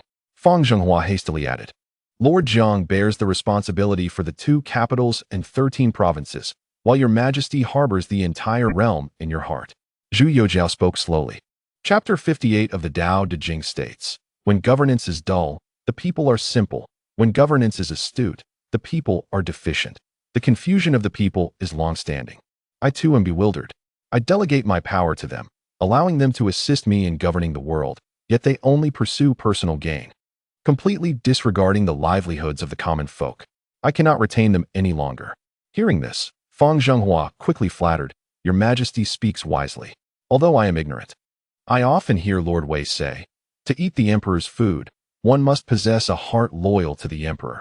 If one consumes the emperor's provisions while harboring ulterior motives, they are indeed heartless and treacherous. Upon hearing Fang Zhenghua's flattery, Zhu Youjian inquired, How is the empress these days? Fang Zhenghua hastily replied, Your Majesty, the empress has recently been engrossed in reading and embroidery, showing no signs of abnormality. Upon hearing this, Zhu Youjian nodded in acknowledgement. Subsequently, Fang Zhenghua hurried away to convey the imperial decree. Not long after his departure, Li Ruiyu, the chief scribe of the imperial secretariat, rushed into the study to meet Zhu Youjian. As soon as he entered, Li Ruiyu promptly bowed. Zhu Youjian inquired, Li Ruiyu, what brings you here? Is there a matter of importance? Li Ruiyu, with a serious expression, responded, Your Majesty, I have recently observed that many officials in the imperial secretariat have petitioned for Your Majesty to expedite the repairs of the 3 great halls. Additionally, a considerable number of officials have requested that General Mangue lead the remaining troops in the capital to Tianqi for patrol, to guard against the incursions of Lin Danon. I have thoroughly investigated these officials and found that they are all members of the Donglin party. Thus, I have come to report to Your Majesty. Should I take action against them? Observing Li Ruiyu's eagerness for merit, Zhu Youjian calmly asked, How do you intend to discipline them? Li Ruiyu quickly replied, It is entirely up to Your Majesty to decide whether to execute or to punish. Just a word from Your Majesty, and I shall take care of them immediately. Zhu Youjian inwardly scoffed, thinking, So, this is merely an attempt to shift the blame onto me. Compared to Wei Zhongxian, this Li Ruiyu is overly clever. If it were Wei Zhongxian, he would have acted without my prompting, taking care of matters with a mere glance, readily shouldering any blame. Yet, Li Ruiyu clearly seeks to reap the benefits without taking on any responsibility. With this in mind, Zhu Youjian spoke again, Since you have expressed it so, proceed as you wish. Hearing Zhu Youjian's words, Li Ruiyu felt a surge of joy and eagerly said, I humbly request Your Majesty to issue a decree. Zhu Youjian furrowed his brow and replied, What decree do I still need to issue? You have already taken charge on my behalf. At this, Li Ruiyu was taken aback. Hastily kneeling to the ground and knocking his head in a flurry, exclaiming, I would never dare to act on Your Majesty's behalf. I am solely devoted to Your Majesty, and in my moment of impatience, I beg for Your Majesty's forgiveness. Zhu Youjian coldly snorted, saying, I never realized how shrewd you are in your dealings. Had I known, I would have entrusted the position of head eunuch of the imperial secretariat to you. After all, Wei Zhongxian would never be as duplicitous as you. Li Ruiyu, now filled with dread, responded with a trembling voice, I am foolish. I humbly ask for Your Majesty's punishment. He continued to bow fervently. Zhu Youjian replied indifferently, Wei Zhongxian is my left arm and right arm, always transparent in his dealings with me. Brother Jiang is likewise my trusted sibling, never deceitful in his actions. Neither of them has ever harbored thoughts of seizing power for themselves. You, however, are bold, yet do you consider your own position? Do you think you are qualified? At this moment, Li Ruiyu was consumed by regret, realizing that his cleverness had led to his downfall. He repeatedly pleaded, I beseech Your Majesty for forgiveness. I was momentarily confused. Observing the blood beginning to seep from Li Ruiyu's forehead, Zhu Youjian remarked, Li Ruiyu, I must inform you that you are far from being able to emulate Wei Zhongxian. You do not even come close to his shadow. Do you think Wei Zhongxian acted whimsically in his endeavors? In truth, he is always considering my interests. I am aware that many perceive Wei Zhongxian, the eunuch in charge of the grand ritual office, as lacking substance, given his scant knowledge. Yet, I understand that Wei Zhongxian possesses a loyalty to me that surpasses that of anyone else. Now, with Wei Zhongxian far away in Sichuan, some of you have entertained thoughts that are best left unthought. I must caution you to focus on your own responsibilities. That alone constitutes your greatest merit. Any inappropriate thoughts should not arise. Otherwise, you are aware of the consequences. Li Ruiyu, frightened, quickly wiped the cold sweat from his forehead and said in a terrified voice, I understand, I understand. Subsequently, Zhu Youjian waved his hand dismissively and instructed, you may leave now, attend to your duties. Ensuring the Grand Ritual Office is well managed is your utmost contribution. Leroy Yu, feeling as if granted a reprieve, hurriedly took his leave. Thereafter, Zhu Youjian approached his desk. His gaze falling upon the Tao Te Ching resting on the table, a subtle smile gracing his lips. He turned and strolled leisurely towards the palace gates. Softly reciting verses, my form refined, akin to a crane's, beneath 1,000 pines, 2 volumes of scripture remain. I come to inquire of the teachings. With clouds in the azure sky and water in the vase. Chapter 258. The music and dance resumed. Fang Zhenghua hurried to the Wujuan Duda mansion to convey Zhu Youjiao's decree, permitting Man Gui to lead the remaining troops from the capital to Tianqi for inspection. Upon hearing this, Xin Yurong was taken aback and quickly exclaimed, Master Fang, currently, with Lord Jiang commanding the army outside, only this remaining 50,000 troops of the capital are left. If they are all dispatched, the capital will be left vulnerable. Although my understanding of court affairs is limited, I can sense that significant events are likely to unfold soon. Fang Zhenghua, sensing his anxiety, smiled reassuringly, do not worry. Governor Xin, simply act according to the decree. Observing Fang Zhenghua's calm demeanor, Xin Yurong pondered for a moment before nodding in agreement. Soon after, Man Gui arrived at the Wujuan Duda mansion to receive his orders and then proceeded to lead the remaining 50,000 troops to Tianqi for inspection, preparing against Lin Danhan's potential incursions. Within the cabinet, Sun Chengzong and Yuan Kelly, upon learning of this news, were astonished and hurried to seek an audience with Zhu Youjian in the imperial study. Upon meeting Zhu Youjian, Sun Chengzong urgently stated, Your Majesty, currently, Lord Jiang is leading 100,000 troops in Sichuan to quell the rebellion. Additionally, 2,000 troops from the capital are with Governor Chun inspecting the 9 borders military affairs. We cannot afford to mobilize the remaining 50,000 troops. Otherwise, the capital will lack sufficient defense, leading to inevitable chaos. Yuan Kelly, standing by, echoed his concerns. Yet, Zhu Youjian remained composed, addressing them calmly. There is no need for concern. Everything is under my and Brother Zhang's control. You need not worry, my esteemed ministers. Hearing this, both men fell into contemplation. After a moment, Sun Chengzong bowed and said, If that is the case, I shall rest easy. However, I must inform your majesty that my old ailment has recurred, and I wish to take a few days of leave to recuperate at home. Zhu Youjian, upon hearing Sun Chengzong's words, smiled and nodded in agreement. Subsequently, the two exited the imperial study. After this incident, Sun Chengzong, the current prime minister, feigned illness and remained at home, leaving Yuan Kelly as the sole administrator of state affairs in the cabinet. Fang Zhenghua then proceeded to the Shunshu temple to convey the imperial edict. Upon hearing that the emperor summoned him to the palace for a discourse, Shinshuzi was immediately filled with excitement and hurriedly donned his golden robe adorned with auspicious clouds. After exchanging greetings with Master Zhang, he swiftly accompanied Fang Zhenghua to the imperial palace. Upon entering, under Fang Zhenghua's guidance, Shinshuzi made his way to the emperor's study. Upon seeing Zhu Youjian, Shinshuzi promptly bowed deeply. Zhu Youjian, upon noticing Shinshuzi's arrival, rose to greet him and said with a smile, In my leisure time recently, I have been studying the Tao Te Ching. Though I have gleaned some insights, I have yet to grasp its essence. Thus I implore the venerable sage to enlighten me. Shinshuzi replied with a smile, Your Majesty's command shall be fulfilled by this humble practitioner. Zhu Youjian raised his hand, and Fang Zhenghua immediately presented a chair and a cup of hot tea. Subsequently, Zhu Youjian and Shinshuzi engaged in a fervent discussion about the Tao Te Ching. Meanwhile, Yang En, accompanied by Master Qingshan and his uncle, journeyed north along the Iha River, arriving in Luoyang. After nightfall, they made their way directly to the residence of the Prince of Fu. Yang En gazed at the plaque of the prince's estate, astonished, and realized that he had indeed stumbled upon great fortune this time. Guided by the palace guards, they entered the prince's residence, with Yang En closely following Master Qingshan.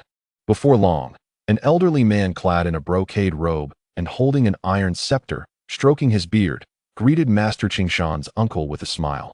Jin Qing, you have arrived late this time. Master Qingshan's uncle responded with a smile. Gongji, you are truly the one who has taken advantage of the favorable position. He then inquired about the progress of their affairs. The elder known as Gong Ji replied calmly. The prince has been contemplating matters these past few days. A response shall surely come soon. Upon hearing this, Master Qingshan's uncle nodded while stroking his beard. That is well, but we must also hasten our pace. News has just arrived from Sichuan of a great victory. We ought to act swiftly, lest the one on the dragon throne's prestige elevate further, making our endeavors more challenging. The elder with the iron scepter smiled lightly. Jinqing need not worry. All our preparations are in place, ensuring success. Thereafter, they followed the elder with the iron scepter to a courtyard, while Yang stayed outside, eavesdropping on their conversation. That evening, under the guidance of the chief eunuch of the prince's residence, they arrived at the prince's study, with Yang obstructed at the door. Once inside, the elder with the iron scepter calmly regarded Zhu Changshuan, who was adorned in a robe of 4 dragon patterns, and inquired softly, "How has your highness been contemplating these past few days?" Zhu Changshuan, with a complex expression, found himself in a quandary. At that moment, Master Qingshan's uncle urged, "Your highness, you must understand that this opportunity is rare and fleeting. You have already missed one chance in the past. Should you let this slip away, it may not present itself again in this lifetime." Seeing Zhu Changshuan's agitation, he quickly approached the 2 elders, tears welling in his eyes, and fervently declared, "I long to be emperor. Ever since I arrived in Luoyang, I have dreamt of becoming emperor. Should I ascend to the throne, all military and state affairs shall be entrusted to the 2 esteemed gentlemen, who are my left and right arms. I shall regard you both with the same reverence I held for my late father. Indeed, you shall be like second fathers to me." As Zhu Changshuan wiped his tears and nose, he made this solemn promise. The 2 elders exchanged glances, their faces reflecting satisfaction as they nodded in agreement. The elder wielding the iron talisman then spoke, "In that case, your highness, please prepare yourself, for in a few days, you shall accompany us to the capital. Once the great matter is settled, you will ascend the throne." Upon hearing this, Zhu Changshuan, still dabbing his tears, nodded fervently and quietly inquired, "But that person in Sichuan seems to be more qualified than I." Upon finishing his statement, a look of melancholy crossed his face. The elder with the iron talisman stroked his beard and laughed heartily. "Do not worry, your highness. With our assistance, the dragon throne shall undeniably be yours. As for the Prince of Sichuan, if it were not for the support of the one on the throne, his indiscretions, forming alliances with ministers, harming the royal family, wielding military power, meddling in local governance, and slaughtering court officials, would be more than enough to strip him of his title or even end his life. Once you ascend the throne, the fate of Zhu Youjian will rest entirely in your hands." Hearing this, Zhu Changshuan nodded with satisfaction. "That is well." The uncle of Mr. Qingshan then remarked with a smile, "Your highness, since you have consented, let us start making arrangements. When the time is ripe, we shall proceed to the capital together." Zhu Changshuan nodded in agreement and respectfully bowed to the 2 men, who promptly returned the gesture before taking their leave. Upon returning to the courtyard, the elder with the iron talisman and Mr. Qingshan's uncle spoke with excitement. "The grand plan is set. In due time, the realm of the Ming shall bend to our will." With that, they burst into hearty laughter. Outside, Yang listened cautiously, his heart racing with trepidation. Initially, he had sought to gain some merit, but unexpectedly found himself deep within the enemy's stronghold. In the capital, Zhu Youjian's approach to governance caused a stir throughout the court. He either personally supervised the restoration of the 3 grand halls or frequently summoned the Taoist Zizizi to lecture him. At first, the emperor's focus on the restoration of the grand halls, though neglectful of state affairs, was tolerable to the ministers, as they believed the project would eventually reach completion. However, now that the emperor had become engrossed in Taoist teachings, the officials found it intolerable. After all, in years past, the Emperor Shizong, during the reign of Jiajing, had spent decades in the Western Garden practicing alchemy and cultivating, which had vexed the ministers greatly. Even the loyalist officials grew anxious, submitting memorials urging Zhu Youjian to prioritize state matters. Yet, Zhu Youjian merely laughed off their concerns, leaving the memorials unanswered. Subsequently, key members of the loyalist faction, including Su Guangqi, Guo Yunho, Wen Tian, Gu Bingxian, Zhu Dadian, Lu Wanming, and Guan Yingzhen, sought assistance from Yuan Kelly in the cabinet. Yuan Kelly was courteous and welcoming but, when pressed on crucial issues, lamented that he was the sole remaining member of the cabinet, overwhelmed by the mountain of state affairs, and could not address other matters. Upon witnessing the unfolding events, the gathered crowd, left with no other recourse, hastened to the residence of Sun Qingzong. To their dismay, they found themselves unable to even enter the gates of the Sun Manor. In this moment of desperation, the assembly returned to their homes, hurriedly composing letters to send to Sichuan, seeking assistance from Jiangning. Concurrently, in a bid to expedite the restoration of the three great halls, the court recruited over 10,000 laborers from outside the palace to partake in the construction. During this period, the once dreaded Eastern Depot and the Jinui operated with remarkable discretion. The Tianqi Times reported only trivial matters of little consequence. Such circumstances undoubtedly instilled great confidence in the officials of the Donglin faction. In Chengdu, Jiangning enjoyed a remarkably leisurely existence. Each day, apart from perusing the latest intelligence from various regions, he engaged in Tai Chi as for the administrative affairs of Sichuan. He entrusted them entirely to Governor Zhu Youjian. Zhu Youjian found himself overwhelmed, having transitioned from a period of idleness to one of relentless activity. The bureaucratic landscape of Sichuan had been thoroughly purged by Jiangning, and now he was tasked with managing the relations between the court and the local chieftains while also soothing the populace who had endured the ravages of war. Zhu Youjian sought Jiangning's assistance multiple times, only to be rebuffed with vague reassurances. Meanwhile, General Du Wenhuan led troops to suppress the 18 local chieftains who had previously followed Shi Chongming in rebellion. His campaigns progressed with the ease of autumn winds sweeping away fallen leaves. During this time, Du Wenhuan reveled in his success. His voice unconsciously rose in pitch during conversations, and he walked with an upright posture. After Qin Liangyu, Chao Wenjiao, and Zhao Shuaijiao departed for Guizhou, Jiangning retained Lu Xiangxing and Chao Bianjiao by his side. With an army of 100,000 encamped outside the city, it would have been challenging for Jiangning to command such a force if all his generals were absent.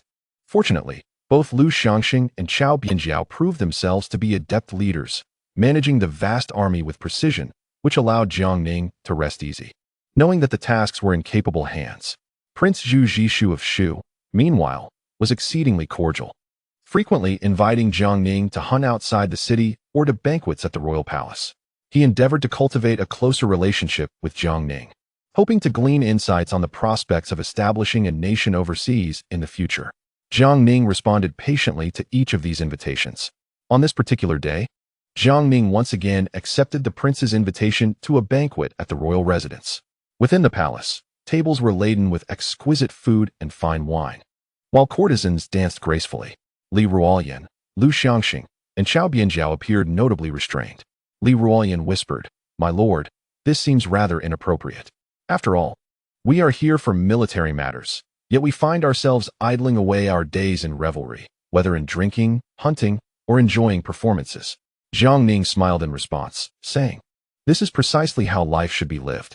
After enduring so many battles, is it not permissible to indulge in some enjoyment?" The music resumed, and the dancing continued. Li Ruoyan, Lu Xiangxing, and Chao Bianjiao exchanged glances, each wearing an expression of resignation. Chapter 259. The end of Zhu Youjian. Jiangning's days in Chengdu could be likened to a celestial existence, filled with indulgence in food, drink, and leisure. Alongside the practice of Tai Chi meanwhile, Qin Liangyu, en route to Guizhou, was diligently executing the military strategy devised by Jiangning.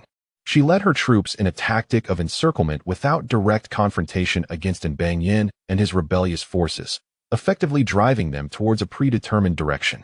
This maneuver maximized Banyin's role as a pawn, thoroughly disrupting the political landscape of Guizhou. This approach left the esteemed General Lu Qin, renowned for his prowess in the southwest, utterly perplexed. Lu Qin had believed that with his contingent of 50,000 soldiers, complemented by the 20,000 troops of the Sichuan Deputy General Qin Bangping, he could, albeit with difficulty, eradicate Banyin in one fell swoop. However, with the imperial court now dispatching a formidable army that merely encircled without engaging, Lu Qin found himself at a loss. On the other hand, Provincial Governor Wang Sanshan discerned the underlying strategy and was secretly elated. While outsiders viewed the governor as a powerful regional authority, only Wang Sanshan understood the immense pressure of his position. Previously, the court's financial strains had rendered Guizhou's military forces weak, allowing the local chieftains to act with impunity. Particularly in Banyin of Shuishi, the local gentry colluded with the chieftains, showing little regard for his authority. Now, within Bangyan paving the way ahead, Wang Sanshan relished the opportunity to cleanse the region of these entrenched officials, almost eager to personally rally behind in Bangyan. Upon their arrival in Guizhou, Zhu Youjian and Old Wei embraced a newfound sense of freedom. The Jinyue and Dongchang forces mobilized en masse, embarking on an extensive campaign to gather evidence against the local officials and gentry in Guizhou, reveling in their endeavors. Zhu Youjian exemplified a workaholic nature, causing Old Wei to question his own existence. Old Wei had always believed that if he were to be ranked second in the fight against corruption in the Ming dynasty, no one would dare claim the top spot.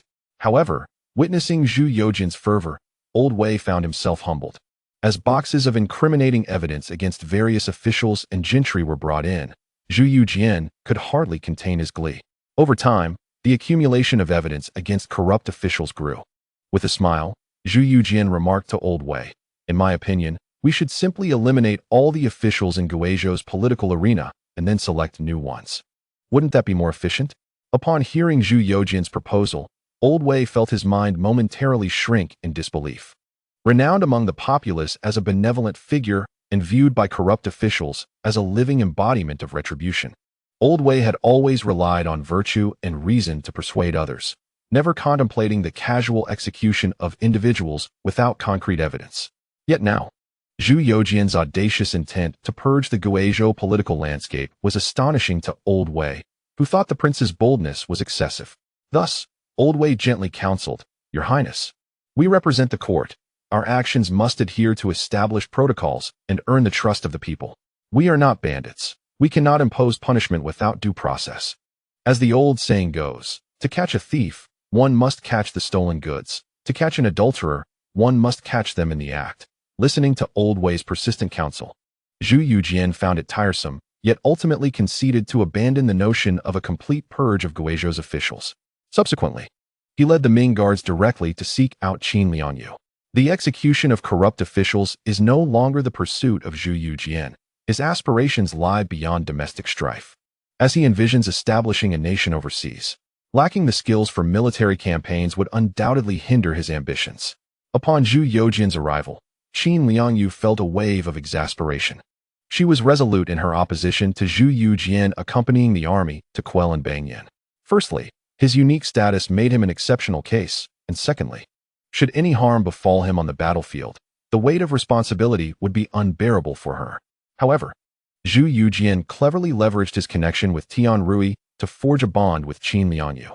Marriages among local chieftains often entwined their fates, and after some convoluted discussions, Qin Liangyu found herself reluctantly dubbed as Zhu Youjian's aunt. Stunned by this title, she initially intended to refute it, yet soon realized she had no grounds for contradiction.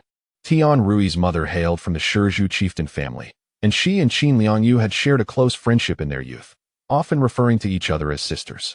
Ultimately, with great reluctance, Qin Liangyu acquiesced to Zhu Youjian's request to lead Huang Mingwei, Zhao Shuijiao, and Xiao Wenjiao into battle, albeit under the condition that they remain mere spectators and not engage directly in combat. Zhu Youjian, elated, readily accepted. Still, Qin Liangyu felt uneasy and summoned Old Wei to oversee Zhu Youjian's safety. Thus, Old Wei, at his advanced age, never anticipated being conscripted into the fray. Inwardly lamenting, he silently cried out, "Lord Jiang, why did you not keep His Highness in Chengdu? The comfort you enjoyed in Chengdu starkly contrasts with my current plight." Meanwhile, within the Luoyang residence of the Prince of Fortune, Zhu Changshuan sat in his study, deep in contemplation. At that moment, his son Zhu Yuzong entered, bowing respectfully before him and cautiously inquiring, "Father, have you truly acquiesced to their demands?" Zhu Changshuan gestured for Zhu Yuzong to take a seat and sighed, explaining, "The reason I have temporarily consented is merely to stabilize the situation. Even if I refuse, they possess other alternatives. It is essential to recognize that ambition and treachery abound in this world." Upon hearing this, Zhu Yuzong's expression tightened, and he ventured, "Father, do you genuinely intend to accompany them to the capital?" At this juncture, he hesitated to continue. Zhu Changshuan's countenance shifted to one of complexity as he slowly replied, "I did indeed entertain such thoughts. After all, your imperial grandfather held great hopes for me. And within the palace, your imperial grandmother lent her support, while numerous officials in court were also in my favor. Alas, your imperial uncle seized the moral high ground as the eldest son, gaining the backing of the Eastern Forest officials, ultimately securing the position of crown prince. To speak candidly, I have harbored a lingering resentment over this matter for years. Upon hearing these words, Zhu Youjian's expression became fervent. Should father ascend the throne, he would become the crown prince, rather than merely the Prince of Fortune's son. He cautiously asked, "Father, when do you intend to proceed to the capital with them? Is it necessary for me to accompany you, my son?" Zhu Changxuan cast a cold glance at Zhu Youjian, understanding his son's implications all too well. With a silent sigh, he approached and placed a hand on Zhu Youjian's shoulder, saying, "Your father wishes to impart some wisdom to you. In recent days, I have come to comprehend many truths. What is rightfully ours shall remain ours. What is not ought not to be forcibly claimed, nor should one entertain inappropriate thoughts. Many covet the throne, and throughout history, countless lives have been lost and rivers of blood shed for this ambition. Yet how many have truly ascended to the throne? Each believes themselves destined by heaven, only to become mere bones beneath the dragon throne." Upon hearing these words, Zhu Youjian stood frozen, his expression one of shock. The joy that had filled his heart was instantly replaced by a cold sweat. Clearly, his father perceived matters with far greater depth than he did. Observing his son's reaction, Zhu Changxuan rose and continued, "Do you know? In the past, my influence in the court and my reputation among the populace far surpassed that of your royal uncle. I initially dismissed your uncle's timid demeanor. You often took delight in teasing and bullying the two brothers of the Eastern Palace, did you not? In those days, we were filled with youthful exuberance. Yet, looking back now, we were gravely mistaken. Your royal uncle is by no means weak or inept. He has merely wielded the moral high ground as his shield, garnering unwavering support from numerous officials of the Donglin faction without uttering a single word. In their zeal to support him, many Donglin officials perished in battle. Your uncle's apparent meekness and caution are, in truth, a manifestation of profound wisdom." Hearing his father's assessment of his royal uncle stirred memories in Zhu Youjian of their shared childhood, where his father was revered and his grandfather showed them both great affection. In contrast, the father and son of the Eastern Palace were perpetually submissive. Even the current occupant of the dragon throne and his brother would avoid him. Feeling somewhat indignant, Zhu Youjian retorted, "Father, your royal uncle merely capitalized on circumstances and was fortunate. Otherwise, how could he have died just a month after ascending the throne?" Zhu Changxuan replied with grave seriousness, "Remember this. Throughout history, none who have sat upon the dragon throne have been fools. A fool would scarcely survive long enough to reach the throne. Your royal uncle is exceedingly astute. Do you recall the incident of the bludgeon?" Zhu Youjian nodded. Zhu Changxuan continued, "Do you know who the true mastermind behind that incident was?" Without hesitation, Zhu Youjian answered, "Was it not you and the Empress Dowager?" Zhu Changxuan sighed and said, "If even you hold this belief, the rest of the world will certainly think the same. In truth, this matter had nothing to do with your father and the Empress Dowager. The real mastermind was your seemingly ineffectual royal uncle. This illustrates his brilliance. By retreating, he advanced, not only solidifying his position as crown prince, but also placing your father and the Empress Dowager in a precarious situation. Should anything befall them, the public outcry would be enough to overwhelm both your father and the Empress Dowager, and even your royal grandfather would be unable to protect us then." Zhu Youjian was utterly astonished. Zhu Changxuan continued, "In those years, your imperial uncle appeared to have the throne precariously within his grasp, yet in truth, he was as steadfast as Mount Tai. His intellect surpassed that of many, and his seemingly submissive demeanor was merely a facade. The members of the Donglin party, under the pretense of upholding ancestral rights and laws, rallied in support of him, while simultaneously infiltrating positions within the court and palace. Do you know how your imperial uncle operated?" Zhu Youjian shook his head. With a grave expression, Zhu Changxuan stated, "What do you know of the fates of Zhu Youjian and Zhu Youjian's mother?" Zhu Youjian hesitated slightly, responding cautiously, "One succumbed to illness, while the other was killed by our imperial uncle." Zhu Changxuan replied nonchalantly, "That is merely the surface. The true reason lies in her family's allegiance to the Donglin party, which your imperial uncle discovered, prompting him to take lethal action against them. Before your father arrived in Luoyang to assume his fief, he had a conversation with your imperial grandfather. At the time, the incident of the Tianqi had only recently occurred, and your imperial grandfather explicitly advised your father to embrace the wealth and status of a fief and abandon any thoughts of competing for the throne. For your father was no match for your imperial uncle. Should the conflict persist, once your imperial uncle ascended the throne, our family would face dire consequences. Ultimately, your father chose to take up his fief in Luoyang. After hearing this, Zhu Youjian, still filled with reluctance, questioned, if my father spoke so gravely of our imperial uncle, why then did he pass away merely a month after ascending the throne? Zhu Youjian sighed, saying, you still fail to comprehend your imperial uncle. In terms of patience and cunning, he rivals Emperor Shizong and Emperor Jiajing. In cruelty and hypocrisy, he surpasses your imperial grandfather. Such a schemer, with overwhelming malice and fortuitous luck, has defied the will of heaven. Once he secures his position, those who once cheered and fought for him, the Donglin party, will become mere lambs awaiting slaughter. This is fate. The fact that your imperial uncle died within a month of his ascension seems less a result of the Donglin party's machinations and more an act of divine will. Chapter 260. The Prince of Fortune seeks survival. Upon hearing this, Zhu Youjian stood frozen, speechless for a long while. Observing his son's demeanor, Zhu Youjian sighed and spoke earnestly. You must understand that throughout history, the struggle for the throne has been drenched in blood. Those who manage to escape unscathed do so by virtue of foresight. Now, the new emperor has ascended for scarcely a year and has already expelled the majority of the Donglin party from the court. Furthermore, the emperor has repeatedly enacted reforms, imposed commercial taxes, instituted a new imperial examination system, established a naval force, promoted maritime trade, trained elite troops, and vigorously purged the bureaucracy. The current court, including the cabinet, the 6 ministries, and the 9 ministers, is filled with the emperor's loyal confidants. Even the Office of Military Affairs is now entirely under the emperor's control, and the military power of several northern provinces rests firmly in his hands, with the capital's garrison boasting over 100,000 elite soldiers. Each of these measures serves to carve away at the Donglin party's flesh and undermine their foundation. Now, driven to desperation, the Donglin party has turned to your father for assistance. Humph, do they truly believe that the one seated upon the dragon throne is easily deceived? They presume their plans are meticulous, yet they fail to apply their intellect to consider the ramifications. In this present age, the Jinhui and the Dongchang are omnipresent across the land, and the capital is fortified with vigilance. Any slight disturbance is immediately detected by the one seated upon the dragon throne. The audacity displayed by the Donglin faction is rooted in their miscalculation of the legendary General Jiang, who is currently leading troops in Sichuan to quell rebellion, emboldening them to act without fear. Yet, they underestimate the formidable presence of the one upon the throne.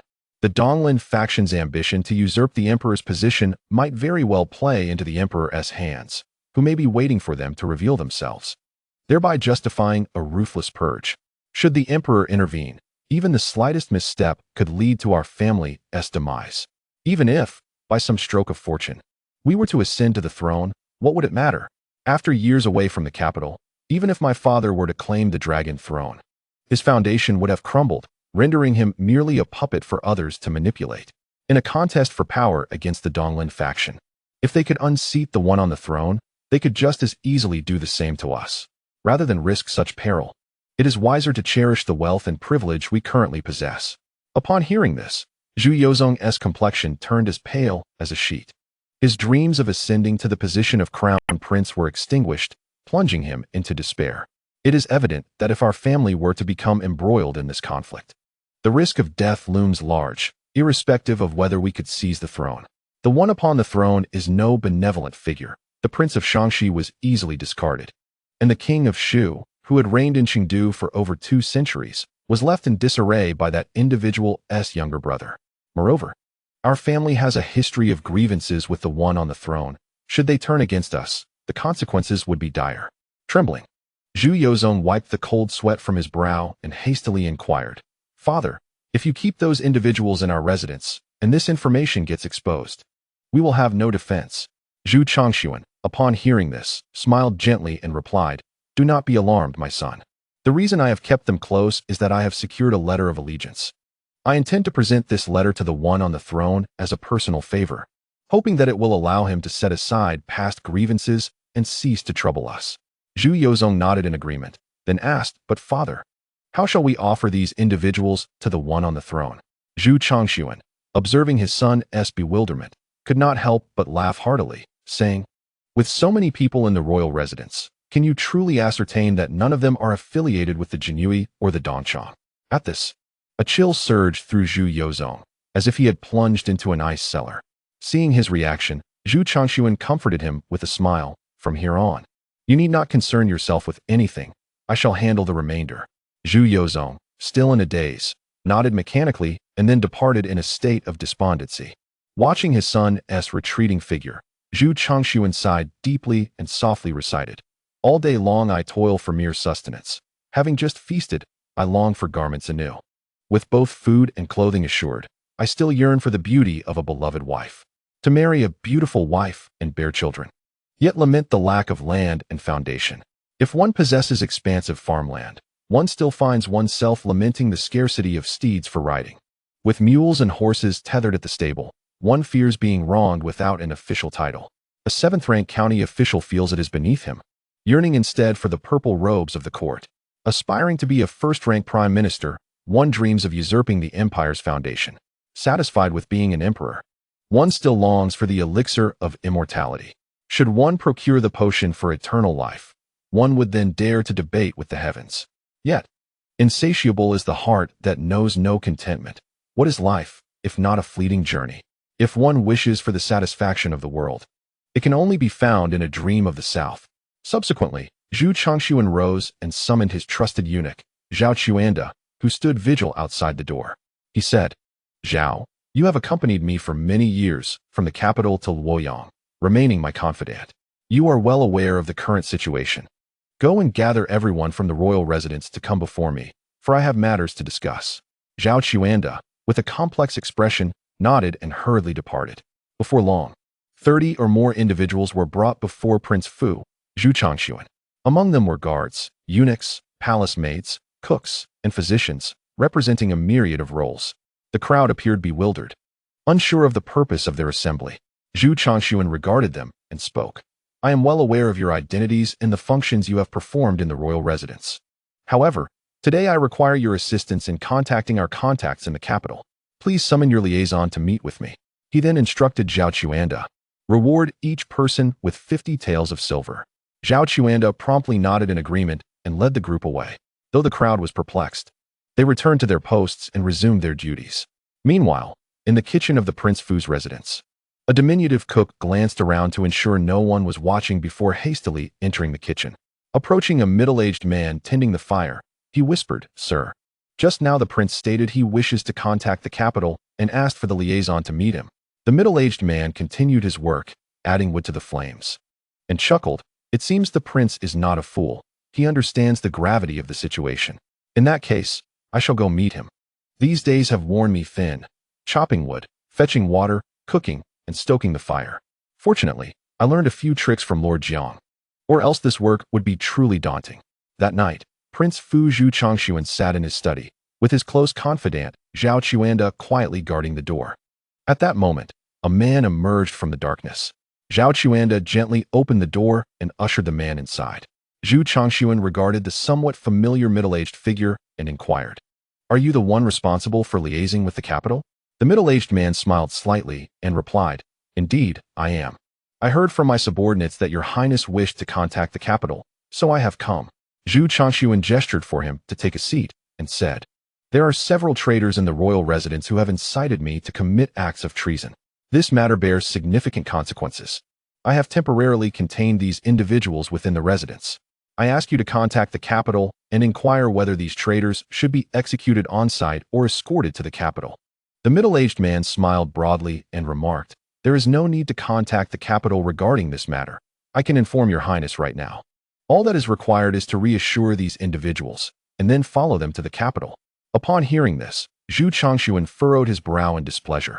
His face flushed with anger, and retorted, "Are you suggesting that I go to my demise? A prince cannot leave his fief without an edict. Should I enter the capital, it would be a path to destruction." The middle-aged man, however, remained unfazed, chuckling as he replied, "Your highness need not accompany them to the capital in person. It suffices to stabilize their sentiments.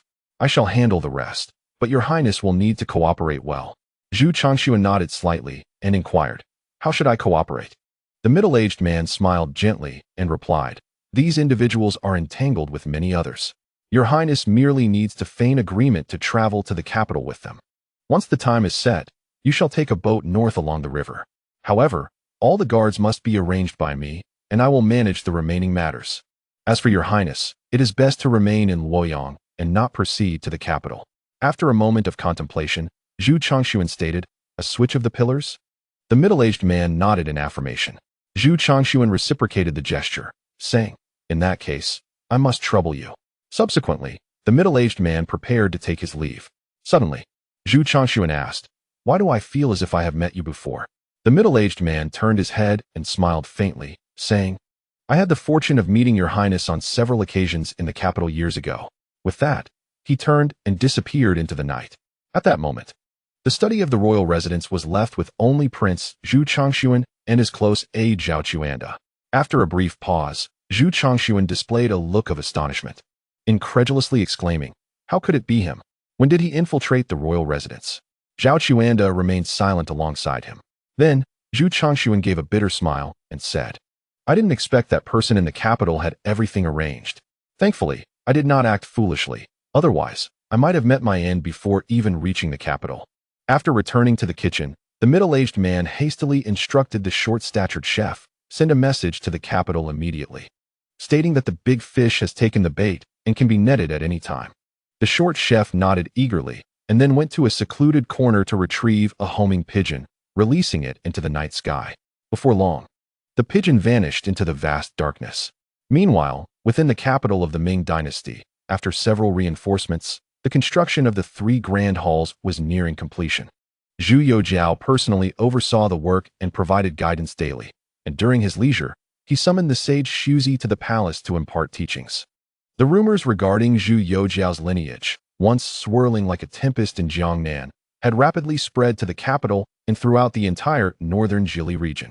In no time, the populace was abuzz with speculation, yet the court remained unresponsive. The Tianqi Times continued to report on trivial matters of the people and governmental decrees. As the night deepened, Zhu Youjian sat at his writing desk in the imperial study, perusing memorials incessantly.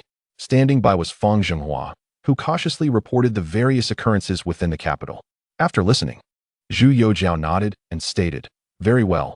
The day the 3 grand halls are completed shall be the day we cast our nets." Fang Zhenghua hastily smiled and flattered. "Your Majesty, you are a prodigious talent, a master of strategy. How could these mere buffoons possibly rival you?" Upon hearing this, Zhu Youjian smiled faintly and then inquired, "What has the Empress been occupied with these days?" Fang Zhenghua sighed gently and replied, "Her Majesty has been, as usual, engaged in embroidery and reading. However, the Duke of Taikong has persistently sent requests thrice to meet with Her Majesty, all of which have been declined." Zhu Youjian, upon hearing this, exhibited a somewhat complex expression and said, "I understand." Before long, Zhu Youjian had perused the majority of the memorials. He rose from the dragon throne, stretched his limbs slightly, and then assumed a stance to practice Tai Chi while performing. He asked Fang Zhenghua, "Fang Dabin, how do you find my Tai Chi?" Fang Zhenghua quickly responded with a smile, "This Tai Chi is personally imparted by the old immortal and is a supreme skill created by Zhang Zhenren. I, being rather dull-witted, truly cannot comprehend its intricacies. However, considering that the old immortal is now 111 years old yet remains remarkably vigorous, it must surely be an extremely formidable art." Zhu Youjian chuckled and remarked, "I have heard from the old immortal that Brother Jiang is also practicing Tai Chi. Once Brother Jiang returns to court, I shall find an opportunity to spar with him." Fang Zhenghua merely smiled in response, saying nothing further. Chapter 261. Sheltering from the storm. During this period, Jiang Ning experienced the anguish once felt by Zhu Youjian. The hospitality of Prince Zhu Zhishu was indeed beyond ordinary. Every 3 days, there was a minor banquet, and every 5 days, a grand feast.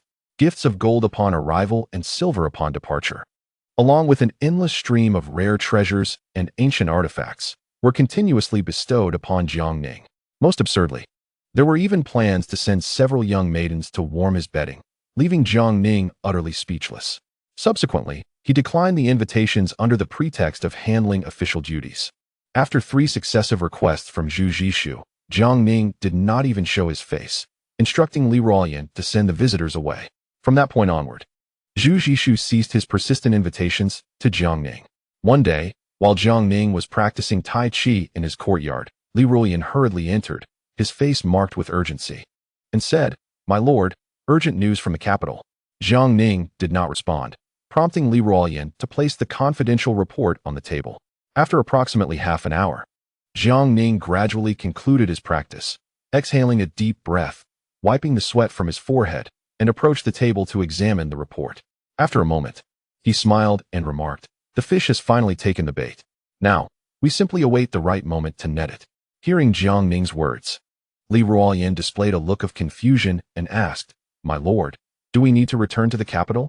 Jiang Ning shook his head, saying, "If we return to the capital at this moment, we would only alert the enemy and scare the fish away. We should remain in Chengdu for a while longer.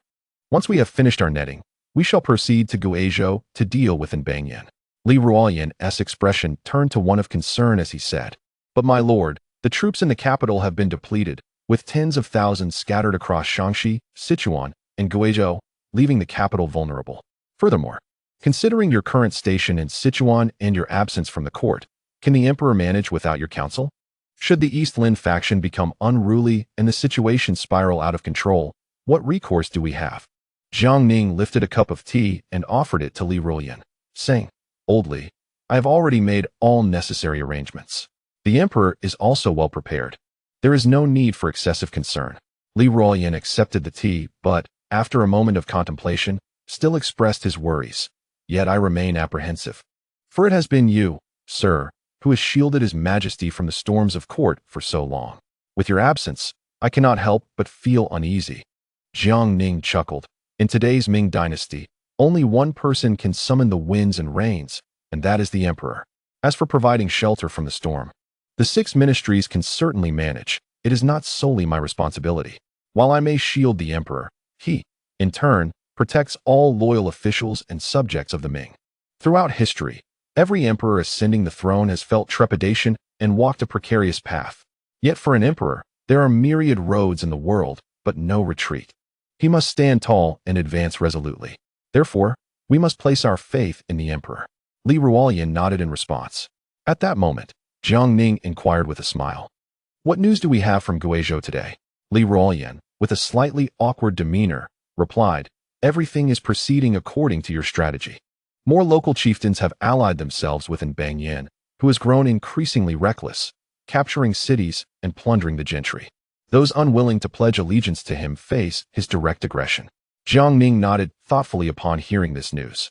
Just then, Li Ruoyan continued, "However, regarding Prince Xian." Jiang Ning, puzzled, interjected, "What about the prince?" Li Ruoyan hesitated before saying, "The prince has set out with the Ming Guard to confront Banyan."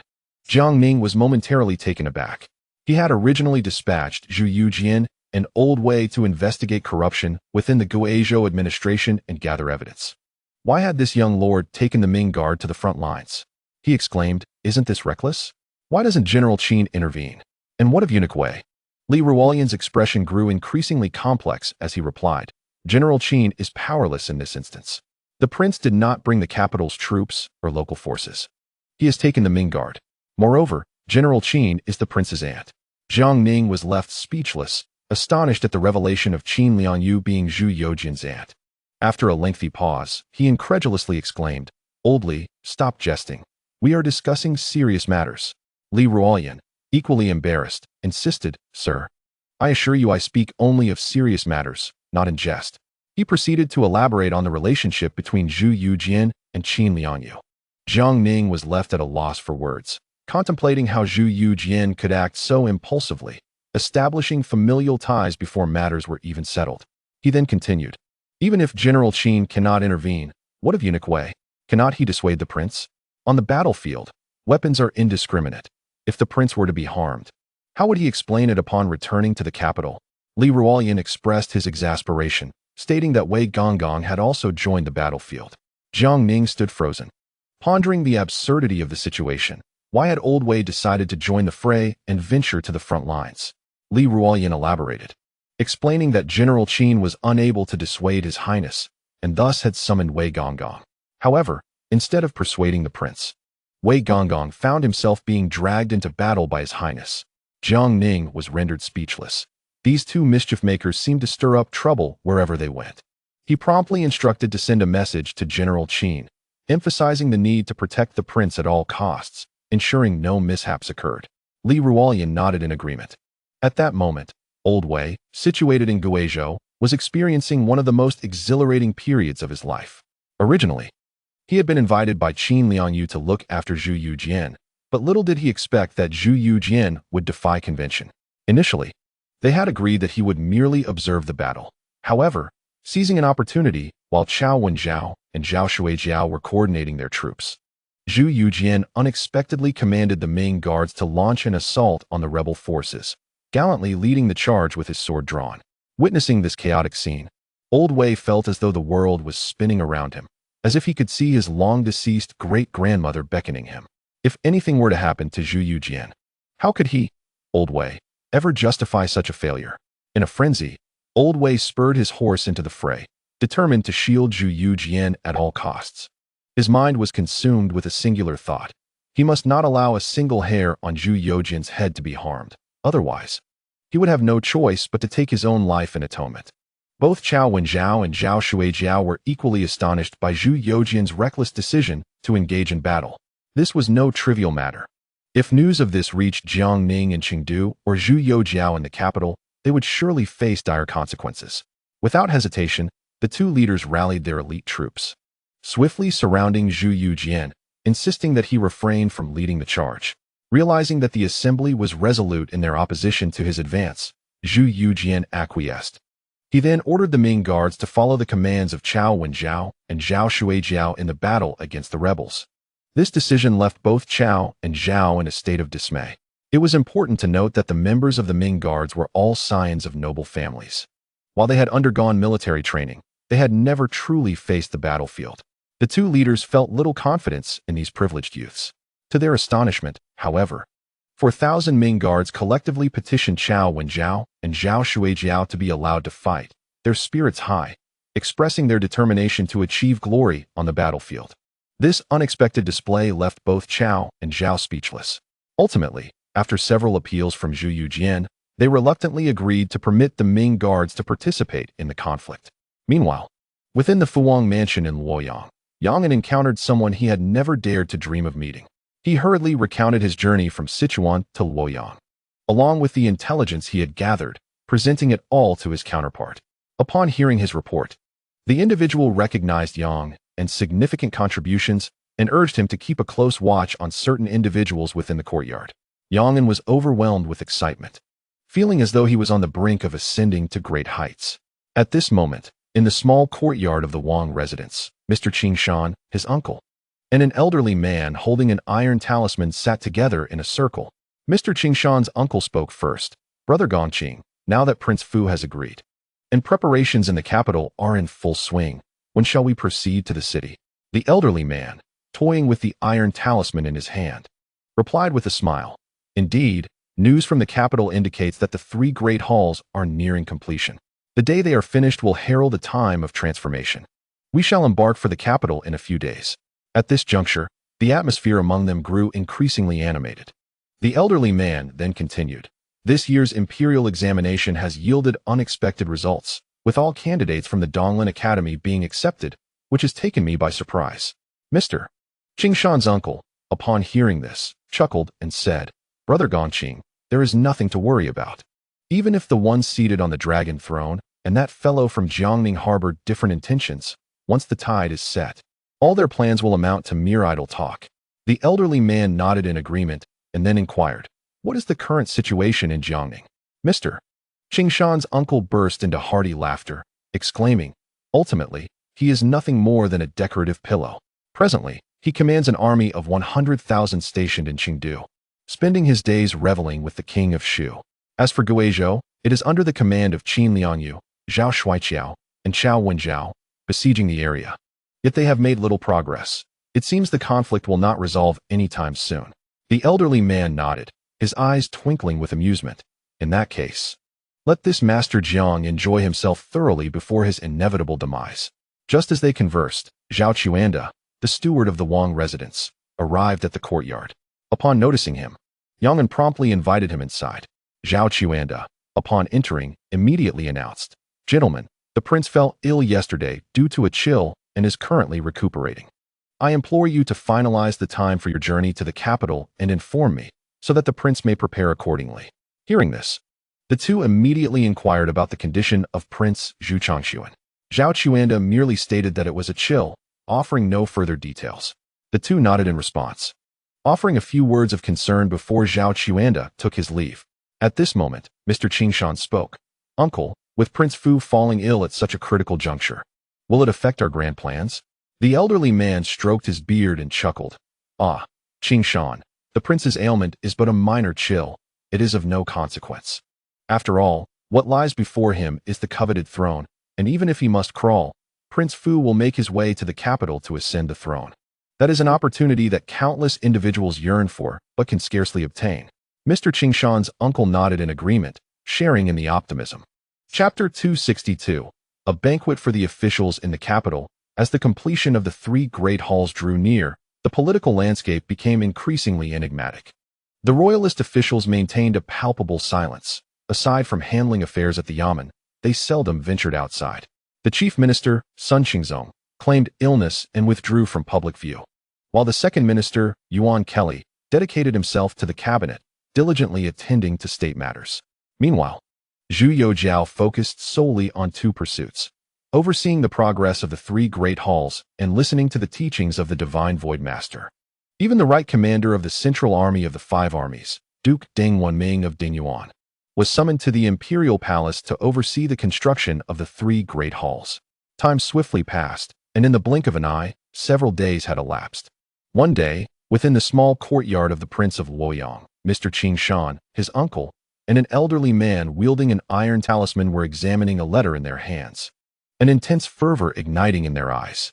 Mr. Qingshan promptly instructed Yang and to summon Zhao Chuanda, the steward of the prince's residence. Before long, Zhao Chuanda arrived at their call. Upon seeing him, the elderly man with the iron talisman eagerly proclaimed, "Master Zhao, the date has been set, 2 days hence. We invite His Highness to enter the capital with us." Zhao Chuanda nodded in acknowledgement and then took his leave. He made his way directly to the study of Prince Zhu Changxuan, who was engaged in conversation with a middle-aged man from the kitchen. Zhao Chuanda entered hastily, stating, "Your Highness, the two gentlemen have informed me that we shall depart for the capital in 2 days." Upon hearing this, Zhu Changxuan nodded with a complex expression. Observing this, Zhao Chuanda promptly exited and closed the door, standing vigil at its threshold. The middle-aged man, upon hearing the news, momentarily flashed a glint of menace in his eyes, a cold smile gracing his lips as he remarked, "The time has come. I implore your Highness to act in accordance with our prior plans. Once accomplished, I assure you I will report the matter in full to the higher authorities." Zhu Changxuan nodded in understanding, fully aware that these individuals remaining in his residence were both potential assets for his glory and volatile explosives that could obliterate him at any moment. Finally, he would be rid of them, and a burdened heart could find respite. 2 days later, Zhao Chuanda, clad in a coarse robe, arrived in the small courtyard, announcing, "Gentlemen, everything is now prepared, please follow me." The group rose and departed the prince's residence. Soon, they arrived at the canal dock, where 5 large vessels were neatly anchored. Zhao Chuanda cheerfully introduced, "These are all arranged by His Highness. At present, His Highness is unwell and will be traveling alone on one ship, while you gentlemen will take another." At this moment, the elderly man with the iron talisman furrowed his brow and inquired, "Master Zhao, is it truly necessary to use 5 ships?" Zhao Chuanda lowered his voice and replied, "Each of these 5 vessels is equipped with 200 armored soldiers, all of whom have been secretly trained by His Highness over the years. We hope this will provide us with additional support for our journey to the capital." Mr. Qingshan exchanged glances with the others, and they all nodded in agreement, stating, "Then we shall wait for His Highness to board before we set sail." Zhao Chuanda hastily interjected, "His Highness has already boarded. Once you gentlemen embark, we can depart immediately." The elderly man with the iron talisman smiled and said, "Then let us first pay our respects to His Highness." Zhao Chuanda, with an apologetic smile, cautioned, "His Highness's health has been deteriorating, and the strain of travel will only aggravate his condition. He is currently being attended to by the young master. If you gentlemen have matters to discuss, please allow me to convey your words. After all, The young master can be rather temperamental, and should you approach rashly, it may provoke an unfavorable response. Upon hearing Zhao Chuanda's remarks, Mr. Qingshan and his companions nodded in agreement. After all, during their time at the Prince of Fu's residence, they had become acquainted with the temperament of the prince's heir. Subsequently, guided by Zhao Chuanda, they ascended the ship's deck. Soon after, 5 grand vessels slowly set sail, navigating north along the Grand Canal. Gazing at the diminishing silhouettes of the 5 ships from a tavern by the dock, Prince Zhu Changshuan of Fu observed them with a faint, sardonic smile, muttering to himself, "If you lack benevolence, do not blame this prince for his ruthlessness. Ultimately, you merely seek to exploit me." Meanwhile, aboard another vessel, a middle-aged man listened to a report from his companion, nodding in satisfaction. He then remarked with a smile, "Deploying over 1,000 brothers, this can be deemed as our finest elite, escorting these individuals to the capital. Their display is indeed grand, granting them their due respect." His companion hastily concurred, "You are absolutely right, my lord. Escorting these men to their demise with over 1,000 brothers is indeed worthy of them." The middle-aged man nodded with a smile, and then commanded, "Send word to Cheng'en," instructing him to keep a close watch, ensuring these individuals do not stir up any disturbances. His companion nodded in acknowledgement. At the same time, within the Jinyui's provincial office in the capital, Tian Urging clutched the newly delivered intelligence report tightly, excitement flickering in his eyes. He then hastened to the palace to meet Zhu Youjian and relay this crucial news. Shortly thereafter, Zhu Youjian, who had been neglecting state affairs for many days, suddenly issued a decree, summoning all officials and nobles in the capital to a banquet in the Hall of Supreme Harmony 10 days hence, upon the completion of the 3 main halls. The announcement sparked a flurry of discussions throughout the court and society, deepening the air of intrigue. In the blink of an eye, 5 days had passed. The 5 ships arriving from Luoyang gradually docked at the Tongzhou pier. Mr. Qingshan and his uncle, leading a retinue of guards, disembarked. Observing the bustling and prosperous scene of Tongzhou, the elder, holding an iron talisman, remarked with a sense of nostalgia, "In those days, Daofu was indeed a figure of immense wealth and prestige in Tongzhou. When we departed the capital, Daofu came to see us off. Who could have anticipated that upon our return, he and his family would have been reduced to ashes?" Mr. Qingshan's uncle responded with a smile, "Brother Gongji, the power struggles in the court are invariably brutal. It is either your demise or mine. One can only say that Daofu was simply unfortunate. However, the peers in Tianjin and Tongzhou have become immensely prosperous, and it seems our 2 families are fortuitously positioned to oversee each." The elder, holding the iron talisman, nodded in agreement. At that moment, Zhao Chuanda, the chief steward of the Prince of Fu's residence, hurriedly approached them and said, "Gentlemen, let us rest here for the night. We shall set forth to the capital on the morrow." Everyone nodded in unison. At this juncture, Mr. Qingshan's uncle inquired, "Master Zhao, may I ask how His Highness is faring?" Zhao Chuanda sighed and replied, "His Highness's condition has stabilized somewhat, yet he remains bedridden. However, His Highness specifically requested that I assure you gentlemen that there will be no delays in significant matters, so please rest easy." Upon hearing this, the group nodded once more in understanding. At this moment, the elder holding the iron talisman spoke, "I kindly request Grand Eunuch Zhao to arrange these 1,000 armored soldiers in batches at various locations. We have sufficiently prepared our personnel to converge with ours and await instructions. Should all 1,000 soldiers proceed to the capital together, it may attract the attention of those with ulterior motives, potentially impacting significant matters." Zhao Chuanda nodded in agreement. Before long, the day of the completion of the 3 great halls arrived. On this day, thousands of craftsmen toiled diligently. As the auspicious hour approached, the 3 great halls were officially declared completed. Concurrently, officials, nobles, and military leaders gathered at the Taiha Hall Plaza in preparation for the banquet. Among them was the often-absent Chief Minister Sun Qingzong, who appeared revitalized and present. The Deputy Minister Yuan Kelly was also in attendance, along with officials from the 6 ministries, the 9 ministers, the 5 military commanders' office, and all the nobles residing in the capital, all congregated at the Taiha Hall Plaza. Emperor Zhu Youjian and Queen Zhongyan, adorned in splendid attire, emerged into the sight of the crowd. Flanking them were Fang Zhenghua and Shen Shuzi, standing closely by their sides. Zhu Youjian surveyed the civil and military officials before him and, with a smile, remarked, "In recent days, I have devoted myself entirely to the restoration of the three great halls, resulting in some neglect of state affairs. During this period, I am grateful to all of you, my ministers, for your united efforts in maintaining the stability of the court. As today marks the completion of the three great halls, a day of such celebration, I have arranged a banquet to honor you all. It serves both to celebrate the successful restoration and to express my gratitude. Subsequently, palace maids and eunuchs entered in succession, carrying delectable dishes. The civil and military officials took their seats in order of rank.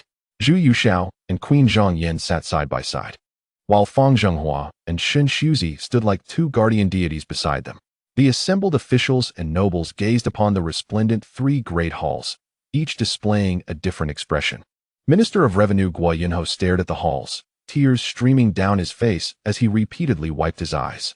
In contrast, Chief Minister Sun Qingzong and Deputy Minister Yuan Kelly engaged in light-hearted conversation, appearing at ease. Among the Donglin faction, Zhou Yuanbiao maintained a calm demeanor, while Zhuo Guangdou appeared solemn. Yang Lian, filled with anger, looked at the three great halls and indignantly remarked, "The extravagant and lavish trend is running rampant. How can this be tolerated?" Sun Xinxing and Sun Ruyo exchanged glances, their eyes betraying their barely contained excitement. Among the military nobles, Xin Yurong from the 5 military commander's office and Duke Dingyuan Deng Wenming sat together, drinking and conversing. Other nobles nearby engaged warmly with Deng Wenming and Xin Yurong, creating an atmosphere that seemed congenial. Meanwhile, Master Qing Shan, his uncle, and the elder holding the iron talisman, accompanied by their guards, arrived in the capital. They stood near a tavern not far from the palace, where Zhao Chuanda, the chief steward of the Prince of Fortune's residence, stood by. The elder holding the iron talisman inquired, "Grand Eunuch Zhao, why has His Highness not yet appeared?" Zhao Chuanda responded with a smile, "His Highness is resting in the carriage. Once the situation is settled, he will certainly enter the palace with you both. After all, His Highness is currently in a weakened state, and I hope you will both understand." The two, upon hearing this, could only resign themselves to the situation. Meanwhile, both gazed excitedly towards the imperial palace, their hearts filled with anticipation that after today, they would reclaim their pinnacle of power. Chapter 263. Closing the door, leaving no one behind. Standing beside them, Yang felt his hands involuntarily tremble, his heart rising to his throat. Although he had long known the answer, at this moment, his inner turmoil surged like a tempestuous sea. Simultaneously, outside the capital, within the Xinyu Temple, the middle-aged man who had previously appeared at the Prince of Fortune's residence, guided by a young acolyte, found himself before Master Zhang Wu. Master Zhang was leisurely basking in the sun in the courtyard. Upon seeing the newcomer, he sprang to his feet like a sword unsheathed, instantly shedding the frailty he had previously displayed. The middle-aged man cupped his fists respectfully towards Master Zhang and greeted him with a broad smile, saying, "Master Wu, it has been a while. You still look as robust as ever." Master Zhang smiled gently and replied, "Only you have the gift of words. What news have you gathered?" At this, the middle-aged man's expression suddenly grew serious as he responded, "Upon receiving the Lord's orders, I immediately mobilized 1,000 elite brothers. After thorough investigation, we finally pinpointed our target and followed them to the Prince of Fortune's residence in Luoyang. We then traveled north along the Grand Canal and disembarked at the Tongzhou dock. The over 1,000 brothers were dispersed into several groups, stationed at different locations. My men have just reported back that these individuals possess truly formidable skills. They have managed to deploy over 10,000 men outside the palace." Upon hearing this, Master Zhang's countenance darkened, stating, "I did not expect them to have laid an ambush with such a formidable force outside the palace. This situation is rather troublesome." The middle-aged man, with a grave expression, said, "Master Wu, you are the elder here. Please decide how we should proceed." A surge of lethal intent flickered in Master Zhang's eyes, and the surrounding air seemed to plummet to a chilling winter, piercingly cold, as if one had fallen into an ice cellar. The middle-aged man could not help but shiver, internally marveling at how, even after stepping down from his post, Master Zhang's aura of menace remained so potent. Master Zhang coldly commanded, "Recall all personnel who were secretly brought back to the capital.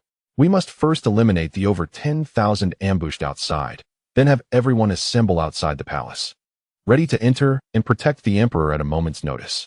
The middle-aged man promptly nodded in agreement, and together with Master Zhang, they departed from the Xinyu temple, swiftly mounted their horses, and galloped towards the capital.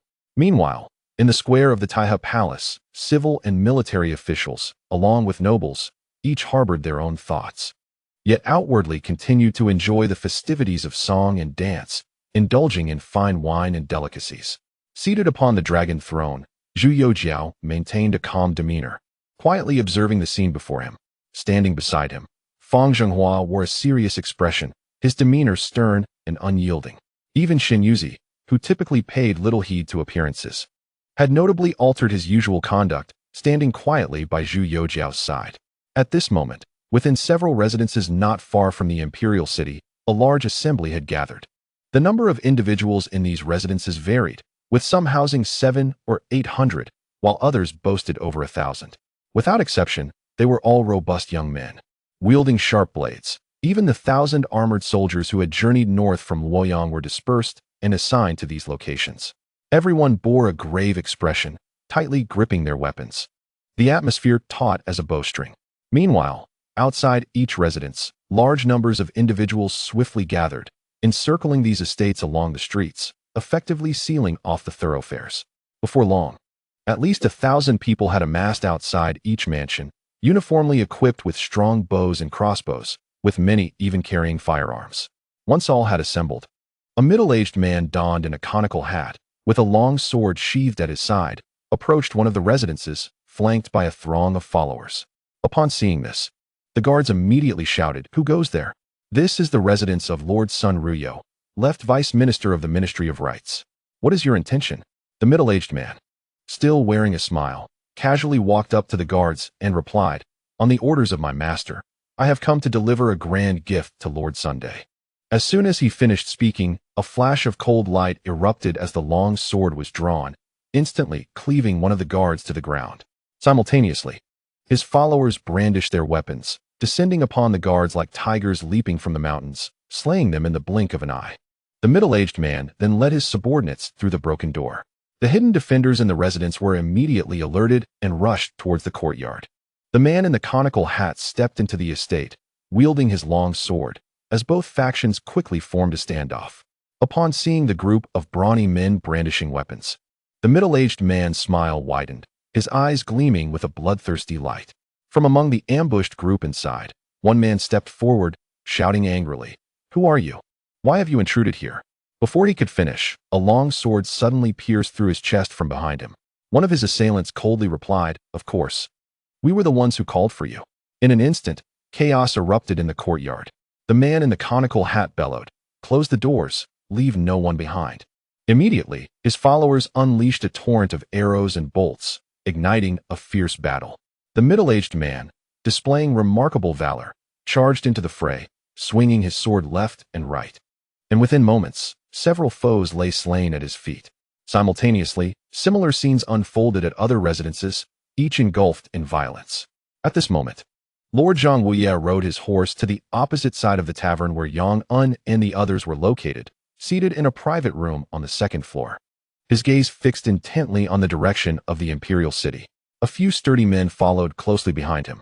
One of them respectfully clasped his hands and asked, "Lord, the leaders of those men are in the tavern across from us. Shall we seize them now?" Upon hearing this, Lord Zhang smiled and shook his head, saying, "There is no need to rush. His Majesty and the officials have played this charade for so long, it must be brought to a proper conclusion. In life, they must understand their purpose. In death, they must face it clearly." The middle-aged man nodded in understanding. At this moment, Zhang Wuye inquired, "What is the current situation in the palace?" Another man promptly responded, "They have deployed at least 10,000 troops within the palace, and some of the palace guards have been bribed by them." Zhang Wuye nodded and said, "Send word to the palace. We must do everything in our power to ensure the safety of His Majesty. After all the meticulous arrangements we have made, we cannot afford any mistakes." The middle-aged man nodded in acknowledgement and hurriedly departed. Meanwhile, within the tavern across the street, an elderly man holding an iron talisman smiled broadly and remarked, "Jinxing, after today, it shall be the day of our return to the court. The position of the Prime Minister rightfully belongs to you, and my nephew shall at least secure a position as a deputy minister in the 6 ministries." Upon hearing this, Mr. Qingshan was instantly filled with excitement. His uncle, stroking his beard, chuckled, "Brother Gongji, your esteemed reputation makes you the rightful candidate for the prime minister." They then began to exchange polite refusals. Standing aside, Yang couldn't help but scoff internally. They haven't even begun, yet here they are, boasting with such audacity. Their confidence is truly remarkable. As time slowly passed, dusk descended, and the streets grew increasingly desolate. At that moment, a middle-aged man wearing a bamboo hat entered through the back door of the tavern, walked straight to Zhang Wuya, wiped the blood from his face, and smiled. "Wuya, all the matters outside have been resolved." Zhang Wuya inquired, "All taken care of?" The middle-aged man nodded, grinning. "Not a single survivor. Our men are stationed nearby and ready to enter the palace to protect the emperor at any moment." Zhang Wuya acknowledged, "In that case, we shall await news from the palace." The middle-aged man agreed and suddenly seemed to remember something, saying, "Wuya, I have some matters to attend to. I must take my leave. The situation will be under your control from here on." Zhang Wuya replied, "Very well, attend to your business." Subsequently, the middle-aged man quietly exited through the back door of the tavern. Meanwhile, within the imperial palace, festivities continued unabated, with exquisite dishes and fine wines being served incessantly. Zhu Youjian sat quietly, occasionally engaging in conversation with Empress Zhangyan. Officials from the royalist faction, including Sun Qingzong and Yuan Kelly, laughed and chatted. Yet a closer inspection would reveal that none of them were drinking, all opted for tea instead. Zhou Yuanbiao appeared contemplative, seemingly lost in thought, while Zhuo Guangdou wore a perplexed expression. Only Yang Lian's face was ashen, remaining indifferent to the sumptuous feast and the captivating performances around him. Several rounds of food and entertainment had already passed, and even the palace maids performing had changed multiple times, yet Yang Lian had not touched a single dish. Observing Zhu Youjiao's cheerful demeanor and the jovial banter among the esteemed officials of the cabinet, Yang Lian felt his simmering anger could no longer be contained. He then turned to Zhuo Guangdou, seated beside him, and declared, "Gongji, His Majesty has undertaken extensive construction, causing great distress to the populace and depleting the treasury. Reconstructing the 3 great halls on a scale reminiscent of the Yongle era, expending a fortune in silver. Now, he indulges in extravagance beyond measure. Do you possess the courage to speak frankly and advise His Majesty alongside me?" Left in quiet contemplation, Zhuo Guangdou was momentarily taken aback by the words he heard, even questioning his own comprehension. Observing Zhuo Guangdou's indifference, Yang Lian let out a cold snort and rose to his feet. Zhuo Guangdou, intending to interject, was restrained by Zhou Yuanbiao, who gently shook his head, leaving Zhuo Guangdou with no choice but to sit back down. Yang Lian, filled with righteous indignation, strode purposefully toward Zhu Youjiao, bowed, and declared, "I, Yang Lian, have a matter to address." Zhu Youjiao, momentarily startled by the sight of Yang Lian standing at a distance, soon regained his composure and nodded, granting permission. Yang Lian, his voice laced with fury, continued, "Your Majesty, the reconstruction of the 3 great halls has squandered an immense fortune, and you have forsaken governance for it. In these times of opulence, if I recall correctly, since your ascension, the feasts you have hosted for the ministers have never been as extravagant as today's. Your Majesty, do you not care for the common people, the masses? Have you become so absorbed in your own pleasures that you have forgotten the citizens of the Ming dynasty across the 2 capitals and 13 provinces?" In response, Zhu Youjiao smiled and remarked, "Yang Lian, today's lavish food and drink have been prepared for all the ministers and noble officials. The Empress and I partake in nothing different from usual. Compared to the craftsmen laboring to build the 3 great halls, we are merely enjoying a slightly better fare. Is there an error in this?" Yang Lian, momentarily taken aback, gritted his teeth and stepped forward. Observing this, Fang Zhenghua and Shun Shuzi swiftly positioned themselves in front of Yang Lian to obstruct him. Yang Lian vociferously demanded, "Does your Majesty dare to let me see?" After a moment of contemplation, Zhu Youjiao nodded. Consequently, Fang Zhenghua and Shun Shuzi parted slightly, yet remained close to Yang Lian, ensuring they could act swiftly should any unusual situation arise. Upon reaching Zhu Youjiao's table, Yang Lian beheld a few simple dishes, remarkably unadorned, alongside tea. Instantly, his face flushed with embarrassment. Chapter 264. The plot revealed. Overwhelmed with shame, Yang Lian hastily knelt to beg for forgiveness. Zhu Youjiao, however, paid little heed to this, preparing to respond when, from a distance, Sun Ruyo and Sun Xinxing exchanged knowing glances and nodded in silent agreement. They suddenly rose and strode forward, proclaiming loudly, "Your Majesty, we have matters to present." Zhu Youjian, noticing their approach, allowed a subtle smile to grace his lips and nodded, granting them permission to speak. With spirited determination, Sun Ruyo stepped forward and declared, "Since Your Majesty's ascension, you have repeatedly favored Jiang Ning and Wei Zhongxian, elevating treacherous individuals while alienating the loyal ministers. This has led to a collapse of governance, leaving the populace in distress and despair, their grievances echoing throughout the realm. Yet, even as loyal subjects voice their concerns, Your Majesty remains deaf to their pleas, allowing Jiang Ning and Wei Zhongxian, those scourges of the nation, to monopolize power and wreak havoc upon the faithful. I humbly beseech Your Majesty to immediately issue a decree to subject Jiang Ning and Wei Zhongxian to the punishment of lynching, while simultaneously proclaiming a self-reproach edict to the subjects of the realm as an act of contrition." As Sun Ruyo's words echoed in the chamber, an air of trepidation enveloped the assembly, an instinctive sense that grave matters were afoot. At this juncture, Sun Xinxing also raised his voice, stating, "Your Majesty, you have forsaken the ancestral temple and arbitrarily altered the sacred traditions, allowing the treacherous Jiang Ning and Wei Zhongxian to dismiss the laws of our forebears and repeatedly instigate reforms. The rebellion of the southwestern chieftains is but a trifling ailment. How could you dispatch Jiang Ning with an army of 100,000 to quell this insurrection?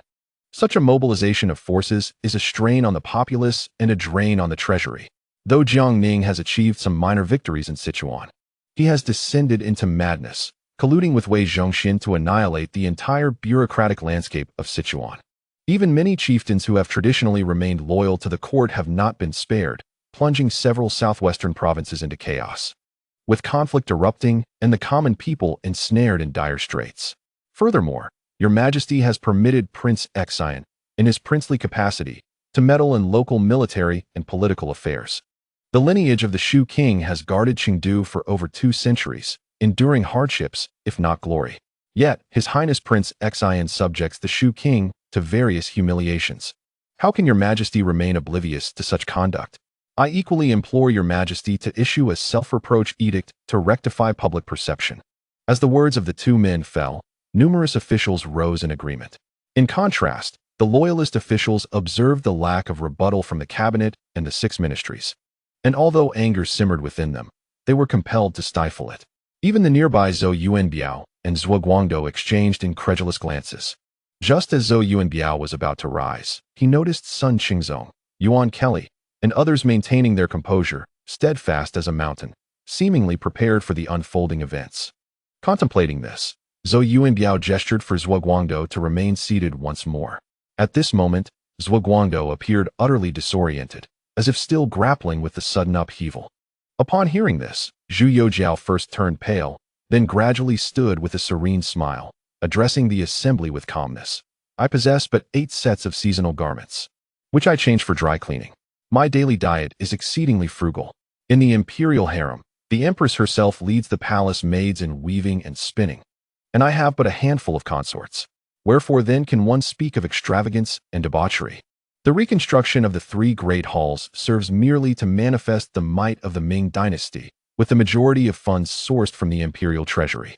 The Minister of Revenue, Guai Aiqing, out of compassion, allocated 2 million taels to support the reconstruction of the 3 great halls. I recall distinctly that upon my ascension, I intended to reduce the scale of the renovations, yet the Minister of Works, Zhou Jiamao, reported that even so, it would require 630,000 taels to complete the work. Now, having accomplished it with only 480,000 taels, with the treasury only expending 200,000 taels, how can this be deemed indulgent?" Sun Ruyo and Sun Xinxing were rendered speechless, exchanging glances before surveying the assembly of ministers and numerous nobles behind them, a glimmer of malice suddenly igniting in their eyes. Sun Ruyo took a step forward, his demeanor fierce as he declared, "Your Majesty's favoritism towards the treacherous Jiang Ning and Wei Zhongxian has brought calamity upon the nation and suffering to the people. From the court officials to the common folk, all have been deeply harmed. How do you explain this? Do you still refuse to acknowledge your errors?" Upon hearing this, Zhu Youjian burst into laughter, doubling over with mirth. He then pointed at the two men, his voice laced with fury. What right do you have to admonish me? The weight of the Ming dynasty's 2 capitals and 13 provinces rests upon the shoulders of Minister Jiang. My heart encompasses the vastness of the realm. The plight of the populace is not yours to speak of. Have you fed your studies of sages to the dogs? You are utterly shameless. What of your degrees? How many unspeakable deeds have you committed behind closed doors, truly believing I am unaware? Today, I will make it abundantly clear. The archives of the Jinyue and the Donchong are filled with the crimes you have committed. Shall I have them brought forth for your verification? Seeing Zhu Youjiao's unwavering stance, Sun Ruyo and Sun Xinxing exchanged glances, a glint of malice in their eyes. Sun Xinxing coldly remarked, Your Majesty, since you disregard the welfare of the realm and the foundations of the Ming dynasty for the sake of your ancestors, I am compelled to offend you today. With that, he violently smashed his wine cup to the ground. In an instant, numerous guards gathered behind them, drawing their long blades in unison. The officials present were taken aback, and amidst the ensuing chaos, the royalists and the officials led by Sun Ruyo and Sun Xinxing distinctly divided into 2 factions. Zhu Youjian, observing the scene, let out a cold snort. What is this? Having had your true nature exposed, do you now resort to treachery and conspiracy? Sun Ruyo and Sun Xinxing seized the swords from the guards, sneering, We are wholly devoted to the Ming dynasty, yet your Majesty refuses to heed the counsel of loyal subjects. To prevent the ruin of the dynasty at your hands, we have no choice but to undertake this act of rebellion. At this moment, Fang Zhenghua and Shen Shuzi swiftly positioned themselves protectively in front of Zhu Youjian. Yang Lian, standing aside, was momentarily stunned, completely at a loss, as this unforeseen turn of events left his mind in disarray. He pondered, what is happening? How is this so different from what I anticipated? What began as straightforward counsel has unexpectedly transformed into a coup attempt. At that moment, several nobles stepped forward, led by Duke Gu Zhaoji of Jinyuan, Duke Zhu Guobi of Funing, and Duke Jiang Weigong of Dingxi, accompanied by numerous other noble lords. Duke Gu Zhaoji, drawing a sword from the guards, stepped forward boldly and proclaimed, We undertake this act of rebellion today solely for the sake of the Ming dynasty. We, the nobility, have received the emperor's grace and share its fortunes. Yet, your Majesty repeatedly favors treacherous individuals, harming the loyal, while oppressing us, the nobility. Now, we merely seek to rectify the disorder. Zhu Youjian regarded this group emerging from the tumult and coldly stated, Such grandiloquent rhetoric. Is it not true that, after I reorganized the imperial troops, you have lost your means of financial gain? The 5 armies commandery has reclaimed all the military land you unlawfully occupied. Your reluctance to part with such ill-gotten wealth has compelled you to conspire with this group of impoverished scholars to usurp the throne. It is said that scholars in rebellion achieve nothing in a decade, and it appears that you noblemen have emboldened them. Do you not reflect upon yourselves? Do you truly believe you possess the same valor as your ancestors, who charged into battle and achieved numerous victories? You are accustomed only to indulgence and excess, and I observe that you can scarcely wield a blade. You are hardly fit to engage in treachery. Then, Zhu Youjian bellowed, Today, regarding this conspiracy and palace siege, who is the mastermind? Step forward. Instantly, an oppressive imperial aura enveloped the room, paralyzing all present with fear. After a moment, Sun Ruyo and Sun Xinxing exchanged glances, each brandishing a long knife and followed closely by their guards. Zhu Youjian, observing their approach, coldly exclaimed, You feeble scholars, how dare you brandish your weapons before me? Begone. This fierce rebuke sent the 2 men retreating in alarm. Subsequently, Fang Zhenghua hurried to Zhu Youjian's side and inquired, Your Majesty, may I? Before he could finish, Zhu Youjian waved his hand dismissively, stating icily, There is no rush, wait a moment. I wish to see who can truly obscure the heavens of the great Ming dynasty. Sun Ruyo, Sun Xinxing, Gu Zhaoji, and Zhu Guobi exchanged knowing glances and smirked, commenting, We never imagined that even at this juncture, your Majesty maintains such vigor. We have underestimated your resolve. Perhaps you are unaware that the palace is now entirely in our hands. Today, we implore you to abdicate gracefully, lest we cannot guarantee what may transpire. Their words were laden with unabashed threats. Zhu Youjian furrowed his brow in confusion, asking, The palace is filled with your people? How is it that I am entirely oblivious to this? Where, pray tell, are these so-called minions of yours? Gu Zhaoji chuckled triumphantly. Your Majesty. You are still in the dark, it seems. The craftsmen previously sent to renovate the 3 great halls, numbering in the thousands, were all arranged by us. Now, the entire imperial palace is under our control, and outside lie ambushes numbering in the tens of thousands. Upon hearing this, Zhu Youjian feigned astonishment, exclaiming, "What? The craftsmen sent to the palace for the renovations were indeed your people?" At that moment, the loyalist Duke of Dingyuan, Deng Wanming, stepped forward, proclaiming sternly, "You conspirators, clearly plotting for a long time, seek to seize the throne." Gu Zhaoji, no longer concealing his disdain, retorted with a sneer, "Duke of Dingyuan, do not be hasty. You too have played a role in this. Were it not for your involvement, how could we have so easily infiltrated the palace with our thousands of men? Once our plans come to fruition, you shall receive your due share." Deng Wanming's face flushed crimson with rage as he vehemently rebuked, "Do you dare to claim the legacy of the noble families? With such actions, do you honor your ancestors? Your forebears achieved great feats for the great Ming, securing the titles and wealth you now possess. Yet, instead of repaying the imperial grace, you engage in such treasonous endeavors. If your ancestors were aware of your actions from beyond the grave, they would undoubtedly feel shame for you." Upon hearing Deng Wanming's stern rebuke, Gu Zhaoji let out a cold snort and replied, "Dingyuan Marquis, it seems you are resolutely determined to tread down this dark path. If that is the case, then from this day forth, your entire Dingyuan family shall cease to exist. It is truly lamentable that the lineage of the Ningyi king is to be extinguished by your hand." At this moment, the sky had completely darkened, and the surrounding guards raised their torches, illuminating the entire Taiha Palace square as brightly as day.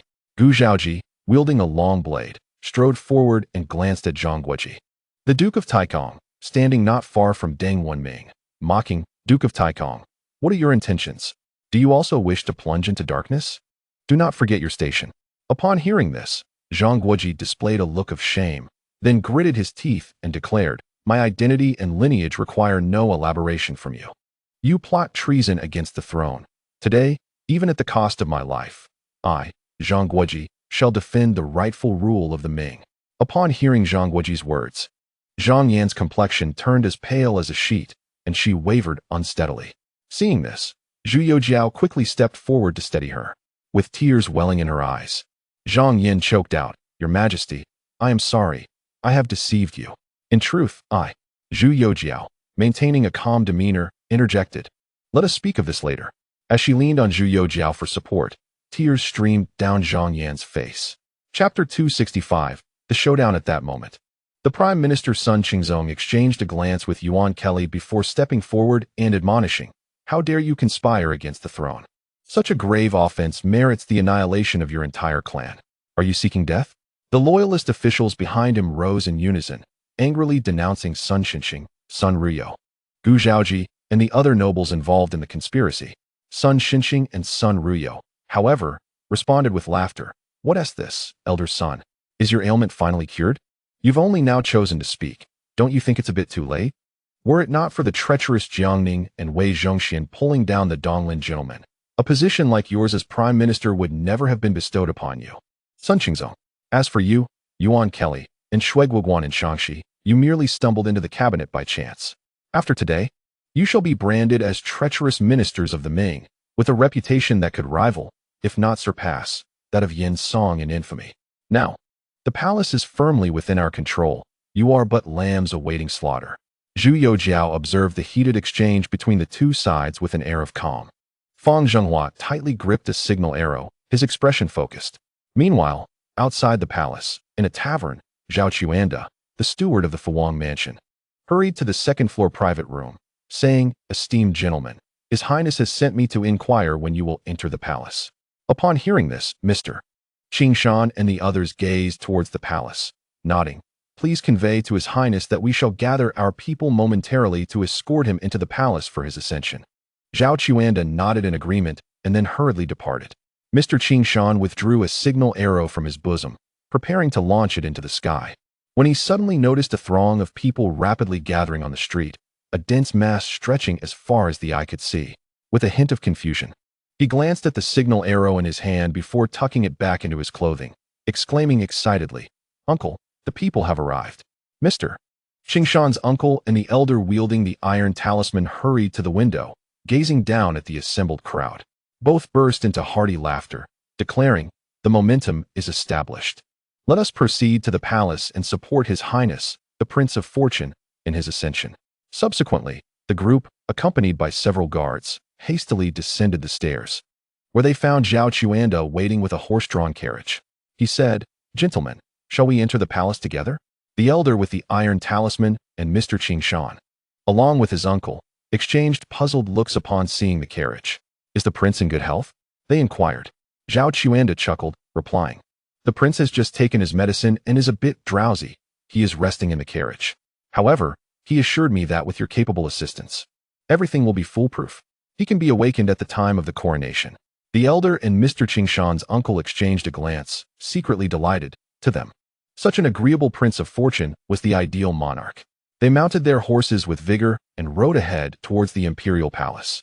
Yang closely trailed behind the three, his hand resting on the hilt of his sword, as the throng of over 10,000 followers advanced towards the palace. Observing the departing figures, Master Zhang narrowed his eyes and remarked coolly, "Well now, the demons and spirits have all gathered. It is time for us to act."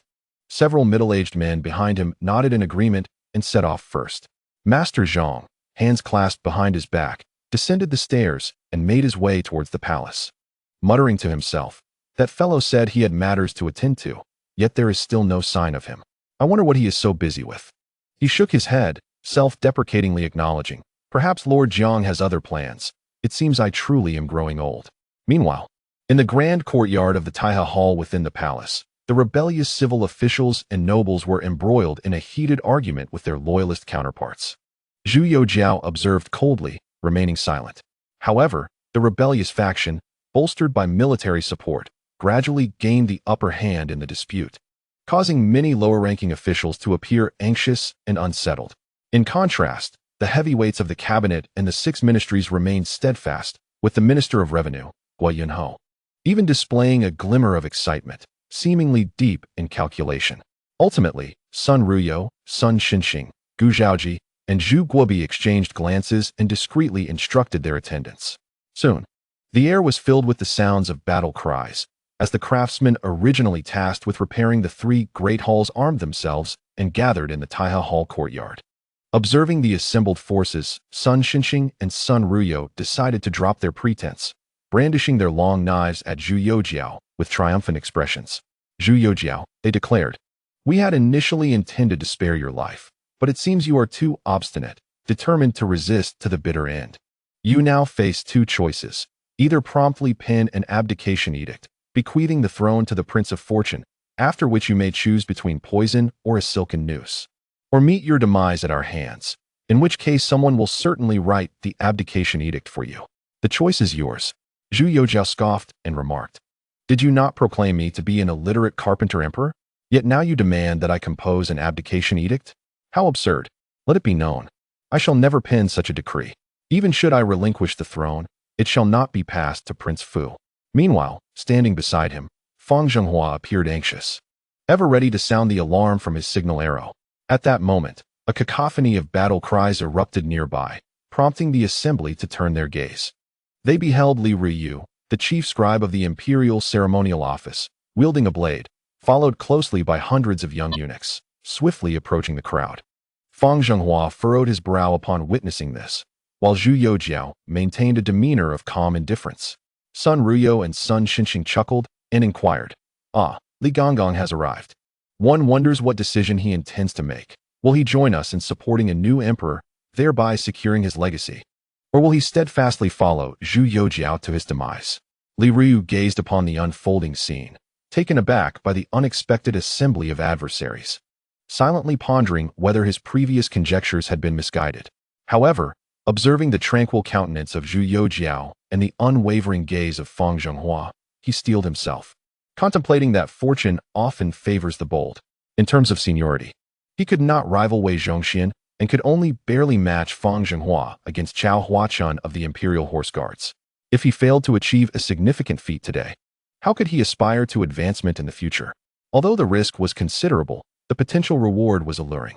Thus, with a solemn expression, Li Ruyu declared, You all conspire to usurp the throne. I vow to protect His Majesty with my life." He stepped forward, brandishing his weapon, with the young eunuchs rallying behind him. Upon witnessing Li Ruiyu's allegiance, Fang Zhenghua exhaled in relief. Zhu Youjian regarded Li Ruiyu with an amused expression. Sun Ruyo and Sun Xinxing, incensed, retaliated, "You foolish eunuch. Like Wei Zhongxian, you remain oblivious to your impending doom. You shall surely regret this." Li Ruiyu retorted with a cold snort. "Indeed, I do regret. Regretting that I did not execute you treacherous ministers outside the Meridian Gate, allowing you the audacity to orchestrate such a coup today." At the mention of Li Ruiyu's past humiliations inflicted upon them outside the Meridian Gate, Sun Xinxing and Sun Ruyo were consumed by rage. Zhu Youjian, glancing at the sky, chuckled. "You still hesitate to act. It seems you are awaiting someone. Allow me to venture a guess. You anticipate the arrival of the mastermind behind today's plot. Do you not?" Sun Xinxing and Sun Ruyo sneered. "Zhu Youjian, even if you can conjecture your fate, what difference does it make? The imperial troops, numbering 100,000, are led by Jiang Ning to quell unrest in the southwest, while the remaining forces are locked in a standoff with Lin Danhan and Shangxi. Do you still cling to the hope that a mere 8,000 Jinui, a few thousand Eastern Depot agents, and the 4 imperial guards can come to your rescue? To be frank, we have made comprehensive preparations. The Jinui and Eastern Depot are completely blocked, unable to reach you. As for the 4 imperial guards, 2 of their commanders have been bribed by us. Without our consent, not even a fly could enter the palace." Upon hearing this, Zhu Youjian clapped his hands and laughed, saying, "You truly have gone to great lengths. Even the commander of the 4 guardians, Tung Xiang, has been bribed. You have indeed invested heavily." The atmosphere was charged, as if the very air was on the verge of ignition. At that critical moment, a man rushed in and whispered something into the ears of Sun Ruyo and Sun Xinxing. Upon hearing it, their faces lit up with joy, and they exclaimed, "The situation is settled." They then turned to Zhu Youjian, coldly stating, "Zhu Youjian, since you are intent on courting death, do not blame us for being impolite. The Prince of Fortune has arrived. This is your moment of demise." In response, Zhu Youjian smiled faintly and said, "Might I speak with my uncle, the Prince of Fortune, before I meet my end? It would be a fitting farewell for uncle and nephew." Sun Ruyo and Sun Xinxing exchanged glances and replied, "Of course. This shall be your final courtesy." Before long, a carriage slowly entered the palace grounds, making its way directly to the Taiha Hall Square. Ahead, dozens of horsemen rode with an imposing presence. Immediately, all civil and military officials turned their heads. Among them were Master Qing Shan, his uncle, an elder wielding an iron scepter, and a host of guards dismounting, striding forward. The group regarded Zhu Youjian with smug expressions, while he met their gaze with a steely resolve, unflinching in his demeanor.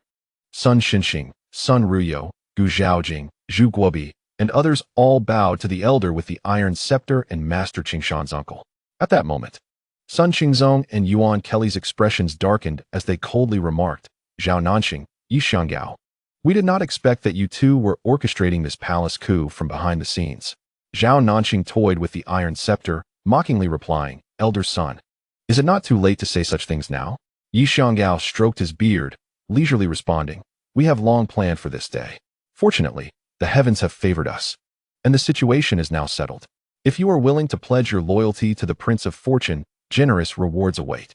However, should you insist on standing with Zhu Youjian till the bitter end, do not blame us for being ruthless. Let us all descend into the abyss together."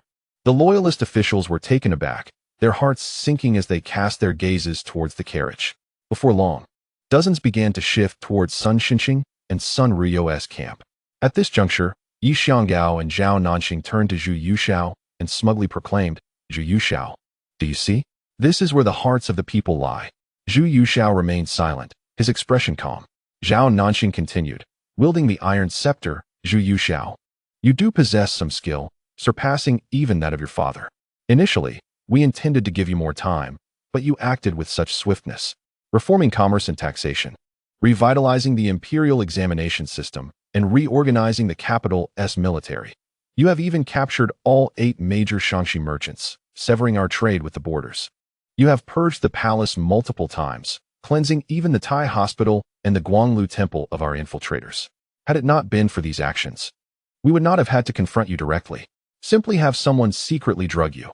and then claim to the outside world that you succumbed to an illness. We have schemed for a long time, and ultimately, at a great cost, we managed to bribe 2 commanders of the 4 guards of Tianqi. That old fellow Wei Zhongxian is indeed formidable, managing the entire imperial palace like an impenetrable fortress, where not even a drop of water can penetrate, nor a needle can pierce. Chapter 266. No more pretense, time to confront. Today's additional chapter, Zhao Nanqing and Yi Xianggao exchanged words filled with pride, exuding an air of assured victory. Zhu Youjian's eyes glimmered with a latent killing intent as he coldly stared at the two, scoffing, "Now you are honest. No longer deceiving yourselves under the pretense of serving the country and the people." Zhao Nanqing let out a cold snort in response. Zhu Youjian. History is always written by the victors. The king is exalted while the defeated are vilified. Today, having fallen, I have even decided on your temple name, Shizong. It befits your title as a carpenter emperor. Yi Xianggao laughed in agreement. Shizong is indeed fitting, and it matches with Zhu Youjian. After your demise, His Highness the Prince of Fu will ascend the throne and announce to the world your misdeeds. On the pages of history, the name of you, Zhu Youjian, the foolish monarch, shall be irredeemably tarnished. At that moment, a voice, aged yet resolute, rang out. Since your Majesty's ascension, you have devoted yourself tirelessly to governance, eradicating the accumulated ills of the previous dynasty, resulting in the current resurgence. You, for your own selfish desires, dare to commit such treasonous acts. You are indeed rebels and traitors. The illustrious annals of history are not something you can easily alter. The crowd turned to see the speaker. An elderly man with a head of white hair, Zhou Yuanbiao. Zhao Nanqing turned and coldly sneered. Jean, it has been a long time. I trust you have been well? I once thought your age would render you unfit for action, yet after all these years, you remain as steadfast as ever. Zhou Yuanbiao, with a serious expression, rebuked. Zhao Nanqing, I never expected you to be so utterly deranged, attempting regicide. How can I remain indifferent? In response, Zhao Nanqing continued to scoff. Jean, considering our long-standing friendship, I initially had no intention of harming you, but if you insist on accompanying Zhu Youjian to the grave, I shall not mind facilitating that. Then, with the support of Zhuo Guangdou and Li Banghua, Zhou Yuanbiao slowly rose to his feet, resolutely walking step by step towards the loyalist officials. With a stern expression, he proclaimed loudly, "We are all subjects of the Ming dynasty, loyal to the Ming, loyal to the emperor. Even if faced with blades and axes, I fear not death. Bamboo may be burned, but cannot destroy its integrity. Jade may be shattered, but cannot alter its purity. In the past, when Zhang Jujing was in power, I made one mistake. Today, I shall not err again. I shall die to uphold my loyalty." Subsequently, Zhou Yuanbiao turned to the officials of the Donglin party and scolded fiercely. "You dare call yourselves scholars? Living off the emperor's grace, loyal to the emperor's affairs, burdened with the emperor's worries. When the emperor is dishonored, you should die. Have you forgotten the teachings of the sages? You willingly conspire with rebels and traitors, committing such treasonous acts. In the ages to come, history shall remember you with infamy for 10,000 years." Zhou Yuanbiao's scathing denunciation resounded with fervor and intensity, each word striking like thunder, leaving several officials of the Donglin party utterly shamed, their heads bowed in embarrassment. Even Zhao Nanqing and Yi Xianggao could not suppress their anger. They had initially hoped Zhou Yuanbiao would show some tact, either collaborating with them or maintaining neutrality. After all, Zhou Yuanbiao held a position within the Donglin party that was hardly inferior to that of Zhao Nanqing, with numerous disciples and former officials scattered across the realm. Since the demise of Gu Xiancheng, Zhou Yuanbiao's reputation within the Donglin party had subtly surpassed that of Zhao Nanqing. Previously, it was only Zhao Nanqing's higher official rank that distinguished him from Zhou Yuanbiao, yet many within the Donglin party now regarded Zhou Yuanbiao as the true leader. At this moment, an overwhelming sense of sorrow welled up within Zhou Yuanbiao. He had assumed the Donglin party, having plotted for so long, merely wished to seize the opportunity while Jiangning and Wei Zhongxian were absent from the capital to launch an offensive in the court. He had not been overly concerned. For the current cabinet, the 8 ministries and the 5 armies command were all filled with loyalist officials. However, he could scarcely have imagined that Zhao Nanqing and Yi Xianggao would so recklessly conspire with the nobility to instigate a palace coup. Such treasonous acts had not occurred in many years, given their immense risk, severe consequences, and heinous nature.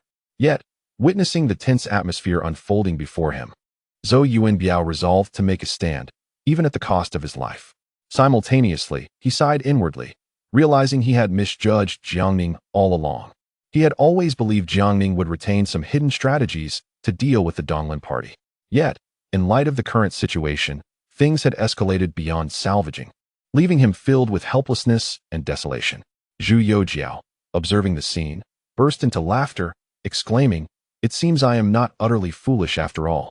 I never anticipated that the leader of the Donglin party would be loyal to me. Look at you Donglin officials, engaging in treasonous acts. Attempting regicide, such audacity is both tragic and laughable." Yi Xianggao, witnessing the unfolding events, coldly remarked, "Words are futile. The situation is already determined." He then turned to Zhao Nanqing. Zhao Nanqing, upon meeting Yi Xianggao's gaze, felt a chill envelop him, silently cursing, "You, Yi Xianggao, remain silent, yet thrust this hot potato onto me." But there was no turning back now. Having drawn the bow, they could not retract the arrow, and he would have to press forward resolutely. With a determined bite of his lip, he gestured forcefully, and 2 guards approached, bearing white silk and poisoned wine. Zhao Nanqing glared coldly at Zhu Youjian, stating, "Zhu Youjian, this is our final act of dignity. Choose for yourself." Zhu Youjian regarded the poisoned wine and white silk in the distance, his expression grave and solemn, declaring, "I am not young Wang of the Sui dynasty. I am Zhu Youjian, the Ming Tianqi emperor, resolutely committed to revitalizing the Ming and establishing an eternal era of prosperity. I have traversed through water and fire, dominating the court, a man forged in blood and battle. I have read the same texts that you rebellious ministers have studied, and those that you have not, I have also perused. When my father passed, and the palace was fraught with danger, I did not falter.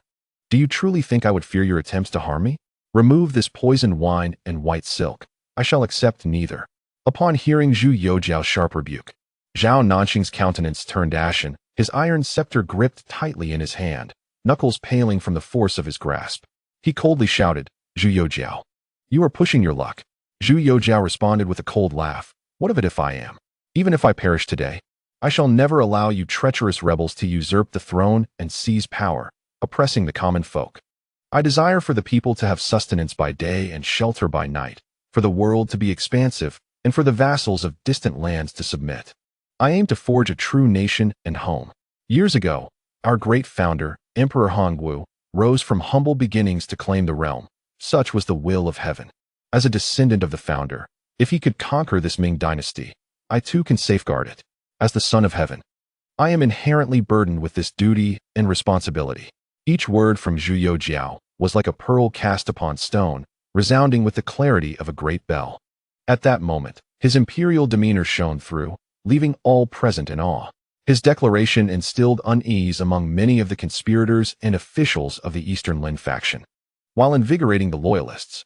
In a fit of rage, Zhao Nanqing raised his iron scepter, bellowing, "Zhu Youjian, even at death's door, you still dare to boast.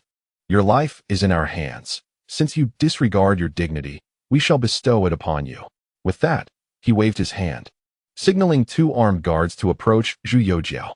Zhu Youjian exchanged a glance with Fang Zhenghua and then declared, "Having played along for so long, I am weary. Let us lay the cards on the table and cease this charade. Did you truly believe I was unprepared?" At that moment, Fang Zhenghua swiftly produced a signal arrow and shot it into the sky. The arrow soared like a meteor, exploding in a brilliant display against the night sky. The once closed doors of the Hall of Supreme Harmony swung open, and a tide of heavily armored soldiers brandishing long spears surged forth. Leading them was an elderly man clad in armor, who quickly shielded Zhu Youjian and the others behind him. Zhao Nanqing and Yi Xianggao were instantly struck with astonishment. They could not have anticipated Zhu Youjian's foresight. Just then, a robust, commanding general strode forward, unsheathing his gleaming sword with a swift motion. He proclaimed loudly, "I am Chun Su, the left general of the 5 armies command, here by His Majesty's decree to apprehend the traitors. Any who dare resist shall be dealt with mercilessly." A flicker of panic crossed the eyes of Yi Xianggao and Zhao Nanqing, while Sun Xinxing and Sun Ruyo looked bewildered. Subsequently, Sun Xinxing questioned, "Chen Su, were you not in Shaanxi? When did you return to the capital? Moreover, how did you manage to bring so many men into the palace?" Chen Su, upon hearing this, scoffed repeatedly, saying, "You treacherous ministers are truly blinded by greed. Had it not been for His Majesty reallocating our forces, you would not have dared to act so boldly within the capital and plot such treasonous deeds. Do you truly believe that a mere Lin Danhan could restrain the 2 left governors of the 5 armies command, several commanding generals, and the imperial court's 100,000 troops?" Upon hearing this, Yi Xianggao and the others began to grasp the situation. It seemed that Zhu Youjian had been prepared all along. However, they did not succumb to panic. For during the recent reconstruction of the 3 great halls, they had already laid an ambush within the palace with over 10,000 troops. Now, they were bringing in the multitude gathered outside the palace. Additionally, with the arrival of nearly 30,000 troops under the command of the 2 generals who had defected from the Tianqi 4 guards, they felt they still had the resources to take a bold gamble. At this moment, Zhu Youjian observed Yi Xianggao and the others with a knowing smile, remarking, "Did you truly think you could arrange personnel within the palace under my very nose? If I had not chosen to turn a blind eye, you wouldn't have been able to smuggle in even a dog, let alone tens of thousands." However, the reconstruction of the 3 great halls indeed required manpower. While you were covertly infiltrating the palace, I was also making my own arrangements. During the renovation, while your men were diligently working on the halls, my people secretly constructed a tunnel beneath them, leading directly to the Shenwu Gate. Consequently, I can transport 30,000 soldiers into the palace without raising suspicion. Now, what do you have to say? Chapter 267. Are you insane? Subsequently, both sides quickly formed a standoff, which instantly calmed the anxious royalists, instilling them with newfound confidence. Even Li Ruyu was moved to tears, secretly thanking the heavens for not having chosen the wrong side. Otherwise, he would likely have been butchered by now. Initially resolved to face death with valor, Zhou Yuanbiao was equally astonished. He even doubted whether Jiangning had quietly returned to the capital. But upon hearing the dialogue between Chen Su and Zhu Youjian, he realized that the Eastern Lin faction's maneuvers had long been anticipated by Zhu Youjian, who had skillfully turned the tables on them. Zhou Yuanbiao could not help but feel respect for the young emperor. At that moment, the Duke of Zhenyuan, Gu Zhaoji, the Duke of Funing, Zhu Guobi, the Duke of Dingxi, Jiang Weigong, and other noblemen who had allied with Zhao Nanxing and Yi Xianggao displayed madness in their eyes. Gu Zhaoji urgently addressed Zhao Nanxing and Yi Xianggao. "Gentlemen, at this juncture, we have no choice but to fight to the death. Our forces are evenly matched. If we can slay Zhu Youjian on the spot and enthrone the Prince of Fortune, the situation will be resolved. Even if Zhu Youjian has other contingencies, they will be of no consequence." Zhao Nanxing and Yi Xianggao exchanged glances and nodded in agreement. Then, gritting his teeth, Zhao Nanxing declared fiercely, "All forces, charge. Kill. Slay Zhu Youjian, and grant titles and riches." With Zhao Nanxing's command, the 2 factions clashed instantly. The recently refurbished Taihe Hall became a scene of chaos, filled with cries of battle and bloodshed. Meanwhile, Yi Xianggao hurried to the carriage and implored Zhao Qiuanda, the steward of the Prince of Fortune's residence, "Master Zhao, given the sudden turn of events, we beseech His Highness to emerge and take command of the situation." Zhao Qiuanda chuckled and said, "Mr. Yi, what are you talking about? As a princely lord, the Duke of Fu cannot enter the capital without an imperial decree. Where can I find you the Duke of Fu?" Upon hearing this, Yi Xianggao was momentarily taken aback, hastily exclaiming, "Master Zhao, this is no time for jesting. We implore the Duke of Fu to emerge and take charge." With that, he reached for the curtain of the carriage. However, just as his hand grazed the fabric, a large foot suddenly kicked it open from within, sending Yi Xianggao tumbling backward. A middle-aged man, donning a bamboo hat, leisurely stepped out of the carriage, stretched his limbs, and remarked, "What a splendid sleep I had. After such a long ordeal, it's rare to enjoy a peaceful slumber." With the assistance of Mr. Qingshan, Yi Xianggao struggled to his feet, gazing in disbelief at the now empty carriage. He then turned to the middle-aged man and incredulously asked, "Who are you? Where has the Duke of Fu gone?" The man chuckled, removed his hat, and replied, "The Duke of Fu is loyal to the court and the emperor. As a princely lord, how could he enter the capital without an edict? I am here to escort you all into the city."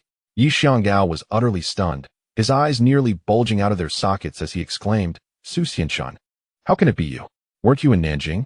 When did you arrive in the capital?" Su Xianshun grinned mischievously and said, "Yi Xianggao, you truly are getting old and muddled.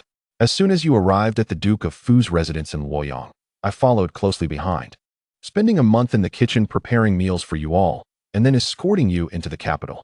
Yi Xianggao was left completely dumbfounded, realizing that their final trump card had vanished. He had hoped to rally everyone using Duke Zhu Changshuan for a desperate counterattack, but this card had already been swapped out.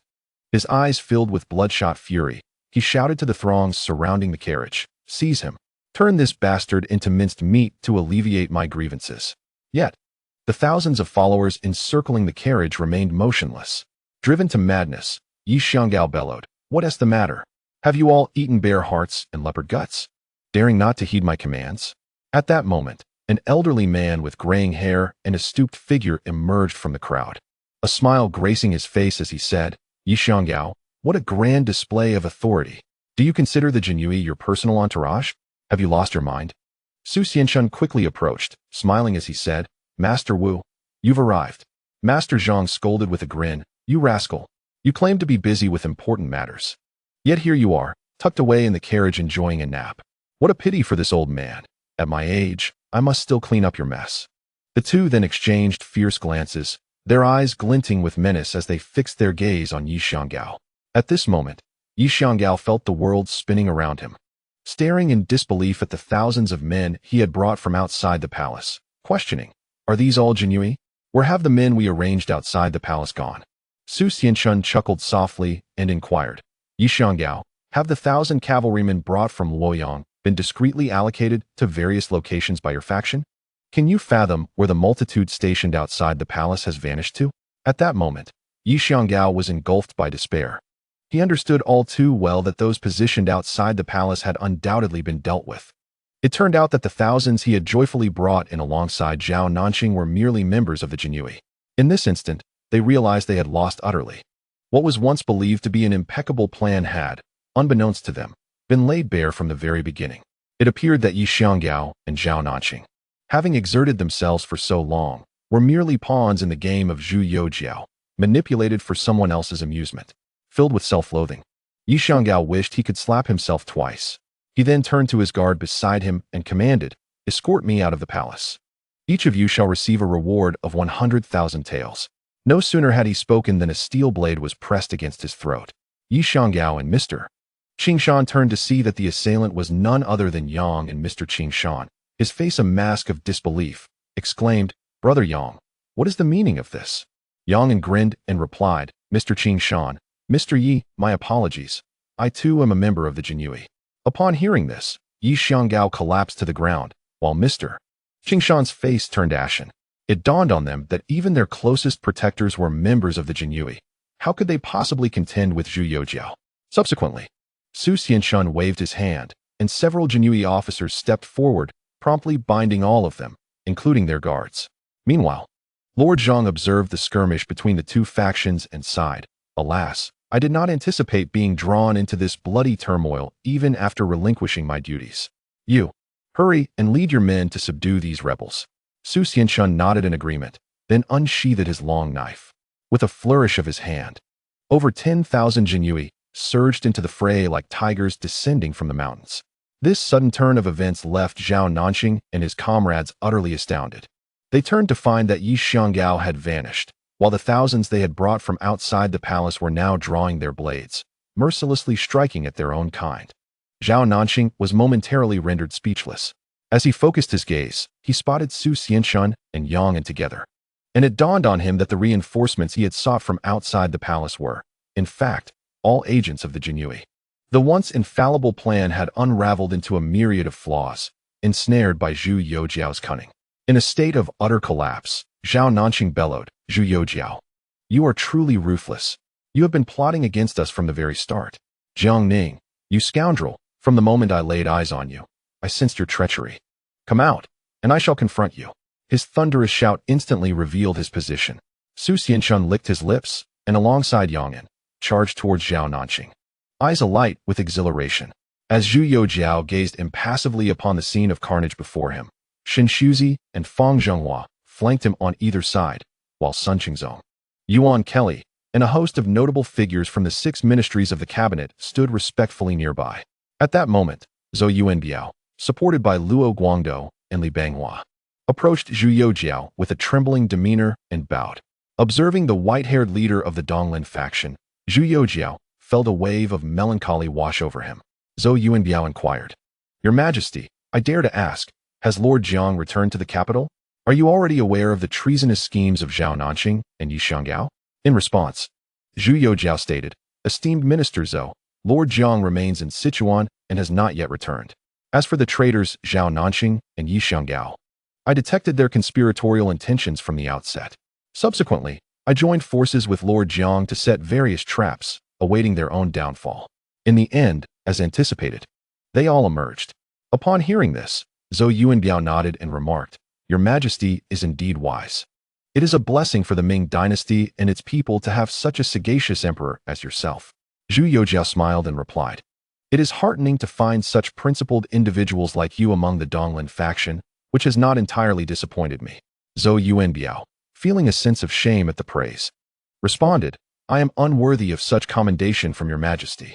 Initially, our forces were evenly matched. However, with Zhao Nanqing and Yi Xianggao bringing over 10,000 disguised members of the Jinyui into the palace, the advantage of the rebels evaporated.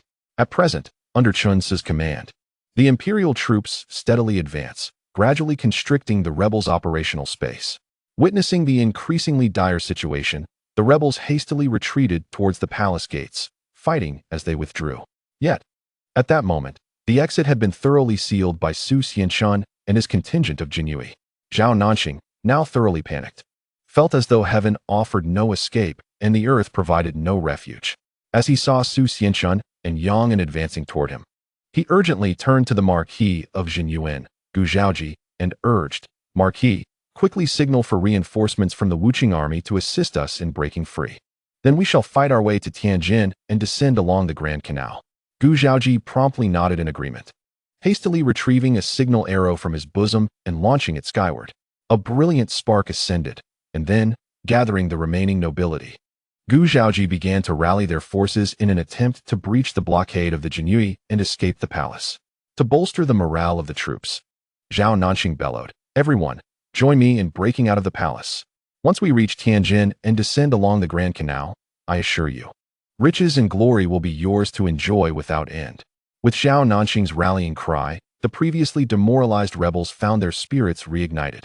Su Xianshun and Yang, observing this resurgence, felt a sense of urgency, yet found themselves struggling to penetrate the encirclement to confront Zhao Nanqing directly. Just then, the seasoned General Chen Su, stationed protectively before Zhu Youjian, noted the rebels' renewed vigor and resolved to act without hesitation. He seized a bow and arrow from a nearby soldier, executed a fluid motion, and aimed directly at Zhao Nanqing, releasing the arrow with precision. With a swift whoosh, an arrow soared towards Zhao Nanqing, striking him squarely in the shoulder. He let out a piercing scream, collapsing to the ground, writhing in agony. Chen Su, witnessing the scene, furrowed his brow in concern. At that moment, Fang Zhenghua stepped forward and inquired, "Commander Chen, what have you done? How could you not have slain this traitor, Zhao Nanqing?" Chen Su's face flushed with embarrassment as he replied, "I must be growing old. My aim has faltered." Without hesitation, Fang Zhenghua seized the bow from Chen Su's hands, knocking an arrow and aiming at the ranks of noble traitors amidst the rebel forces. In quick succession, he unleashed several arrows, claiming the lives of numerous foes on the spot. This sight sent a wave of terror through the remaining nobles, who hurriedly positioned themselves behind their guards, fearing they might be next to fall. Meanwhile, Zhao Nanqing gritted his teeth, struggling to rise. Blood had soaked through his garments, rendering his complexion as pale as parchment. Through clenched teeth, he demanded, "Lord Jinyuan, where are the troops from the Wuqing military commission? If they do not arrive soon, we shall meet our end here today." Gu Zhaoji was equally frantic, perspiration beading on his forehead. The forces of the Wuqing military commission were supposed to be under his and Duke Zhu Guobi's command, yet they had dispatched them to besiege the Jinyui and the eastern depot. By his calculations, they should have arrived by now, but escape seemed increasingly implausible. Just as anxiety reached its zenith, a large contingent of soldiers brandishing torches surged into the palace grounds, akin to a great dragon entering the fray. This unexpected arrival rekindled a flicker of hope among the nearly despondent rebels. Upon witnessing this, Zhao Nanqing burst into laughter, exclaiming, "Heaven has not forsaken us. We have a chance."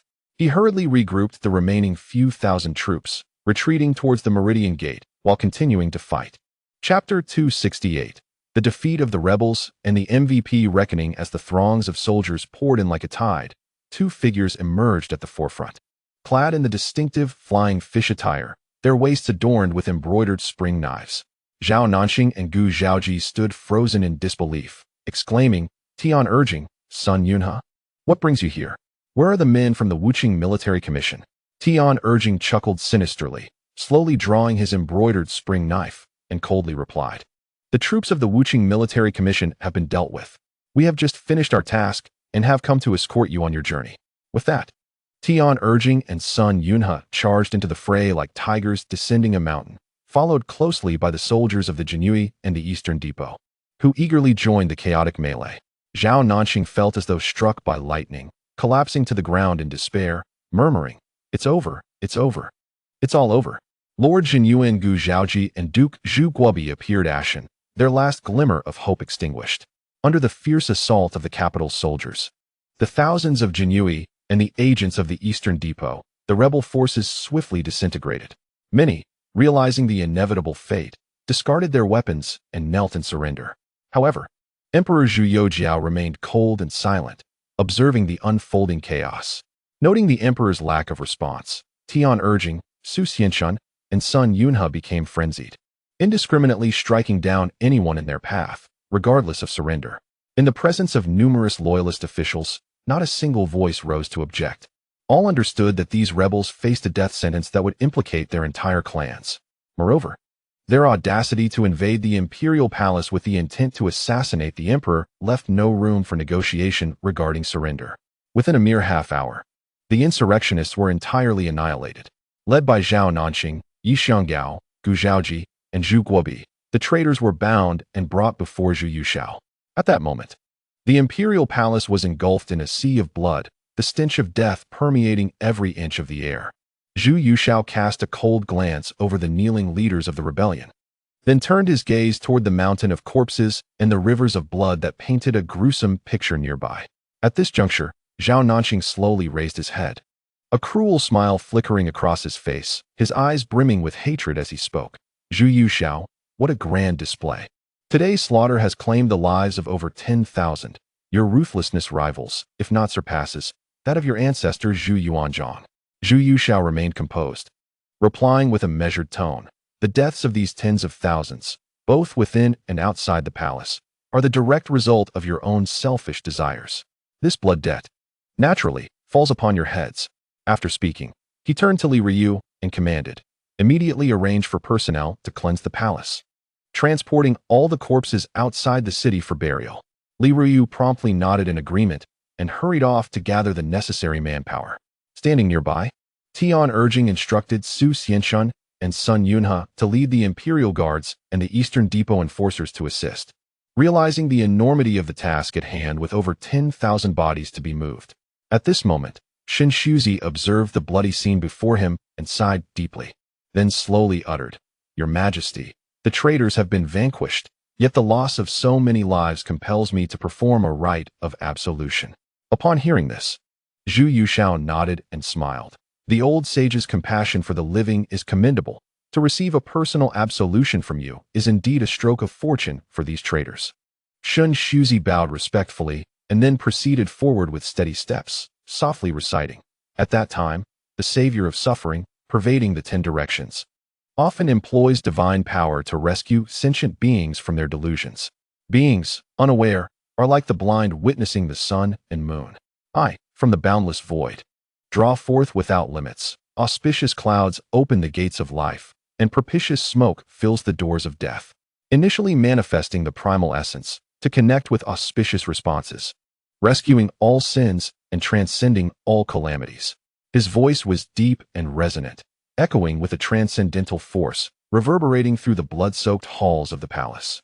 Subsequently, Zhu Yuxiao convened with the civil and military officials in the Palace of Heavenly Purity to deliberate on pressing matters. Even the leaders of the rebellion were brought to the Grand Hall as captives. As dawn broke on the horizon, Zhu Yuxiao addressed the assembled ministers, "My esteemed officials, your efforts today have been commendable.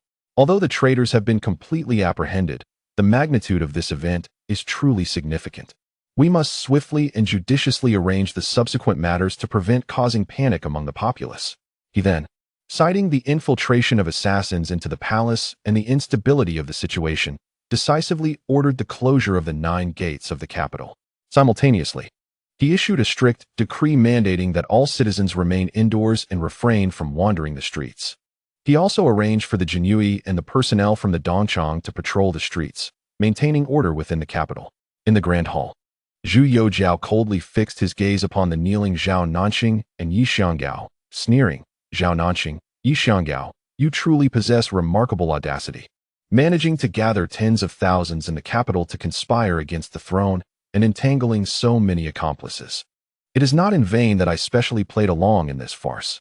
Zhao Nanxing, pale yet filled with resentment, glared fiercely at Zhu Youjian. Yi Xianggao, appearing dejected, lamented, "At this juncture, we have nothing more to say. Dispose of us as you will." Zhu Youjian snorted coldly, declaring, "Rest assured, I shall not grant you a swift demise. Those of you who participated in this treason shall face the punishment of Lingqi, and your entire clans shall be implicated. Although Wei Zhongxian is currently absent from the capital, I shall find a suitable individual to send you on your way." With that, Zhu Youjian gestured grandly, and Tian urging understood the cue, signaling the Jinyui to drag Zhao Nanxing, Yi Xianggao, and other members of the Donglin party away. Subsequently, Zhu Youjian commanded Tian urging to immediately arrange for the capture of Zhao Nanxing, Yi Xianggao, and all other officials of the Donglin party involved in the conspiracy, bringing their 9 clans to the capital while confiscating all their properties. At that moment, Zhou Yuanbiao stepped forward, clasping his hands in salute, "Your Majesty." Zhao Nanxing and Yi Xianggao, these 2 treacherous rebels, are indeed despicable in their attempt to usurp the throne, a crime unforgivable. However, these 2 have long held considerable prestige among the gentry of Jiangnan. Should the court openly arrest them on charges of rebellion, it may incite significant turmoil. After all, although we have captured them and their accomplices, the Donglin party has deep roots in Jiangnan, intertwined and complex. It is unwise to act rashly, lest the gentry of Jiangnan rise in chaos, thus obliterating the prospects of the Ming's resurgence. Upon hearing this, Zhu Youjian furrowed his brow slightly, lost in contemplation.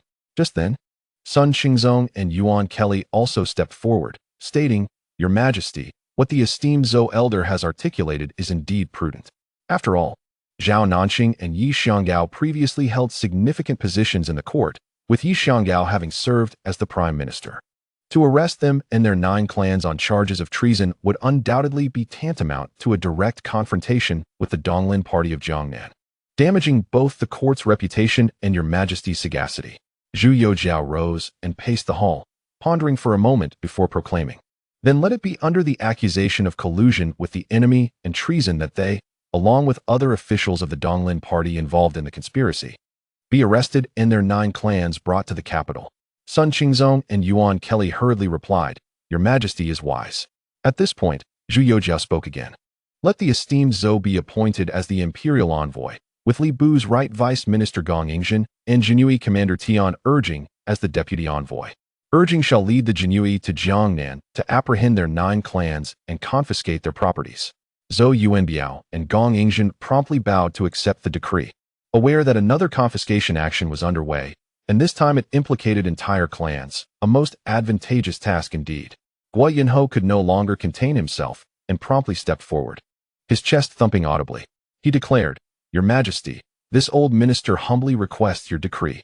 Wishing to accompany Lord Zhou and the esteemed officials in investigating the treasonous officials led by Yi Xianggao and Zhao Nanxing, I shall ensure that they are thoroughly scrutinized, leaving not a single coin unaccounted for." The people present could not help but display awkward expressions upon hearing his words. They were all too aware of the ulterior motives that Guo harbored. Upon hearing this, Zhu Youjian coughed lightly, contemplating inwardly. It is imperative that Guo is not permitted to venture outside the capital. After all, the time for a complete rupture has not yet arrived. With Guo's avaricious nature, should he be released from the capital, he could unleash untold chaos. Zhu Youjian then assumed a serious demeanor and stated, "Your loyal heart for the country is acknowledged, dear Guo.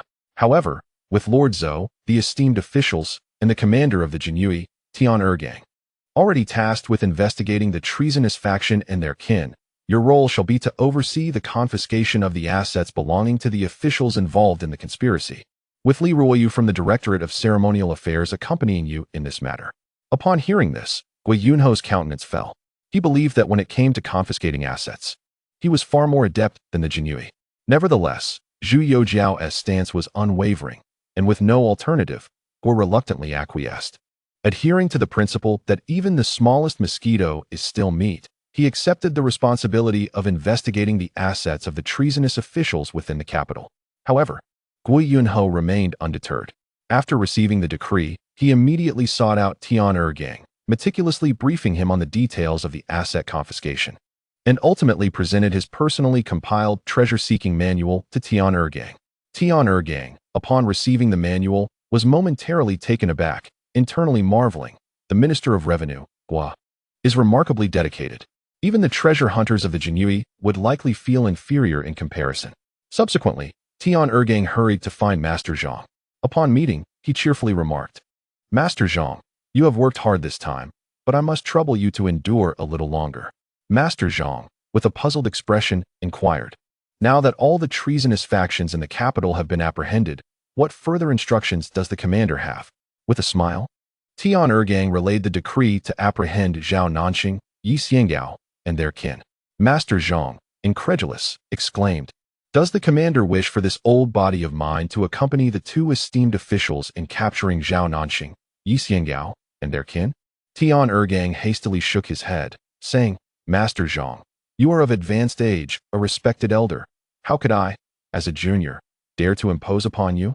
I shall personally undertake this task. After old Su completes his duties, he will return to Nanjing. Thus, I hope you will oversee the government office in my stead." Master Zhang nodded in agreement, stating, "That is only proper. The commander may rest assured." Tianqi quickly replied, "In that case, I thank you, Master Zhang. Shortly, I shall report your merits to His Majesty, who will surely bestow rewards." Master Zhang shook his head, saying, "No need for rewards. Although I have relinquished my duties, I shall forever remain a member of the Jinyue. Serving the court requires no reward." Immediately, Tianqi returned to the Jinyue headquarters to summon personnel, preparing to apprehend Zhao Nanxing, Yi Xianggao, and their entire clan, including their 9 relatives. At this moment, in the Grand Hall, Zhu Youjian cast a cold gaze upon the nobles kneeling before him, who had participated in the rebellion, along with the 2 commanding officers of the Tengxiang Siwei and the 5 leaders of the Wuqingbing Mashi. He coldly declared, "You, as military nobles, have failed to remain loyal to the throne and instead conspired with traitors to rebel, bringing shame upon your ancestors." Gu Zhaoji and Zhu Guobi, hearing these words, hurriedly bowed their heads and pleaded for mercy. "Your Majesty, spare our lives. We shall never dare to offend again. We beseech you to consider the merits of our ancestors and grant us clemency, even if it means reducing us to commoners." Zhu Youjian let out a cold snort and replied, "Do you still have the audacity to mention your ancestors? They rendered great service to the Ming dynasty, and the court rewarded them with titles, glory, and wealth. For how long have you been living off their merits, idly waiting for death? I have not failed to provide you opportunities. During the reorganization of the capital garrison, you repeatedly obstructed Zhu Chunqing. Later, when the martial examinations were held, you refused to send your offspring to participate, denying them positions in the capital garrison. I have shown you enough mercy." Turning to Yuan Kelly, Zhu Youjian instructed, "You and Duke Ding Yuan, Deng Wanming, shall confiscate the properties of the nobles involved in today's conspiracy and simultaneously arrest their 3 clans." Yuan Kelly and Deng Wanming accepted the order with solemn expressions. Zhu Youjian initially intended to execute their 9 clans. However, considering that many nobles still served the court, including the Duke of England, Zhang Weixian, and Duke Ding Yuan, Deng Wanming, as well as the Duke of Dinghua, Su Shi, who was far away in Liaodong, he recognized that the intermarriages among the nobles would inevitably lead to collateral damage if he were to punish the entire 9 clans. Yet, merely executing their immediate family would not suffice to quell Zhu Youjian's wrath, as the actions of Gu Zhaoji and Zhu Guobi were even more brazen than those of Zhu Chunqing and Shui Lian, who had dared to lead troops into the palace to rebel. After weighing his options, Zhu Youjian resolved to only execute their 3 clans. Additionally, involving Duke Ding Yuan, Deng Wanming in the proceedings would minimize the risk of unintended casualties. In Chapter 269, True Feelings Revealed in Life and Death, Zhu Youjian made arrangements for all royalist officials to return to their respective offices to maintain the normal operation of the court. Once the situation stabilized, rewards would be discussed. Subsequently, the royalist officials accepted their orders and returned to their offices. After everyone had departed, only Duke Taikong, Zhang Guoji, remained in the Grand Hall. Zhu Youjian furrowed his brow upon noticing this.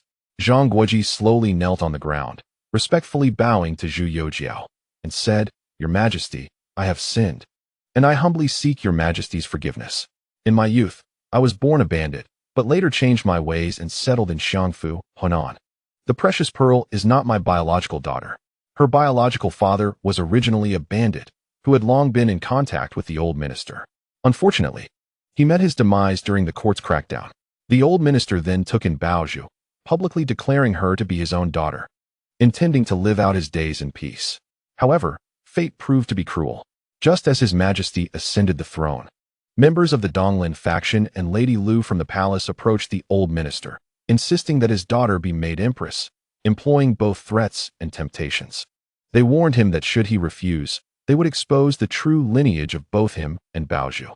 With no other choice, the old minister acquiesced to their demands. After the emperor's grand wedding, they repeatedly pressed him to speak favorably of Donglin officials in the emperor's presence, leveraging the threat of revealing Baozhu's origins. Eventually, Baozhu expressed her desire to sever ties with them altogether. Recently, they sought the old minister's assistance in gathering intelligence on the emperor's movements, to which Baozhu resolutely rejected his request to enter the palace. Today, the old minister humbly confessed his transgressions, fully aware of the unforgivable crime of deceiving the emperor, believing that only death could atone for his sins. Yet, Baozhu is a good child. Despite her tumultuous origins, she possesses a kind heart. He beseeched His Majesty not to cause her distress. With that, Zhang Guoji knelt upon the ground, motionless. Upon witnessing this, Fang Zhenghua hurriedly approached to inspect the situation. As he reached out to touch Zhang Guoji, the latter collapsed to the ground with a thud, blood slowly trickling from the corner of his mouth. Fang Zhenghua anxiously examined him and exclaimed, "Your Majesty, it is grave. Duke Taikong has committed suicide by poison."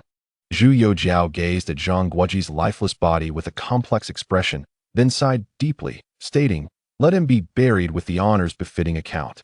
His son shall inherit the title of Duke Taikong, and we shall publicly declare that he died of illness. I will personally inform the Empress of this matter shortly." Fang Zhenghua nodded in agreement and swiftly arranged for two young eunuchs to carry Zhang Guoji's body away. Subsequently, Zhu Youjian, accompanied by Fang Zhenghua, walked heavily towards Kunning Palace. Upon reaching the palace's exterior, they found the palace maids and eunuchs all standing outside. Fang Zhenghua stepped forward and quietly inquired, "What is the matter? Why are you all standing outside instead of attending to the Empress?" At that moment, a young eunuch replied in a hushed tone, "In response to your inquiry, after the Empress returned to Kunning Palace today and bathed, she ordered us all to stand guard outside, forbidding entry.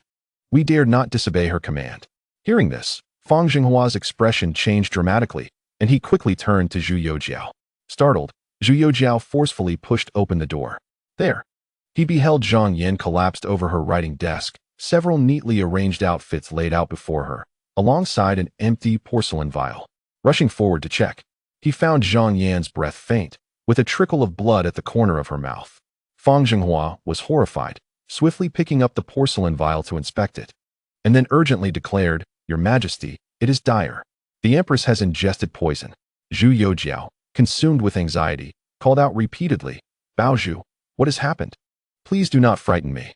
Zhang Yan slowly opened her eyes, tears brimming, and gazed at Zhu Youjian, softly saying, "Your Majesty, I believe you are already aware of Baozhu's origins. Upon first entering the palace, I was initially indifferent, yet eventually became invested. Alas, my adoptive father and I are ensnared by the machinations of the Eastern Lin faction. However, as I spent more time with your Majesty, I discovered that you are not the inept ruler depicted by the world. Rather, you are a wise and enlightened sovereign. Yet, being of humble origin, I feel unworthy of your greatness and fear that my presence may bring you shame. I do not wish to burden you, hence I contemplate my own demise." After speaking, I pointed to the garments on the table and remarked, "Your Majesty, you lead a life of simplicity. These garments were crafted by me for you, and I hope you will find them pleasing." Upon hearing this, Zhu Youjiao's eyes glistened with tears as he replied, "Baozhu, do not frighten me. I have never regarded you with disdain. As for your lineage, it has never concerned me. As long as you do not conspire with the Eastern Lin faction, you shall eternally be my empress." Zhang Yan, moved by his words, let 2 streams of tears flow down her cheeks as she expressed, "It is indeed a blessing for me to marry your majesty in this life. Regrettably, our fates seem shallow, should there be a next life. I hope we can unite again as husband and wife. After my passing, I implore your majesty to select one of my sisters to stand by your side." She continued, "One more request, your majesty, please do not make things difficult for my adoptive father, as he too is coerced by the Eastern Lin faction. Since entering the palace, I have never divulged any matters pertaining to you. Previously, when they urged me to speak favorably of them before you, I acquiesced but once, and thereafter I refused. My heart has long been devoted to you. As long as you hold me in your heart, I shall be content." Zhu Youjiao, in a state of desperation, urgently commanded Fang Zhenghua, "Immediately summon the imperial physician. We must save the empress at all costs." As he spoke, tears streamed down his face. "Baozhu, you must not leave me. I am counting on you to bear me a son." Zhang Yan, weeping profusely, weakly replied, "Your Majesty, I am unworthy of such treatment." Zhu Youjiao hastily interrupted, "Baozhu, do not speak. Hold on, the old immortal will arrive shortly. If you were to perish, I shall never take another empress in this lifetime." Upon hearing this, Zhang Yan was deeply moved, falling silent, her tears flowing abundantly. Fang Zhenghua, in a state of urgency, rushed outside the palace, summoning a horse, and mounted it, galloping away. The patrolling imperial guards and eastern factory officials, upon witnessing this, prepared to intervene, but yielded upon seeing Fang Zhenghua's ceremonial robe. After all, in a city under martial law, only those of great power dare to ride through the streets at such speed. Fang Zhenghua hastened towards the outskirts of the city. Finding Shuzi performing a ritual, without hesitation, he seized him and exclaimed, "Old immortal, come with me to the palace at once to save a life." Shuzi, bewildered, was pulled onto the horse, galloping at breakneck speed. "Master Fang, please, what is the urgency? My ritual is not yet complete." Shuzi protested, but Fang Zhenghua, impatient, insisted, "Old immortal, this is a matter of utmost urgency. If you do not hurry, the heavens themselves may collapse. We can complete the ritual later." Subsequently, Fang Zhenghua rode swiftly toward the Wu Gate with Shuzi in tow. Outside the Meridian Gate, the imperial guards were about to inquire when Fang Zhenghua, raising his voice, declared, "I, Fang Zhenghua, am here by the emperor's decree to escort the esteemed immortal Shuzi into the palace. All of you, step aside." With that, he spurred his horse and charged into the Meridian Gate. Before long, they arrived at the exterior of Kuanning Palace. Fang Zhenghua dismounted with agility, and the swaying Shuzi followed suit, promptly being led into the grand hall by Fang Zhenghua. Within, Shuzi beheld Zhang Yan slumped over the table and Zhu Youjiao, whose eyes were reddened with concern. Upon seeing Shuzi's arrival, Zhu Youjiao hastily exclaimed, "Old immortal, you have finally arrived. Please, assist me in saving the empress. Baozhu has poisoned herself." Upon hearing this, Shuzi sighed and promptly approached, picking up a porcelain vial to inspect it closely before checking the pulse. After a moment, he spoke, "Fortunately, the heart pulse has been safeguarded just in time. Otherwise, even I would be powerless to help." He then hastily wrote a prescription on paper, handing it to Fang Zhenghua with the instruction, "Fang Gonggong, immediately brew the medicine and arrange for the palace physicians to come, as I shall direct them to administer acupuncture to Her Majesty." Fang Zhenghua quickly accepted the prescription, nodding in affirmation before departing the hall. Soon, several palace maidens were summoned. Fang Zhenghua set up a medicinal stove at the entrance of the grand hall. Shuzi directed the maidens to lift Zhang Yan onto the bed and then drew the gauze curtain. Sitting outside, Shuzi guided the maidens to begin the acupuncture. Meanwhile, Zhu Youjiao paced anxiously at the entrance, his tension palpable. Half an hour later, a physician rushed out and reported, "Your Majesty, the Empress's complexion has greatly improved." Shuzi proceeded to ask several questions, to which the physician answered truthfully. After listening, Shuzi breathed a sigh of relief and stated, "At last, her life has been preserved." "Fang Gonggong, is the medicine prepared?"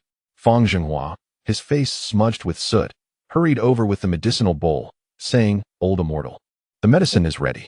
Shen Shuzi inspected it and instructed, "Administer it to Her Majesty immediately, and then brew another batch." He then turned to Zhu Youjian, assuring him, "Your Majesty need not worry. The Empress's life is now safe." Upon hearing this, Zhu Youjian felt an immense weight lift off his shoulders, collapsing onto the ground in relief. He had never imagined that Zhang Yan would resort to self-poisoning. Simultaneously, he felt a deep remorse. Since Zhang Yan entered the palace, she had adhered to the rules, only tentatively mentioning the Eastern Lin party in his presence, and after being reprimanded, she had never overstepped again, even repeatedly refusing Zhang Guoji's requests for an audience. He realized he had neglected her for far too long. At that moment, Zhu Youjian comprehended the irreplaceable position Zhang Yan held in his heart. He had been excessively cold towards her. Subsequently, under Shen Shuzi's careful guidance, the physicians administered acupuncture to Zhang Yan twice more and administered the medicine once, ultimately securing her life. Hearing Shen Shuzi's assurance, Zhu Youjian was overwhelmed with emotion, and even Fang Zhenghua, whose face was smeared with soot from the brewing, heaved a long sigh of relief, the anxiety that had been lodged in his throat finally dissipating. Just moments prior, Zhu Youjian had visibly lost control of his emotions. And with Jiang Ning absent from the capital, the thought of Zhang Yan not surviving the treatment was unbearable. It is truly unimaginable what extreme actions Zhu Youjian might take. Subsequently, he approached the bedside, gazing at Zhang Yan, whose face remained as pale as parchment, and with deep compassion, he said, "Precious Pearl, promise me. You shall never engage in such foolishness again. Let the events of the past be regarded as a nightmarish reverie, now that we have awakened from the dream. You remain my empress, my most cherished wife." Zhang Yan's eyes glistened with unshed tears as she nodded in gratitude. At that moment, Shen Shuzi stepped forward, carefully assessing Zhang Yan's condition. He turned and took up a brush and paper, meticulously penning another prescription, which he handed to Fang Zhenghua, stating, "Master Fang, for the next 7 days, please prepare the medicine according to this prescription, 3 times daily, and the Empress shall be restored to full health." Fang Zhenghua hastily accepted the prescription with great excitement, exclaiming, "Old immortal, we owe you a tremendous debt today. Otherwise, who knows what calamity might have ensued." Shen Shuzi smiled and replied, "If there are no further matters, I shall take my leave, for the ritual outside the city remains unfinished." Fang Zhenghua responded with a smile. "We were indeed too anxious earlier. My apologies, dear immortal. Allow me to escort you personally out of the city, so you may continue your sacred rites." As they exited the grand hall, the previously clear sky was suddenly shrouded in ominous clouds, dark and foreboding. Observing this, Shen Shuzi's brow furrowed in concern. Just then, a tremendous clap of thunder resounded, reverberating painfully in their ears. Fang Zhenghua swiftly summoned a paper umbrella, personally escorting Shen Shuzi from the palace. Chapter 270. After the rain. The sky clears as torrential rain poured down. It seemed as though the heavens intended to cleanse the remnants of the bloodshed caused by the rebellion. In the ensuing 2 days, all officials from the Donglin faction and other implicated parties involved in the conspiracy were apprehended and brought to justice, facing severe repercussions. The noblemen who participated in the rebellion were also subjected to confiscation of their properties and collective punishment of their families. Gradually, the Donglin conspiracy case subsided, and the capital began to restore its former vibrancy, with officials from the imperial party displaying renewed vigor. Among them, the busiest was Guo Yunho, the Minister of Revenue, who, wherever he went, carried an abacus and account books. Each time he oversaw a confiscation, he could scarcely contain his joy. With the assets of those involved in the rebellion being entirely seized, Guo Yunho was elated. Holding the thick ledger in his hands, he mused, "Ah, you, Lord Jiang, went to Sichuan to prosper without bringing me along. Yet here I am, fortunate enough to contribute to the glory of the Ming dynasty right in the capital, augmenting the national treasury, and this is a venture with no investment required." Suddenly, Guo Yunho realized that his impulsive decision to allocate 2 million taels to Zhu Youjian for the reconstruction of the 3 grand halls was remarkably astute. Otherwise, the opportunity to partake in these lucrative confiscations may not have presented itself to him. Meanwhile, the citizens of the capital sensed that significant changes were afoot within the court. Although Zhu Youjian and Jiang Ning had made prior arrangements, some citizens had witnessed fragments of the events. However, it wasn't too long before the Jinui arrived. offering these citizens a sum of hush money, strictly forbidding them from speaking out. Even the long silent apocalypse times has once again become the topic of conversation among the citizens of the capital. Its headline boldly proclaims, Eastern Lin Party members Yi Xianggao and Zhao Nanxing, in collusion with a host of nobility, have committed treason by selling military intelligence of the Ming dynasty to the Liaodong Jurchens and the Mongolian Khan Linden. In an instant, Zhao Nanxing and Yi Xianggao are denounced by the populace as traitors. Meanwhile, far away in Mongolia, Khan Linden and Nurhasai of Liaodong remain blissfully unaware of the heavy accusations laid upon them. Simultaneously, Master Zhang presides over the Jingyi Wei's pacification office. Tian Ergang accompanies Zhou Yuanbiao and Guan Yingzhen to apprehend the 9 clans of Zhao Nanxing, Yi Xianggao, and other officials of the Eastern Lin Party. Zhao Nanxing, hailing from Gaoyi County in the North Zhili Province, naturally becomes the first target. This incites considerable uproar in his hometown, as Zhao Nanxing, a prominent figure of the Eastern Lin faction, enjoys immense prestige there. Instantly, numerous scholars and even the local magistrate voice their support for Zhao Nanxing, decrying the injustice. However, with the appearance of another Eastern Lin luminary, Zhou Yuanbiao, those who had been clamoring for justice fall silent. After all, Zhou Yuanbiao's stature and reputation within the Eastern Lin Party far surpass Zhao Nanxing's, and his arrival undoubtedly solidifies the charges of treason against Zhao Nanxing. Subsequently, Zhao Nanxing's entire clan is apprehended, and Tian Ergang seizes the opportunity to detain some of his former students and associates as well. Zhou Yuanbiao says little in response, while Guan Yingzhen is filled with admiration for him. He understands that had it not been for Zhou Yuanbiao's personal intervention, he and Tian Ergang would likely have been unable to resolve the matter without resorting to force. The group then travels south to apprehend other implicated officials of the Eastern Lin Party, such as Sun Xinqing, the left Vice Minister of Rights, and Sun Rio, the right Vice Minister of Works, along with their 9 clans, all charged with treason. Initially, many held doubts about these proceedings. But upon learning that the imperial envoy handling the case is none other than the leader of the Eastern Lin Party, Zhou Yuanbiao, the skeptics fall silent. Zhou Yuanbiao's former students rally in support of him, yet many Eastern Lin members condemn him as a butcher of his own sect, claiming he has become a hound for the court, colluding with the Jiang faction of Jiangning and the eunuchs led by Wei Zhongxian. Zhou Yuanbiao offers no explanation in response. Within the capital, the royalists take this opportunity to promote a batch of young officials of impeccable backgrounds and exceptional capabilities, beginning to fill the positions vacated by the purged Eastern Lin officials. Now, there are no remnants of the Eastern Lin Party in the capital. Only the Royalists and the Clearstream Party remain in the court. The Clearstream Party, led by Zhou Yuanbiao, comprises officials such as Yang Lian and Zhuo Guangdou, while the rest belong to the Royalists, subdivided into the Jiang faction of Jiangning and the eunuch faction of Wei Zhongxian. In this atmosphere, morale in the court is invigorated. Without the Eastern Lin Party to hinder progress, all officials are notably diligent in their duties. A few days later, after Zhu Youjian has concluded his administrative affairs, he accompanies Zhang Yan to admire 2 pairs of giant pandas sent from Jiangning in the imperial garden. Gazing at the 4 round, plump, and endearingly clumsy giant pandas, Zhang Yan's eyes sparkled with affection. Zhu Youjian occasionally took it upon himself to feed the pandas bamboo, chuckling as he remarked, "Brother Zhang truly possesses remarkable abilities. Even while engaged in warfare, he has managed to procure such a rare delight for me." In response, Zhang Yan smiled and said, "Lord Jiang and your majesty share a bond akin to that of brothers. Whenever he acquires something exceptional, he undoubtedly thinks of your majesty first. Perhaps we could send 1 pair to Lord Jiang's residence. What do you think?" Zhu Youjian nodded in agreement, replying, "The suggestion from Baizhu is splendid. We shall select a pair to send to Brother Jiang."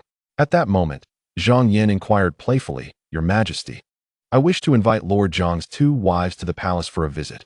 Would that be permissible?" Zhu Youjian smiled and nodded, saying, "Of course." Although Brother Zhang's wives hail from the pleasure quarters, they are both well-educated and virtuous women. You should spend time with them whenever you can. Zhang Yan smiled and agreed. Subsequently, Zhu Youjian spent some time with Zhang Yan observing the giant pandas before selecting 2 to be sent directly to Jiangning's residence, after which he returned to the imperial study to attend to state affairs. Meanwhile, outside the imperial study, Fang Xiaozhong stood guard, while inside the grand hall, Zhu Youjian sat upon the dragon throne. Fang Zhenghua stood beside him, and Master Zhang Wu positioned himself in the center of the hall. Zhu Youjian smiled and addressed Zhang Wu, saying, Zhang Wu, you have served in the Jinhui for 40 years and have been in command of the secret guards for 20. This time, Brother Zhang has arranged for you to serve as a backup to prevent any potential upheaval. You have performed admirably and have not let either me or Brother Zhang down. Master Zhang Wu hastily replied, this old minister merely fulfilled his duties. For a day, I am in the Jinhui. For a lifetime, I shall remain so, whether as 100 households officer or as the commander of the secret guards. My loyalty is to your majesty. Zhu Youjian nodded and smiled, saying, your disciple, Gao Wenkai, is working under Brother Jiang. When the opportunity arises, I shall promote him. Master Zhang Wu, upon hearing this, promptly expressed his gratitude. Thank you, your majesty, for your kindness. At this juncture, Zhu Youjian inquired further, I have always been somewhat unclear. When the founding ancestor Yongle Emperor revived the Jinhui, he established both the overt commander of the Jinhui and the covert commander of the secret guards, one visible and one hidden. However, after several generations and numerous changes, how many are there in the secret guards today? Master Zhang Wu respectfully replied, in response to your majesty, since Lord Jiang has taken charge of the Jinhui, he has conducted numerous cleanups and reorganizations, revitalizing the Jinhui. Currently, there are a total of 50,000 registered in the Jinhui, with 10,000 in the capital and the remaining 40,000 scattered across the nation. Among them, 3,000 are secret guards, although their numbers do not compare to the era of the founding ancestor Yongle. The efficiency of the current Jinhui rivals that of the Jinhui during the reign of the founding emperor. Upon hearing this, Zhu Youjian nodded, saying, it seems I made the right decision in entrusting both the Jinhui and the secret guards to Brother Jiang. Master Zhang Wu, with a serious demeanor, also nodded and affirmed, your majesty is indeed wise. Lord Jiang is exceptionally capable. The secret guards have suffered significant setbacks since the incident at Tumu Fort and have been repeatedly purged by civil officials until the reign of Emperor Shizong Jiajing, when they began to regain some vitality. Unfortunately, the mysterious demise of Commander Liu Bing prevented the secret guards from returning to their former glory. During the reign of Emperor Wanli, the Jinhui was left to its own devices, teetering on the brink of extinction. Were it not for Lord Jiang's stewardship, the shadowy organization would have surely faded away. Upon hearing this, Zhu Youjian could not help but sigh deeply, reflecting on how his ancestors had not only failed to assist him, but had rather compounded his troubles, particularly his grandfather, the Emperor Wanli, who left him with such a disarray. He then addressed Lord Zhang, saying, Zhang Wu, you have toiled diligently over the years. Should you have any requests, feel free to present them to me. Lord Zhang smiled and shook his head, replying, as an old minister, witnessing the revival of the Jinhui in my lifetime is sufficient satisfaction. I seek nothing more. Zhu Youjian continued, in the future, should any matters arise, you may come directly to me or discuss them with Brother Jiang. Lord Zhang promptly nodded in agreement. At that moment, Zhu Youjian rose from his throne, approached Lord Zhang, and solemnly inquired, Zhang Wu, I have a question for you. You must answer truthfully without concealment. Lord Zhang nodded, your majesty, please ask. With a grave expression, Zhu Youjian slowly spoke, when my father passed, how many individuals and matters were entangled in that event? I have been dispatching people to investigate for years. It is widely understood that the Donglin party was involved. But what of the other factions? Lord Zhang's countenance darkened as he responded, your majesty. At the time of the late emperor's ascension, the Jinhui and its shadowy operatives were weak and unable to uncover much useful information. However, as far as I know, the Qi, Chu, and Jia parties, along with the Donglin party, and the late concubine Zheng were embroiled in relentless strife. Moreover, there exists a clandestine force with deep ties to the Donglin party. Beyond that, I truly have no further knowledge. Zhu Youjian nodded and said, I understand. You may leave now. Lord Zhang hastily bowed and departed. Zhu Youjian sat upon the dragon throne, lost in thought for an extended period. At this juncture, Fang Zhenghua cautiously interjected, your majesty, what Lord Zhang has stated aligns with my findings. Various signs indicate the presence of an even larger, more secretive force behind the Donglin party, from which we have yet to extract any useful information. Zhu Youjian nodded gravely, stating, this is why I have yet to resolve to thoroughly purge the Donglin party. It is easy to swat flies, but difficult to take down tigers. Arrange for continued covert investigations. Fang Zhenghua quickly accepted the order. Subsequently, Zhu Youjian, with a complex expression, instructed, Fang Zhenghua. Please pay a visit to Zhao Chuanda of the Fuwang residence. Inform him that I wish to speak with the Fuwang personally and ask him to make time to come to the capital. Fang Zhenghua promptly complied and hurriedly left.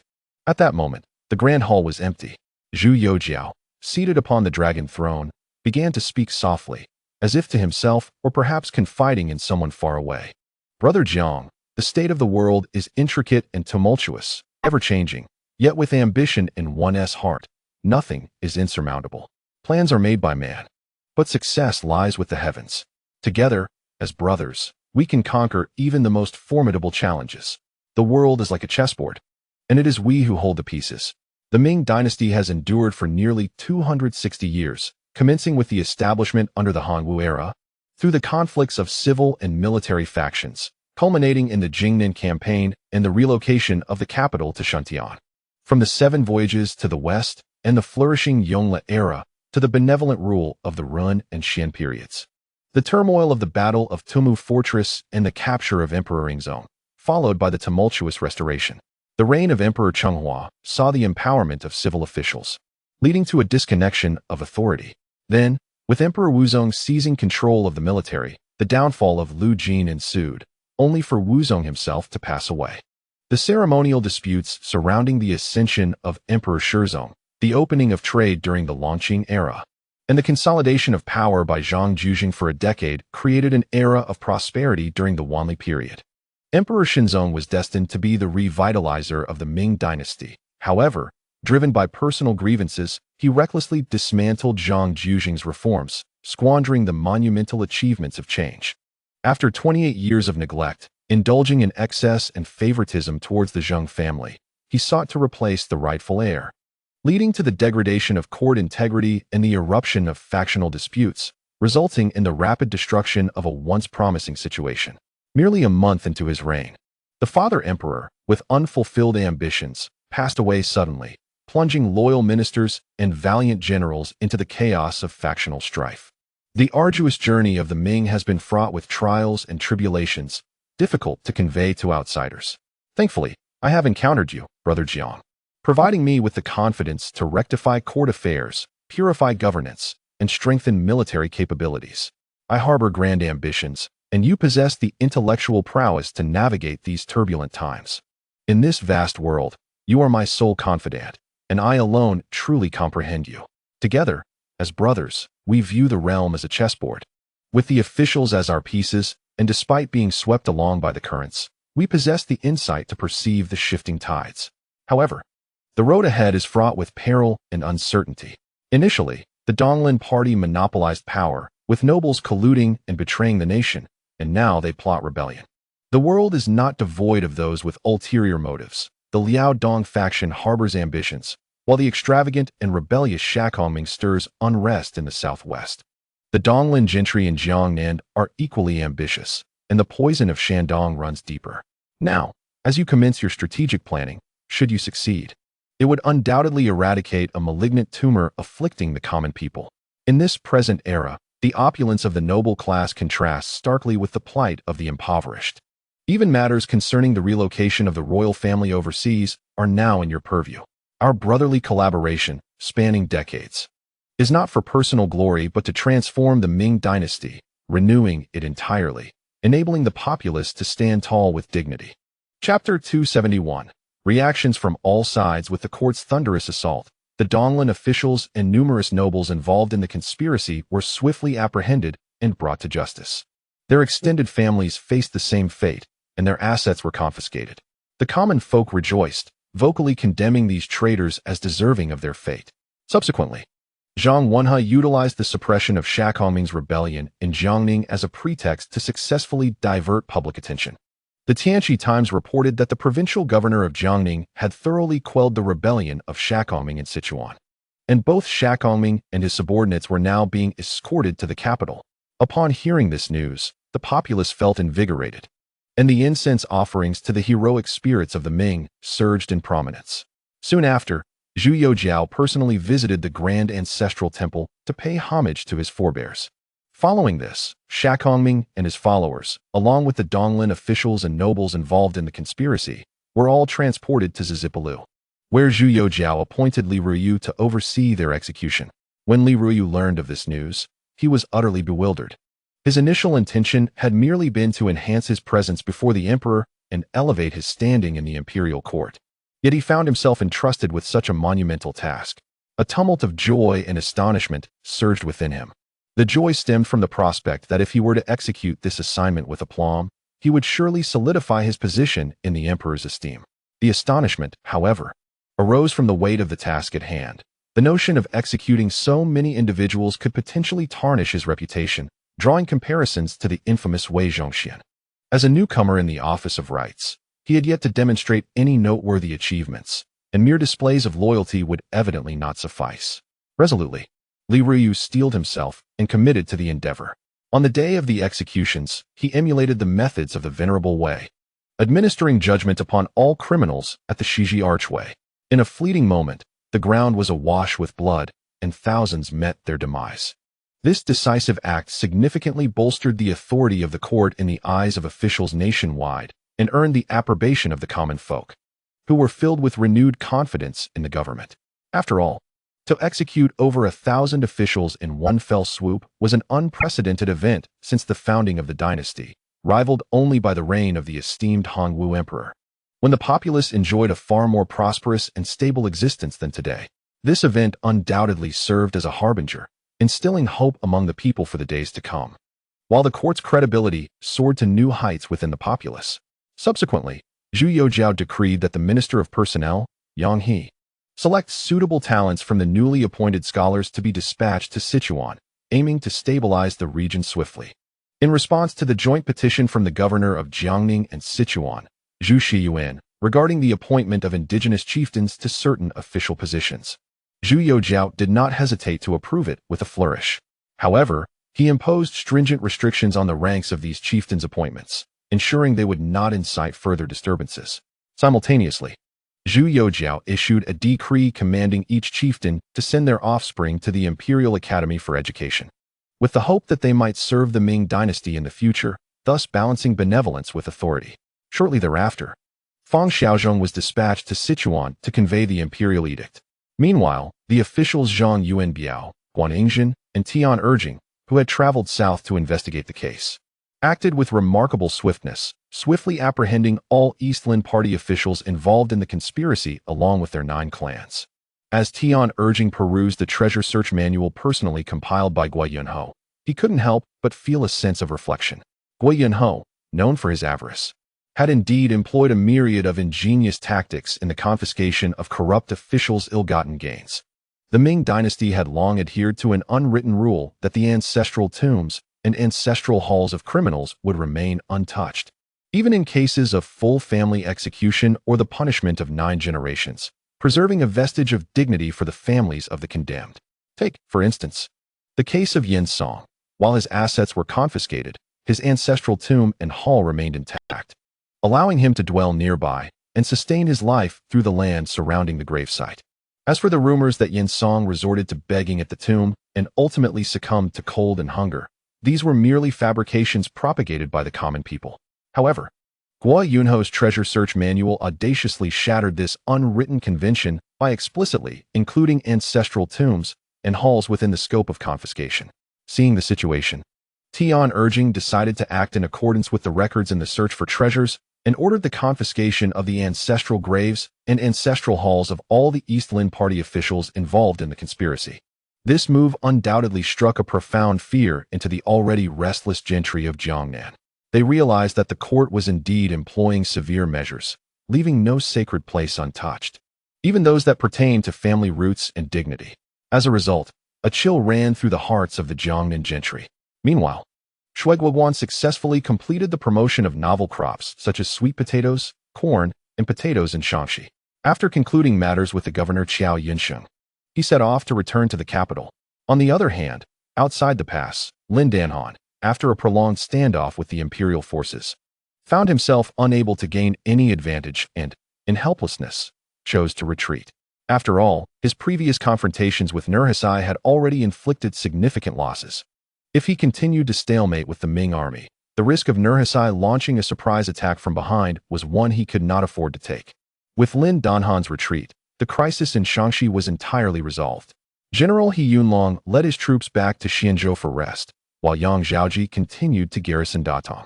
Ma Rulong took command of the remaining forces, stationing them at various strategic locations within Shaanxi. The English Duke Zhang Weixian and Man Gui led the remnants of the capital troops back home. Although they ultimately triumphed over Bashitu, the court paid a grievous price, suffering severe troop losses. Initially, in the battle against Bashitu's forces, over 10,000 soldiers perished. Subsequently, in the clash with Lin Danhan, another 10,000 were lost.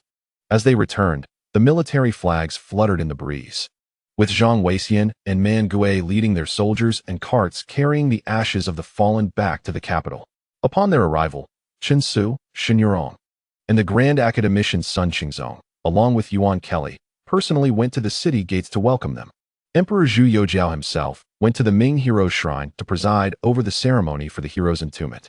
The citizens also spontaneously gathered at the shrine to pay homage to the departed souls and remember their loved ones. This ceremony gradually restored calm to the previously turbulent situation. Afterward, Zhu Youjian summoned the English Duke Zhang Weixian, Chen Su, and Shen Yurong into the palace, where he inquired in detail about the encounters with Bashitu and Lin Danhan. Upon hearing of the loss of over 20,000 troops, Zhu Youjian could not help but feel a pang of sorrow. It was important to note that these 20,000 troops were not the idle garrison forces, but rather a formidable elite. While it would not severely incapacitate the court, it was nonetheless a significant blow. At that moment, Zhu Youjian glanced at the latest secret report sent from Jiangning, which mentioned that as long as the East Lin Party's turmoil in the capital was quelled, the substantial losses suffered in the battles outside the pass would be used as justification to allow the capital troops to remain in the city to recuperate and restore their strength, preventing arbitrary mobilization to ensure the smooth implementation of the Shandong Plan. Upon reading this, a satisfied smile graced Zhu Youjian's lips. Subsequently, he instructed Zhang Weixian, Chen Su, and Shen Yurong to recruit soldiers promptly to restore the troops' strength, urging the soldiers to intensify their training to regain combat readiness at the earliest opportunity.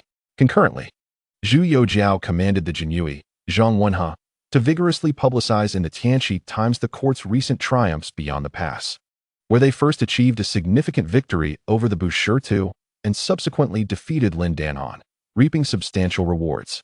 He insisted on detailing the circumstances, particularly emphasizing the considerable losses suffered by the Datong and Yinwu garrisons, as well as the capital's troops during the conflict, and expressing the urgent need to recruit soldiers from the populace, hoping that the citizens would eagerly enlist.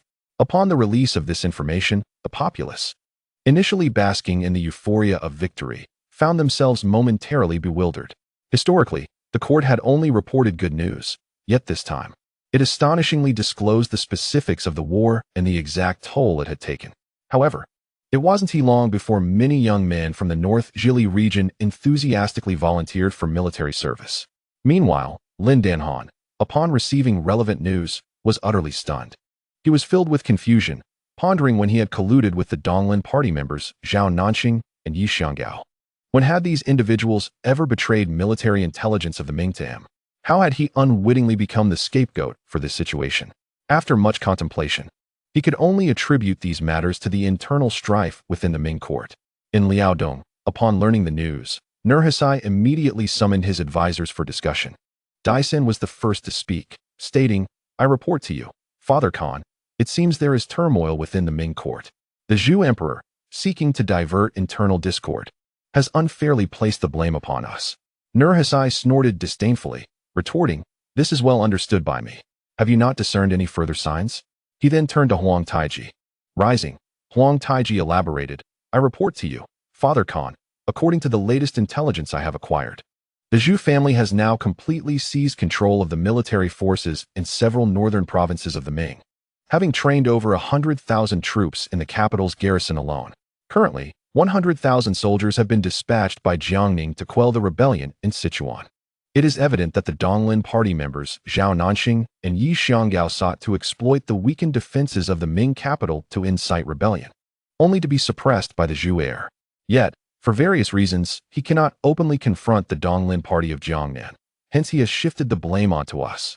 Nevertheless, this could prove advantageous for us. Following the purging of the 8 major Shaanxi merchants by the Ming court, it has become increasingly difficult for us to procure grain and military supplies from within the borders. However, given the current situation, it is clear that the Zhu family and the Jiangnan Donglin party are now at loggerheads, their relationship exceedingly strained. Thus, we might attempt to re-establish cooperation with the Jiangnan Donglin party, allowing them to supply us with provisions and arms. Nurhasai nodded in agreement upon hearing this. At that moment, Amin, sitting nearby, scoffed. That may be so, but how will we transport the supplies to our hands? The Ming's passes are firmly controlled by the imperial troops. To this, Huang Taiji replied with a smile, though the Ming court controls the passes, we can resort to maritime transport. In the present day, although we can procure certain supplies from Korea, the calamity that is Mao Wenlong occupies Pidao, causing our acquisitions from Korea to dwindle considerably. Thus, it is imperative that we establish contact and forge an alliance with the Donglin faction in Jiangnan of the Ming dynasty forthwith. After all, the Donglin party has long engaged in maritime commerce. Should we offer them a sufficiently enticing price, there is little they would hesitate to sell us. Simultaneously, we can seek cooperation with the Japanese. By doing so, we shall secure our logistical provisions, and subsequently, we need only continue our assault on the Ming court to bolster the strength of our later gene. Nurhasai nodded in satisfaction and then spoke. In that case, the matter of contacting the Donglin faction in Jiangnan shall be entrusted to you. Huang Taiji promptly bowed and replied, Your humble servant shall comply. Chapter 272. Entering Guizhou a few days later, Jiang Ning, far away in Chengdu, received intelligence delivered by the Jinyue, and the weight that had been suspended over his heart finally lifted. Although Jiang Ning had made thorough preparations in advance, even resorting to the hidden genie dark guards and his venerable master, Shinshuzi, who was over 100 years old, he had remained anxious until he received concrete news. After all, his ability to accomplish so much relied heavily on the silent support of Zhu Youjian. Should this pivotal figure be exposed, Jiang Ning would find himself bereft of even a place to weep. With excitement, Jiang Ning turned to Li Ruolin beside him and said, Old Li, the situation in the capital has finally been resolved. The Donglin faction in the court, along with those treacherous nobles, have been completely apprehended. Li Ruolin took the confidential report, examined it closely, and then responded with a smile. This is largely due to His Majesty's wisdom and your foresight, my lord. Jiang Ning chuckled and remarked, I am merely fortunate, like a blind cat stumbling upon a dead rat. I never anticipated that Zhao Nanxing and Yi Xianggao would possess such audacity to openly instigate rebellion in the capital. Thankfully, the emperor is both wise and valiant, managing to subdue these treacherous rebels. Now that order is restored in the capital, we must prepare to head to Guizhou. Currently, and Bang Yin has thoroughly disrupted the situation in Guizhou. Jiang Ning then instructed Li Ruolin, Old Li, immediately allocate a portion of the silver seized from the corrupt officials and hand it over to Governor Zhu. Let him use this money to procure military provisions from the populace in Sichuan for our grand army. After all, the days ahead are long, and with 100,000 troops, the consumption of food and supplies will be no trifling matter. Li Ruolin nodded promptly and hurried away. At this moment, Jiang Ning turned his gaze to the map hanging on the wall, his eyes settling on the regions of Guizhou and Yunnan, a faint smile gracing his lips. He mused inwardly, now I can free my hands to deal with Bang Yin. His usefulness has been entirely exhausted, and the commotion he has caused in Guizhou has far exceeded expectations. Subsequently, Jiang Ning's gaze shifted to the map of Shandong, and a smile once again crept across his face as he murmured, After so long of scheming, the Donglin faction's rebellion in the capital has been thoroughly quelled, and the situation in the southwest is firmly within my grasp. Now, it remains to be seen how significant a role Shandong will play. Meanwhile, Jiang Ning cannot help but reflect. There was a time when Jiang Ning was known for his clear sense of reward and punishment, never entangling the innocent. Yet, upon ascending to a higher position, many matters become beyond one's control. Today, numerous great undertakings have been accomplished, but how many innocent lives have been affected in the process? I find myself powerless in this regard. Serving in the court, occupying a high office, resembles sailing a ship. On the surface, it appears calm and serene, but beneath lies a turbulent current. Oftentimes, one can only drift with the tide, unable to achieve perfection. Jiang Ning begins to empathize with the likes of Yin Song and Zhang Jujing. The slayer of dragons ultimately becomes a dragon himself, not because they have forgotten their initial ideals and aspirations. Take Yin Song, for instance. In his youth, he entered the court with untainted sleeves and a proud spirit, even forging a close friendship with the sage Wang Yangming, often engaging in profound discussions together. Later, dissatisfied with Lu Jin's autocracy, he resigned in a fit of anger and retreated to his home, dedicating a decade to scholarly pursuits. Yet in the end, he transformed into the very embodiment of what he once despised, earning eternal condemnation. Zhu Youjian is similarly afflicted. He fostered a prosperous era for the Ming dynasty, only to be subjected to severe retribution posthumously, facing relentless criticism. The only one to truly garner universal praise may well be Hai Rui. However, Hai Rui and Zhu Youjian are starkly different. Hai Rui stands as a paragon of uprightness, striving to uphold moral standards in the world, while Zhu Youjian implemented reforms solely to ensure a better existence for the populace. Jiang Ning cannot help but ponder how future generations will judge him, as a historical villain or as a capable steward of governance. 10 days later, Fang Xiaozhong arrived in Chengdu, leading a group of appointed officials. Seizing the opportunity, Jiang Ning inquired in detail about the current state of affairs in the court. After listening to Fang Xiaozhong's account, Jiang Ning felt a profound sense of relief. He immediately sent orders to Lu Xiangxing and Chao Bianjiao, instructing them to begin organizing the troops in preparation for the journey to Guizhou. Simultaneously, Zhu Youjian made proper arrangements for the officials, assigning them to various posts throughout Sichuan. Subsequently, he dispatched the court's official documents regarding the appointment of local chieftains to each of them, urging them to assume their positions promptly. Another 10 days passed, and Jiang Ning, accompanied by Li Ruoyan, Chao Bianjiao, and Lu Xiangxing, led an imposing army of 100,000, departing Chengdu and heading towards Guizhou. The Sichuan governor Zhu Youjian, along with King Zhu Youjian of Shu and General Du Wenhuan, personally came out to see them off. At the moment of parting, King Zhu Youjian grasped Jiang Ning's hand, pressing a multitude of items into his palm, and repeatedly implored, "Sir Jiang, do not forget the promise you made to me. I will be here in Chengdu, eagerly awaiting your good news, come rain or shine." Jiang Ning understood that Zhu Youjian was referring to the matter of relocating the fief overseas. Thus, he reassured Zhu Youjian once more before leading his troops onward, the grand procession gradually fading into the distance. The terrain of Guizhou is notoriously complex. Its treacherous and convoluted roads are renowned throughout the land, giving rise to the saying that one can die from merely gazing at the mountains. Within the borders of Guizhou, numerous indigenous chieftains exist, their factions intricately intertwined, surpassing even those in Sichuan in complexity. Reflecting on the past, during the nascent days of the Ming dynasty under the reign of the illustrious Zhu Youjian, the establishment of the Three Xian and Six Wei marked an expansive jurisdiction, encompassing many of today's Southeast Asian nations, with a total area reaching a staggering 800,000 square kilometers. By the Yongle period, the authority further extended with the addition of the Dima Sa Xian Wei, the Diwu Ci Xian Wei, the Daegu Ci Xian Wei, and the Jiaoji Qingbu Zhengshi, dominating over half of the Indo-Chinese peninsula, inflating the total area to an impressive 120,000 square kilometers. However, with the eruption of the Tumu Fort incident, the fortunes of the Ming dynasty plummeted. The Kingdom of Burma swiftly ascended, while the strength of the Ming gradually waned, its finances constricting and military prowess diminishing, leading to a gradual loss of control over these remote territories. By the Wanli era, the Three Xian and Six Wei were entirely consumed by the Burmese. Furthermore, the Burmese continued to harass and annex the chieftains loyal to the Ming along the borders, resulting in a significant contraction of Ming territory. Coupled with the weakening influence of the Yunanshan princely house, the chieftains of Yunnan and Guizhou began to harbor rebellious intentions, reluctant to submit to imperial authority and even openly defying imperial edicts. Yet now, Jiang Ning has arrived, setting aside the ambitious goal of reclaiming the Three Xian and Six Wei.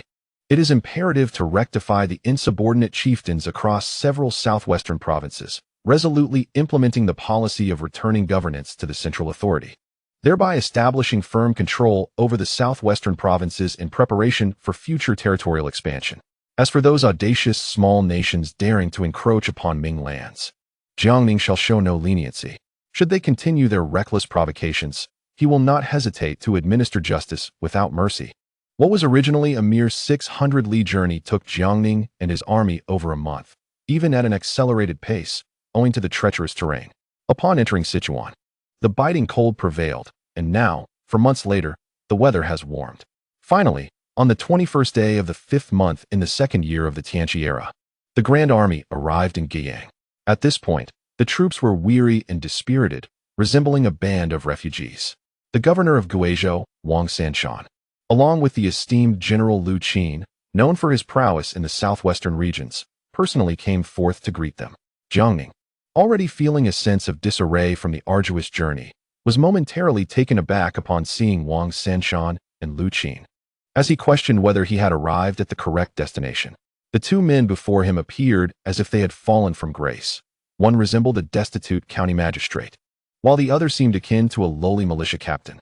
Clad in tattered short robes and worn armor, they exuded an air of despondency. If Jiangning's troops appeared as refugees, Wang Sanshan and Lu Qin could easily be mistaken for two beggars. Even those beside him, Li Ruoyan, Lu Xiangxing, and Chao Bianjiao, could not help but furrow their brows upon witnessing the scene. Sensing Jiangning's bewilderment, Wang Sanshan awkwardly smiled and offered an explanation. Guizhou is a region of barren lands with numerous chieftains and scant taxation. Over the years, compounded by the imperial treasury's depletion, we have been unable to extend substantial support to Guizhou, which has led to our current state. If our hospitality falls short, I humbly ask for the governor's understanding. Hearing this, Jiangning understood the predicaments faced by Wang Sanshan and Lu Qin, and thus smiled as he said, "Lord Wang, General Lu, there is no need for such formality. The court and His Majesty are already aware of your difficult circumstances. Just now, I have resolved the matter concerning Shi Chongming from Sichuan, and I have hurried here to assist you." Upon hearing this, Wang Sanshan pondered silently. This Jiang Daren indeed possesses the ruthless methods as rumored, and he is far from benevolent. Shi Chongming had long been an opportunity for resolution. Yet the governor Jiang allowed him to wreak havoc in Sichuan until he had drained his value before capturing and sending him to the capital. At this moment, Shi Chongming may have already reported to the King of Hell. If fortune favors him, he might have even crossed the Naiha Bridge. Now in Guizhou, it seems he is poised to employ similar tactics, which places considerable pressure on me as the governor of Guizhou. In contrast, Lu Qin did not contemplate as deeply as Wang Sanshan. He held but one thought. With the imperial army now present, he could finally speak with his head held high. Otherwise, given the dire situation in Guizhou, even if one were to summon the likes of Prince Zhongshan Suda, Prince Kaiping Chang Yechen, and Prince Chiang Li Wenzhong, it would be a case of a skilled cook unable to make a meal without rice, let alone for him, Lu Qin. Subsequently, Jiangning approached the two for a brief exchange of pleasantries before ordering the troops to encamp outside the city. He then commanded someone to summon Qin Lianyu, Zhu Youjian, an old way to Guizhou for deliberation. Upon entering the city, Jiangning observed the relatively prosperous scene of Guiyang, feeling a slight sense of relief. Thankful that it was not the desolate land he had imagined, he noticed that the attire of many citizens in the city differed greatly from that of his party, and he recognized them as the local indigenous people of Guizhou. The women here dressed particularly boldly, exposing their arms and calves. Although their clothing was still far less revealing than that of later generations, it was considered quite daring during the Ming dynasty, reflecting the fierce customs of the southwestern region. As they walked, a sudden commotion ahead caught their attention. Jiangning was about to inquire when Lu Qin swiftly led the troops forward. Before long, Jiangning and the others arrived at the scene. They saw an elderly man kneeling beside a young girl, both trembling with fear. The old man bore bruises all over, evidently having been violently assaulted. Nearby stood several flamboyantly dressed young men, one of whom was boldly confronting Lu Qin without a hint of fear. Lu Qin's face flushed with anger, yet he remained motionless. Observing this, Jiangning quickly dismounted and approached to ask, "General Lu, what has transpired?" One of the leading young gentlemen, upon noticing Jiangning and his companions, smirked and said, "Oh, it appears the esteemed officials of the court have arrived. I see the robe you are wearing is a dragon robe. Compared to the flying fish robe my father bestowed upon me, it seems to be of an even higher rank." As he spoke, the young man brazenly stepped forward, reaching out to touch Jiangning's dragon robe. At this moment, Li Ruoyan, quick as lightning, drew his sword and placed the blade against the young man's neck. The imperial guards behind them swiftly took action, drawing their spring embroidery knives and surrounding the group. Jiang Ning maintained a tranquil demeanor as he regarded the seemingly foolish young man before him. He then turned to Lu Qin and inquired, "General Lu, please elucidate the matter at hand." Lu Qin, visibly embarrassed, replied, "In response to your esteemed authority, it is merely a trivial dispute, nothing of great significance." Jiang Ning scoffed, "General Lu, do you take me for a blind man?" Upon hearing this, Lu Qin's face flushed with embarrassment, rendering him speechless. At that moment, Jiang Ning shifted his gaze towards the governor, Wang Sanjian. Wang Sanjian wore an expression of profound complexity and, with a resigned sigh, asked, "Tianzhong, what exactly is going on?" The young man referred to as Tianzhong smirked nonchalantly and said, "In truth, it is of no great consequence. I merely have an interest in this young lady and wish to take her back to my residence as a maid. However, this old fellow stubbornly opposes, clearly showing a lack of respect for me, Tianzhong. Thus, I felt compelled to teach him a lesson." Wang Sanjian's face turned crimson with indignation, his finger trembling towards Tianzhong as he struggled to articulate his outrage. Yet, Jiang Ning discerned a deeper implication from the exchange. This young scion exhibited a blatant disregard for the provincial general Lu Qin and showed little reverence for the governor, Wang Sanjian. Moreover, with the surname Tian, Jiang Ning began to form a preliminary assessment of this young gentleman's identity. In Guizhou, it appeared that only the Tian family of the Guizhou Pacification Commission would dare to so brazenly dismiss the authority of a provincial governor and general. At that juncture, Tianzhong glared furiously at Li Ruoyan and declared, "You, as an official, would do well to sheath your blade post-haste. Do you comprehend the repercussions of daring to place a knife at my throat? I do not even regard your superior." Li Ruoyan let out a cold laugh and retorted, "What audacity! I care not whence you hail. How dare you behave so insolently before the esteemed Grand Governor Jiang, the Viceroy of 4 provinces? I could slay you where you stand." Upon hearing this, both Governor Wang Sanjian and General Lu Qin were immediately alarmed, urgently advising, "My lord, please temper your anger. Do not act impulsively." Jiang Ning waved his hand, prompting Li Ruoyan to retract his weapon. Subsequently, with a smile gracing his face, Jiang Ning inquired, "Do enlighten me about your origins and how you come to don the imperial bestowed robe of the flying fish." A proud expression spread across Tianzhong's face as he replied, "At least you, great official, possess the ability to converse civilly. I am the son of Tianzhong, the pacification envoy of Guizhou. As for this robe, my father sought the imperial decree several years ago to acquire it for me." Now, Jiang Ning comprehended fully. This young man was indeed the offspring of the most powerful chieftain in Guizhou, the pacification envoy of Guizhou. Jiang Ning turned his attention to the elderly man trembling at his side, slowly kneeling to assist him up, and with genuine concern, asked, "Elder, are you unhurt?" The elderly man trembled uncontrollably, stammering, "This old man is quite well." The maiden kneeling beside him also quaked with fear. Jiang Ning then posed another question, "Elder, do you identify as Han or indigenous?" The elderly man wore a bitter expression as he replied, "I am a Han citizen. My ancestors were relocated here during the Yongle era and have since settled in this place." Jiang Ning nodded gently upon hearing this. He then turned his attention to the young maiden and kindly asked, "My dear lady, are you all right?" The girl timidly shook her head, too apprehensive to speak. At that moment, Jiang Ning cast a cold glance at Tianzhong, his demeanor shifting abruptly. In a stern voice, he declared, "Young Master Tian, how dare you brazenly oppress the common folk within Guiyang? Who grants you such audacity? Is it your father, Tianzhong?" Taken aback by Jiang Ning's inquiry, Tianzhong initially hesitated before dismissively retorting, "Esteemed sir, your words are rather amusing. Do you really think I need my father's intervention to deal with a lowly commoner? Not only today, as I have taken a liking to his daughter, but even if I were to eliminate both father and daughter on the spot, it would be but a trifling matter for me." Such audacious arrogance ignited Jiang Ning's fury. Since his departure from the capital, he had never encountered anyone as brainless and conceited as Tianzhong, who showed no regard for his own standing.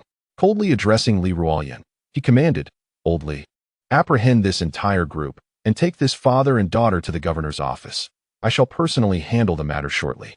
Li Ruoyan and the other imperial guards promptly executed the order, swiftly subduing Tianzhong and his companions, binding them without hesitation. Observing this, Tianzhong shouted hoarsely, "Esteemed sir, you are showing no respect to my father. How dare you bind me? I suggest you release me at once.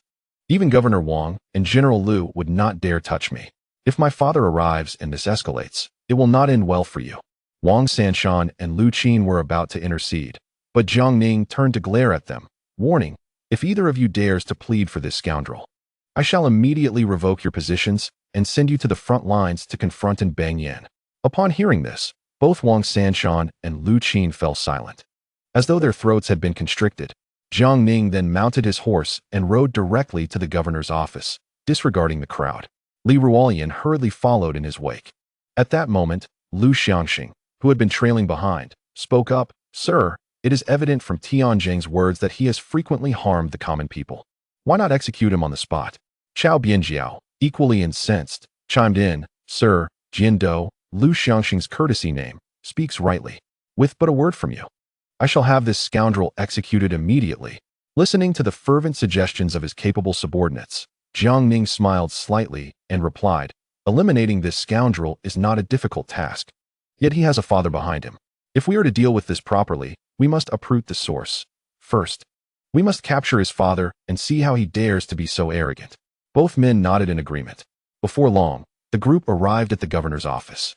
Jiang Ning promptly instructed Li Ruolian to summon the captain of the Guiyang Imperial Guards, Li Jun, to meet with him.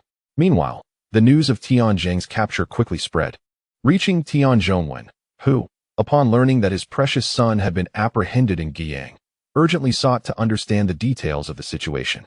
Upon hearing that his son had been apprehended by the esteemed Governor Jiang from 4 provinces, and that at this very moment, an army of 100,000 imperial troops was stationed outside Guiyang, Tianzhongwen felt an overwhelming surge of anger that nearly caused him to faint. He was consumed by the desire to rush to the governor's office and, with a whip in hand, punish his wayward son for his disgraceful behavior.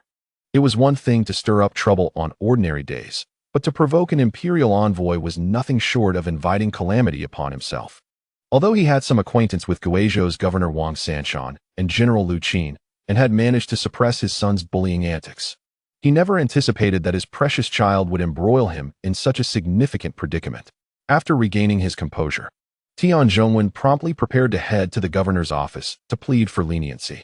Just as he took a few steps, it suddenly occurred to him, and he hastily instructed a servant beside him to fetch his imperial bestowed fish robe. Donning the ornate garment, he hurried towards the governor's office, fervently hoping that Governor Jiang would show some consideration and refrain from delivering a fatal blow to his beloved son. After all, in the entire southwestern region, this Governor Jiang was notorious for his fierce reputation, far surpassing the current prince engaged in battle within Bangyan in that unique way. Inside the governor's office, Jiang Ning sat imposingly in the upper seat, while Governor Wang Sanshan and Lu Qin appeared somewhat awkward seated below. On either side of Jiang Ning stood Chao Bianjiao and Lu Xiangxing. Shortly thereafter, Li Ruolian returned in haste, accompanied by a middle-aged man of around 40. Upon seeing Jiang Ning, the man immediately knelt on the ground, tears welling in his eyes, exclaiming, I am Li Jun, here to pay my respects to you, my lord. Jiang Ning, noticing this, smiled and replied, Rise and speak. With reddened eyes, Li Jun expressed his sentiments. I have been in Guizhou for over a year, and I never expected to finally meet you today. Observing Li Jun's emotional display, Jiang Ning chuckled and said, All right, sit down and speak. I am aware of your diligence and dedication during your time in Guizhou. You have worked hard. Once this rebellion is thoroughly quelled, I shall arrange for your return to the capital. Upon hearing this, Li Jun quickly rose again, stating, My lord, once a member of the Jinui, always a member. It is my duty to assist the court. However, he hesitated before continuing. I wish to remain in Guizhou and do not wish to return to the capital. As he spoke, a sense of awkwardness enveloped him. Jiang Ning raised an eyebrow slightly and inquired, What is this? Li Jun, have you also taken a page from Su Long and Chao Gang, betraying your country or engaging in corruption, that you are so reluctant to leave this place? At this moment, Li Ruolian interjected to clarify, My lord, it is as follows. Officer Li has remained single during his years in the Jinui and has not taken a wife. Recently, he has met a woman from the family of a local chieftain, and they have fallen in love at first sight. With no male heirs in her family, she has requested that Officer Li become her husband. After much deliberation, he has finally agreed and is to be wed next month. As Li Ruolian recounted this, He could not help but reflect on the absurdity of the situation. Upon entering Sichuan, the first entanglement had been between Prince Xian and Tian Rui of the Tian family. Upon arriving in Guizhou, the renowned Jinhui captain Li Jun has unexpectedly formed a romantic bond with a local chieftain's daughter, even contemplating the unconventional step of marrying into her family. Such peculiar occurrences seem to proliferate year after year, yet this year appears particularly abundant. Observing the flush on Li Jun's face, Jiang Ning inwardly lamented his insufficient attention to his subordinates' personal matters, having been preoccupied solely with providing them wealth and prospects, while neglecting their private lives. At last, Jiang Ning cleared his throat and inquired, "Li Jun, why did you not inform me earlier of such significant news?" Startled, Li Jun hastily knelt once more, exclaiming, "My lord, please temper your anger. It is merely that my union with the chieftain's daughter, as I am to become a son-in-law, might be perceived as lacking dignity. Thus I dared not report it." Jiang Ning chuckled, "I harbor no grievances against you. Rise and speak. I merely wish to express that had you delayed further in sharing this joyous occasion, I might have missed the chance to partake in your celebratory feast." Upon hearing this, Li Jun understood that Jiang Ning bore no ill will and awkwardly assured, "Rest assured, my lord, I shall prepare the finest banquet for you." Jiang Ning nodded. "This is not a matter of great concern. You may remain in Guizhou for the time being. I shall not summon you back to the capital just yet. However, you are well aware of the regulations I enforce. No Jinhui captain can serve in the same province for more than 3 years. Given your unique circumstances, you shall be reassigned to Sichuan or Yunnan once your term concludes, both of which lie within the southwestern region." Upon hearing Jiang Ning's directives, Li Jun was filled with excitement and quickly nodded in agreement. As their casual conversation came to a close, Jiang Ning shifted to serious matters. With a grave expression, he asked, "Li Jun, you have been stationed in Guizhou for over a year now. You must be well acquainted with the affairs of this province. Tell me, what can you reveal about the Tian family of the Guizhou Xianwei department?" Li Jun promptly stood, matching Jiang Ning's solemnity as he responded, "I report to you, my lord, that during my time in Guizhou, I have thoroughly investigated the local matters. Originally, Guizhou was home to 4 prominent chieftain families. Among these, the Yang family of Boizhou was quelled during the Wanli era when Yang Inglong led a rebellion, which was subsequently suppressed by the imperial forces. The court then instituted the transforming local chieftains into officials policy, establishing Zhenyi Prefecture, thus erasing the Yang family from existence. Next is the Tian family of Xizhou, now known as the Tian family of Guizhou Xianwei, which is also the largest chieftain family within Guizhou. During the Yongle years, internal strife arose within the Tian family, which was quelled by the court, leading to the establishment of 8 prefectures. At that time, the court retained 4 local officials for the Tian family, while appointing officials from the court to manage the remaining 4.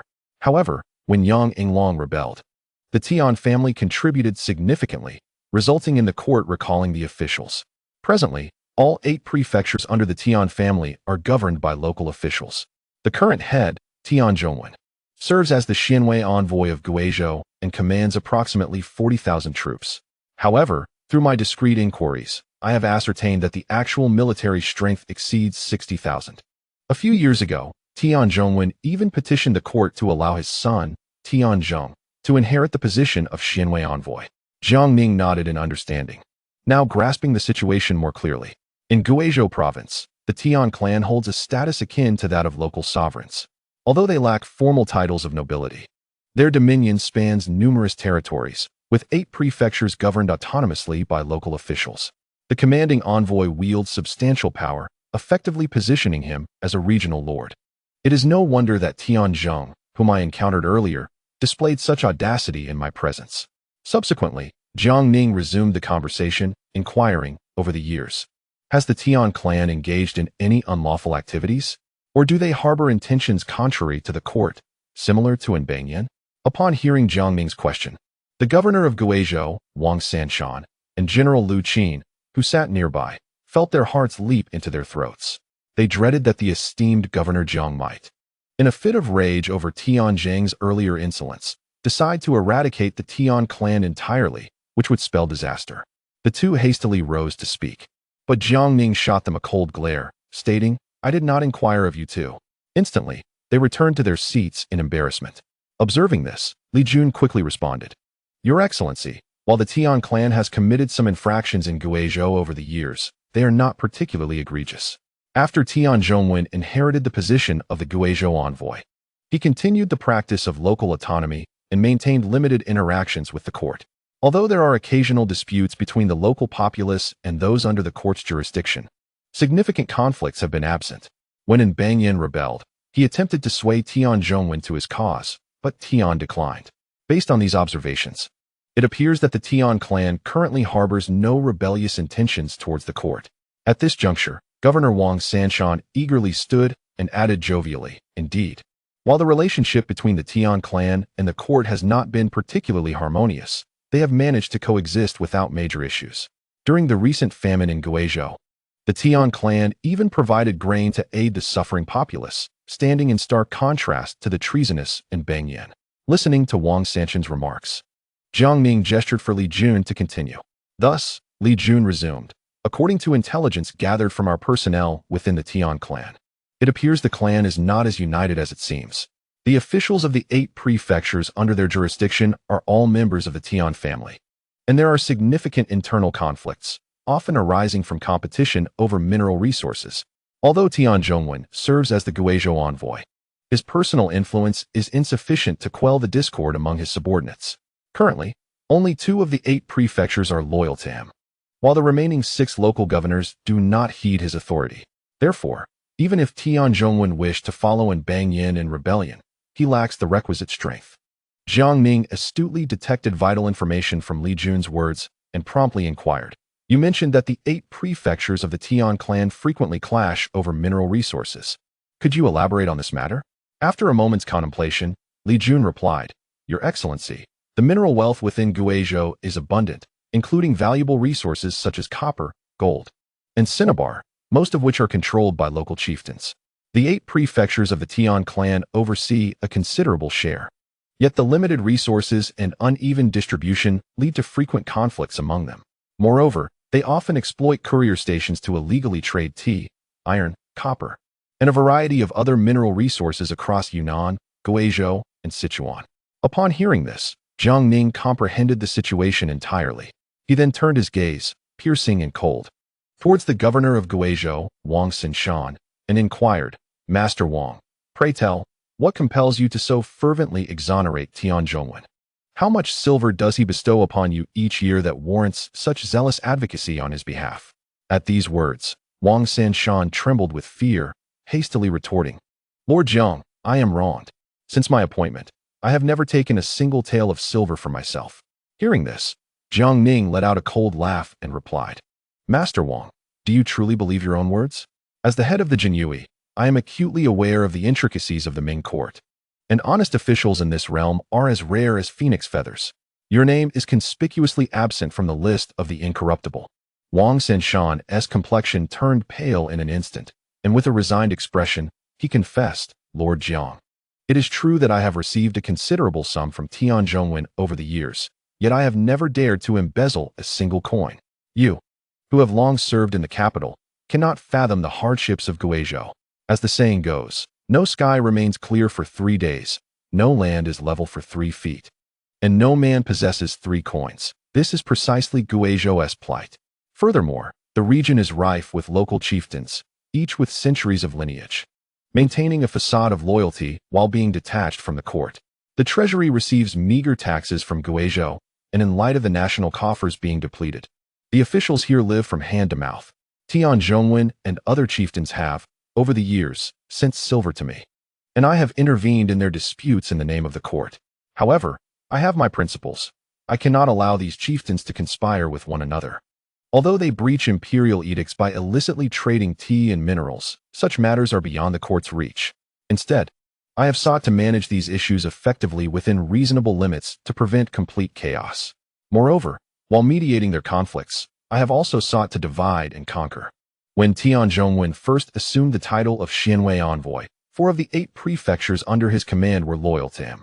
Through my efforts over the years, he now directly controls only 2. Had I not taken these measures, the situation in Guizhou would have spiraled out of control, and the power of the chieftains would have swelled. The silver I have received has all been reinvested into the Guizhou administration. If you do not believe me, Feel free to dispatch someone to investigate.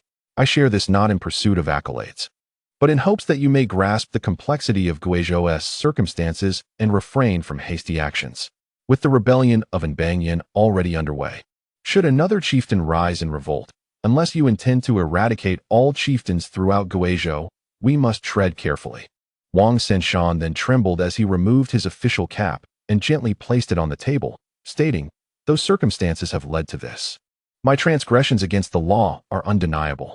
I do not dare to plead for leniency from you, Lord Jiang, but I implore you to prioritize the greater good of Guizhou. As for my own life or death, they are of little consequence." At that moment, even the General Lu Qin hastily rose to his feet, echoing, "Lord Jiang." Every word spoken by Lord Wang is indeed true. The situation in Guizhou is not one that an ordinary person can navigate. I implore you, Lord Jiang, to deal with it leniently. Upon hearing this, Jiang Ning turned to Li Jun. Li Jun immediately responded with a serious expression, "Your Excellency, the clues in my possession align closely with what Lord Wang has articulated." Jiang Ning nodded, and then addressed Wang Xinshan, "Do not lament your misfortunes before me. First, put on your official cap properly." Upon hearing this, both Wang Xinshan and Lu Qin felt a wave of relief. Understanding that Jiang Ning would not pursue this matter further, Jiang Ning then spoke again, his tone grave. "Those circumstances have led to this.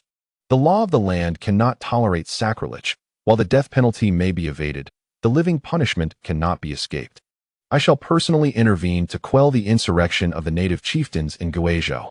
Once order is restored, if you, Wang Xinshan, are unable to stabilize the situation, I will not hesitate to take your head as a warning to others."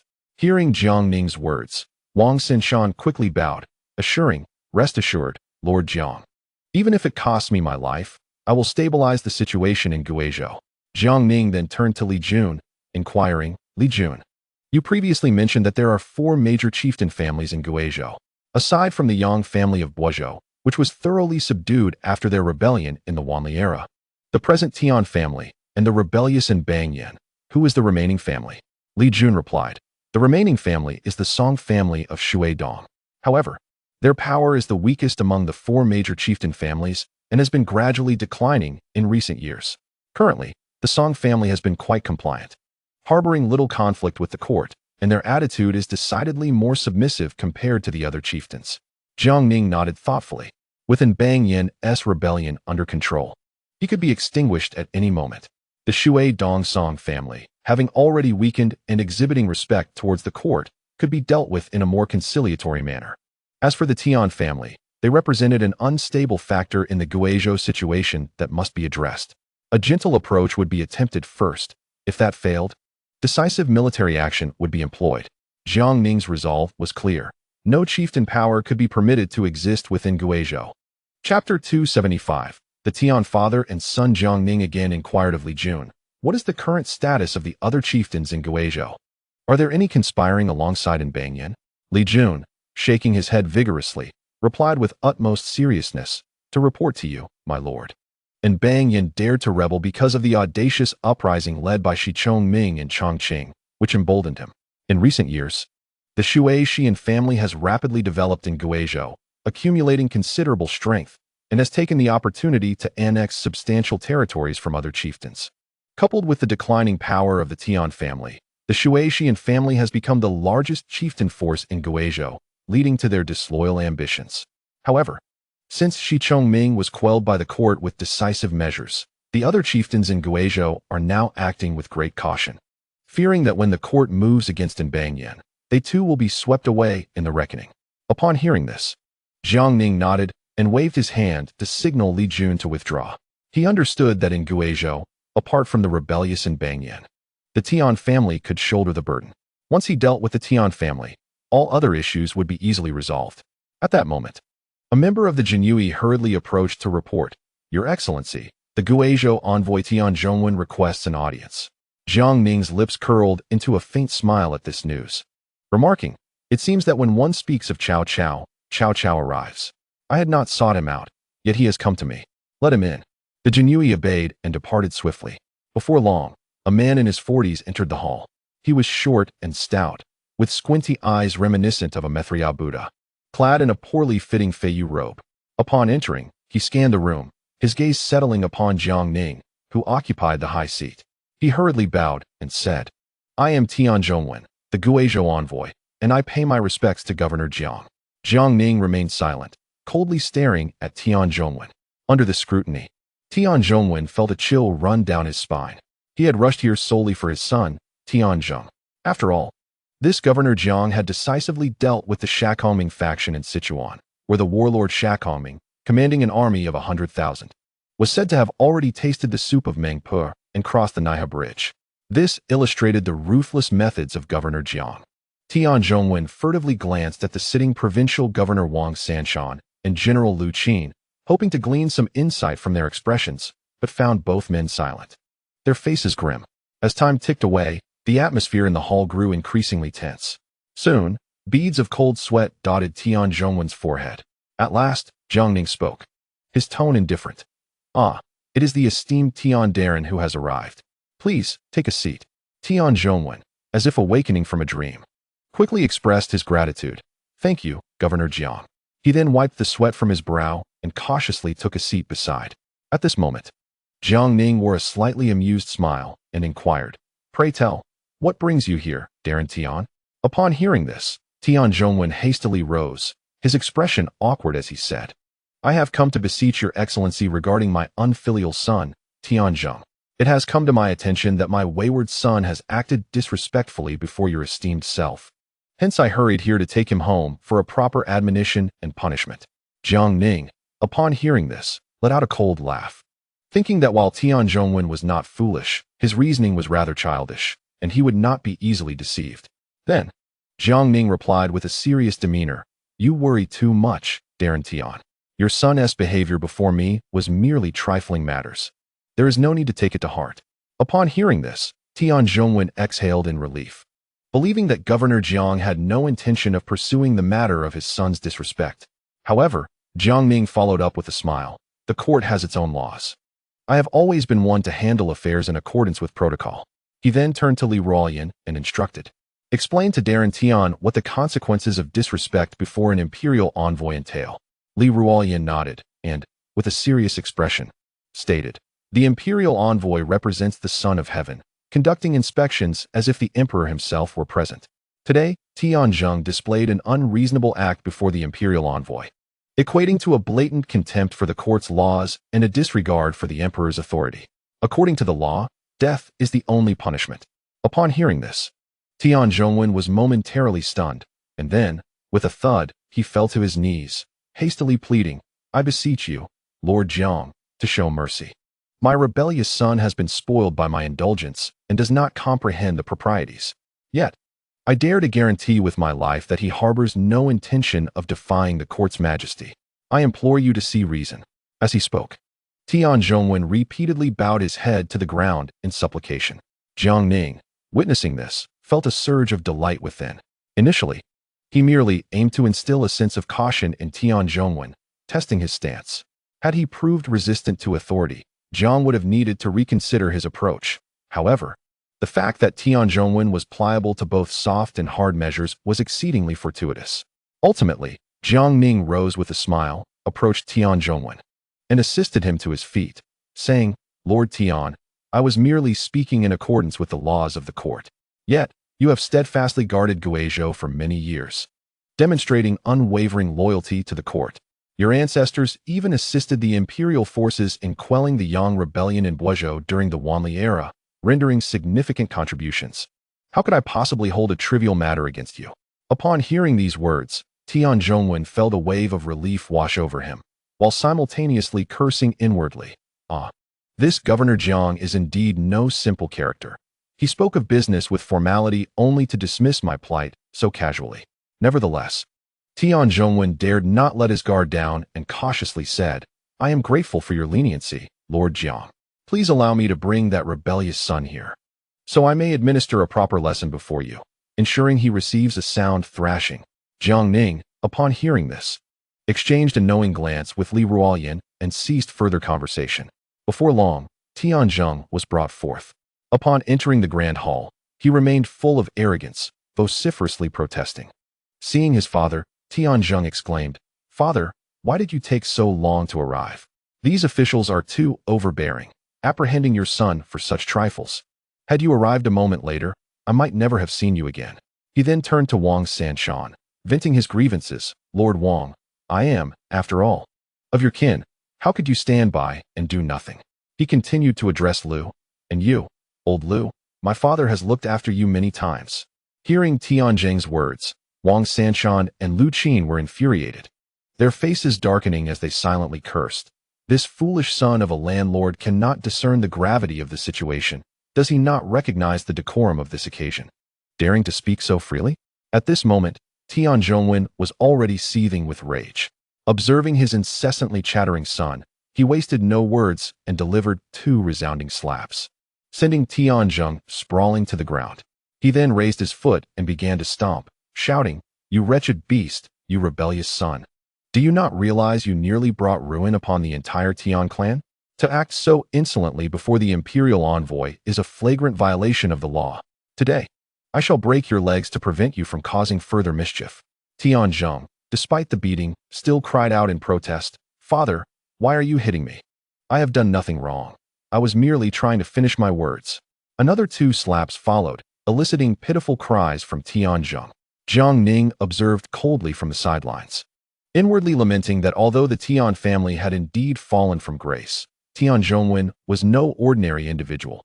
He was clearly employing a deadly strategy, performing a tragic act before him with considerable skill. Simultaneously, Tian Zhongwen was also secretly lamenting, knowing that if Lord Jiang did not intervene soon, his only son would be beaten to death right before his eyes. Sitting nearby, the Guizhou General Lu Qin glanced at Wang Sanshan, seemingly inquiring what to do. Wang Sanshan subtly shook his head, remaining silent in his seat. The current situation was evidently a contest between the 4 provinces' governor, Lord Jiang, and Tian Zhongwen, a matter beyond their involvement. Noticing that the moment was ripe, Jiang Ning hurriedly stepped forward, saying, "Lord Tian, is this truly necessary? Your son did not act with malice. Why must you resort to such extreme measures?" With that, he intercepted Tian Zhongwen, turning to lift Tianzhong back up. Upon closer inspection, he found Tianzhong already battered and bruised, blood streaming from his nose and mouth, groaning and weeping profusely. Jiang Ning feigned astonishment, remarking, "Lord Tian, after all, this is your flesh and blood. Your methods seem rather excessive." Amidst his tears, Tianzhong incoherently lamented, "Father, am I still your son? You are clearly intent on beating me to death. If you kill me, who will inherit your position as envoy? Your heart is truly cruel." Hearing his son's words nearly caused Tian Zhongwen to spit out a mouthful of blood. He then turned to Jiang Ning, bowing slightly, and said, "I apologize for the disturbance. Lord Jiang, if there is nothing further, I shall take my leave." As he attempted to escape, Jiang Ning was not about to let him go so easily. He quickly called out, "Lord Tian, please wait. I have been tasked with overseeing military and political affairs in the southwest provinces and have only just arrived in Guizhou.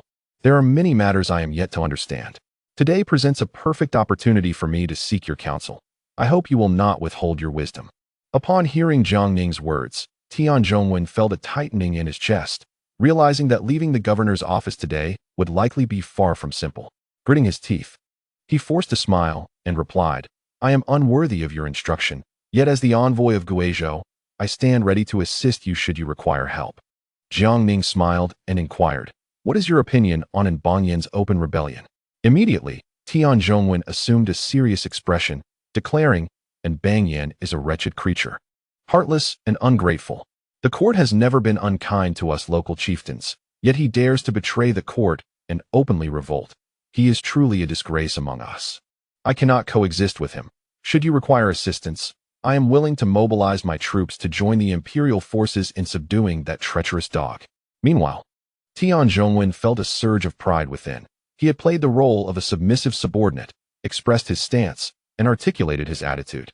Now, how could Lord Jiang possibly manipulate him further? Upon hearing Tian Zhongwen's words, Jiang Ning felt a surge of delight within, though he maintained a serious facade as he replied, "Since you possess such a patriotic spirit, I shall certainly facilitate your intentions." Uncertain of the number of troops Lord Tian could muster, Tian Zhongwen felt a surge of delight upon hearing this. It was the perfect opportunity to leverage his assistance to the court in mobilizing forces. allowing him to seize control over the other 6 factions that had previously resisted his command. Thus, with a solemn expression, he declared, "I can mobilize 40,000 troops." Upon hearing this, Jiang Ning nodded and responded, "In that case, I kindly request Lord Tian to return and swiftly assemble the troops for a rendezvous in Guiyang. Together, we shall unite our forces to eliminate the traitor and Bang Yin and restore peace to the people of Guizhou." Tian Zhongwen smiled and replied, "Then I must ask Lord Jiang to issue a formal order for troop mobilization." Without hesitation, Jiang Ning procured paper and ink, swiftly signing the document and affixing his official seal before handing it to Tian Zhongwen. Tian Zhongwen carefully accepted the order, his face alight with joy, exclaiming, "Rest assured, Lord Jiang, I shall return at once to mobilize the troops." With that, he hurriedly took his dazed son Tian Zheng and departed. Observing the retreating figures of the Tian father and son, the sitting governor Wang Sanshan grew anxious, rising abruptly to exclaim, "Lord Jiang, you must not allow this. Should Tian Zhongwen muster the troops, what if he colludes with Bang Yin? That would spell disaster. After all, the Tian clan previously governed 8 prefectures. Yet Tian Zhongwen only truly commands 2. The remaining 6 factions do not heed his orders. Now, with your signed decree, he has a legitimate reason to assemble troops. And he will undoubtedly seize this chance to absorb the forces of the other 6 prefectures under the guise of serving the court." Jiang Ning remained unperturbed, replying, "I am well aware of Tian Zhongwen's little schemes. However, while he plots against me and the court, I too have my own strategies at play." Wang Sanshan looked at Jiang Ning, bewildered. Jiang Ning turned to him with a smile, saying, "Now, it is time for you to demonstrate your capabilities." Wang Sanshan paused. Confusion etched on his face. "But, Lord Jiang, I have little influence over these local chieftains." Jiang Ning chuckled, "Who said you needed to manage them? Have you not been working to divide and weaken these chieftain factions all these years? Now, employ your expertise to incite infighting among the Tian clan. Under no circumstances should Tian Zhongwen be allowed to smoothly assemble his troops. Then, I shall use the pretext of disobeying military orders to apprehend the entire Tian clan." Wang Sanshan's understanding dawned, and he chuckled, "Fear not, Lord Jiang. While I may not boast of many skills, inciting conflict among the chieftains is my specialty in Guizhou. Leave this matter to me." Jiang Ning nodded in approval. Subsequently, Jiang Ning inquired of Lu Qin regarding the military situation in Guizhou. Lu Qin's expression turned somber as he replied, "In response to Lord Jiang, the numerous local chieftains here have historically resisted the court's commands, resulting in minimal tax revenue. The military quota for Guizhou is set at 80,000, yet in reality, we possess only 50,000, and they lack adequate clothing and provisions.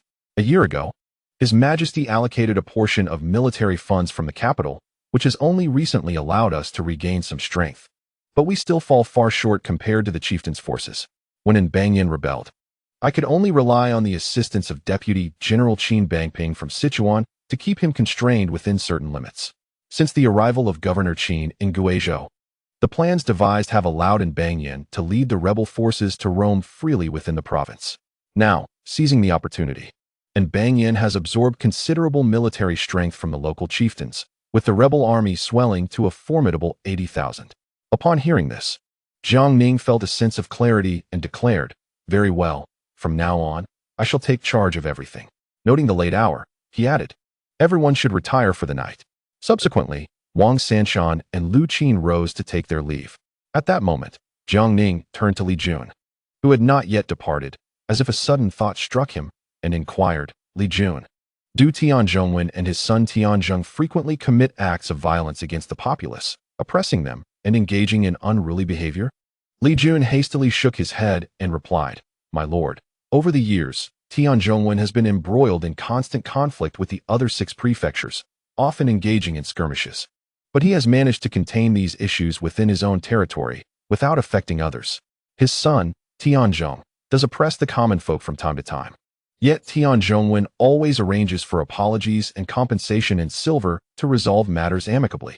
Jiang Ning furrowed his brow and coldly remarked, "So, according to you, Tian Zhongwen is somewhat benevolent?" Upon hearing this, Li Jun was taken aback and quickly responded, "My lord, while Tian Zhongwen can be quite ruthless within his own domain, the other chieftains are not to be trifled with. Moreover, His actions are confined to his territory and have not adversely impacted the subjects under the jurisdiction of other officials. As for his son, despite his numerous misdeeds, he has not committed any egregious offenses.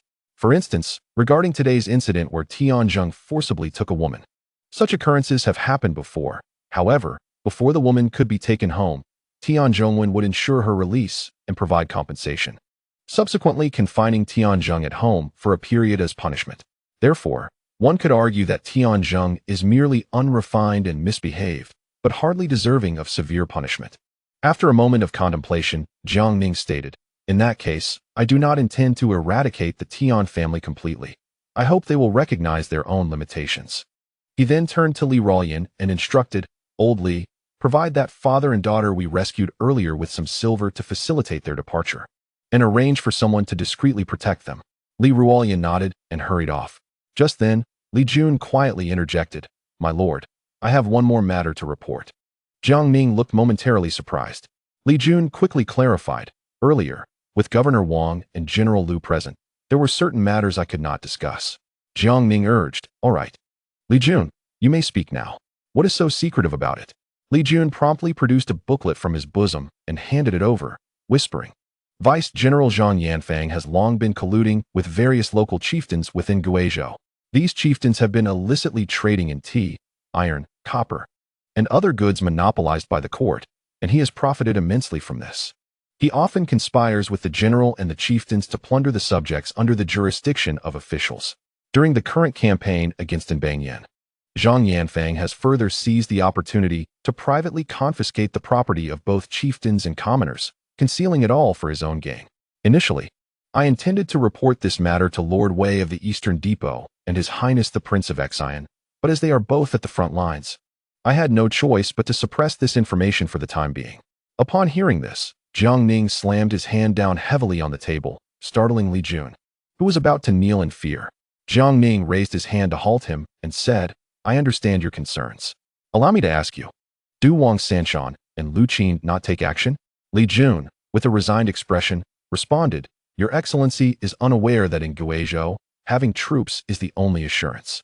Over the years, the provincial governor has struggled to muster even his 2,000 elite soldiers. How could he possibly manage Zhang Yanfang? As for General Lu, he too is powerless in this matter. Ultimately, the court is exceedingly impoverished in Guizhou. General Lu has managed to maintain his 50,000 troops, a portion of the funds for which have been provided by Governor Wang and Zhang Yanfang. However, Governor Wang prioritizes the court, while Zhang Yanfang seeks personal gain. Were it not for Governor Wang's pressure from above, it is likely he would not have allocated funds to General Lu to sustain the imperial forces in Guizhou." Hearing this, Jiang Ning let out a cold laugh, inwardly lamenting, "In these turbulent times, moral clarity has become a rarity, while innocence is seen as a liability.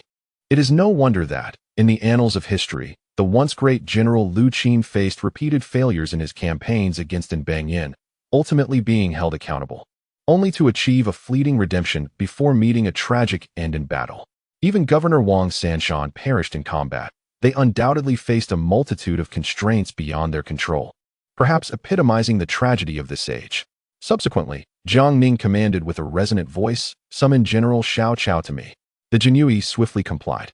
Before long, Xiao Bianjiao stood before Jiang Ning, clasping his fists in respect. "Might I inquire the purpose of your summons, Your Excellency?" Jiang Ning replied, "Xiao Chao, you are to assemble the troops at once and raid the residence of Vice General Zhang Yanfang. Bring him to me in Guiyang. Should he dare to resist, eliminate him on the spot." Turning to Li Jun, he added, "Li Jun, accompany General Chao and seize any additional evidence against Zhang Yanfang. Leave the apprehension to General Chao." The two accepted their orders and departed hastily. Before long, Li Ruoyan returned in haste. Observing Jiang Ning deep in thought with closed eyes, he cautiously stood by. At that moment, Jiang Ning inquired, "Old Li, have there been any recent updates from Shandong?" Li Ruoyan shook his head, replying, "Your Excellency, we have yet to receive news from Xiaogao. However, I have followed your orders and discreetly dispatched Old Su to Shandong to assist Xiaogao." Jiang Ning nodded slightly upon hearing this. He was acutely aware that at this juncture, he lacked many resources, but most critically, he was bereft of time. If the internal issues across the northern provinces of the Ming dynasty could not be swiftly resolved, The arrival of the Little Ice Age could precipitate both internal strife and external threats. He feared what kind of dire circumstances he might face. Whether he too would meet a fate akin to that of history, ultimately leading to the demise of the Ming dynasty. For now, he could only strategize extensively, tackling the issues from multiple fronts, striving to resolve these challenging matters in the shortest possible time. Meanwhile, upon learning of Jiang Ning's intentions to apprehend Vice General Zhang Yanfang, Governor Wang Sanshan and General Lu Qin hastily conferred with each other to discuss the situation.